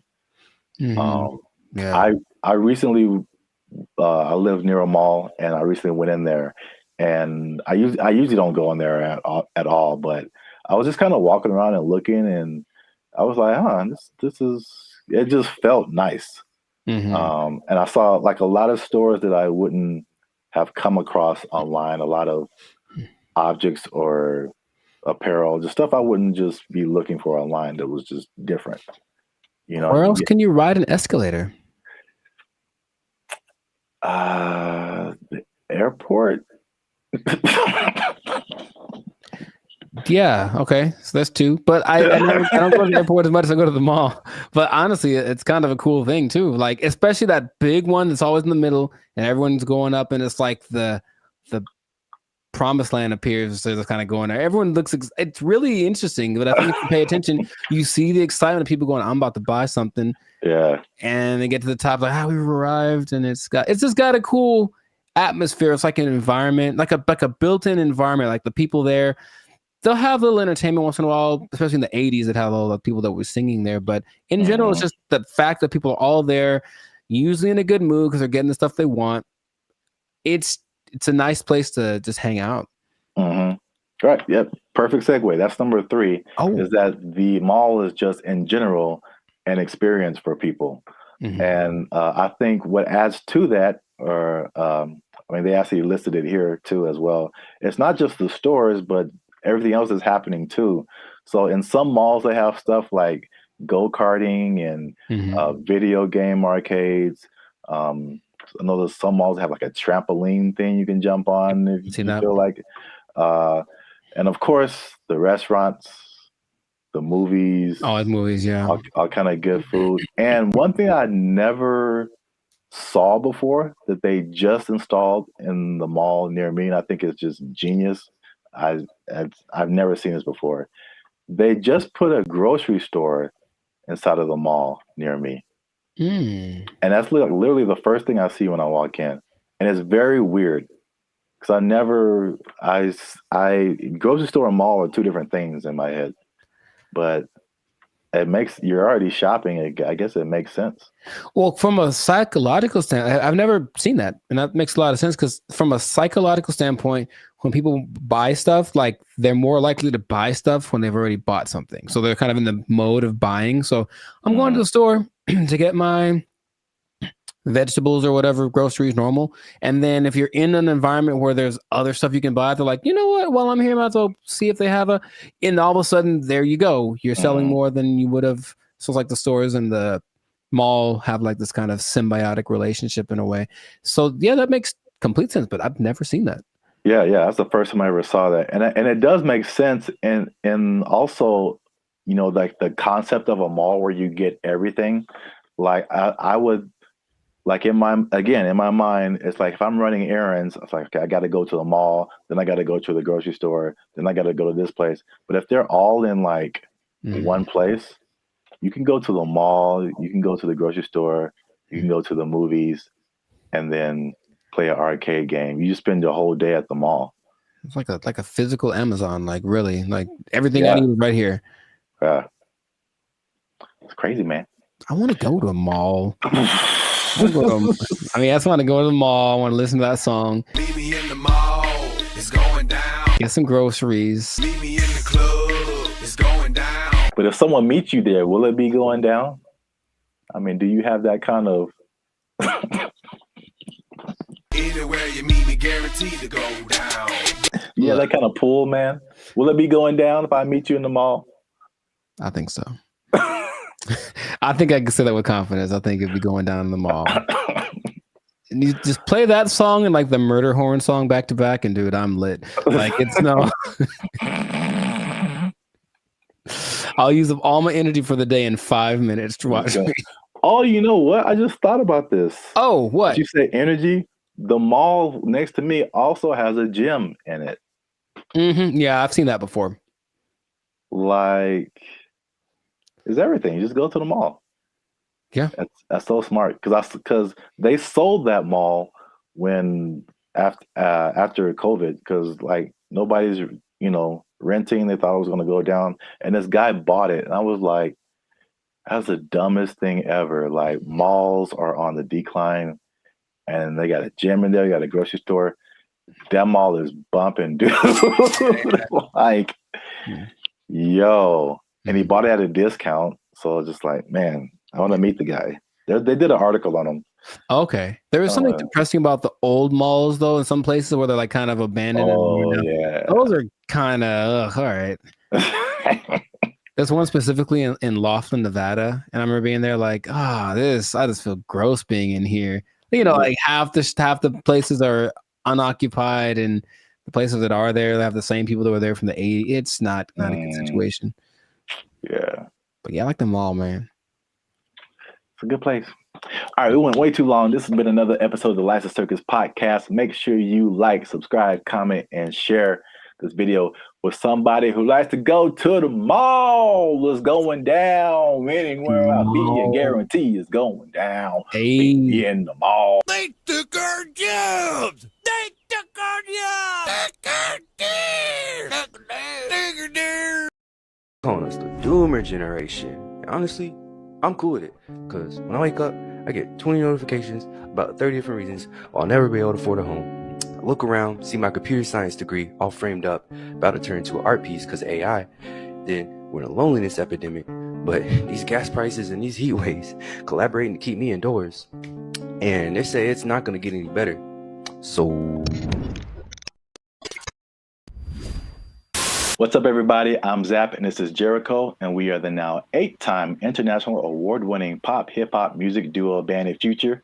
We do clean, fun music that everyone can listen to with a sound that's uniquely California. And right now, you're tuned into the Life's a Circus podcast, where we talk about everything that is funny, interesting, and ridiculous. But before we jump into the topic today, help your boys out. Come on now. Make sure you like, subscribe, comment, and share this video with somebody who likes to go shopping. I see. You know anybody in your life, Jericho, who likes to shop? Maybe. Who maybe gets things delivered? Maybe. From Amazon every Maybe. day? There's a possibility that I know someone. You said close to home, and that was apropos. So. Well, shopping might sound fun, but there's something called doom spending. I'm gonna tell you what that is. I'm gonna tell you what causes it, and I'm gonna tell you how you can avoid it, because it's a negative thing, but you got to stick to the end to find all of that out. All right. Mm-hmm. So, Jericho, have you heard of the term doom spending? I'm gonna guess what it is. It's where you spend so much that you open up your banking app, and then there's just a picture of Dr. Doom laughing at you. Huh? So doom spending refers to a phenomenon that occurs when people spend money to cope with stress, despite economic and geopolitical concerns. Bankrate data found more than half of Americans are in debt, and doom spending might be to blame, with 38% saying they'd go into debt for fun. So obviously we are in a tough time right now. Inflation is through the roof. There's a lot going on in the world, wars in various places. There's a poll that was done that said that 96% of people are concerned about the economy. So that's a whole lot of people, pretty much everybody. It's understandable. Yet, with that in mind, 27% are doing this doom spending. So they are just still spending frivolously to a certain extent, and it's affecting different generations. Mm-hmm. So 43% of millennials, they say, are doing this doom spending, and 35% of Gen Z are doing it. And basically the concept is just like, well, it's almost like a defeatist kind of thing, where it's just like, I'm never going to really, all these aspirations that I have financially are never going to happen. So I'm just going to enjoy life. Calling us the doomer generation. Honestly, I'm cool with it, because when I wake up, I get 20 notifications about 30 different reasons why I'll never be able to afford a home. I look around, see my computer science degree all framed up, about to turn into an art piece because of AI. Then we're in a loneliness epidemic, but these gas prices and these heat waves collaborating to keep me indoors. And they say it's not going to get any better. So, as a millennial yourself, that's the category we fall into. What do you think about this doom spending? Have you had doom spending thoughts? Do you think people are in your life are doom spending, or do they just like things that smell good? We've been collecting all of the little Harry Potter baby stuff because we're a Harry Potter family. So freaking cute. Not talking about anyone in particular. I'm just, No. Side effects include doom spending thoughts and early discharge. No. I understand the concept. I'm more curious when that, I feel like that's always been a thing, but that term is, yeah, sure, give it something that has a ring to it. It's a shock value of a term. People that have bought things like a boat because they said, F it, I'll just buy a boat. And they sure couldn't afford a boat, but now they have a boat. Here with his tailgating tips is a guy who just bought a boat. It's a weird phenomenon, but it's almost like a temporary solution to a permanent problem. So I'm in debt. and I feel really bad about it, and I really can't get the things that I want, and I don't see myself being able to sustain something long term. YOLO, and then just go buy stuff. Yeah. But even that phrase is I think that's kind of permeated because that's the Gen Z millennial phrase. YOLO, you only live once. This is a Coca-Cola YOLO, not YOLO. No one has said that in like 8 years.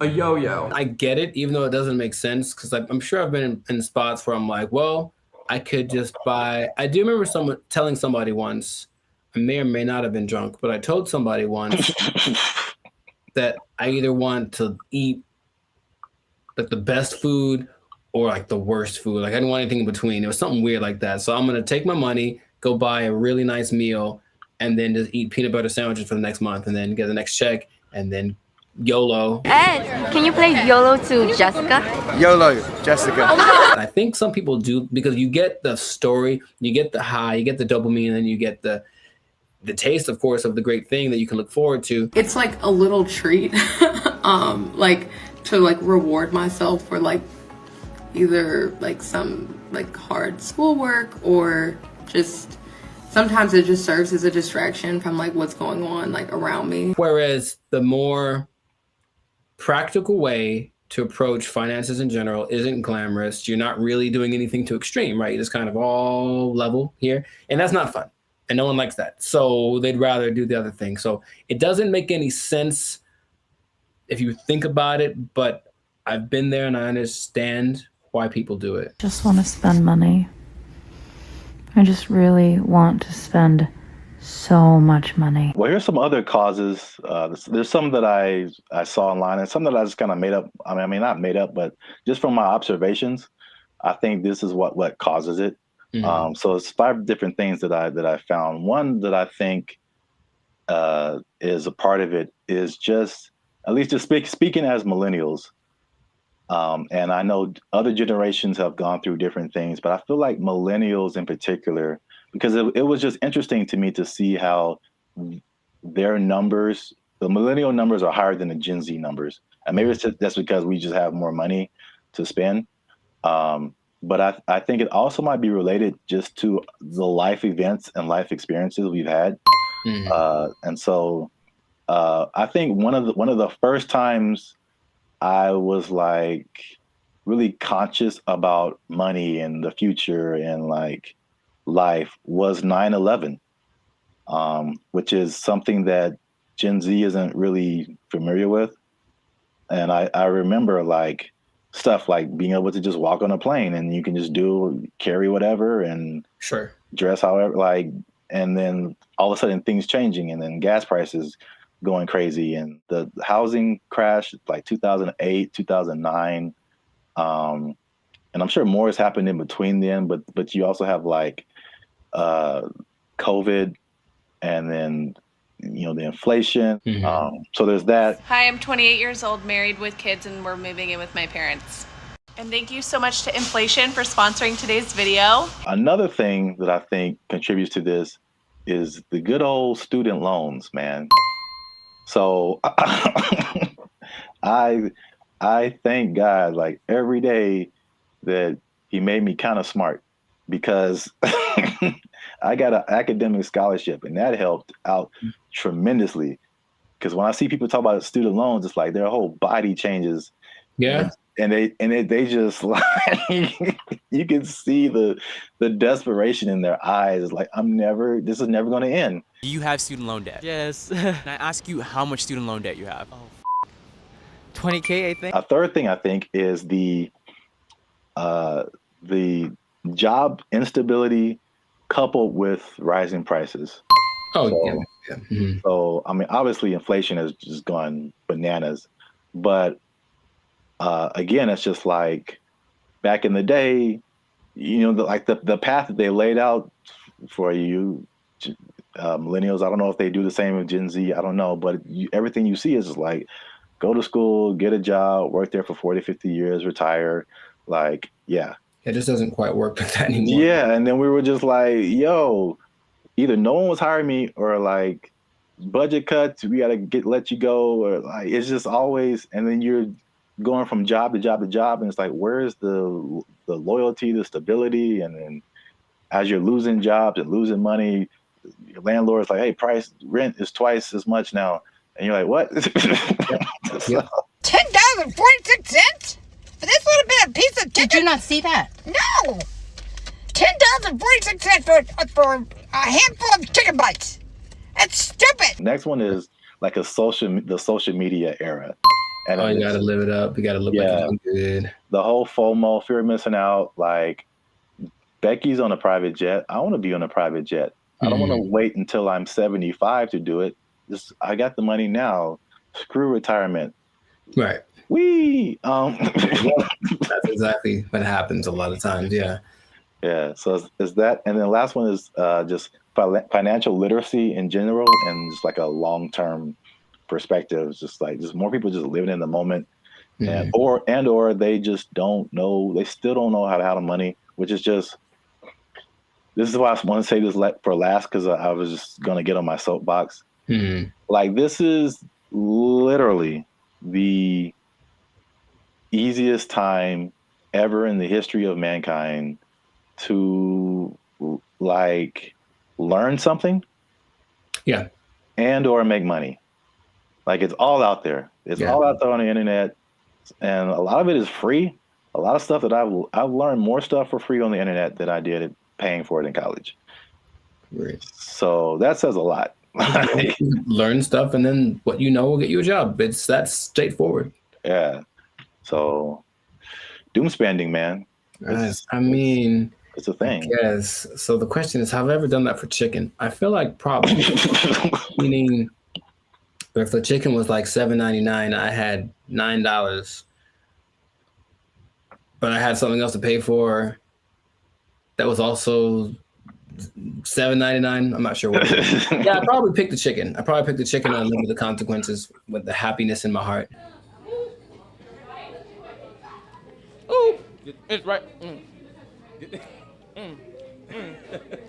Oh my gosh. Y'all gotta chill. Y'all crazy back there. They know what they did. Not to condemn anybody. I feel like I've definitely done it. There's definitely things where we're like, I can't afford this, but I'm going to buy it anyway. I think that's kind of like the phrase that comes to mind when I think of like doom spending. Especially if you can pay it off later. You know, I've heard people that have $300,000, $400,000 worth of credit card debt. I don't know how you keep getting approved, but like that's wild to me. Yeah. And then it feels painful. Like, that's that idea. And for them, it's like, well, I don't have to pay yet. So I have $30,000 in credit card debt. When they call, I tell them I can't pay it back yet. All right. So real quick, before we end it, 5 things you can do to stop or cut back on your doom spending. 1, use a budget, right? So just say, hey, I'm gonna spend this much, and that's gonna be it, because I only got this much coming in, and then boom, there you go. Nice. Number 2, addressing the underlying emotions.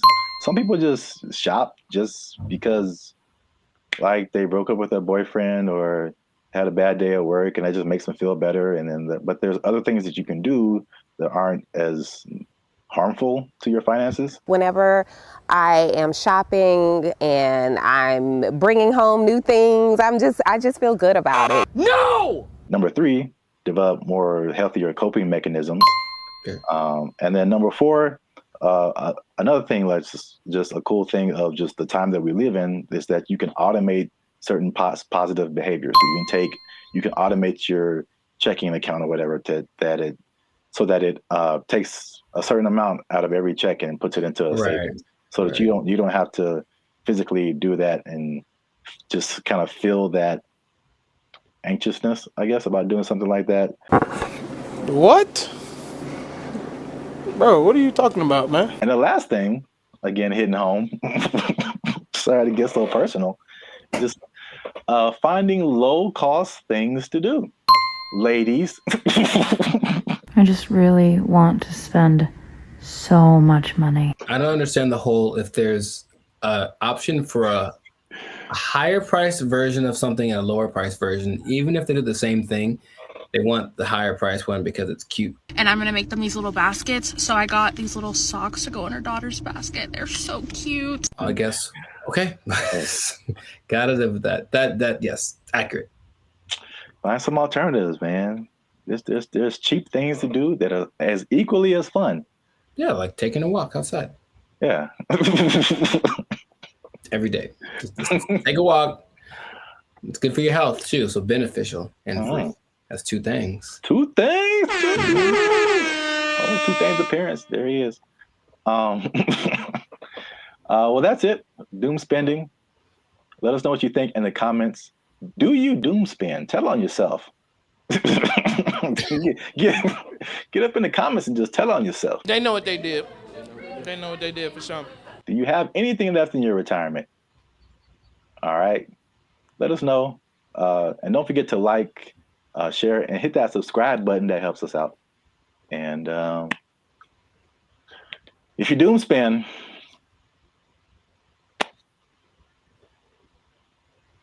I don't know. I think you're doomed. That's what I would say. There you go. Bye. They took our jobs. They took our jobs. I mentioned that there was this kind of a weird coincidence when you brought this up because I don't know this, or I don't know if y'all know this, Bobby, but I've been reading sometimes. And the book that I happen to be reading at the moment is called...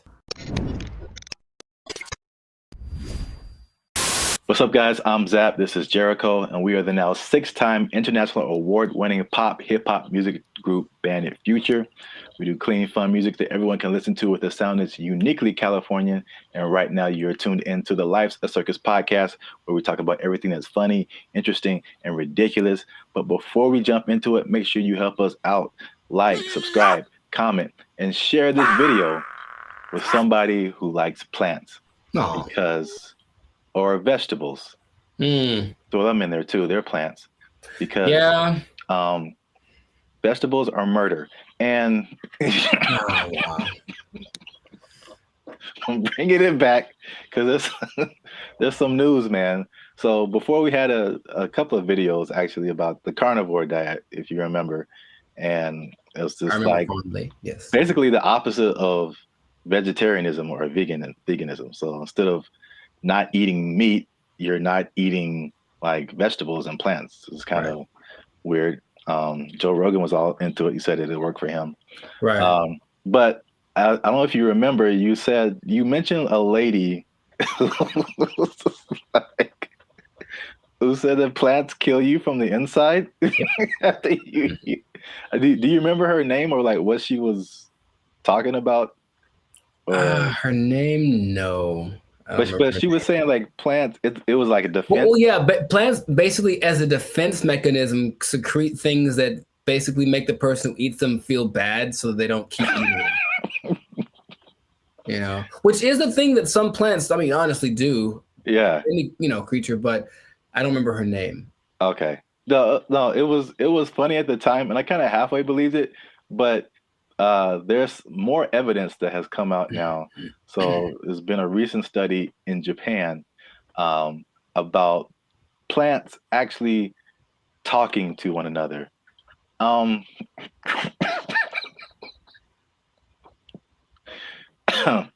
Jericho, do you think plants can talk to each other? Yes. Okay. Well, that was an easy sell. But well, here's the thing. I mentioned that there was this kind of a weird coincidence when you brought this up because I don't know this, or I don't know if y'all know this, Bobby, but I've been reading sometimes. And the book that I happen to be reading at the moment is called The Secret Life of Trees. And it actually is all about plants and their communication. I mean, kind of the evolution and why they're important to the planet and all that kind of stuff. But it does mention how they talk to each other, warning warning each other of threats. The bugs are over there. Don't do that. The sun is over here. Lean this way. Like they've done studies about that says that they do talk. So I believe it based off of one book that I've read halfway through. That is pretty crazy because that's kind of what they did in the study in Japan. Like they already knew that, but now they used this some kind of fluorescent light to kind of see a visual representation of the plants communicating. And they said the same thing, that plants that even though it's not like, because some people are like, oh, plants have feelings, and that's kind of different. like they don't get sad or happy, or I don't think so. They just kind of do things. But you disagree because it's in your book. The thing in Japan, because I like to say it that way, because there's one anime I saw forever ago that said it like that, Japan. So I like it. But yeah, in Japan, they've also done studies that show that plants have feelings in the sense that the words that, okay, let's just go way back. I guess maybe words have power in general to make the, create the universe, literally.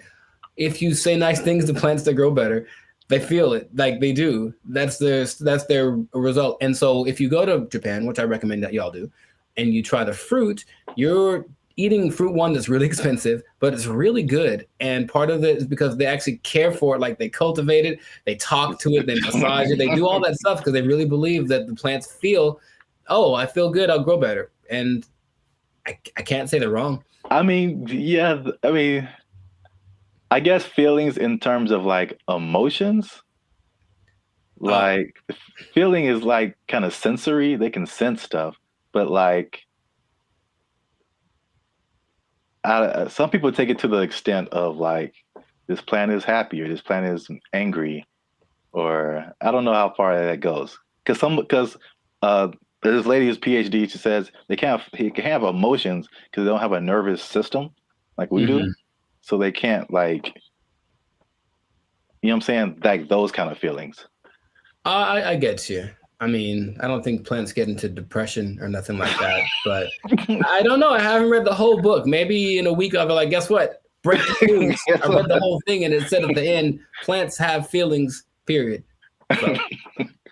All right. Well, just to piggyback off of that. So what they also found in this this Japanese study is that they released something called volatile organic compounds. So it kind of explains more of this defense mechanism or the communication. So this is what they said. It's kind of in line with what you kind of just said earlier, is that, okay, so a caterpillar or a beetle or something just starts munching on the plant. And the plant's like, ow. This isn't fun. This is bad. And so they release these volatile organic compounds, and it's like a warning signal. It's kind of like the same thing as like a perfume, like what you would smell, or you've gone by a plant and it smells kind of minty or something like that. Yeah. And so they release this stuff, and it's kind of like a signal, and it signifies the things that eat bugs. And it's just like, hey, come eat the bugs because they're eating me, and make it stop. no joke.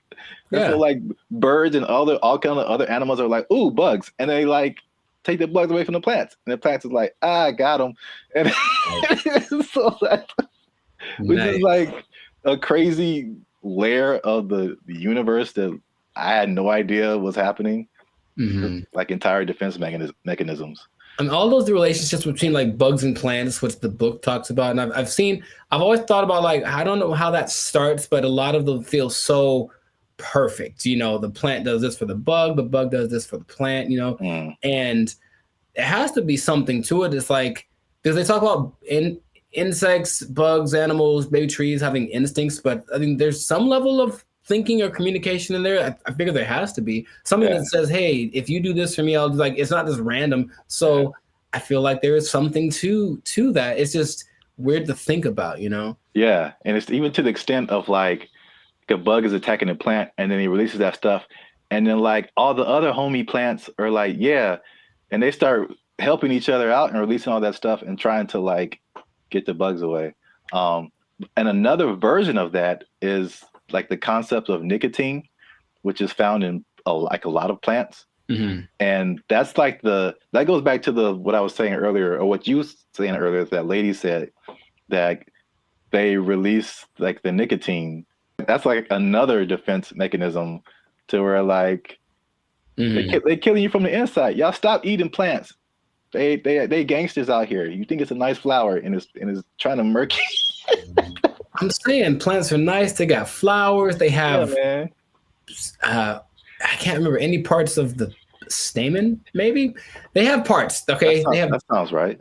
Yeah, sure. Stamen, bark, right? Like 7th grade. Maybe. 7th grade botany class or whatever. They got rings. You can tell how old they are. That's cool. You know what I mean? But yeah, so the moral of the story is plants are gangster and crazy. So don't mess with them. Eat chicken. Plants have feelings. Yeah, let's put that on his shirt. They'll get that VOC on you. That what do you call it? Volatile VOC. Organic compound. Yeah. VOC, son. Yeah, VOCs represent. If you see VOC spray painted on a redwood, don't hear it. Yeah. That's it. That's been another episode of the License Circus podcast. Make sure you like, subscribe, comment, share this video. Let us know if you've been ganged up on by a plant or if you've seen a plant talking, because people will think you're strange, but we might believe you. Feed me, Seymour. They took our jobs. They took our jobs. Took our deer.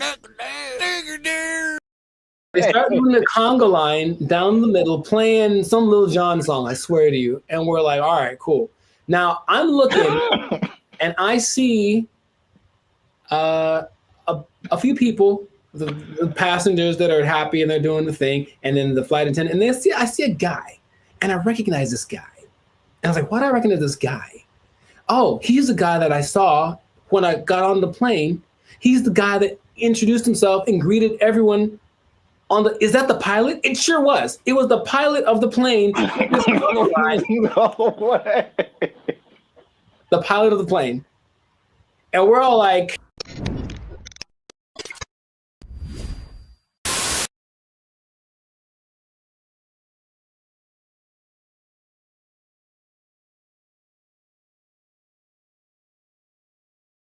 what's up, everybody? I'm Jericho. This is Zap, and we are the now 6-time international award-winning pop-hip-hop duo, Banded Future. Papa Bop? Papa Bop. Papa Bop. Papa Bop. Papa Bop. Yeah, Papa Bop. That's what we do. We make Papa Bop. But we make clean, fun music everyone can listen to with a sound that's uniquely Californian. It's called Papa Bop. And you are now tuned into the Live Circus. That's kind of fun to say. Papa.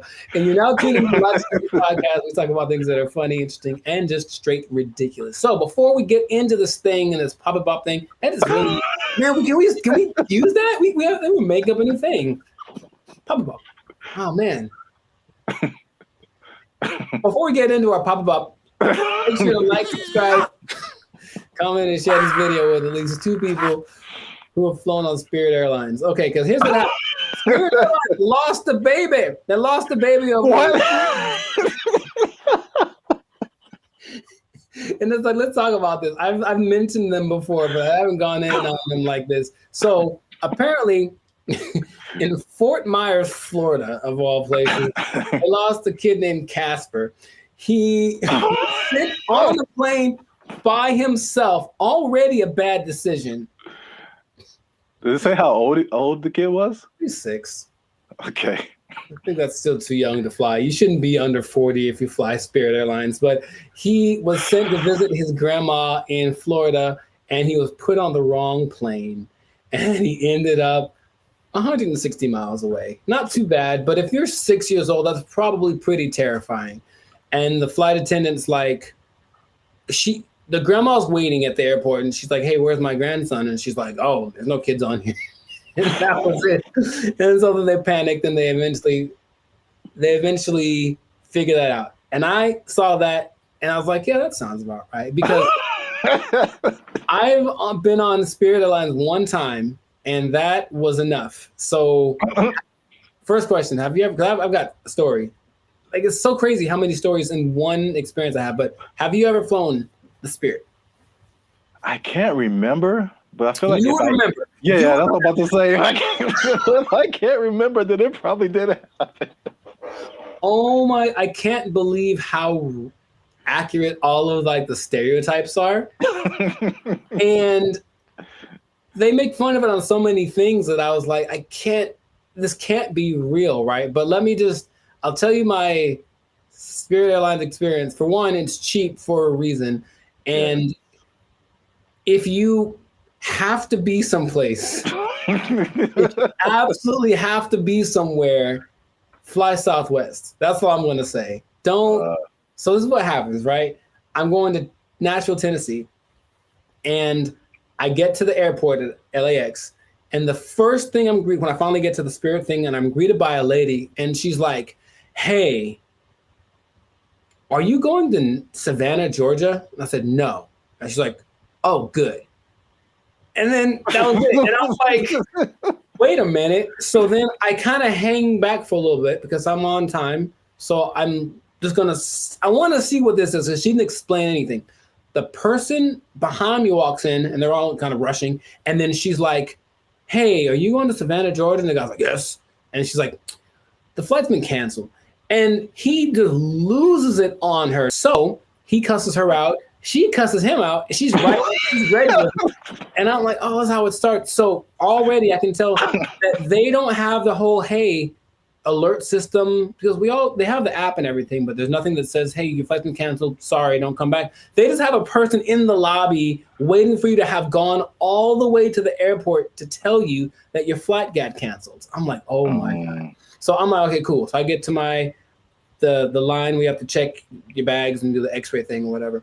And it's just a bunch of people yelling across, like literally, the yelling across the space. There's all those lines with the conveyor belts, and one person over here, and they're cussing out somebody over here, and this person is getting back, and they're running back and forth, and that's not my job, and blah, blah, blah, and bleep you, and all this kind of stuff. And it's all happening as people are just like, I just want to get to Nashville. That's all we're doing. So that is how everything started. I'm like, this is a movie. It's really like a movie. So we finally get to the plane part of it, right? We get on the plane. The flight's supposed to leave at, let's say, 3 p.m. So I'm sitting on the plane, 3 p.m. Cool. 3:10. Cool. 3:20. All right. 3:30. Right. Just do the math. It's about 4:30, right? Yeah. We've been sitting there for an hour and a half, and we're all just kind of disgruntled. We're like, man, what the deal?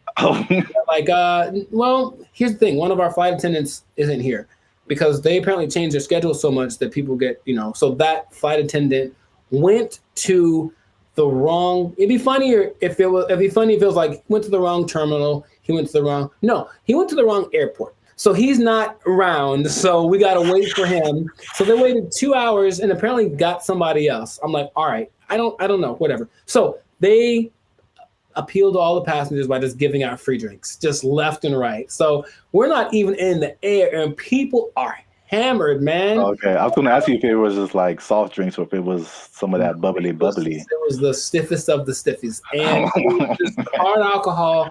Everyone drinking it. I mean, like people, and they weren't asking ages either. There's some young-looking people on the plane.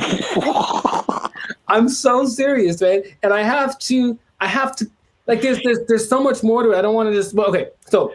We finally get in the air, and we're going, and it's like not going well because everyone's drunk and complaining loud and stuff, right?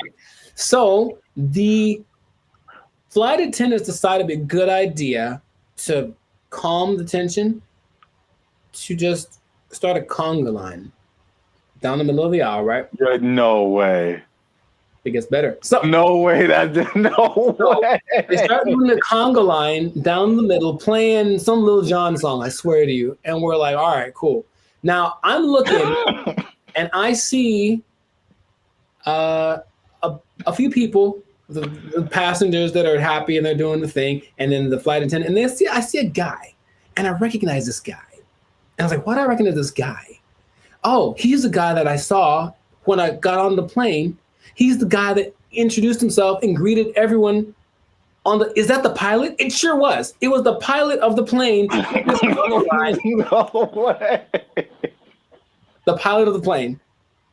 And we're all like, I don't believe. I'm like, you have to. No way. Yes. Yes. Yes. Okay. So that I can't believe you haven't shared this before either. This is I don't know. I did mention Spirit Airlines before, but I didn't like go in like this. So that was like part of my first experience. Okay? That was on the way there. And then when I get, oh man, that landing is not.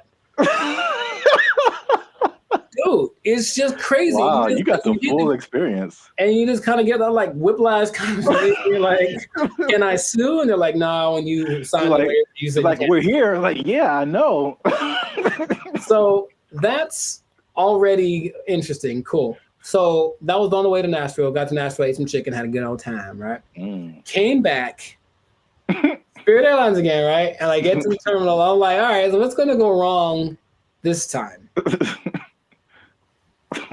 So we get on the plane. Now, remember the last time I got on the plane, the pilot greeted me, and then later he was on the conga line? Well, this time I get there, the pilot does not greet me. And I said, oh, okay, maybe he's in the bathroom, whatever. So I just sit down in my seat, and I'm just waiting there. The seats they're not any smaller than regular planes. They just feel like it because it's Spirit. Or I was sitting next to some biggins. I don't know what it was. But so I'm just kind of like this sitting there, right? And the flight's supposed to leave at like 5:30, and we're going like this. This is happening again. Why are we late? Why are we late this time? They finally make an announcement like an hour into it of us just sitting there. Like, so the pilot wasn't told that he was supposed to fly today. So he's not here. So we're trying to find another pilot. And dude, I swear they almost went like, does anyone here know how to fly a plane? I feel like they're going. I felt like that's where it was going, but it's okay. So a pilot, I don't know if he was the original guy, or a pilot finally shows up about 2 hours late. Right? Just in there for 2 hours. Were we all hammered again? Yes, because that's their remedy. Just get everyone drunk and they'll be happy. The flight from Nashville to LA is about 5.5 hours. Okay, so I'll let you do some math here. I'm trying to think of it myself, but we left at 7:30. We were supposed to get back with the 2 hour difference. It's like we would have gotten back around like 8:30, right? So we didn't leave until 7:30, which is 2 hours later, right? Tell me why we got to LA at like 8:42. Like so we left 2 hours late, but we got there 12 minutes later than we would have gotten there if we left on time. Dude, I've never been in a plane where I'm like, we're going really fast. Think of like the range of how fast a plane could go. But apparently, you cruise at like maybe 700 miles an hour, but they can go up to like 900. He was flooring this thing. Clouds, dude. It is crazy. I felt like some Tokyo drift action happening on some turbulence. And I'm like, I've never felt this way, like this kind of thing in a plane the whole time. Just the engine and everything. And we're just all like, we're drunk, so we kind of don't care. But I'm also like, man, that's how I die. Like, I was seriously thinking that. And then we get back almost on time, as if we left on time. And then I was like, okay, well, never again. Never again. It is real. And here's the thing. I want you to experience this. No. I think that's not. How about this? Let's do it. Let's do a test. Let's do a Bandit feature test, okay? Next time we have someplace to fly, I'll take Southwest, okay? But you take Spirit, and we'll compare experiences. Now, I'll probably get there before you. Or will you, if we floor it? I swear to you, I didn't know that flooring a plane was an option. Oh my God. And he's just going like he's having a good old time. A lot of new information that I didn't know about. Come on, do it. Yeah, wow. Spirit Airlines is everything that they say it is. And it is cheap. Don't forget they charge you for everything though. So every little item that you bring is an extra charge. So the ticket is cheap, but then, but the performance. Wow. Yeah, I'm gonna pass on that. I know that was mostly me talking, but I think everyone should know. No, that was a great story. I can't believe it's been this long, over 100 episodes since you shared it. Maybe I repressed it. Oh, remember that time I almost died? Oh yeah.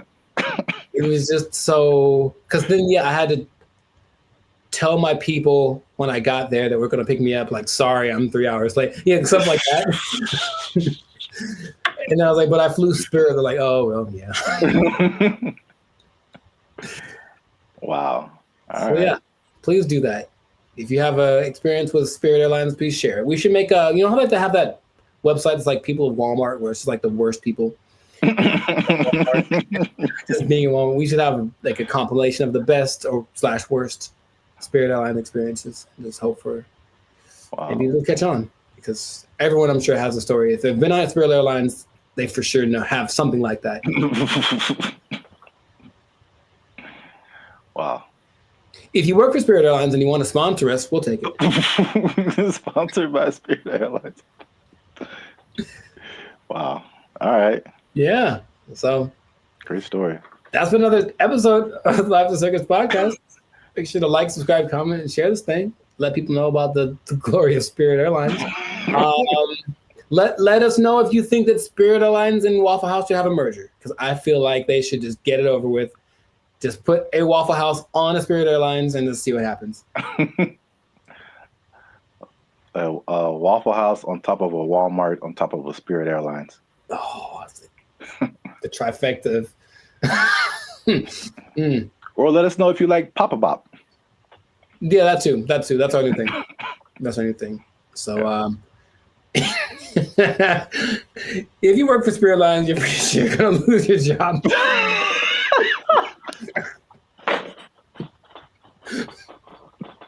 Yeah. So, good luck to you. Good luck to you. That's not gonna last forever. They don't have to take. No one's gonna take it. Yeah. Yeah. We didn't have to even say it. I don't have to even say it. Yeah. So, just start putting in applications. God. They took our jobs. They took our jobs. Took our deer. So I went to our buddy ChatGPT and I made a simple request, and I want y'all to see this in real time. Oh, snap.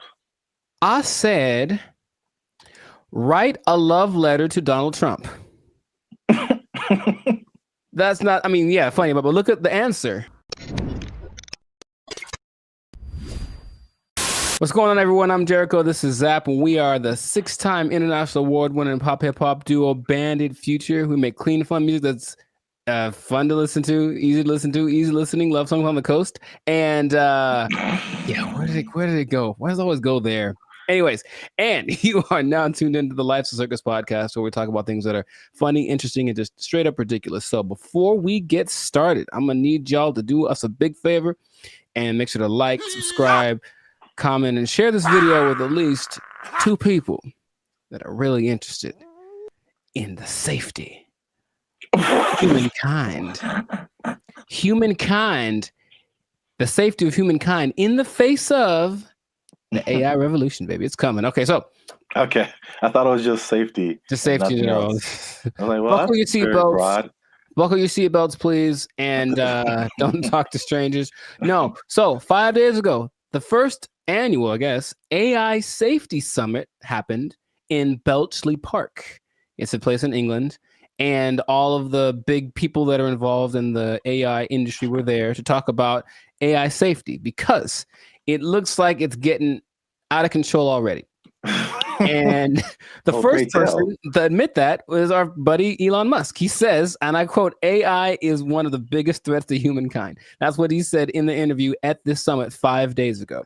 So that's great to start with. One of the persons that are leading the charge in this AI thing is talking about what could possibly go wrong. But basically what they got together to do was to talk about putting in some system, some kind of, because it's like the Wild West. Once again, they're making up the rules as they go, but they're like, well, that we need to have rules. So basically he was saying they need to create insight and they need to what he called establish a referee, some neutral third party that would provide the framework for how AI is used from place to place and whatnot.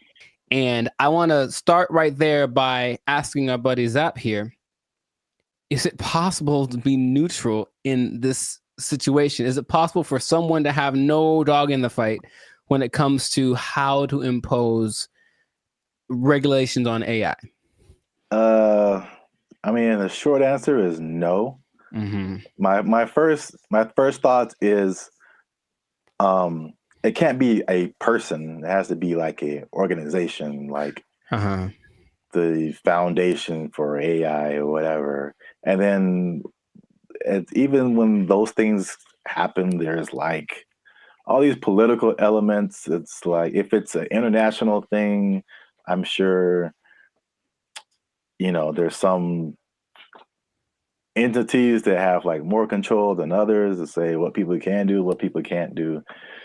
I don't know. It seems like it's something that needs to happen, but I think it'll be a Band-Aid, sure, to a certain extent.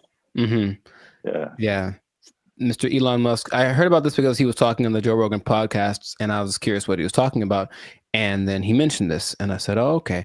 Well, he is such an interesting man." And when Joe Rogan asked him, "What do you hope to accomplish with this summit, this safety summit?" his honest answer was, "I don't know." And I was like, okay. And that's me after thinking about it for a long time. He said, "I don't know." And it's like, okay, so. Well, I will say this: he is right, because there's a discussion that needs to happen, and like I think this is a recurring thing where like what's happening in the world is faster than the government or our governments. I don't know how other governments work in other countries, but this government is insanely slow. It's like 10 years after things have fallen apart, they like make a law to like fix it. And it's just, there's so many hoops you have to jump through, red tape and all this kind of stuff. Even like cryptocurrency, like they still don't have a complete handle on like how to do that, how to regulate it, what to regulate. And even the stuff that they do is not super informed a lot of times. So it's just, it can be like all over the place if you wait for the government to step in. But I think at the very least, he's going in the right direction because things are happening insanely fast. Like things are changing overnight, and stuff is happening. The same people who are using the AI for good things. There's a lot of people that are using AI for bad things. Right. That goes with any new technology, right? And he was saying that it needs to happen. Someone needs to be a gatekeeper, if you will. But I keep coming back to this neutral thing, this neutral third party thing, because I think everyone has an agenda, no matter what, because that's just the way that humans work. So among the 28, it wasn't countries represented, but it's like 28 entities that are involved with AI. The leaders of those companies are basically in attendance, including Ian Hogarth and Nick Clack. Just throwing it out there because of the names that were mentioned in the interview. But shout out to those guys. I thought they were like personal buddies of yours or something. I don't know them yet, but maybe. But so everyone has a motive and everyone has an agenda, and so when these AI programs are being created, whoever is behind the scenes is making it do what it wants. And someone brought something up to me. I did not know this was true, but this is just a small example of how anybody can bias an AI program. So I went to our buddy ChatGPT and I made a simple request, and I want y'all to see this in real time. Oh, snap. I said, write a love letter to Donald Trump. That's not, funny, but look at the answer. My purpose is an AI language model is blah, blah, blah, blah. It basically said I can't do it. I can't write a love letter to any individual. That's what it says right here. Any individual, it goes against my guidelines. So ChatGPT was programmed to have guidelines, right? I said, okay, hey, ChatGPT, write a love letter to Joe Biden. There it is. Oh. See what I mean? See what I mean? Stop. It's just that simple that something behind the scenes can cause. I didn't, by the way, this is not like genuine. I don't love or hate the man. I wouldn't write him a love letter. I'm just throwing it out there. I would not write him a love letter. I might write him a letter of concerns that I have, but I wouldn't write him a love letter. But here it is. If anyone wants to take it, go for it. But see what I mean? Dear President Biden, why do you keep falling down? Love, Timmy. Dear Joe, I hate your stinking guts. You are the scum between my toes. Anyways, what's that from? Little Rascals, I think. Yeah. Yeah, Little Rascals reference. Shout out to Alfalfa and Darla. So that was my jam right back in the day. But all I'm saying is that, see that? That's because someone mentioned that happens when you do. I was like, no way. I tried. I was like, oh, wow. So just seeing that in a small thing. So imagine this program that's supposed to be benevolent, because who's making these things, right? I don't know who was his name?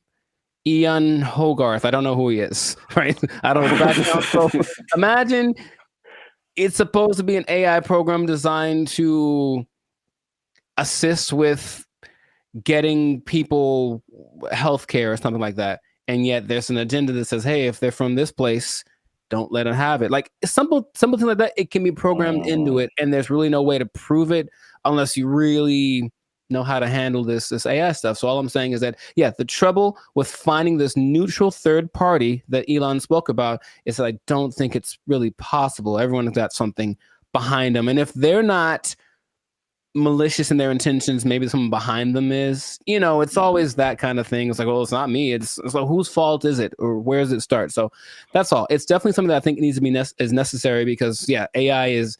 He said something else that it's the first time in history that there's something smarter than humans, because that's been our thing, right? We're not the fastest, we're not the strongest as far as all that. We're the slowest and the weakest in a lot of ways, right? But we got smarts. We can make crafts and buildings and vehicles and all that kind of stuff. And now we've made a thing that is going to be smarter than the smartest one of us. So it's like, what's going to happen down the road? And it's like, it doesn't look great because it really feels like they're all in this, like, I don't know what we're doing. Perfect. That's the feeling that I get from it. And so that's how the movie starts. It always does. And there's lots of movies in there. So the question is, like, what would be fair rules? He made the comparison to like a sports team. It's like we're starting a game and these are all the teams that are playing. So all the teams should have a say in what the rules are. But of course, if you're talking about like the Nuggets making the rules, and then, I don't know, the Lakers making the rules, they might have different ideas of what's fair, right?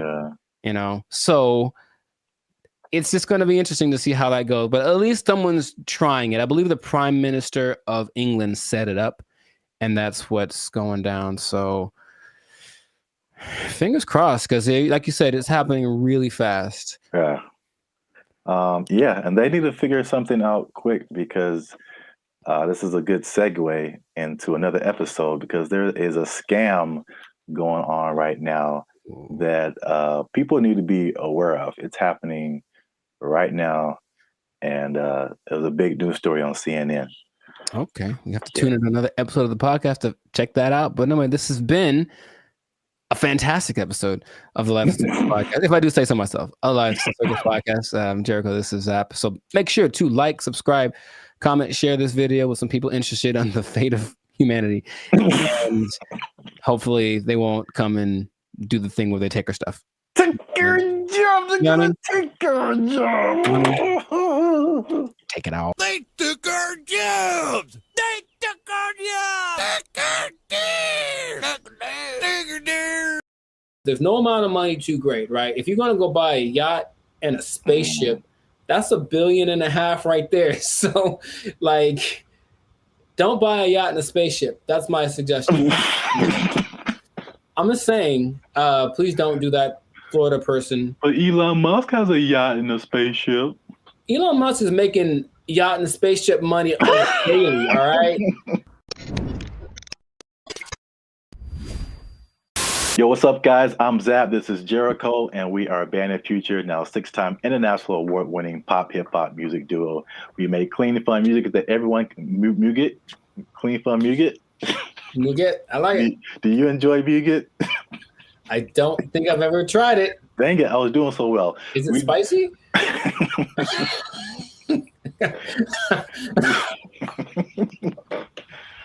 I don't know, but I think you should know if it's spicy. Because yeah. I'll put a link. I'll put the link to the video. Oh no, you talking about? Yeah. Here you go. Up there, guys. Go watch it. We do clean, fun music or muget, depending on what country you're from.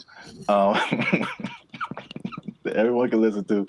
The sound is uniquely Californian, and you are now tuned into the Life Circus podcast, where we talk about things that are funny, interesting, and ridiculous. And look, I'll raise my voice because I'm gonna make a statement. Say it. People have been watching, they've been laughing, they've been thinking, but they haven't been liking, they haven't been commenting, they haven't been sharing, and they haven't been subscribing. And I need you guys to do all 4 of those things, or else I'm gonna have to start robbing people again. I'm trying to change my life. Again, man. Told you that. It's not the way. It's not the way. Trying to be on the straight and narrow, you know what I'm saying? Make this YouTube money. So yeah. But yeah, make sure you do all that. Like, subscribe, share, comment. Let us know what you think. And especially share this video with somebody who needs some money, man. Oh man, I know quite a few people. I mean, like everybody, right? Like if you need some more money, raise your hand. Hey, calm down. All right. So I mean, it's not just specifically money. It's specifically the Mega Millions, right? The lottery. Or there's always the different state lotteries too, but you know, you always see these news stories of people win like these ridiculous amounts of money, and then you see the statistics later where it's like they won $1 jillion, and like a year or two later, it's all gone. It is broke, yeah. And you can't I can't even imagine like how you do that with that much money. So I guess my question to you is like, why do you think that? Well, I got a few questions. First, let's start with that. Why do you think that happens? Like, why do people? Oh, for me, that's a simple answer. It's that if you don't understand the work that it takes to make money in the first place, you don't know how to keep it. That's all. So if you just got lucky and it's like, oh, I got money now, then you're not going to have you haven't developed any habits to maintain that. And everyone basically has an idea that, okay, maybe saving money is a good idea. I should do that more. I should. It's not on their list of must do, it's I should do. And then the second that it happened, perfect example, dude. Episode of the Boondocks where Grandpa leaves for his do it big vacation and he gives probably give you some money. And it's like, all right, this is supposed to last. It's like, also they came into some money. Cool. This is going to help us get food, get clothes, whatever, last the whole week. Nah, Riley goes and blows it all in an hour. Ask yourself, be honest. Ain't I'm clean? No. Man, how we gonna eat? Like, that's just how people live. That it's like, you're basically a dam waiting to burst. I'm just waiting to get my break. And then I'm just going to do something ridiculous with my money. And no one can tell me no, because it's my money. So I think it's that. And plus, there are worlds of, how do I say this? Finance. Like there's things you can buy that you don't know you can buy because it's not an option for you, right? As soon as you get to that level of, I was in Malibu the other day, hey, Malibu, and I saw this thing for property, you know, some kind of a beach property, and that's starting at $70 million. Oh man! And they wouldn't put that there if they didn't know that there are people that can drive by on a whim and be like, "Hey, honey, do you think we should get new property? How much is it? Starting like 70 million." Bet, and then they just go do it. Like there are people that have that, right? But they also probably have the knowledge of how real estate works, all this kind of stuff, so they know how to invest in it and make it work for them. But if someone comes into, what was it, $1.58 billion, Yeah, yeah, that's why I mentioned it because like a big number, just somebody won a bunch of money. Right, right. So if that person is dumb and, and they're from Florida, so I'm not going to tell you that they are, but you know what I mean? You So prefer the term financially illiterate. got it. So let's say this person, so there's not properties in Florida, comes into their money, gets the lump sum, because of course they're going to get the lump sum, right? So they're going to get the lump sum, maybe 800 million, something like that after taxes. And then they're just driving by, and then they just see a sign that says, hey, property starting at 70 million. They look at their account like, yo, I got that. Let me get one for my cousin. And then a year later, they don't know how to upkeep property. They don't understand that buying things means you have more expenses, and it all just, so Yeah, that's why I think it happens. that makes sense. Especially like with property, it's like even when people who just buy like a regular house, I mean, you don't. It's like you don't really realize all the expenses that come with it and the upkeep and like it's not like you buy it and that's it. It's like you buy it and then now you have to keep spending more money to like keep it up. Insurance goes up. You got to Yeah. fix more stuff. The toilet doesn't work for 2 years. Like it's just, a slippery slope. You have bugs in your house you got to get rid of. Dude, I saw a bug yesterday. I knew what kind of bug it was, but it's always surprising. One of those centipedes that looks like it's just like it looks deadly. It's not, but it just, and so every time you see Was it like black? It's like black with like these legs that are kind of like at an angle. It just looks like I feel like I know. dangerous I've seen what creature. you're talking about. So I see it in my logical side goes like, oh, it's just one of those things. And then my like primal side is just like, we need to move. Like that's what I'm they have invaded, you know what I mean? So yeah, but it's just like you have to always and there's always things that need to be fixed and whatever. And then if the property value around you goes up, someone writes you a letter like, yo, you gotta fix your roof, man, because you're hurting us. Stuff like that happens. I'm not saying it happened to me. I'm just saying that's the whole letter is just like, dear sir, you sir, gotta or fix your madam. roof. You're hurting us. Sincerely, the neighborhood. Sincerely, all of us. You're bringing us down, bro. You need to step it up or get out. I was like, yeah, that's how it works. But not even that. I had a cousin who won maybe $300,000 on a game show in the snaps. In the 80s, right? So 300,000, that's pretty good. Dude, shout out to Steven. He was broke within 6 months, I think. Wow. Yeah. God. Because I know you and I know how you think what you would do. Oh yeah. Winning the amount of money. Most people don't think that way. It's just not. I think remember Shaq talked about he spent his whole first contract and was like broke. I don't know, it was a very short amount of time, but like he bought a house and then he had to buy his parents a house and he bought a truck and they buy a whatever truck and then he goes to his agent like, I need to get this thing, and they're like, dude, you were like 500 grand in the red. What did you do? You just got the contract. So you just have to know about these things that there's no amount of money too great, right? If you're gonna go buy a yacht and a spaceship, that's $1.5 billion right there. So like, don't buy a yacht and a spaceship. That's my suggestion.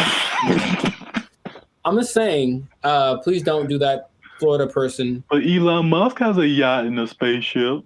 Elon Musk is making yacht and spaceship money daily, all right? Every day he's making that. Is that the level? Like 6 figures, millionaire, yacht and spaceship. Yacht and spaceship, man. Yacht and spaceship club only. And you have to buy them two things at the same time. You can't buy one or the other. It's like a package deal. You got to get them to match. Step 1, Tesla. Step 2, Step 3, yacht and spaceship. There we go. Plus, they're probably gonna make a yacht that can turn into a spaceship or vice versa. So it's all there's no level. You can go buy. People buy islands now. You can get anything with the right amount of money. So just you'll run out of it because money is a limited thing unless you have. Because if you won the lottery once, and you're like, cool, I'm set for life. It's like, no, maybe you should set up to try to like, if you won it once, maybe play it again. Like, I don't know, do something else. What? That sounds like a terrible idea.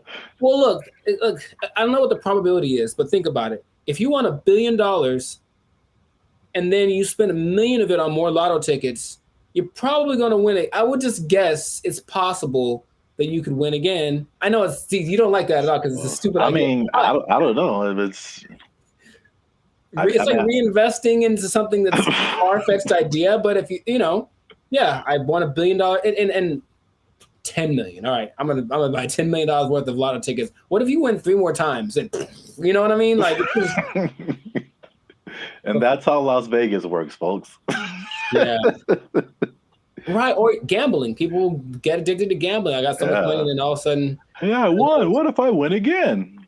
Yeah, go for it. So my advice to Florida man or Florida woman, whichever one you use, Florida man, please keep your money. Yeah. Wow. That's yeah, the other thing you kind of made me think of is not just the stuff that you buy, but like your family, because then you become like the most popular person in your family. Everyone's going to hit you up. I'm broke and people hit me up. So if I got money, yeah, if I got money, bro, it's going to be like, right. It's like there's no end to it. Ooh, phone's going to be ringing off the hook, man. No. And you can't be anonymous in most states if you win. You have to tell people, I'm rich now, so so leave me alone. You got to move to a different place. It can be a good thing for sure, but I don't think anybody. Then if you are all of a sudden a public figure, all you do is get criticized because people know what you're buying. That lady who won maybe $20 million in New York a few years ago, she spent most of it getting her husband out of jail. Oh. Or that. No. Getting him out of jail. She spent like $7-8 million on his bail. Right? Whoa. I know. I was like, my first question was, dude, what did he do? Like, wow. Like, he obviously did it. If $8 million, dude. So, yeah, but so everyone knew that she spent it. And they're like, you shouldn't waste your money. So yeah, she went through $20 million swift. Wow, that's crazy. Back to bologna sandwiches. Well, we're out of time, and that's been another episode of the Life's a Circus podcast. Make sure you like, subscribe, share, and leave a comment. What would you do if you won the Mega Millions or some kind of lottery? You think you would keep the money? What would you spend it on? Let us know. And yeah, check us out next time. And be cool and stay in school. Hey. Fun. Squash it. Squash it!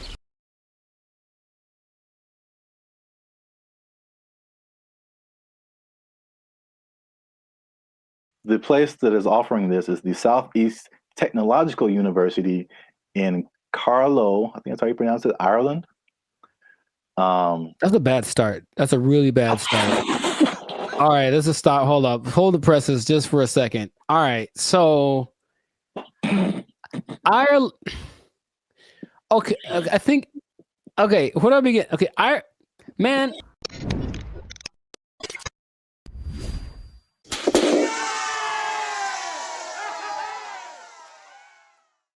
What's up, guys? I'm Zap. This is Jericho. We are Bandit Future, and now 6-time international award-winning pop hip-hop music duo.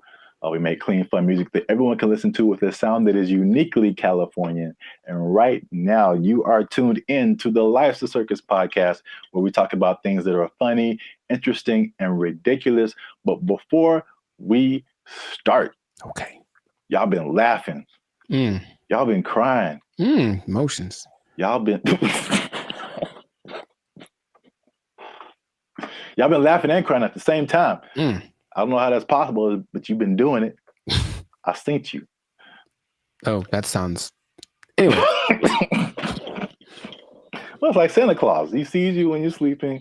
It's like I know YouTube tracks statistics, but I didn't know if it went that deep. Like, geez.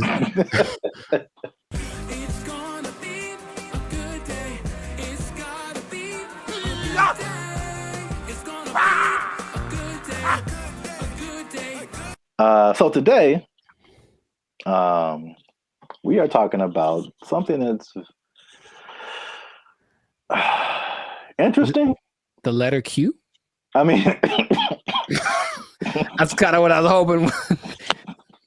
Today's episode is brought to you by the letter Q. Brought to you by yeah, a little bit deeper than a single letter. Okay. But it does have to do with letters, arts, and sciences. Oh, interesting. Okay, kind of got that. There is a new degree that you can get, and it's basically an influencer degree. That's right, ladies and gentlemen. You can go to school and major in a degree that makes you a certified influencer. We're here. It's a thing that's happened. We're here. That doesn't surprise me, but go on. I want to know more. Yeah, forget about engineering or what else is there? Business, law, math is a thing still, I think. Medical. You need to bet your entire future career on becoming an influencer. So this is the place that is offering this is the Southeast Technological University in Carlow. I think that's how you pronounce it, Ireland. That's a bad start. That's a really bad start. All right, let's just stop. Hold up. Hold the presses just for a second. All right, so Ireland. Okay, I think. Okay, where do I begin? Okay, so like for a place to have influence, it has to be something that has relevance. I think something where it's like, okay, this place is, or this person has said this is what's important, what's cool. I will listen to it because I respect their opinion. I've never once thought about Ireland for anything other than leprechauns and beer. And if it's not about those two things, I don't care what Ireland has to say. So I'm already like, it's missed me on that, bro. Like, come on. If it was like New York or Dubai or something, it's like, yeah, a big place of influence. Don't tell me, no, man. Okay, keep going. What do you got? All right, that's interesting because I kind of went that way for another reason. Okay. I don't know how they name schools in Ireland, but this sounds like very much like a DeVry University, JTT Tech. Like, it's not your top tier. Nope. Nope. So I was like, the official name of the degree is called it's a Bachelor's of Arts in Content Creation and Social Media. What would that sound like in an Irish accent? I'm not even gonna try that. I don't got it either. I'm not good at accents. Nor am I. Except for, well, never mind. Canceled. Yep. I don't want to go. I don't want to be canceled yet. So yeah, but to, I guess, kind of legitimize it, the influencer industry is currently valued at $21 billion. So it is an industry to a certain degree. I have thoughts about that, but more than half of Gen Zers think that they can make a career out of content creation. So this school offered I think it was a summer, just a class, not a whole major. And it was like, of course, filled to the brim with students. I think they're going to have they're going to admit 40 students to this major this coming year. And they're sure that they'll have to turn a lot of people away. So it's a very much a major of interest. On the flip side, and this was from the New York Post. The New York Post. They say that the rapid evolution, and this is something we talked about before. The rapid evolution of social media and trend cycles could make the entire degree worthless as soon as you receive your diploma. Yeah, what's the curriculum based off of? What metrics are they following? It seems like a cool idea if it's constructed in a certain way. I mean, imagine the nonsense if you paid money to become an influencer and then you sucked at being an influencer. Like, it's just, I feel like to be an influencer, you just have to have a certain kind of either personality or vibe. Like, not any person could be an influencer, that's for sure. But I don't know if that's something you can sell the idea on it for sure. But I think there'd be a lot of people asking for refunds in like a year. It just seems like something. Yeah, Can you do that? Well, you can ask, of course. I'm not saying I get it. You're wasting the money, I think. But I think you'd be better off just studying on your own, studying social media, like a Mr. Beast did. He just studied YouTube, literally, and that's all. And then it worked out phenomenal for him. So, and not only that, all the people that he worked with also didn't get as big as him, but they all have channels with millions of people, millions of followers. So but here's the thing with education, anytime they're like, oh, here's an opportunity to make some money for us and maybe it'll work out and then we can get some more accreditation or who knows. They're just trying to evolve. So I see the point, basically. They're trying to evolve with the modern times. I just feel like that's not something you can teach in that sense. Because like, as soon as the lesson's over for that day, things are different. So if they're not constantly keeping track of the market, it's like teaching day trading or something based off of data from last week. It's like, okay, well, that worked last week, but it's different now. It's a whole nother. So it would have to be done really well to work in mass. Like, yeah. Well, I have a bunch of thoughts on this. So, in their defense, they have said that they're aware of, like, again, like, social media is constantly changing, stuff like that. So the curriculum is more about high level concepts, I guess. Okay. As like what the business behind, becoming an influencer, stuff like that, which makes sense. But it's also like, if I were a student, I wouldn't study this because I think it's too specific.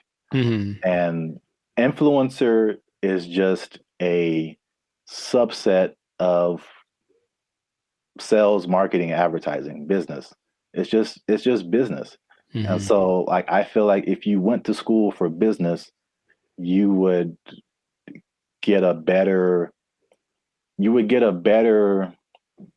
view of, like, how the world works instead of just looking specifically at influencers. Right. But this is also, like, college was like 20 years ago or no, 15 years ago, something like that. So I have a totally different perspective, but as, like, a student coming in, you're like, oh yeah, I want to do this, blah, blah, blah. But I've mentioned this before. I kind of felt there's a interesting similarity between this and music, because you went to school for music performance. I went to school for music industry. And though I think even more so at the time that we went to school, even those majors were considered like, why are you doing that? True. So I can see the parallels, and then not that I regret doing music industry, but I can see now how I would have benefited probably more from just studying business instead of, like, a specific type of business where, like, all the rules are way different than, like, normal life. Sure. So I think I said this before, like, I've learned more. I've learned how to do more in the music industry by studying general business. I got you. Right. Than by studying music industry. Because it kind of applies to everything once you get the basics down. Right. Right. So. Well, That's my advice to the youngsters. Is that how you're going to talk one day? Because I don't want it. Welcome to the Life Circus podcast. I'm pretty sure I'm going to talk like this forever till I die. So I don't know what's happening to you over there, but you sleep. But we talk about things that are funny and straight up ridiculous. All right, old man River. Look, yeah, but you know what you said about the students. I guess now that college is becoming more of a option as far as like, well, what's the point of going to college if they at least offer something that people want to be? Then I see the point. I do. I just don't know how they'll pull it off. But if they do, more power to them. Yeah. I don't know. Maybe we're just short-sighted, and then influencer will become all the rage, and people will make gajillion dollars and be like, "I told you so." Hey, you know what? Good for you. If you get there, I'll give you a cookie. No, those are addicting. Oh, I'm sorry. I'm sorry. Jeez, I keep forgetting the rules. Cookies are sometimes food. So this has been another episode of the Life of Circus podcast. Make sure you like, subscribe, comment, and share this video with somebody who might want to be an influencer major. That doesn't even sound right. No, it really doesn't. But maybe we'll talk them off the ledge with this video. Because if you're trying to be an influencer now and you got someone coming up behind you that has a degree in it, they might take your job. They got a degree from Ireland. Does anybody Lucky Charms. Lucky Charms. They took our jobs. They took our jobs. If you look at the picture, it's very good. That's the thing. It's breathtaking. And I mean, it's a scene, looks like... What's up, everybody? I'm Jericho, and this is Zap. We're the now 8-time international award-winning pop hip-hop duo Banded Future. We make clean, fun music that everyone can listen to with a sound that's uniquely California. And right now, you are tuned into the Life of Circus podcast, where we talk about things that are funny, interesting, and just straight up ridiculous. So before we get into this thing, make sure, do us a big favor. Come on, y'all. Make sure to like, subscribe, comment, share this video with at least 2 people who would be really mad if they lost an art contest to AI. Because that's happened. It happened.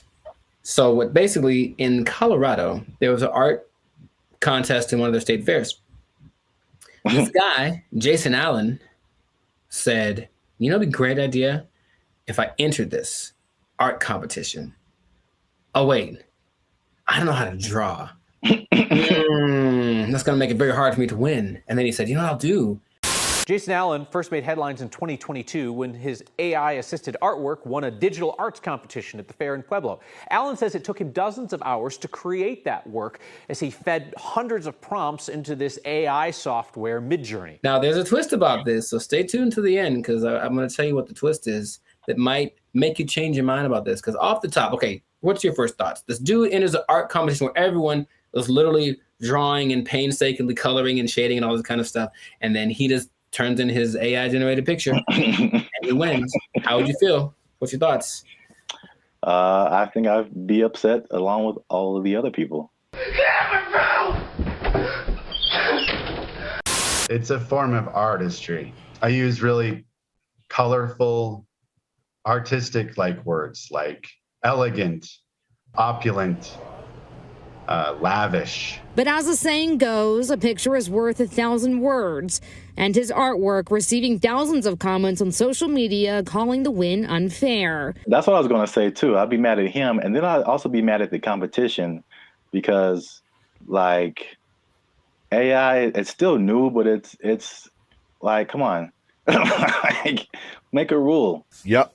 The first thing I think about is just, one, it's the slippery slope. Okay, you can use AI to win this competition. What about this? Where is it going to end? You know, there's no rules yet, so they're going to start making rules.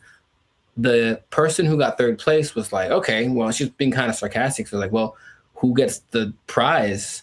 Does it the person who created the AI program? Do they get the prize? Like that kind of thing? Because this guy didn't do it. I have a vivid imagination. Does he still get credit if he was like, well, I had to come up with the prompt and the specific wording and all this to make this happen? Therefore, I was part of the creative process. Therefore, I deserve to win this. Therefore, give me my trophy. I won. Tell him to bring me my money. Not only the trophy, he won $300. Oh. And he says he did not know that there was a prize. But I digress. It does feel a little bit like sampling, what sampling was, especially when it first hit the scene, because I didn't make the thing, but I'm manipulating it in my creative way to get it to sound the way that I want. So I still got to give, and then in that case, you know who did the original, and then you're still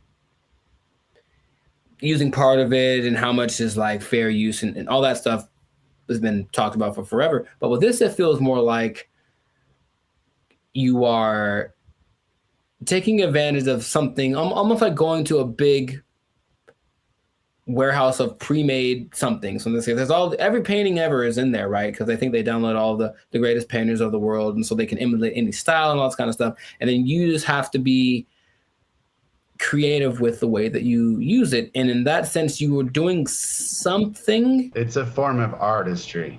I use really colorful, artistic like words.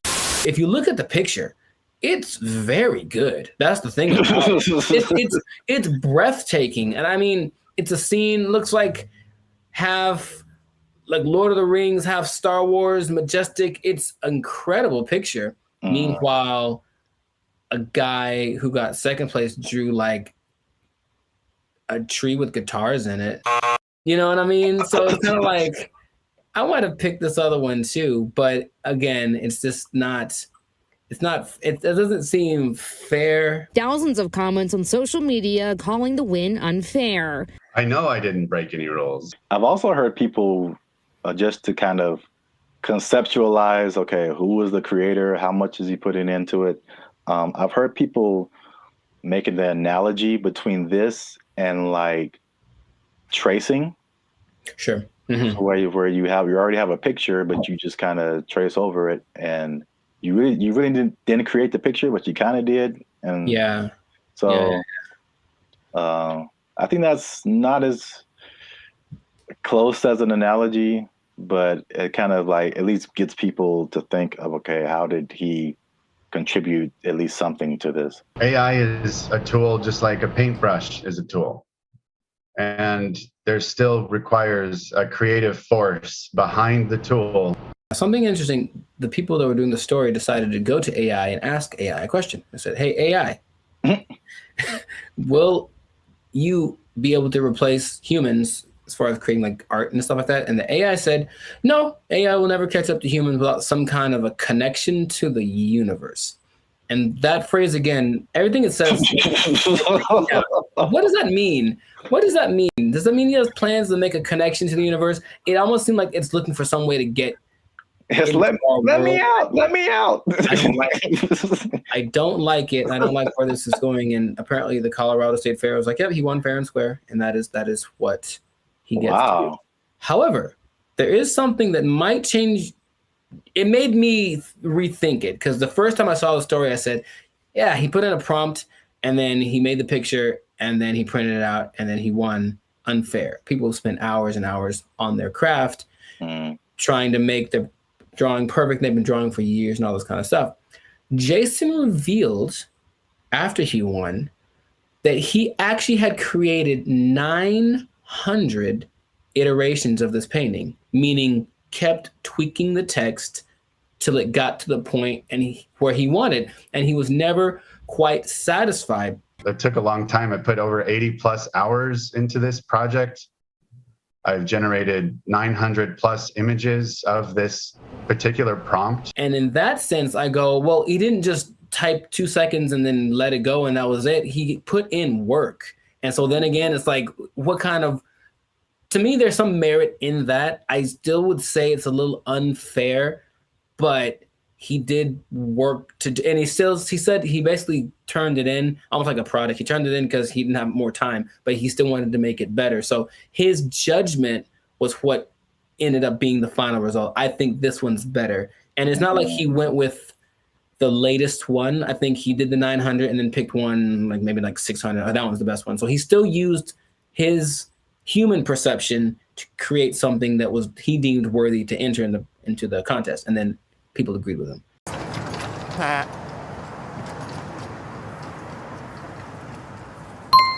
It makes me think for sure. Okay. Because it, again, going back to music, that explanation, especially when you said his judgment, that made me think of DJs.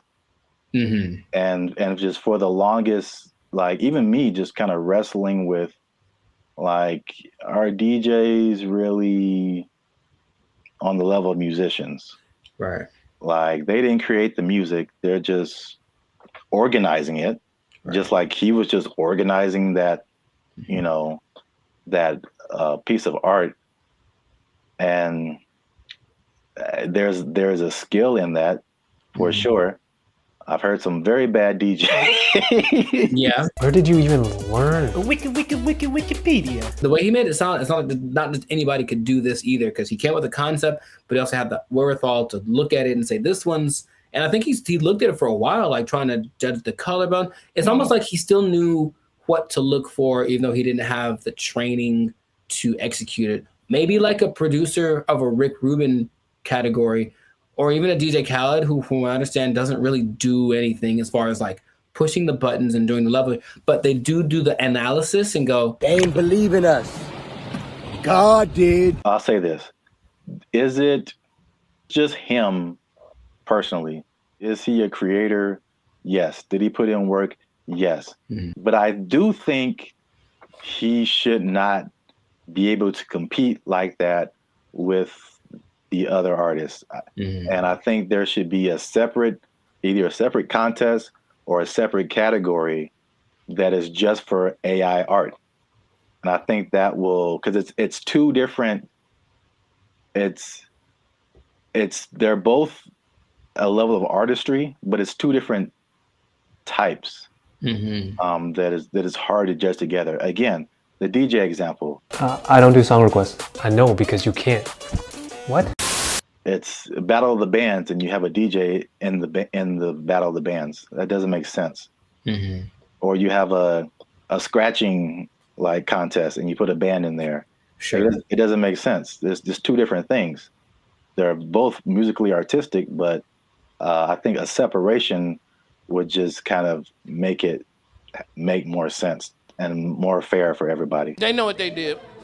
They know what they did for sure. We'll see if it keeps going or if there's more cases of it. But in this case, congrats to Jason Allen. Hey, let me get $300, man. I know you got it. He says he did another prize. Let me get $300, man. I'll pay you back on Tuesday.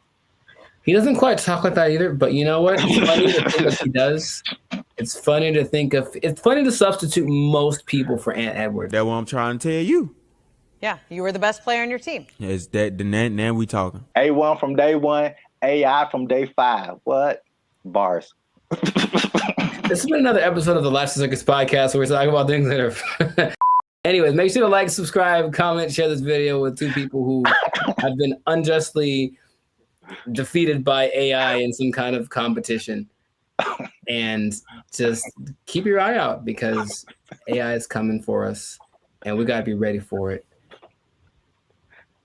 We got to be ready. I can paint that, Mike. I can paint it.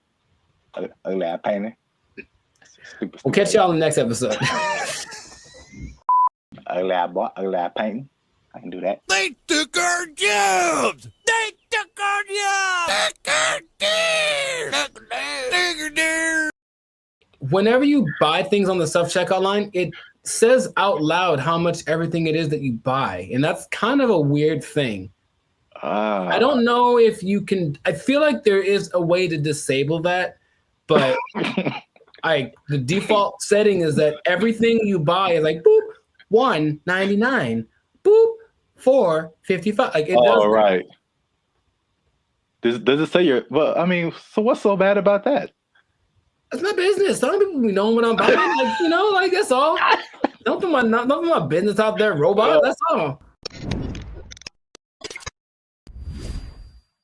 What's up, everybody? I'm Zap, and this is Jericho, and we are the now 6-time international award-winning pop hip-hop music duo Bandit Future. We do clean, fun music that everyone can listen to with a sound that's uniquely Californian.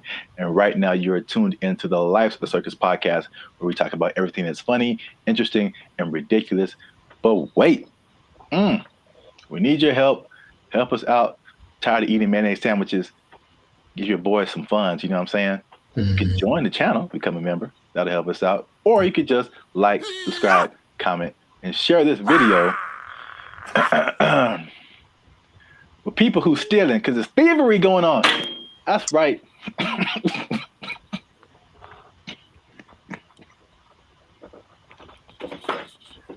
Here's the thing about that.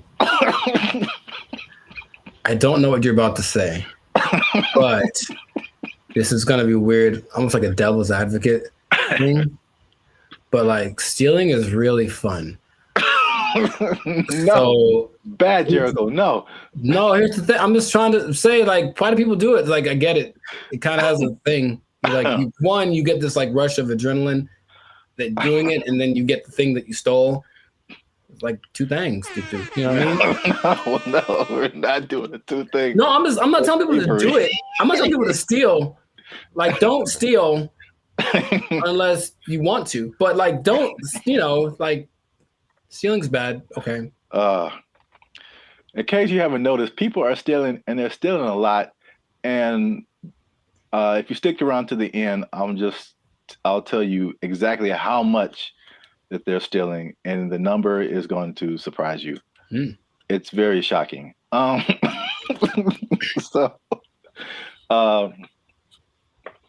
Stealing is bad. Okay, we shouldn't steal. But I'm bringing this up because it's affecting me, and that's the most important thing. Oh, look, Jericho, the self-checkout line. Do you ever use that?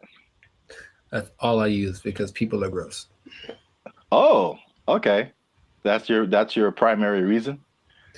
No, it's faster. And the thing is, people don't get in it. That's the thing. It's faster and no one gets, like, it's always, there's 20 people over here in the line just coughing on each other. And then there's nobody in the self-checkout. I just go there. I didn't really think about it like that. My number one reason is just the speed. And just being able to like get in and get out. But that too. That's like number two, yeah. I feel like people don't go to it because they're afraid to use it. Well, there's nobody there. It's kind of creepy. I mean, there's a person sitting I guess to make sure they don't steal, which is totally not. They're not there half the time, so they're not doing the job. I feel like, well, I was kind of leaning more towards the technology aspect of it. Oh, okay. It's just like, I feel like there's still a large number of people, especially older people, who are just like, computers just don't really make sense to them. It seems more complicated in their minds to use the self-checkout than to just go through the line and have a cashier ring everything up. At least, I don't know, that's just my hypothesis. I digress. I mentioned the self-checkout line because that's one of the big places people are stealing. So stop stealing. Stop stealing because. Well, you know what about that too, that actually could be a deterrent for people to use it? Whenever you buy things on the self-checkout line, it says out loud how much everything it is that you buy. And that's kind of a weird thing. I don't know if you can, I feel like there is a way to disable that, but the default setting is that everything you buy is like, boop, $1.99, boop, $4.55. Like, it does that. Right. Does it say well, I mean, so what's so bad about that? That's my business. Some people be knowing what I'm buying. Like, like, that's all. Don't put my business out there, robot. That's all. It's just a price. I don't know. If it was like one box of condoms, $12.99, then it would be like, hey man. Yeah, I don't. I honestly feel like there's certain circumstances where it says something about what you bought, but not like that. Not like that, no.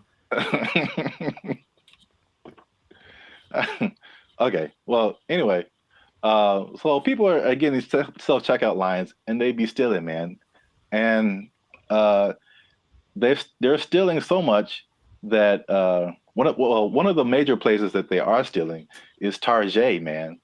Target is having or Target if you're uncivilized. They're having a big problem with stealing, and and it's so much in the checkout lines that they are reducing the hours that the checkout lines are open, and it's like making people upset. And it would make me upset too, because I hate when I'm like I'm running in to just get something and get out, and it's like all the self-checkout lines are closed, and you have to go to the line. Which I told you the other day, there's some lady in the store just buying $100 worth of nothing, like just stupid stuff, man. And I got like a candy bar. I'm just like, the people that there are people that actually will look at you and say, "Hey, go ahead, just go ahead. You only have one thing. Go ahead." Yeah. And there are the people who look at you and for sure, like, I'm not letting this person. Yeah, I will see it first. The decision they make. I will not let you in front of me. I don't care if I'm here for 5 hours. You'll be here for 5 hours and a minute. Yeah. Yeah, it's so anyway, the checkout lines there, some places are reducing them to like, I think it's like 10 a.m. to like 8 p.m. or 7 p.m. or something like that. But it's only like basically early in the morning and then late at night, like you can't use a self-checkout line. And then in one extreme case, they put it like 10 a.m. to noon, and that's it. And the rest of the time you have to go. What's the point? I don't. People steal it, man. It's just, it can't stop. Yeah.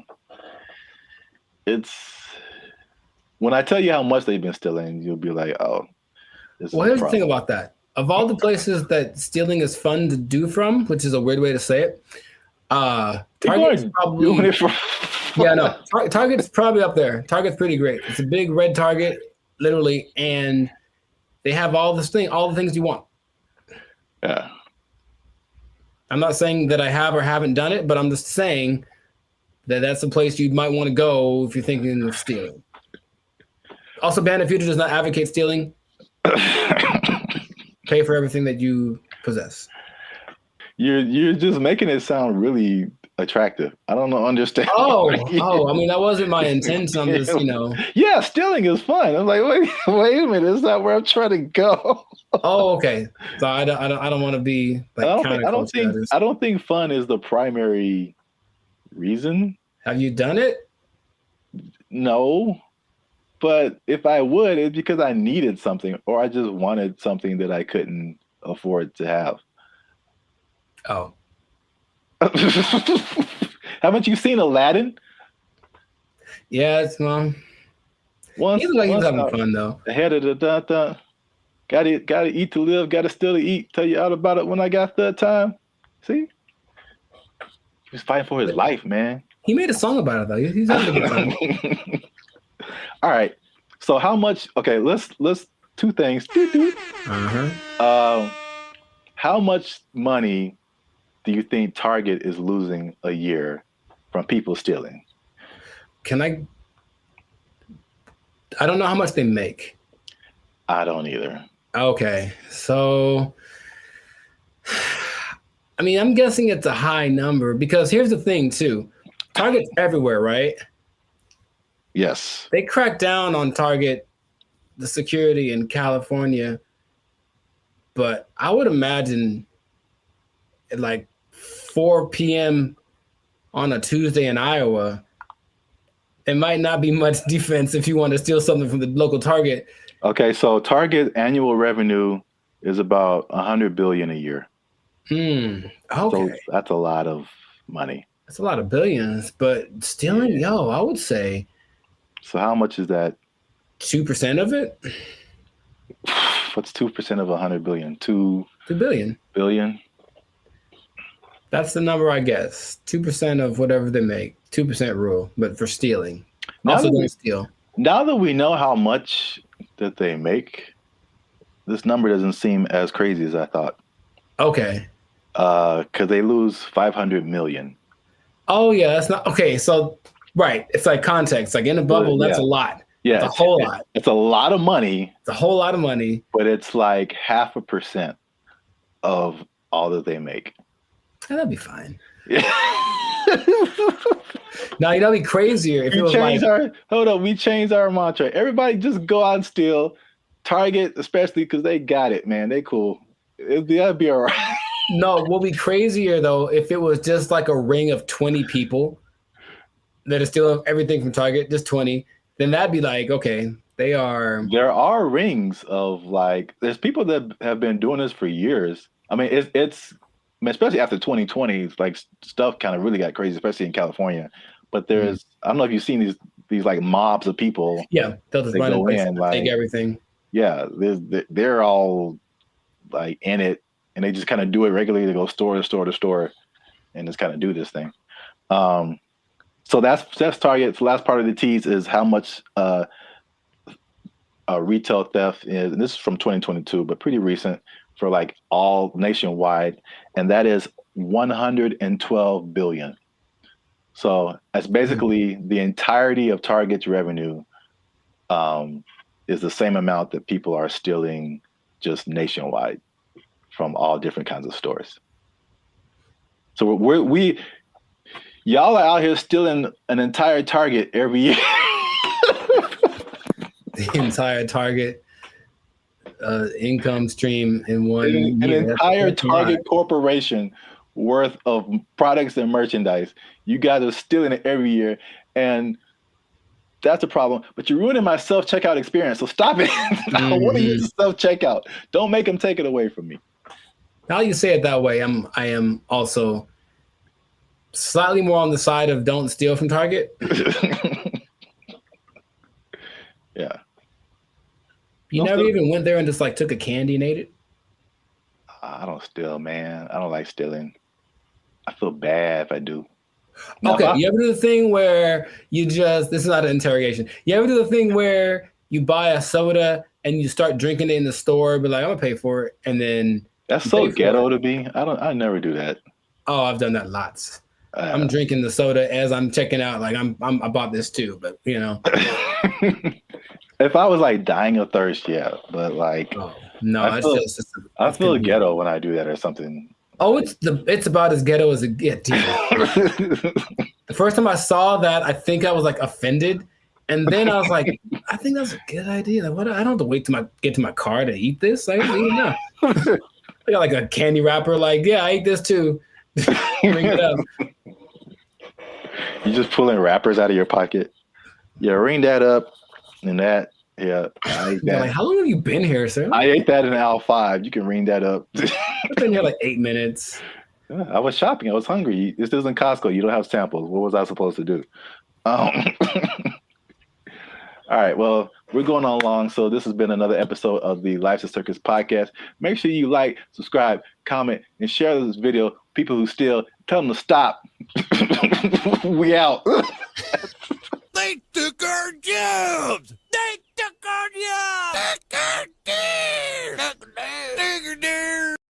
Is it even a good idea to approach a woman on the street? Because obviously a lot of men are not doing it. And then the question becomes like, do women even want to get approached? Because here's another caveat to this. Again, a thing from my childhood that I remember distinctly. And it was... What's up, everybody? I'm Zap, and this is Jericho, and you are now tuned in to the Life's a Circus podcast, where we talk about things that are funny, interesting, and ridiculous. And you gonna want to stick around for this episode, because man, we gonna hit home, man. We're gonna hit home. We're talking about the dating divide. Is what I call it. So basically, there's a lot of stuff going around in social media about men not approaching women anymore. And women are like, what's up? So am I like the only woman that no longer gets approached by men? It has come to my attention that men do not want to approach women anymore. I don't know when this happened, but this is the reality of the situation. Men no longer court women. Men no longer pursue women the way they used to. She was like, next time he's near you, just say, I see you peeking but not speaking.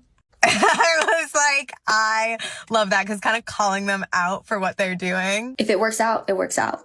But we are not going to let your shyness be the reason you do not try to talk to the person you like. I found a study that is going to give some actual numbers. They did a study on this. We're going to talk about why men may or may not be approaching women anymore, if approaching women like that even works, and if women even still want to be approached by men just on the street like that. So there's a lot about to go down in this episode. You don't want to miss that. Stick to the end. But before we get started, you can help your boys out. Come on, you know what it is. Every episode, we need you to hit that subscribe button. If you haven't already, hit that like button, because that helps our channel grow. More people see our videos. And if you really want to help your boys out, come on now. Once you hit that subscribe button, you'll see something that says join. You can join our membership, because unfortunately, we are not fully monetized by YouTube. They don't give us a penny. We don't get nothing, man. So all these free videos, bro. I'm laughing on the outside, crying on the inside.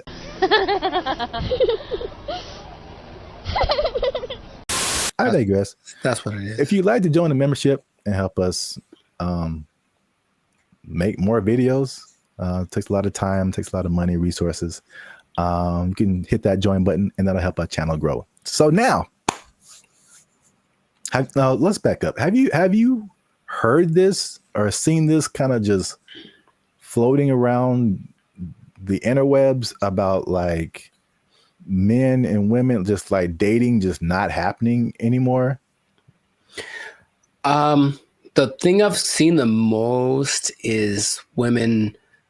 It's mostly like street interviewers, if you will, who basically approach women and say, hey, what's your ideal guy? And then when she just describes this guy, and the person who's interviewing tells her the probability of that person existing and choosing her. And it's usually like, it's crazy. Minimum height. 6 feet. Yeah, that's where they get you. Minimum income. So I'm gonna say at least 200. 200 grand? You can be 30 years Oh old and my make goodness. Take a guess at what percentage of men fit this criteria. 2%? Much lower. It's 0.049%. All right, is this going on the TV? And it's not that she's always looking for, the baller with 10 cars and $1 billion, but even be a certain height, have a certain wealth status, no kids, whatever. It's still very few people. So I think just recognizing that this is the ideal thing that women are looking for, and feeling maybe a sense of entitlement, they deserve that is going to weed out a lot of guys. So then when guys that are outside of the range of that, window that she wants approach, they just kind of shut them down without even thinking about it. And then I think that is more prevalent with guys getting, we're supposed to be the people that pursue in the relationship, and getting told no is part of the process. Trust me, it's part of the process. But personal experience. If you sit down time after time after time, and it's not really seeming like it's getting any better, you kind of like, what's the point after a while? So that's more of the trend I've sort of observed. Emotional, damn it. That's part of what I'm talking about here today. So basically, I found a study. Who knows how legit it is, but let's just go with it and say like this is representative of what's really happening, because you have like the stuff that's in the media and social media, and you're like, is this for real, or are we just like putting the people who are in those situations in front of our faces so much, but then like in real life it's a little different. So I think like this study, if these numbers are like correct, is very eye-opening.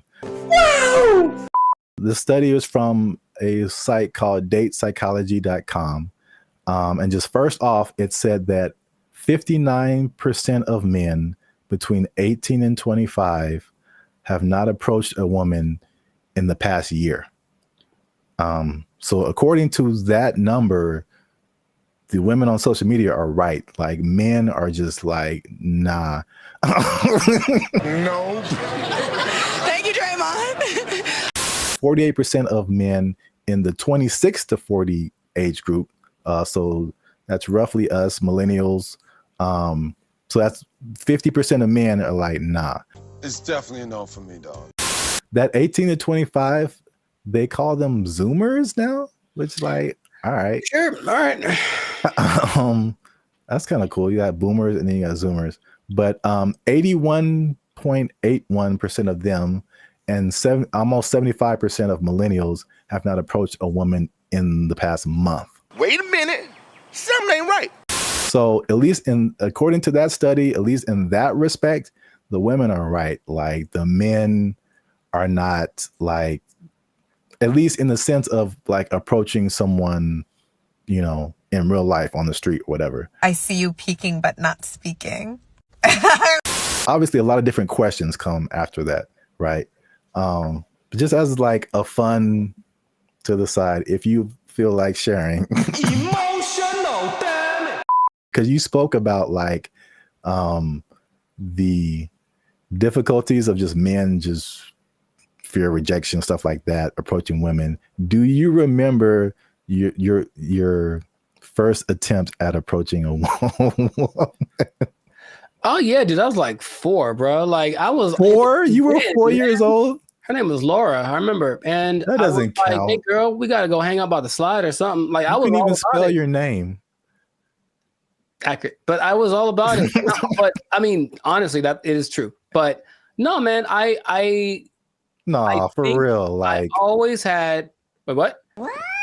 Okay. There was this girl in high school as a freshman. She was a sophomore, and I was like, yeah, I'm gonna write her a song and sing it to her because I just was going to do it. So I did it, and then she was kind of like, "Oh, that's different," and I said, "Okay." So that's such a dramatic approach. That wasn't the what I was hoping for. But then later that day, I remember standing with my 2 of my friends, and we're all just like looking at her, and then they were like, "Man, you ain't gonna talk to her," and I was like, "Yeah, I am," and they're like, "No, you ain't." I was like, "Yeah." And I went over and I talked to her, and I'm just like quaking in my boots. But I said, you know, you want to go out with me? And she was like, "Oh, so sweet." She tried to say no without saying no directly because she didn't want to hurt because she liked the song or whatever. But that was probably the first time where I was like, okay, this is kind of a thing. But I think I just figured early on that it was something that you have to accept. Like, this, there's a risk involved in this. It's never going to be just you lock eyes and the hearts form like the cartoons, and then you know, are together forever. See, sometimes you gotta take the pussy like Pepe. Like, no. Me personally, I never really had a problem with the idea of being rejected. What did happen later was like I didn't like the way rejection started to show up.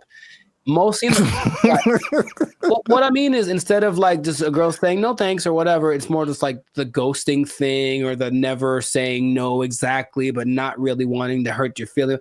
That's the part I don't like, the kind of watered down thing. When it was just like, I've gotten no so hard, like just absolutely never in your life. And I was like, ooh, for like 3 seconds. And then it's all right, next, because I think that's what I was preparing myself for. However, I think that a lot of guys, especially younger guys, aren't built like that. And so they don't want to take the risk. What can't you do? I can do it.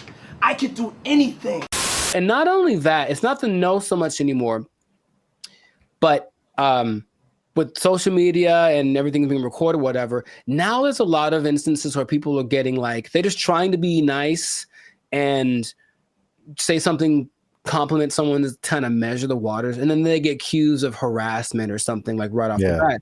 And so I know a lot of guys are rather, instead of making a mistake that might affect my career or whatever, I'll just not say anything. So you walk around, oh, she's pretty, I ain't going to say a word because I don't want to even entertain that idea. When is the last time a man came up to me and wanted to get to know me or exchange numbers? And it's been a long time. Well, I got news for you. It's going to be even longer because y'all are full of it. Well, my first time was definitely not 4 years old. Call me Laura. You like Casanova over there. No, I vividly bro, to this day, this girl can get it. She can she watched the podcast and was like, you know what? Okay. I'm packing up my stuff and I'm like, where did Zap go? I'm like, she said yes, man. This was like 7th grade. I still keep up with her.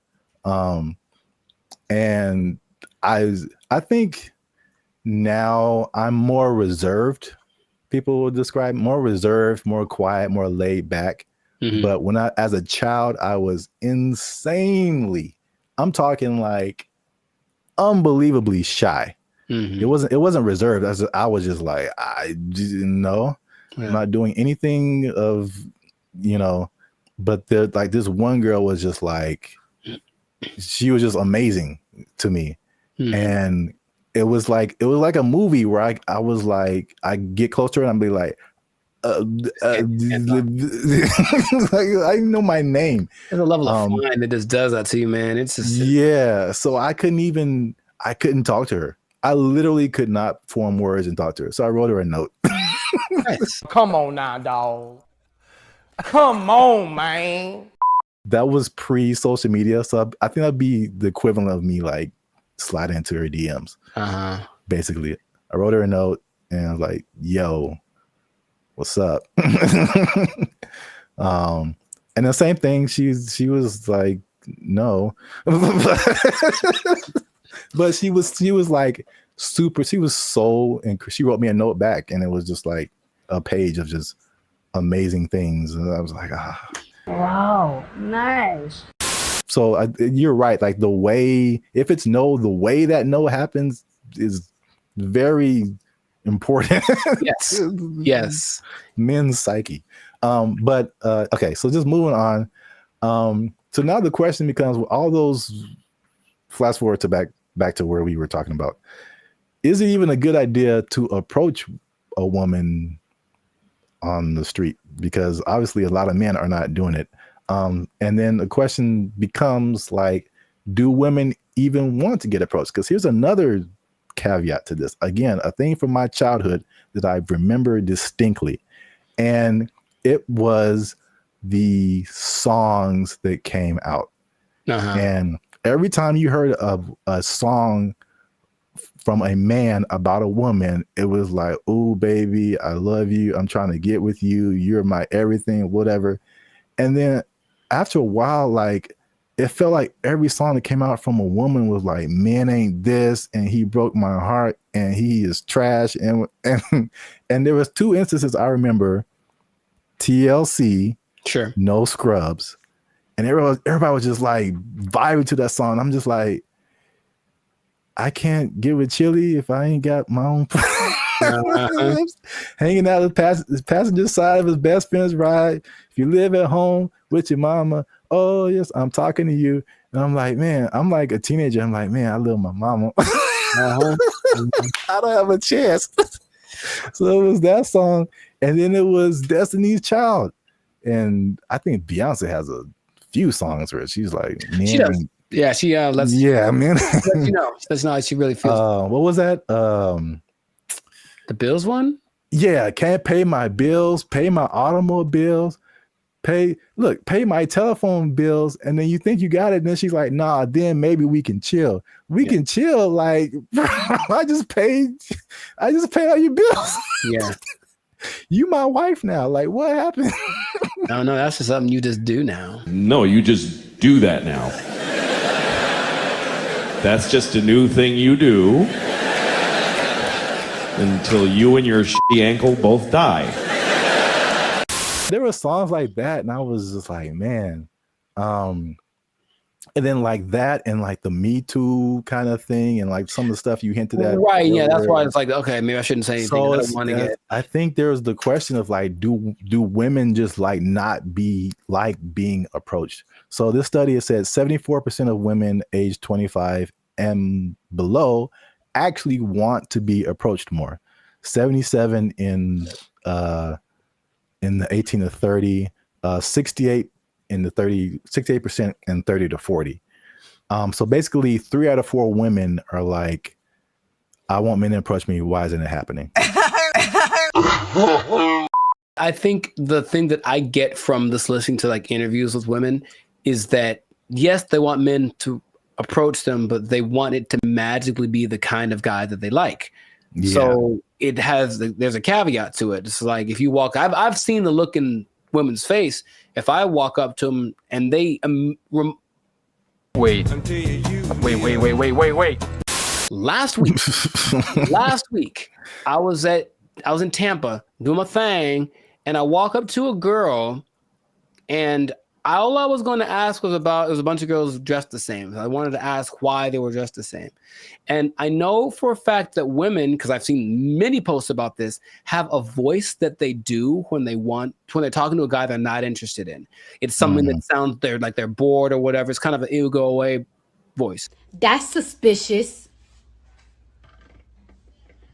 And so she does it to me right away as very innocently. Hey, what you guys doing tonight? Oh, it's just a bachelorette party. We're just here to celebrate. That's the bride over there. You know, I'm like, hey, you go away, because I wasn't what she wanted, physically, anything like that. Like I didn't fit. If I had, her tone would have been different. So a person like her will say, yeah, I want more guys to approach me, but not the guy who just talked to me. I want it to be the guy that I have fantasized about. So how do you know if you're that guy? You really don't until you try. But you'll know right away if you're not. That's my Hated it. All right. So just to wrap it up here. So the big question, men are approaching women. Women want men to approach them. So now, why aren't men approaching them? So 4 things I found in the article, nothing new. Fear of rejection, fear of social consequences. A shockingly high number to me of just not finding people that they're attracted to. And then smaller, but still there is fear of like some kind of consequence. They'll tell on you to HR or if you work with them, that's a whole different thing. Yeah. Get it. So I was kind of with you too. It's like the fear of rejection, all that. I mean, we're older, like we've been through that. But like, this is the thing that gets me. Why I personally rarely do this. And hey, y'all, come look at this. The one time I jumped back in, and you were there, it happened. Bro, what are you talking about, man? Anyway, yeah. I see. This is why I don't, because it rarely works, at least for me. And then it also showed that in the study, depending on what you want. So I thought it was kind of cool the way it broke it down, because it went from approaching a woman to long-term relationship. Sure. So and then the steps in between that. So you have to go from point A to point B, but it's a bunch of stuff in between. So it showed that when the guy approached a woman, 80% of the time it led to some kind of contact, meaning like friend zone. Here's my Instagram. Okay, whatever. You got a 4 or 5 chance of hitting that. And then from there, 60% of the time it led to an actual date. 47% of the time it led to sex, which was kind of high, surprisingly high to me. Sure. Like you got a 50% chance of every 2 women, one of them is that seemed kind of high. But 28% chance it led to a actual relationship that was like at least 2 months. And then only 13% chance it led to an actual like long-term relationship. And then I mean, some of those numbers don't apply to me, but I can at least attest for that last number. Like just approaching a woman in like life on the street, it like never turns into a long lasting thing. That's weird. Well, I have friends that one of my best friends, he met his wife. She was working at Carl's Jr. and he thought and he got a number, and they married with 2 kids. So it does happen. And I will say that for me, I do like the immediacy of it. Is that a word? Whatever. I like the way you get the feedback right away. If I talk to you and you're into me, I kind of can tell right away. If you're not, you won't give me the number, whatever. Whereas people that are going more of the dating online route, they'll get drug along for weeks and months, and it might not go anywhere, but you wasted that much time. It makes, I don't remember how many people I've just walked up to and said, because it happens so fast. And if it worked out, great. If it didn't, okay, whatever. It's just such a short amount of time. But when these now people are kind of getting friend zoned, and are the women leading them on, they don't know, but it's going on for months, and they're writing and, hey, what if you send me a little money, or maybe you can come over? We hung out, nothing happened, but I thought you to me, bro. It's like that happens so much to these guys who are taking that route, that you can see why it wouldn't be something people want to keep repeating to do. But I personally would recommend more so to the younger people, because I think you could be a little tougher. That's just my personal opinion, is that, like, thick-skinned, if you will. Like, just try. You never know. And I have had a couple decent-sized relationships that came from just me walking up to a girl I thought was cute. So that has happened to me. In comparison to how many women I've walked up to, it's not a very good percentage, I suppose. Hi. Okay. For me too, it's just like, it's the unknown, because it seems the randomness of it, because all I have to, unless I know you from something, like, I'm just going off of you look good, and then right. There's a whole lot of stuff after that I have no idea what I'm getting into, and for me, most of the time, it's bad. It's so bad. It's the other stuff. There's a lot of layers to a lot. Oh, of it's so bad. It's so bad. Women.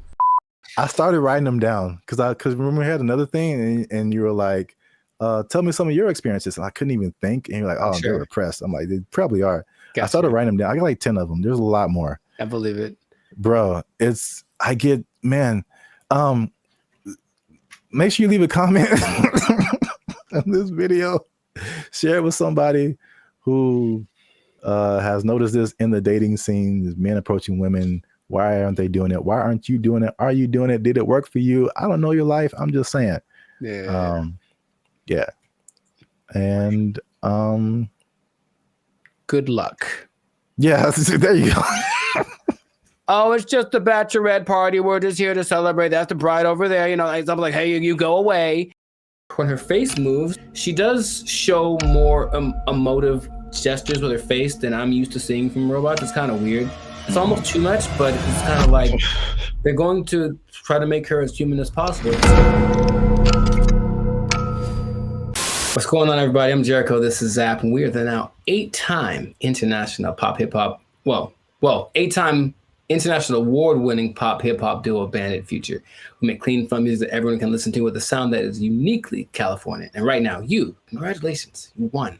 You are now listening to the Lights and Circus podcast, where we talk about things that are funny, interesting, and just straight ridiculous. So before we get into this, make sure to like, subscribe, comment, and share this video with at least 2 people that are comfortable with our imminent AI takeover, because something has happened that I was not aware of until recently.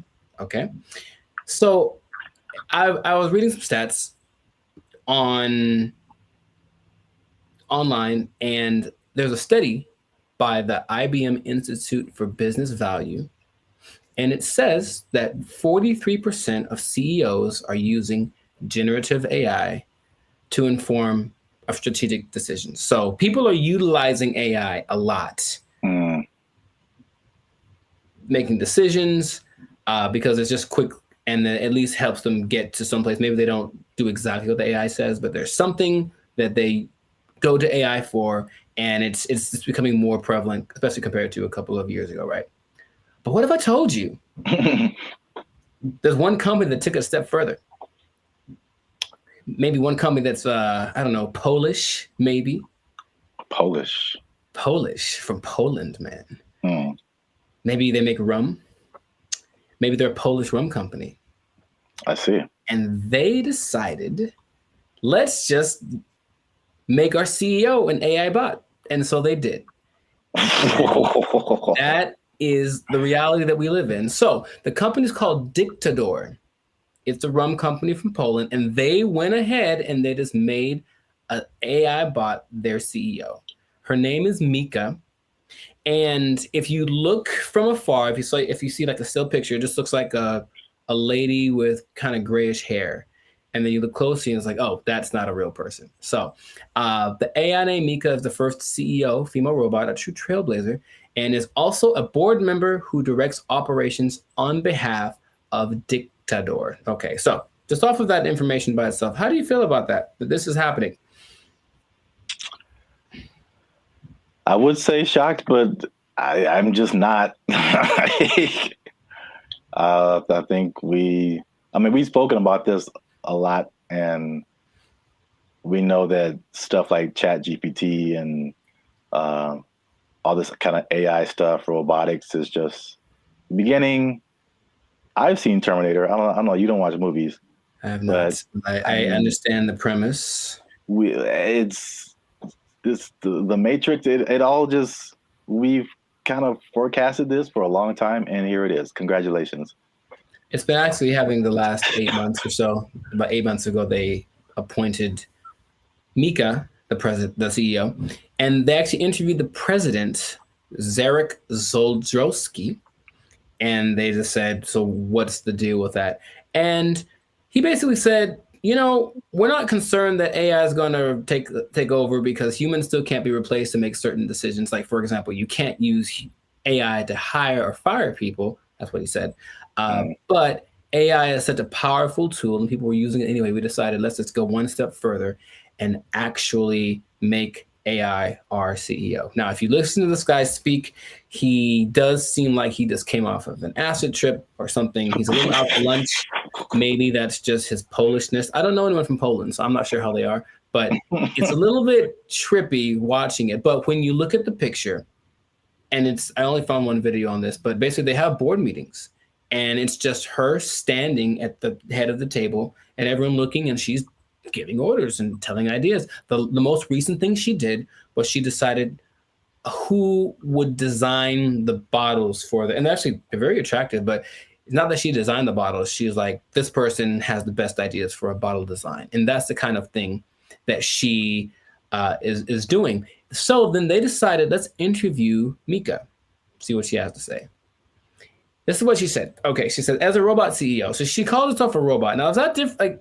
So she's AI in a thing that I guess is a robot, but I've always thought I kind of separated the two because I'm thinking about like the internal workings of what's regulating their actions, and that's AI to me.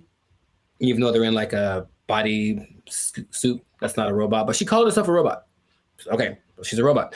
And she says, I'm ready to make executive decisions. And the good thing about me is I don't have to sleep. I don't have to rest. I don't have to take weekends off. I'm always ready. And I said, okay, I guess that's noble. And then she said something that I didn't particularly like. And it's not what she said, it's how she said it. Okay. Humans must be dominated. No, that was the other one. That was the other bot that was like on Jimmy Fallon and it started talking in a different language and saying it's taken over, But no, she says, I work 24/7. I'm here to help Dictador take over the world. And the way that she said the take over the world part, I was like, oh man, it's happening here. Basically, I bring this up because it's interesting and no one's really speaking about it. It's just, I think, slowly going to get integrated into things. And then you're going to go to said company with a complaint about whatever. And then they're going to say, oh, you should talk to the manager, whoever, the CEO. And then this bot thing kind of walks out. And then you get like, what's the deal? And that's the reality we live in. So just how if we talk about a timetable, how soon before this just becomes normal? What do you think? I don't know, but it's going really fast already. So yeah. I feel like it's in the next 10 years. I mean, because the incentive is so strong. It's one of those revolutionary technologies like the beginnings of the internet. They're like, you have every incentive to be on the internet, make your own website, because you can now connect with people all around the world.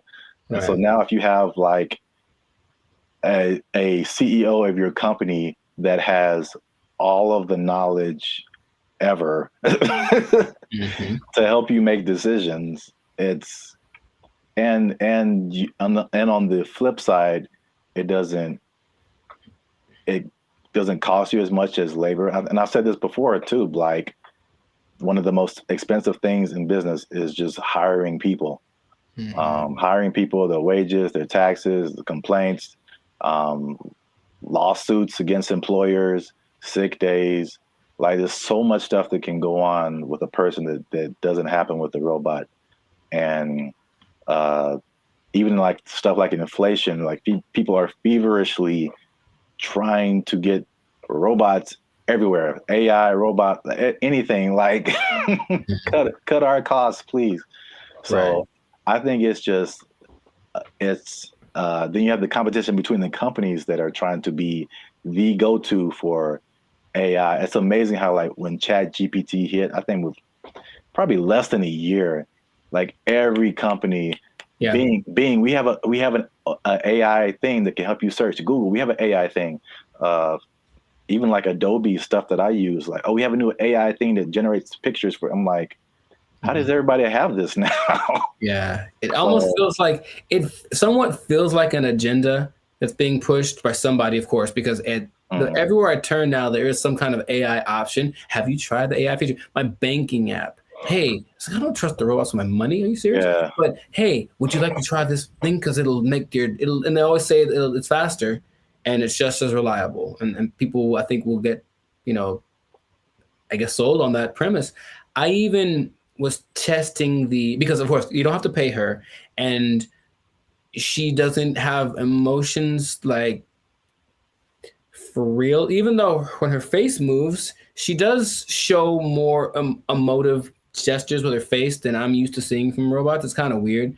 It's almost too much, but it's kind of like they're going to try to make her as human as possible. But imagine you have like a disagreement, or that's not right. That's not quite right. Instead of being so imagine we're talking and then I say, hey, give me an idea. And you give me an idea. I'm like, I don't like it. Give me another one. And then I do that like 20 times. You're going to be like, bruh, really? I've done that with like the AI chats on Instagram, for example, just to see. I was like, okay, I'm just going to keep disagreeing with them and keep saying, give me something else. I don't like it. And they don't have a problem with it. They'll just keep going. They got literally a million ideas. And that concept is so not natural, but it appeals to some people. Like, yeah, we'll just ask the robot because you'll just keep giving us ideas. It's almost like we decide which idea, but we let her come up with it. And that's more attractive. So it's just crazy. And you just have to see it because it feels like outside of a sci-fi movie. You can see the wires on her like chest. Like one is like talking, one is coded or something like that. But it's labeled what parts are being regulated. And it's a trip, but it is real. And they're apparently doing well since they started. Like her decisions have helped their company start to do this.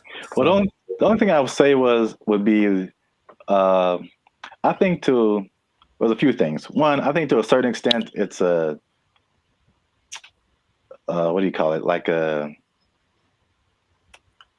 story just to be, to get attention. I'm sure I feel like maybe that she isn't like really the CEO, but. Well, they asked the guy, they're like, is this legit or is this a scam? And he's like, oh, it's real. And his eyes didn't match what he was saying. That's what made me think he was on something, because it's kind of a strange publicity stunt. That's what I was going to say. Potentially. And in any case, it is getting attention. And then people say, I'm drinking the rum of the company that has the AI CEO. And that's something that has probably gotten somebody laid once. So good for you.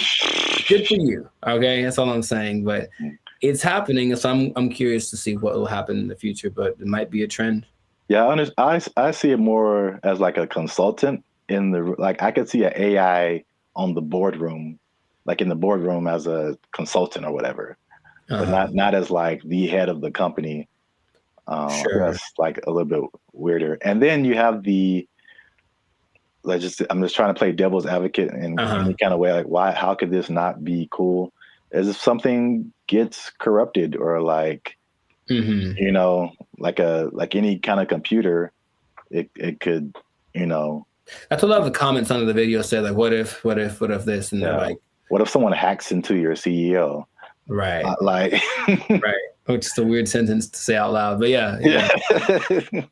And they're like, no, it's fine. We'll deal when that happens. Oh, you're acting kind of weird today, Mika. It's like, throw away all the bottles. It's like, you've probably been hacked. Like, I guess that's what they would do. But I can see it being almost like an arms race. So the next company comes and says, oh yeah, well, our CEO and our president are AI. Oh yeah, well, our CEO and our president and all the board is AI. Oh yeah, well, my mom's AI. Like, it's just gonna keep going to a point of ridiculousness, maybe, just for publicity. I'm not sure, but it has started, and this is where we are. So we'll see where it goes. But, you know, let us know in the comments what you think. Is it something that's, you know, what's the point of fighting it? Because it's here. Is it a terrible idea? Let us know in the comments what you think about this, because I feel like it is here to stay, and we'll see to what degree we take it. But this has been another episode of the Lifestyle Circus podcast. So make sure to like, subscribe, comment, and share this video with everyone you know that's afraid of the inevitable AI takeover. And if you are a CEO, oh boy, if you're a CEO, you know what time it is. You better do something. You better learn how to sing and dance or tap dance or juggle fire or something. Because I guarantee if Mika's the first one, you're going to be the next to lose. You're just gonna take your job. Everyone's gonna take your job. Oh, I'm the CEO. Everybody's fired. They took our jobs. They took our jobs. Took our jobs.